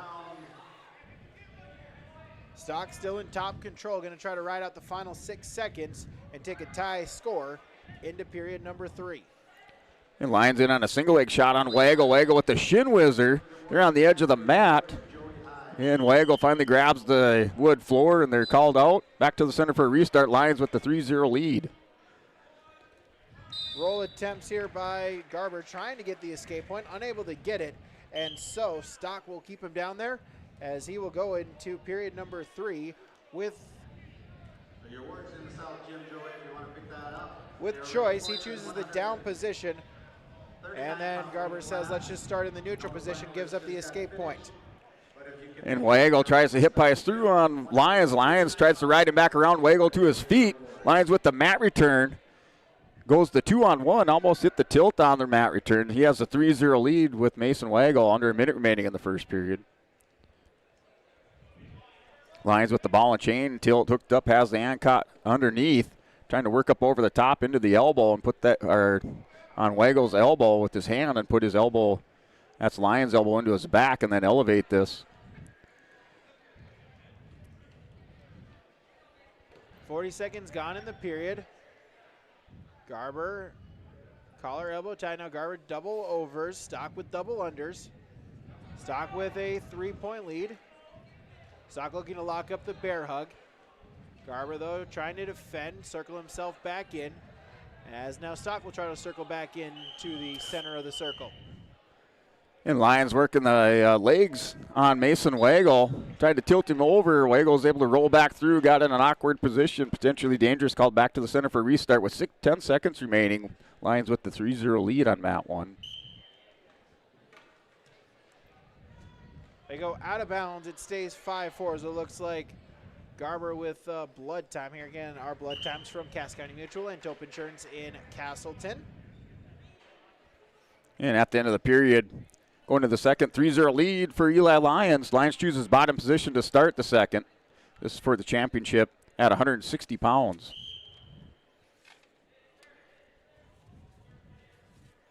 Lions with the quad pod, not able to clear the hips. Wagle follows him around, now cuts him loose. 3-0, now turns into 4-0 with the 1-point escape for Lions with a minute 45 remaining in the second period. Only 4 weight classes upcoming here for the championship round here at the Central Cass Letterman's tournament. 170, 189, both on deck. On deck on mat number 2 is 172 pounds. Drew Zwack of Bishop Ryan and Blake Unger of New York Mills. And Lions settles his hips and able to run over Mason Wagle to the mat. Picks up the takedown. He has a 7-0 lead. Now has the hammerlock on Wagle. Wagle belly down in the middle, or just off the center of the mat. Back to wrestling here on mat number 2. Garber gonna have to try to get a takedown with 30 seconds to go in period number 3. Stock, though, able to get the takedown, lifts him up, brings him back down to the mat, and a 3-point takedown. Make it now 8-4 as we'll get a whistle, and it looks like injury time for Garber, as might have landed on his head there on the takedown attempt. It's a 4-point lead for South Borders Cole Stock. And Wagle with the escape. He's on the scoreboard. 7-1's the score. Lions on a high crotch fireman on Wagle. Wagle catches Lions in an awkward position, but somehow Eli Lions hip price through, back around, catches Wagle with the half Nelson, rolls him over, working for the fall on mat number 1. Wagle in a lot of trouble. Lions with the Saturday Night Ride and the pin for Eli Lions at 160 pounds. He is your champion at the 2025 Letterman's tournament. At 160 pounds, he wins by fall over Mason Wagle. So an important victory there for the Lisbon Broncos in the team race, and bonus points there at 160 pounds. Yeah, I think this is the decisive match over here right now on mat number 2.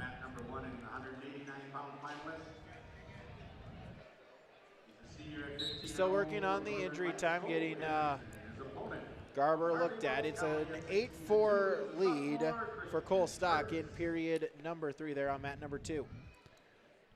I wasn't sure if they gave him blood time for that or if that was considered a slam as he hit his head on the mat.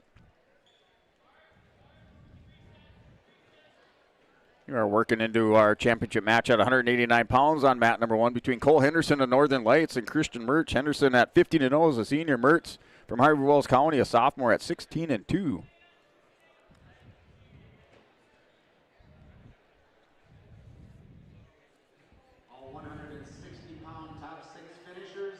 So Christian Mertz up over the top on Cole Henderson. Henderson last year in the state tournament placed second at 189 pounds. Christian Mertz for Harvey Wells County, also a returning state place winner. So following that Lions victory, momentarily that does put the Lisbon Broncos in the lead in the team score race, as they now have 195.5 points, a 2-point lead over South Border. However, Lisbon is done wrestling for the tournament. They have no more finalists. Of course, South Border has stock wrestling right now. They also have a finalist at 285 pounds in Shane Nitschke. So the potential for South Border, if they can get a champion here, to retake the lead and take the team title. Yeah, Christian Mertz dropped down on a single leg on Cole Henderson. Henderson sprawls out. Mertz just trying to reel in that leg of Cole Henderson. Henderson reaches back, grabs the ankle on mat number 1. Final 5 seconds ticking off the clock there in the first period.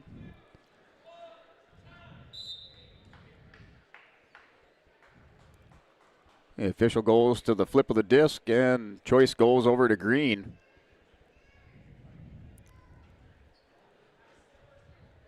So Henderson with choice chooses bottom position.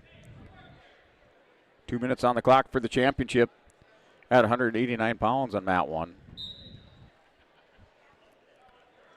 Henderson off the whistle, tries to seal, isolates the wrist around the belly, peels it, and clears the hips. Now with the stand-up, has the 1-0 lead early in the second period. Wrestlers up on their feet, center of the mat.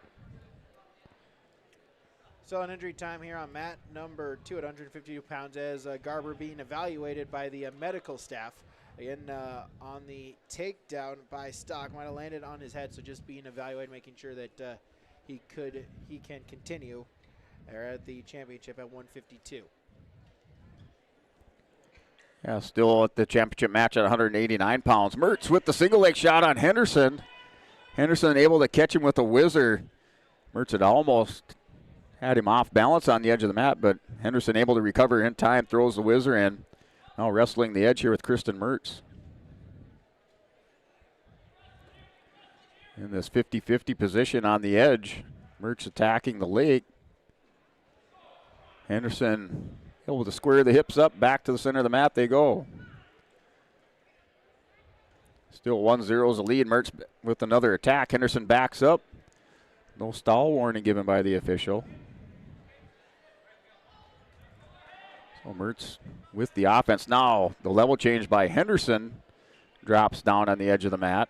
Christian Mertz over the top.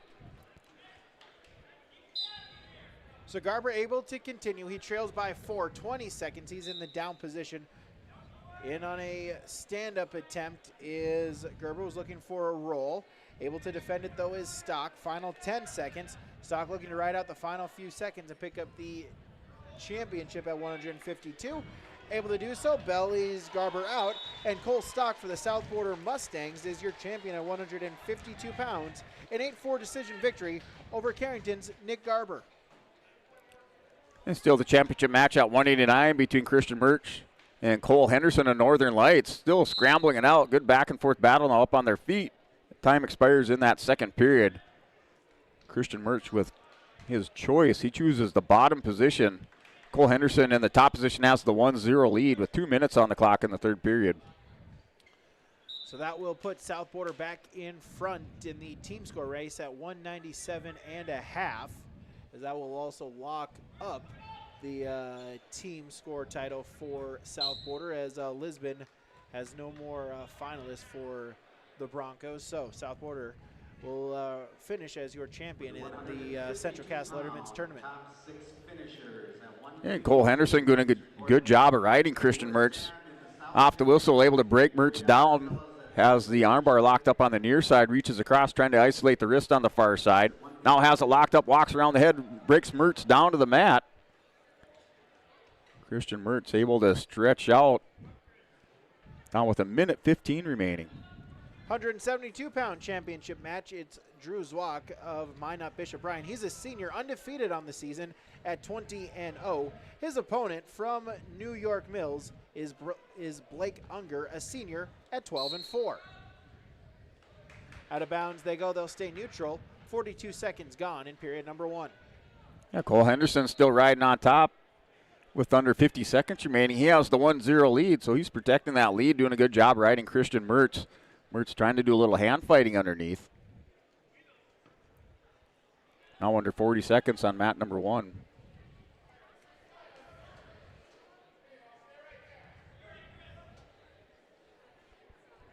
And now under 30 seconds, still 1-0 your score. Cole Henderson with the lead. Mertz took a peeked over at the clock. He's running out of time, down to 20 seconds. Cole Henderson still maintains control. Underhook here from Zwak for the Lions. Edge of the mat, 30 seconds remaining in period number 2. No score. As Zwak underhook, able to get the takedown. And Zwak with the first points of the matchup, 3-0. And your champion is Cole Henderson. He scores the right out. The 1-0 victory over on mat number 1 for the championship at 189 pounds. Wins by decision 1-0 over Christian Mertz of Harvey Wells County. And of the first period, Zwak with a 3-0 lead. To begin, as we move to period number 2, as we'll get a reflip of the coin. As Unger wins the coin flip, he'll defer, as Zwak will take the down position.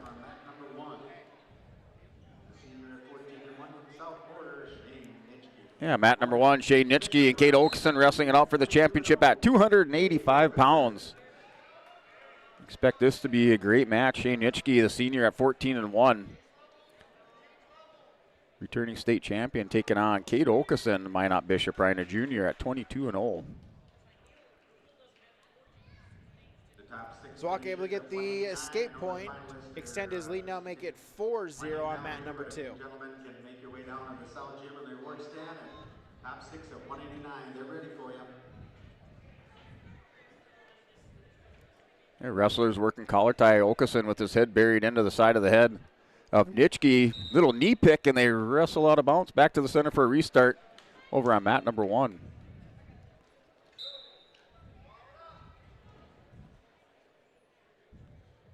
Zwak with the lead for the Lions. They're 1 minute and 5 seconds remaining in period number 2. Pair of Bishop Ryan Lions wrestling in the championship match. One more championship after this. Ivan Caruth and Carter Engelbretson will be our final match at 215 pounds. They're both on deck on mat number 2.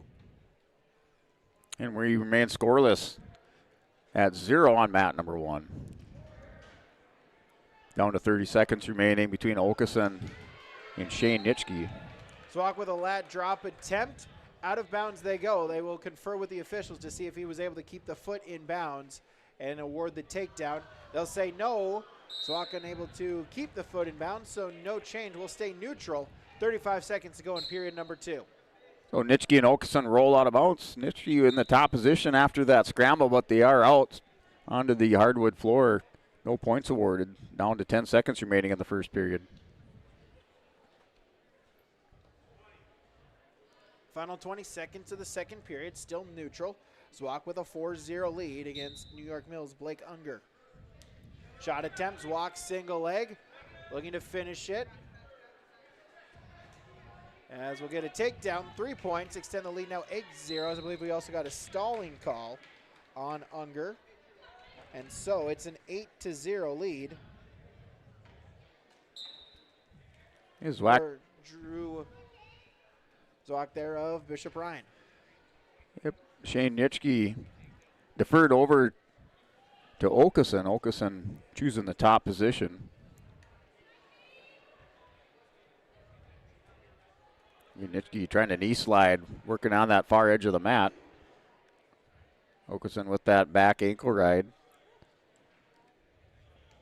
Down to minute 32 remaining. This is for the championship at 285 pounds on mat 1. Zwak with blood time, so Cass County Mutual, Tope Insurance, and Castleton blood time there as he now leads 11-0 in period number 2. And still on that far edge of the mat with a minute 13 remaining. Finally whistled out. Back to the center for the restart. Shane Nitschke in the bottom position. Okeson on top.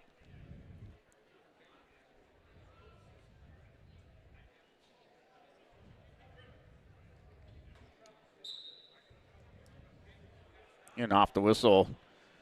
Nitschke with the inside leg stand up. Now quad pods as Okeson reaches back underneath with the claw ride. Tries to break down Nitschke. Has him on one knee. This is on mat number 1 for the championship at at heavyweight at 285. 2 seconds remaining. Zook still in top control for the Lions. He'll pick an ankle and ride out the final couple of seconds. He'll take an 11-point lead into period number 3.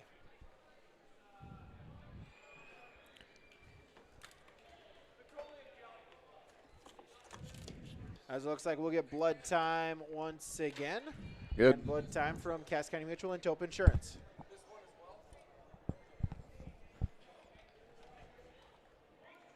Final 20 seconds as still scoreless between Nitschke and Okeson. They're in the championship at 285 pounds.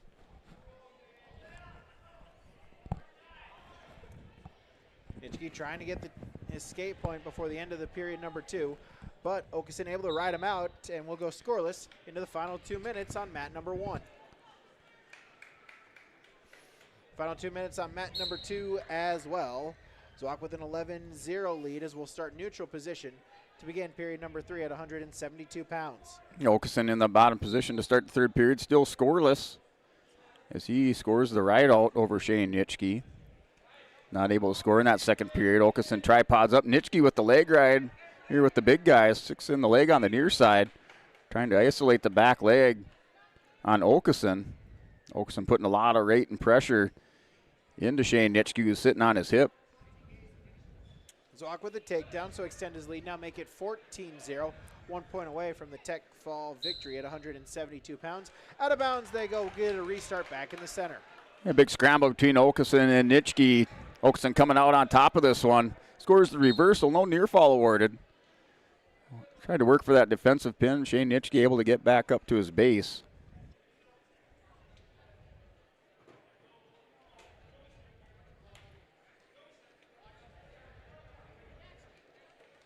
Escape point here for Unger, his first points of the matchup, 14-1.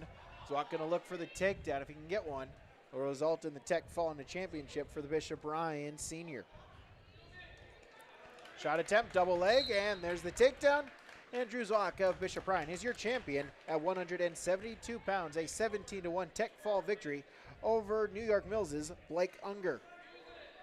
And here the champion at heavyweight, or working for the championship at heavyweight, is Cade Okeson with the 2-0 lead. Now with 30 seconds remaining, he scores the reversal. He's in that top position riding on Shane Nitschke.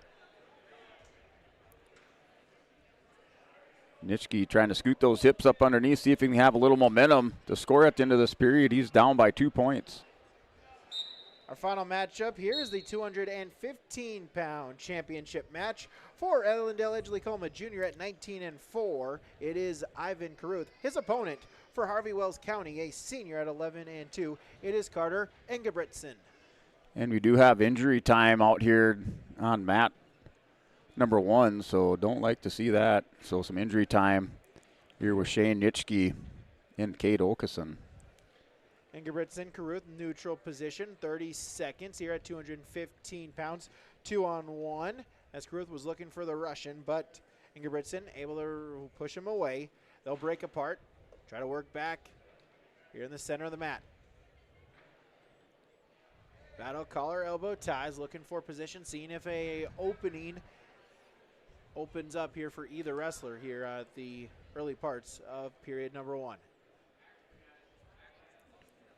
That score before that injury to Shane Nitschke has the trainer out there taking a look at it, but Okeson with a 2-0 lead. I think we were just under 20 seconds remaining in that championship match.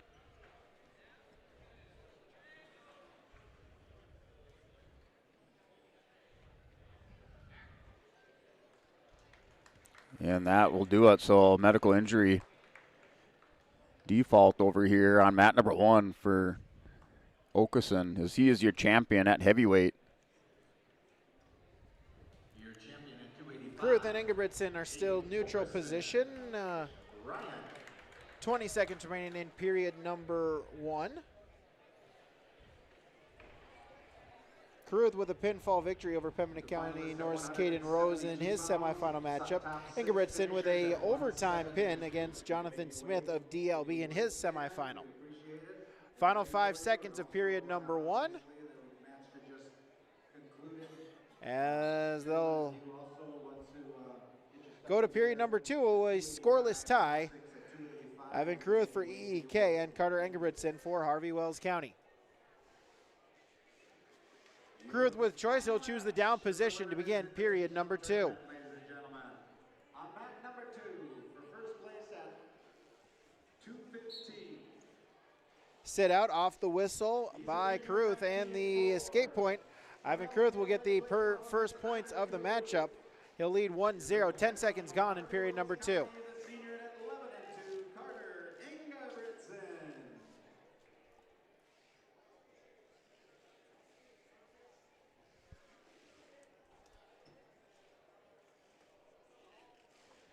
So center of the mat, neutral position.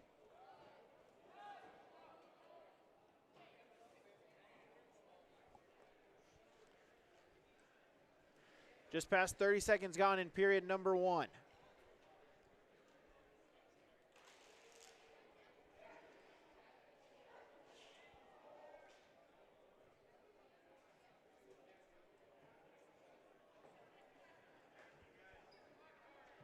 So collar elbow ties, neutral position here at 215 pounds, halfway gone in the match. Carruth still with that 1-0 lead. Shot attempt by Carruth, double leg. Trying to spall is Engebretson. Carruth though picking it up, double leg and the takedown. So Ivan Carruth will pick up the 3-point takedown. So he'll take a 4-0 lead into period number 2. Final 40 seconds of the second period. Carruth now in top position. First time he's been in top control in this matchup. Final 30 seconds of the period. Trying to go out to the side now, reaching through, grabbing at the arm. Engebretson, though, working himself back up to a base. Final 15 seconds, see if he can get a point before the end of the period. Out of bounds they go. They'll restart back in the center. Carruth still in top control with a 4-point lead. Clean up your camps. Greatly appreciated. We do have MVP awards and team awards to give out. So Off the whistle, single or a stand-up attempt by Engebretson, but Carruth able to get the mat return. Sit-out attempt by Engebretson, back up to his feet. Going to try to beat the buzzer, going to try to get the point before the end of the period. Unable to do so. Carruth able to hold on as he'll retain top control, and he'll keep a 4-0 lead into period number 3. That's our final matchup here.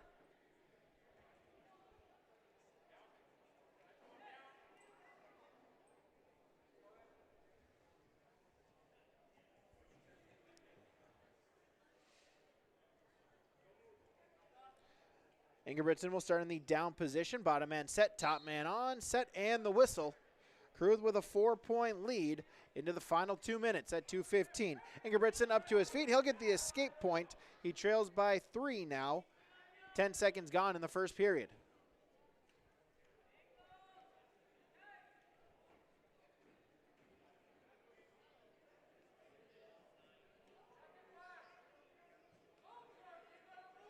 .25 seconds gone in the period. Collar and elbow ties. Engebretson got to get a shot here. He trails by 3. Carruth content right now has not been warned for stalling. No stalling call on either wrestler here as we wrestle with 80 seconds to go in the championship at 215 pounds. Collar elbow tie, they'll break apart, try to circle themselves back to the center here on mat number 2. Back to the collar and elbow ties. Same position, each man. Carruth with a 4-1 lead. They'll break apart, come back right in the middle of that squirrel logo. Still looking, battling for position. Under a minute now, 50 seconds to go in the championship match. Carruth content to keep it right here in neutral position. He's got a 4-1 lead. Final 40 seconds. They'll break apart, still collar and elbow ties, neutral position. 30 seconds to go in the championship of 2:15. Battle looking for an angle, trying to see if a shot attempt can open up. Carruth still with a 3-point lead. Looking for position. Double unders here. Ingebrigtsen looking to try to set up a throw, but a bear hug here by Caruth, trying to suck it in. Ingebrigtsen with the throw. Defended there, Caruth. They'll pop back up to their feet. They'll stay neutral. 5 seconds to go here at 215 pounds. Final 5 seconds. Ingebrigtsen looking for a shot attempt. Stalling warning on Caruth. That doesn't matter as time will run out. And for Ellendale Edgeley-Colm, Ivan Caruth is your champion at 215 pounds. A 4-1 decision victory against Harvey Wells County. Carter Ingebrigtsen. That will do it for our matches here on YourLiveEvent.com. We'll take a break. We'll come back with our Tommy's Express Car Wash post-match show when we return on YourLiveEvent.com. It's safe to say we have it pretty good in the Drayton, North Dakota area. Growing sugar beets, making sugar, bringing a little sweetness to the world. Every day, American Crystal Sugar produces sweet products people love in a place we love to call home. It's a thing we like to call the sweet life, and we're proud to share it with you. American Crystal Sugar's Drayton facility has recently started offering a $4 per hour shift differential for rotating shifts. Go to AmericanCrystalCareers.com for more information.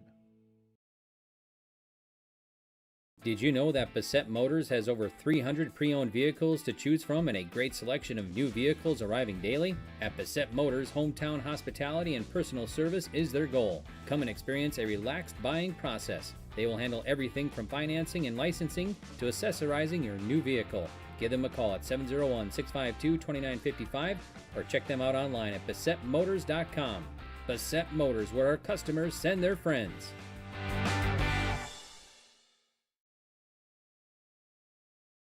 Since its beginning, the Central Cass Booster Club has generated and helped sustain fan interest in the men's and women's athletic programs at Central Cass High School. Through the years, that mission has broadened to also enhance the youth programs throughout the community. For more information, search Central Cass Booster Club on Facebook or email centralcassboosterclub@gmail.com. That's centralcassboosterclub@gmail.com. Go Squirrels!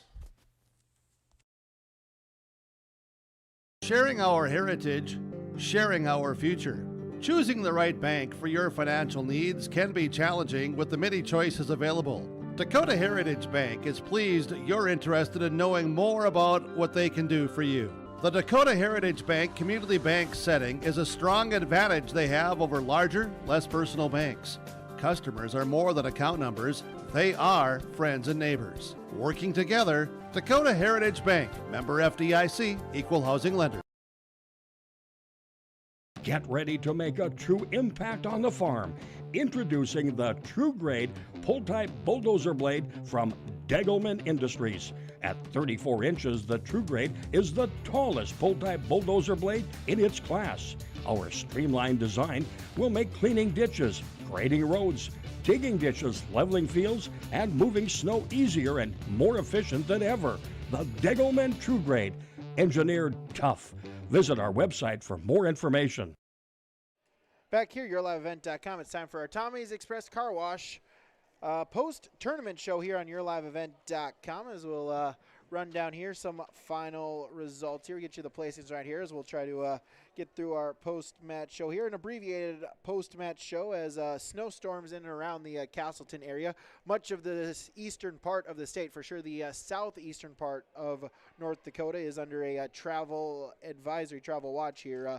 Latest conditions for the road. So wrestlers, teams, and broadcasters want to make sure that they can get on the road as soon as possible to try to make sure they get home safely. We'll run down here our placers at the 14 divisions, 13 weight class, as well as a B division at 107 pounds. 107B, it was Jaden Rude of Kindred picking the championship, an 11-8 decision victory over Sutton Stern of Oaks. Third place went to Oakley Kern. Fourth place went to Jace Goebel. Fifth place to Colton Mueller. And sixth place to Nolan Galbraith. Kern from New York Mills, Goebel from South Border, Mueller from West Fargo Cheyenne JV, and Galbraith from Ellendale Edgeley-Colm. They're your placers at 107 pounds, B division. 107-pound championship match, it was Derek Jorison of Central Cass, a 9-6 decision victory over Sky Kramlich of Carrington. Third place went to Blake Goebel of South Border. Fourth place to Trig Dahlstrom of Oaks. Fifth place to Bristol Swanson of Kindred. And sixth place to Bodie Love of Northwood. 114 pounds, Jared Schilling of South Border. He is your champion with a 1 minute 27-second pinfall victory over Walker Miller of Ellendale Edgeley Colm. Third place went to Ashton Reller of Frazee. Fourth place to Joey Hyde of Lemoore. Ben Wagner of Oaks will finish in fifth place, and John Call of Central Cass, your sixth place finisher at 114 pounds. 121 pounds, it was Bodie Henderson of the Northern Lights, a major decision 15-5 victory in the championship match over Dalton Feist of Napoleon. Third place went to Drew Carr of Carrington. Fourth place to Justin Terrell of Hillsborough Central Valley. Fifth place to Grayson Lyons of Lisbon. And Liam Lepp of South Border will finish in sixth place at 121 pounds. 127, your champion is Noah Anderson for the Lisbon Broncos. A 13-2 major decision victory over Ryland Vetter of South Border. Third place is Lemoore's Logan Potts. Fourth place to PCN's Oscar Martinez. Fifth place to Delax Burlington's Easton Hansen, and sixth place to Weston Baumgartner of Napoleon Gackle Streeter. 133 pounds, Matthias Dahlstrom of Oaks is your champion in 11-1 major decision victory over Logan Werner of Pembina County North. Creed Marsu of New York Mills will pick up third place. Fourth place to Brooks Grunfelder of Napoleon Gackle Streeter. Seventh place to Cruiser Burns of Grafton, and Liam Ham of Frazee will finish in sixth. 139 pounds, Sawyer Owens is your champion for Hillsborough Central Valley, an 11-0 major decision victory over Lisbon's Cruz Ranke. Third place to Zane Allender of Oaks. Jace Duffy of Lemoore will finish in fourth place. Fifth place to Riker Vetter for South Border, and Levi Todd of Larimore will finish in sixth place. 145 pounds, Bailey Peachel of Frazee is your champion, an 8-3 decision victory over Bryce Hawkinson of Britton Hecla. Third place to Cash Osterman of Frazee. Joseph Keller of South Border will finish in fourth. Case Allender of Oaks is fifth, and Carson Kazette for Hillsborough Central Valley will finish in sixth place. 152 pounds, it was Cole Stock of South Border, an 8-4 decision victory over Nick Garber of Carrington. Ryan Angie of Lisbon will finish third. Miles Steelges of Kindred in fourth. Braden Buey of Delax Burlington will finish in fifth place, and Maddox Shockman of Lemoore will finish in sixth at 152 pounds. 160 pounds, Eli Lyons of Lisbon is your champion, a 3-minute 31-second pinfall victory over Napoleon's Mason Weigel. Third place will go to Blake Sonnenberg of Frazee. Fisher Johnson will finish in fourth for the Kindred Vikings. Fifth place, Austin Geiser of New York Mills, and sixth place, Rylan Wetzel of Harvey Wells County. To 170 pounds, Drew Zwack of Bishop Ryan, a 17-1 tech fall victory over New York Mills' Blake Unger. Third place will go to Ben Souther of Britton Hecla. Fourth place to Max Jernlin of Ellendale Edgeley Colm. Fifth place to Caden Graber of Central Cass, and Aiden Werner of Pembina County North will finish in fifth place. 189 pounds, it was Cole Henderson of the Northern Lights, a 1-0 decision victory. He'll finish as your champion over Harvey Wells County's Christian Mertz. Third place goes to Kenny Smith of Delax Burlington. Cole Nitschke of South Border will finish in fourth. Tanner Mengi of Kindred will finish in fifth, and Madden Schwab of Lisbon is your sixth place finisher at 189. 215, Carter Ingebrigtsen of Ivan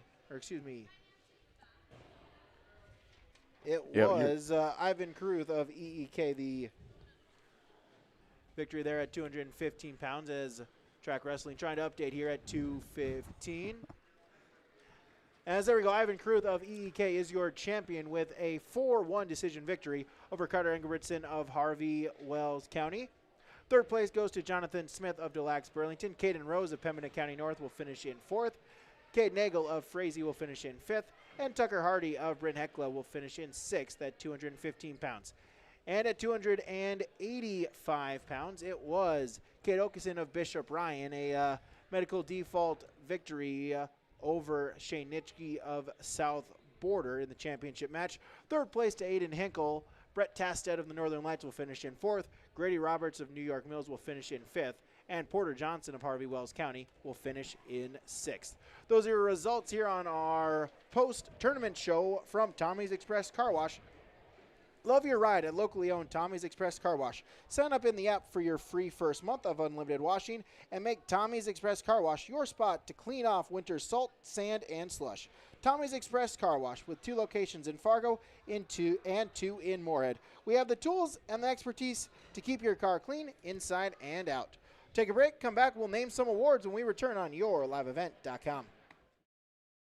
Come make pasta with us. Combine your love of North Dakota and agriculture with a great career at Dakota Growers.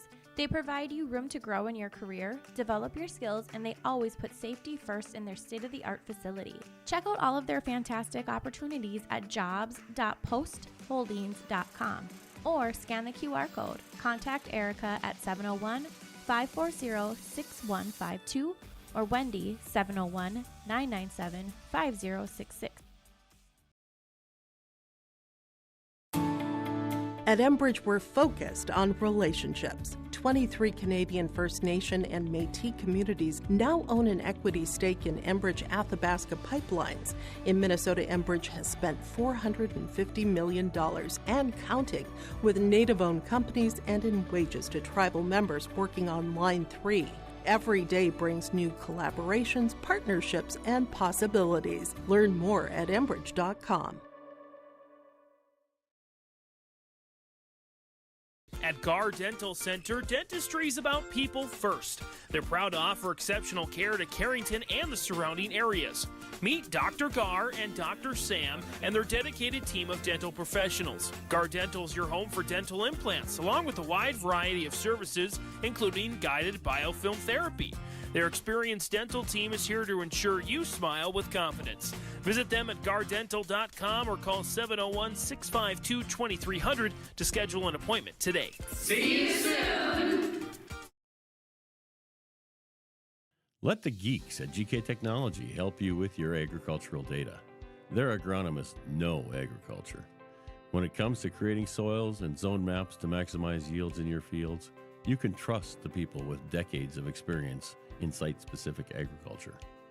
Everyone at GK Technology has a background in agriculture, so they know what makes a farm run, and they speak your language. The geeks at GK Technology have a map and an app for that. Back here on yourliveevent.com, the team score, South Border is your champion at 197.5 points. 2 points ahead of the Lisbon Broncos as they will finish in second at 195.5 points. Oaks will round out the podium as they will finish in third at 151 points. Frazee in fourth at 126.5. Kindred in fifth at 123.5. That is your top 5. Other local area schools and finishes.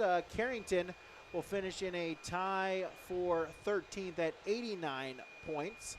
Hillsborough Central Valley will finish in 15th at 86.5 points. Central Cass in 17th at 83 points. Mayport CG 21st place with 24 points.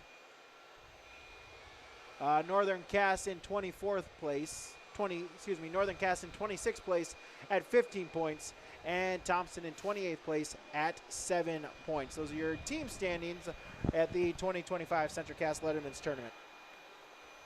All right, moving on to some recognition for some of our outstanding wrestlers on day number 2 at the 2025 Central Cass Letterman's Tournament. We'll start out with our Halstead Telephone Company connection of the tournament on day number 2. Discover local reliability you can trust at Halstead Telephone. It's how to connect. That's halsteadtel.com.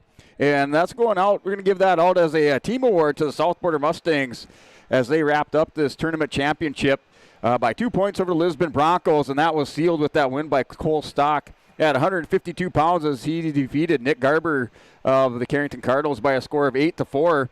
And South Border would need that victory as their heavyweight Shane Nitschke went down with an injury and ended up dropping that match at 285 pounds for the championship against Kate Okeson. So your HTC connection of the tournament going to the South Border Mustangs, picking up the 2025 Central Cass Letterman's Championship, and then also getting down into that Cole Stock 8-4 victory over Nick Garber. And looking at your Agassi Egg precision move of the day or precision move of the match or the tournament, your local planning and precision planning dealer at Agassi Egg Precision Egg in Hillsborough. Call 701-436-2119 or visit plannerdoc.com. That's going out to Cruz Ranke of the Lisbon Broncos at 139 pounds in that semifinal match, wrestling against Riker Vetter in that head-to-head, not only in the individual side but also for that tournament team points. And he was down 4-0 the final 10 seconds of that match, and somehow Ranke was able to throw Riker Vetter over to his back and wins by fall, making his way into the championship match, where he eventually was down by Sawyer Owens by a score of 11-0 in that championship match. But Ranke for the Lisbon Broncos taking home your Agassi Egg Precision Move of the match, making his way into the championship at 139 pounds. And then your Enbridge Energy Wrestler of the Day, that's going to go out to Bodie Henderson for Enbridge Energy. Life takes energy from Enbridge. That's energy for life at Enbridge.com for your career opportunities. Bodie Henderson, your champion at 121 pounds, just a dominant performance in that championship match against fellow state champion Dalton Feist and the Napoleon Imperials. Henderson went on to win that one by a score of 15-5, taking home the championship in your Enbridge Energy Wrestler of the Day here on day number 2 at the 2025 Central Cass Letterman's Tournament. All right, thanks, Brent. We'll take a break, come back, we'll wrap it up when we return on yourliveevent.com. Keep yourself healthy as we head into the colder weather. Hillsborough Drug and Gift is your locally owned full-service pharmacy with prescription and over-the-counter medications, cough and cold medications, and more. Don't forget, you can now text Hillsborough Drug anytime for your prescription refills, 701-636-5231. Hillsborough Drug also offers free delivery in Hillsborough and Halstead. And there's always something new at Hillsborough Drug with a great selection of seasonal items, gifts, and cards for all occasions. They're always happy to help you, and they thank you for your business at Hillsborough Drug and Gift. Partnership is a way of life here in the Northland. It's about pitching in to help our neighbors, making lending decisions locally, honoring long-term commitments to farmers, Main Street businesses, teams, schools, and rural communities. We're more than just a bank. We're a community partner, working constantly and diligently to enrich the lives of everyone we serve. Bank North, always true. Almost half of the energy used in homes goes toward heating and cooling the spaces we live in. Energy Star certified heating and cooling equipment can improve your comfort while lowering electric bills. Through its Bright Energy Solutions program, City of Hillsborough offers rebates for a wide range of energy-efficient equipment like heat pumps and central air conditioners. You can also get a rebate for having your cooling system professionally tuned up. Call the City of Hillsborough to learn more about rebates or visit BrightEnergySolutions.com. In Hope, North Dakota, we aren't just a town, we're a community, one that you can be proud of, where you and your family can grow. With available jobs, affordable housing, a golf course and pool, the Sportsman Club, and great educational opportunities. There hasn't been a better time to join the Hope community, ideally located between Fargo, Grand Forks, and Jamestown. For more information, go to www.hopend.com. Live, work, and play in Hope, North Dakota. Buying a new home, but worried about the interest rate and terms from your bank? At First Class Mortgage, we'll find a mortgage that fits your needs. Shopping national banks and other lenders for the lowest rate and most affordable terms. Saving you time and money. So all you need to worry about is enjoying your new home. First Class Mortgage. Our expertise, your peace of mind. Put an expert to work for you. Call today.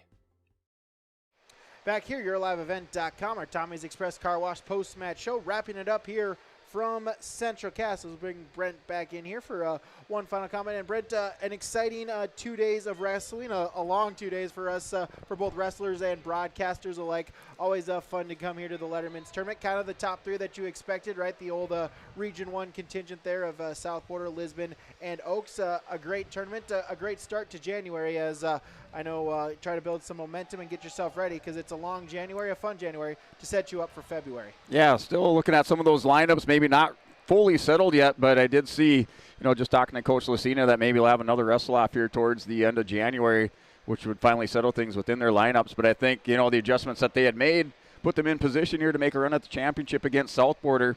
And just another thing, I guess a couple things that stood out to me going in with the wrestling. I saw a lot of come-from-behind victories today.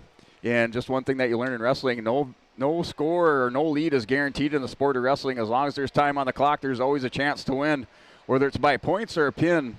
So you always wrestle till the whistle or till the time runs out and the whistle blows in the sport of wrestling. And then the other thing that stood out to me, and maybe it's just, with the new scoring, is that it took us all the way, probably about 3/4 of the way to day number 2 to get into an overtime match. And as far as I'm concerned, I think that's probably an improvement, because the less overtime matches that you have, it's just a better, I just think it's a better, more offensive style of wrestling and more entertaining. Yeah, absolutely. As we wrap it up here, a reminder, make sure to follow yourliveevent.com, follow our X account, yourliveevent1. Visit our website, yourliveevent.com as well. Give us a subscribe button. For you wrestling fans, plenty of wrestling coverage for you continuing on through the month of January. Of course, we'll have duels featuring the Central Cass Squirrels, the Lisbon Broncos, Kindred Vikings, the Northern Cass Jaguars, the Hillsborough Central Valley Burros, all of that, as well as tournament coverage. I know, Brent, you'll be in Lisbon on next Saturday for the girls Storehawk tournament. Then you and I will be together on the 18th for the weekend of the 24th and 25th for the boys Storehawk tournament. We'll have coverage of the East-West tournament coming up at the end of January, first day of February, leading us into our region coverage of region duels, region individuals. Stay tuned to Your Live Event for the full coverage of our plans for North Dakota high school wrestling coming up through the month of January and leading us into the month of February as well. Thank you so much for tuning in here today.